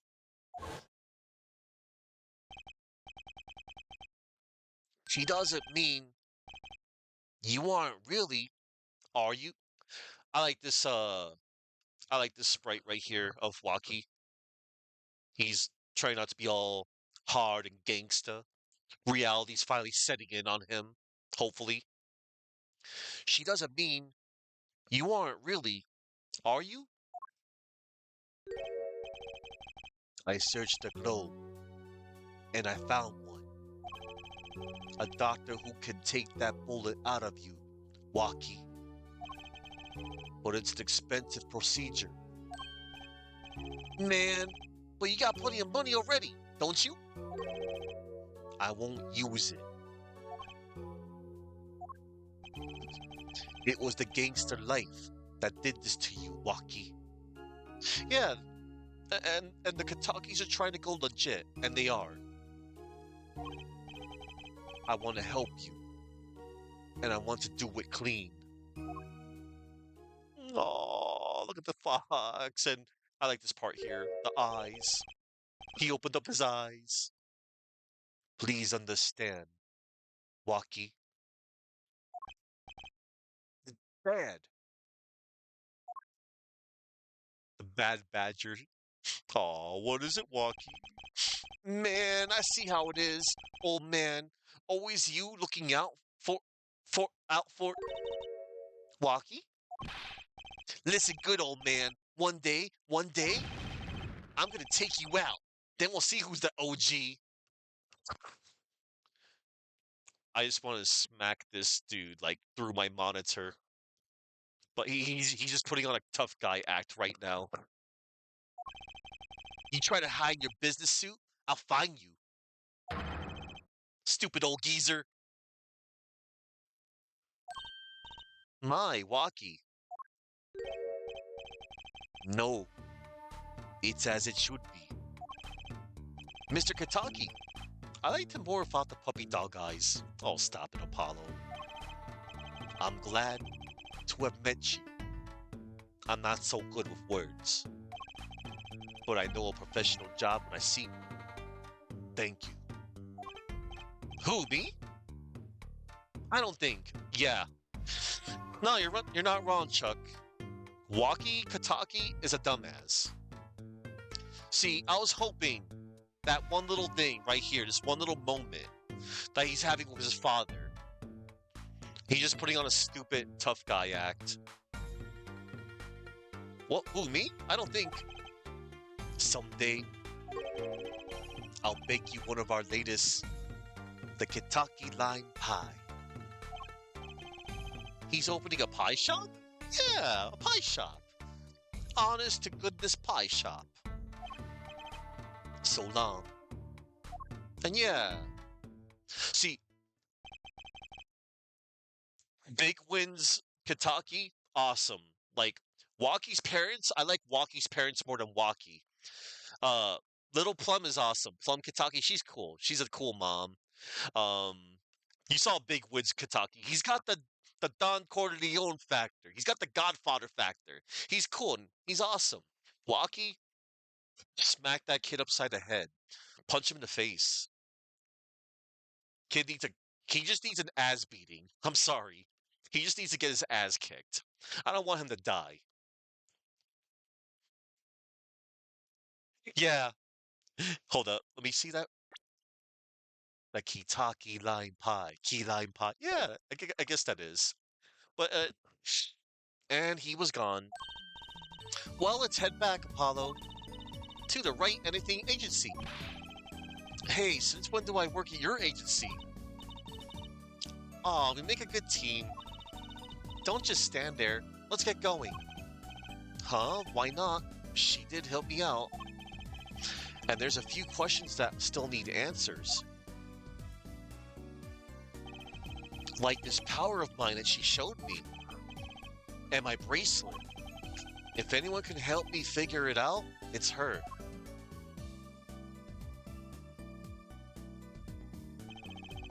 Though I can't say I care much for what her father has become. Oh, that's right. We have to go someplace first. Huh? Where? Why, to claim my reward from Mr. Eldoon.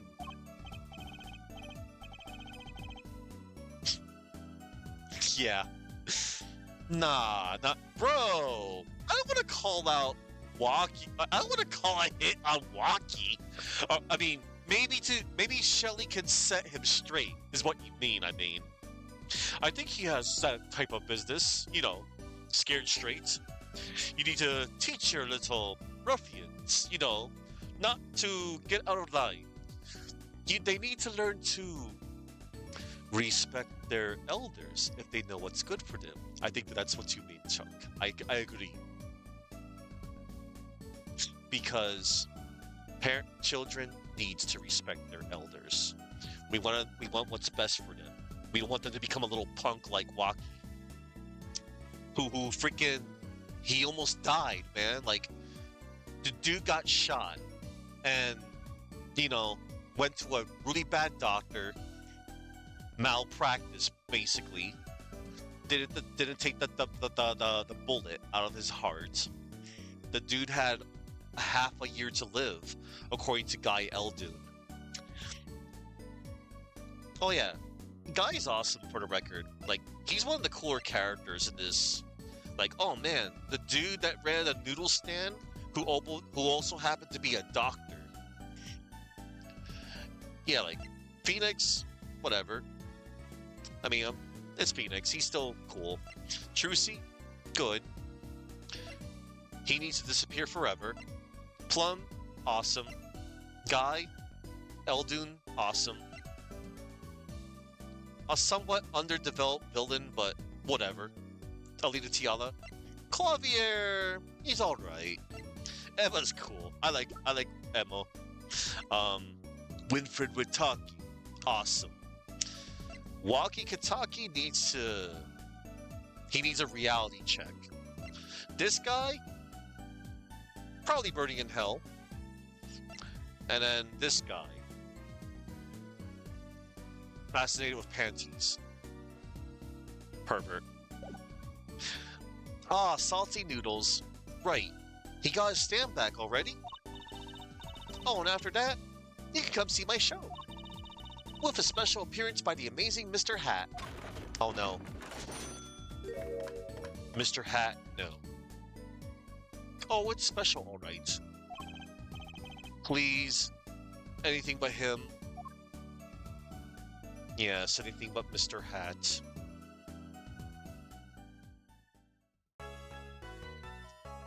Alright, we're gonna save this progress right now. And I hope you all come back tomorrow, as I'm probably gonna do a case that's gonna be almost as long as case 2. I hope you all join me for case 3, episode 3, Turnabout Serenade. Oh boy. Now, before I end this, segment, I want to bust out some name trivia for the characters that were featured in this case. Okay, so let me scroll down a little. I have my notes here. Walkie-talkie is a play on walkie-talkie. This could be a reference to the phrase walk the walk, talk the talk, which means that if someone says that they are going to do something, then they should go through with it. And Walkie almost did, but he's still a little punk. His Japanese name is Takita Kitaki. The surname Kitaki, which literally means North Tree, but the family is also visually linked to Kitsune, the Japanese word for fox and a common subject of Japanese folklore. Takita comes from the Japanese word kita, meaning north. His full Japanese name shares the repetition of Tiala's name, in that it consists of north repeated 3 times when written in the Asian format of surname first. Another link to Tiala is that her surname, Minami, means south. His name, read surname first, also sounds like kita kita kita, mimicking a common excitable phrase. It's here, it's here, it's here, reflecting on Takita's earnest demeanor. Palmaractus is a spoonerism of malpractice, a play on malpractice, and a reference to his cover-up of Walkie-Kitaki's failed surgery.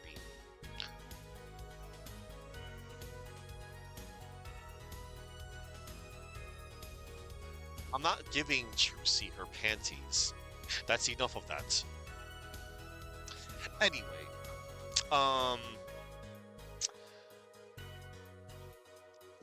okay, so Terudo Ukari.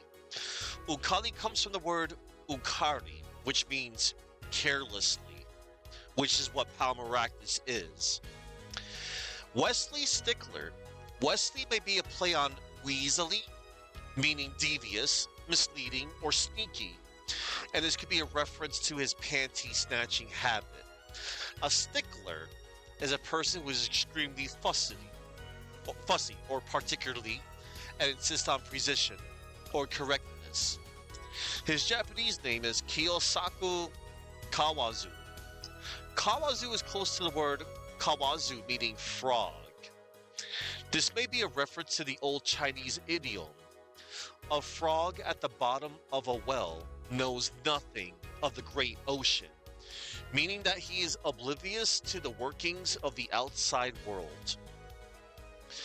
Alita Tiala, it is meant to mirror the repetitive nature of her Japanese name. Tiala is an anagram of Alita. Alita means little wing in Spanish, which may refer to the wing on her dress. Walkie often calls Tiala his fallen angel.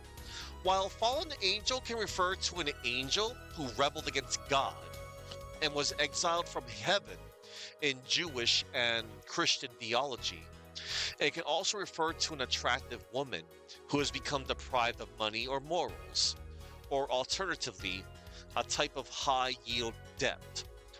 All three Christian theology. It can also refer to an attractive woman who has become deprived of money or morals, or alternatively, a type of high-yield. Okay, my bad. I misread that part. All three meanings could arguably apply to Tiala, since she is an unpleasant woman who puts on an angelic demeanor in order to gain access to the Kataki family's wealth. Minami Namina. Her Japanese name, when written surname first, Namina Minami, consists of 2 syllables, repeated 3 times. The staff apparently had a hard time remembering her name, and often mistook it as Nami Minami. A guy Eldoon is noodle backwards, making Eldoon's noodles a near palindrome. In Turnabout Corner, if the player examines the backside of the noodle stand, Trucy remarks that Eldoon spelled his name backwards by mistake, with Justice correcting her and telling her it says noodle. Trucy then suggests that there should be a similar store called Team Meat, with Justice pointing out that this wouldn't work as it would read as Team Mate, N-E-M-A-E-T. Guy Eldoon could also be a play on Noodle Guy, with his given name being chosen to correspond with his rival, Pal. His Japanese name, Mugitsura Yatabuki. The 2 kanji of his Japanese given name, Mugitsura, can be combined into a single kanji, men, and meaning noodle. The name of his stand, Yatabuki, literally Yatabuki shop, written on the front side of the noodle stand, is the reverse of Yakibuta, roast pork shop, as written on the back side.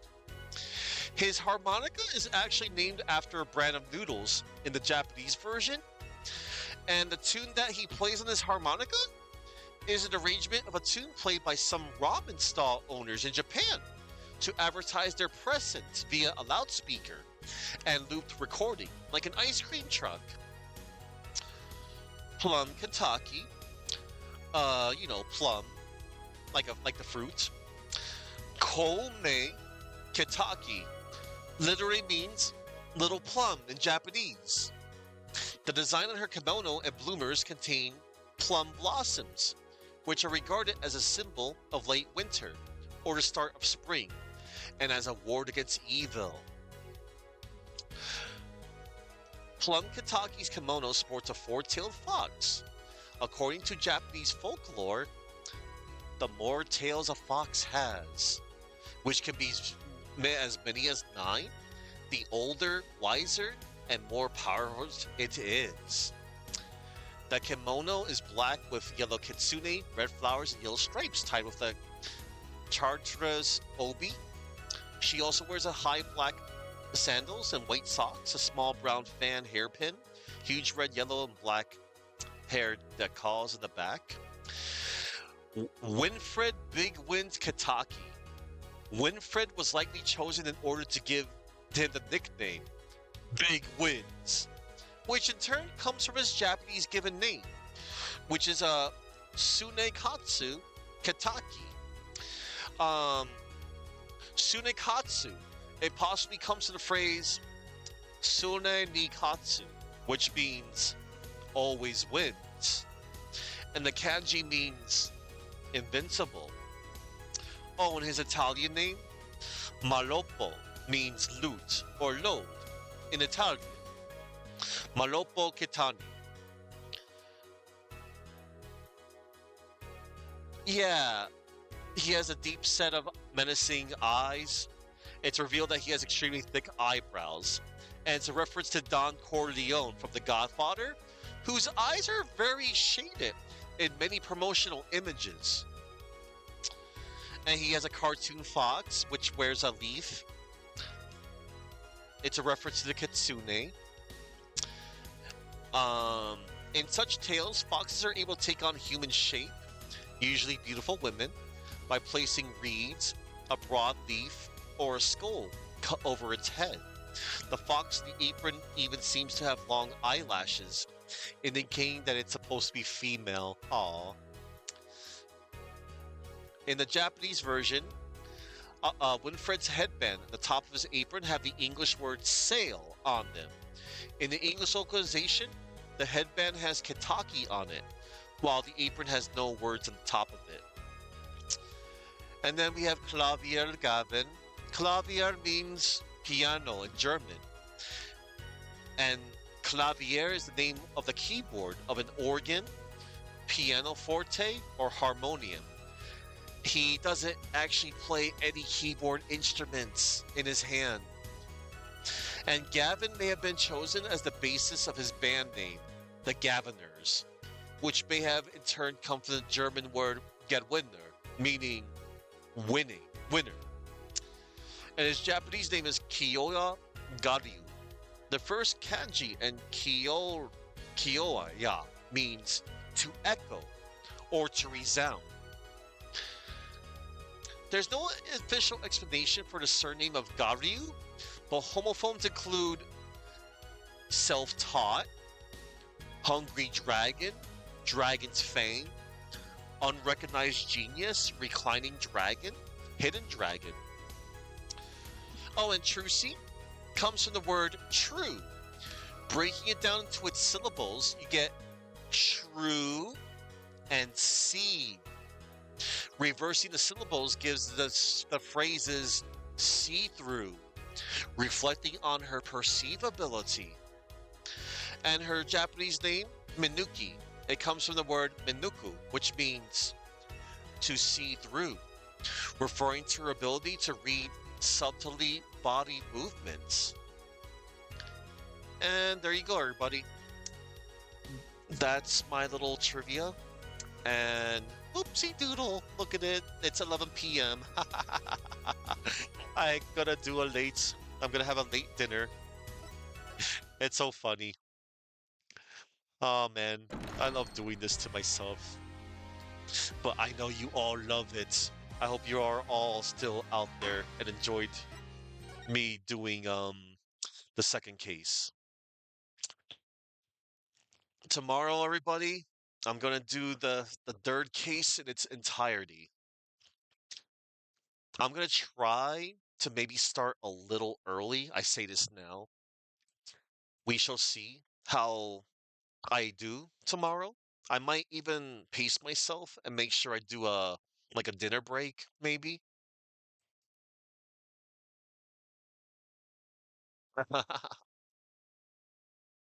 Oh man. But yes, um, I'm gonna be doing case three tomorrow. Turnabout Serenade. All right, I'm gonna find out. I'm gonna see who's online. I know there's a lot of people online right now, and I'm gonna go on out to somebody. I'll send you off to someone. Maybe I know half of you out there, except for Chuck, is like awake, but I'll send you off somewhere. Um, let me see. Mm, all right, everybody. I think I know who I'm gonna send you all on off to, because I know at least they'll appreciate what I streamed.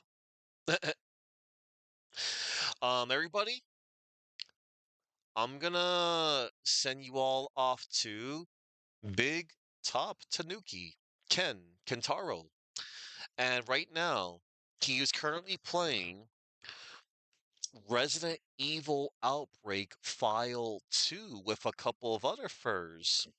He's playing with Keltio, Bobbert,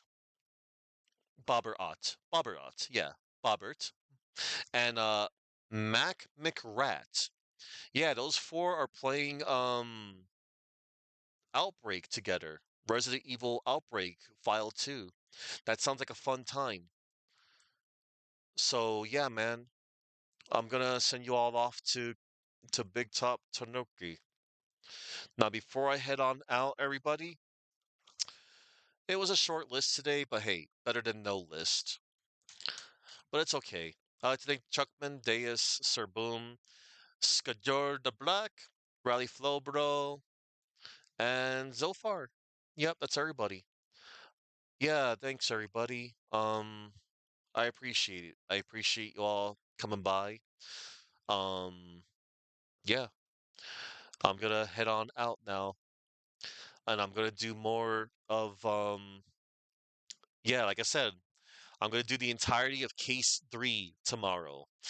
I think that might go well, everybody. That might go well. So, okay, everybody, I'm gonna send you all out. Hang on. Let me get music.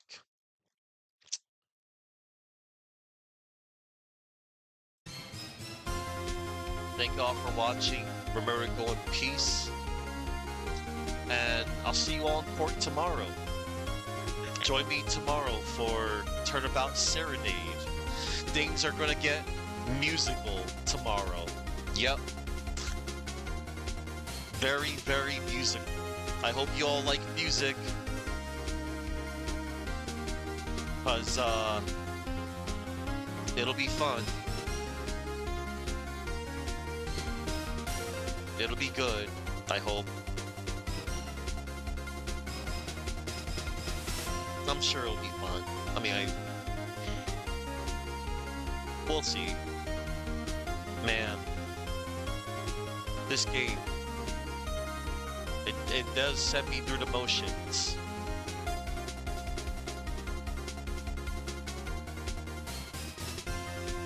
Yeah, I'm gonna get some food after I raid.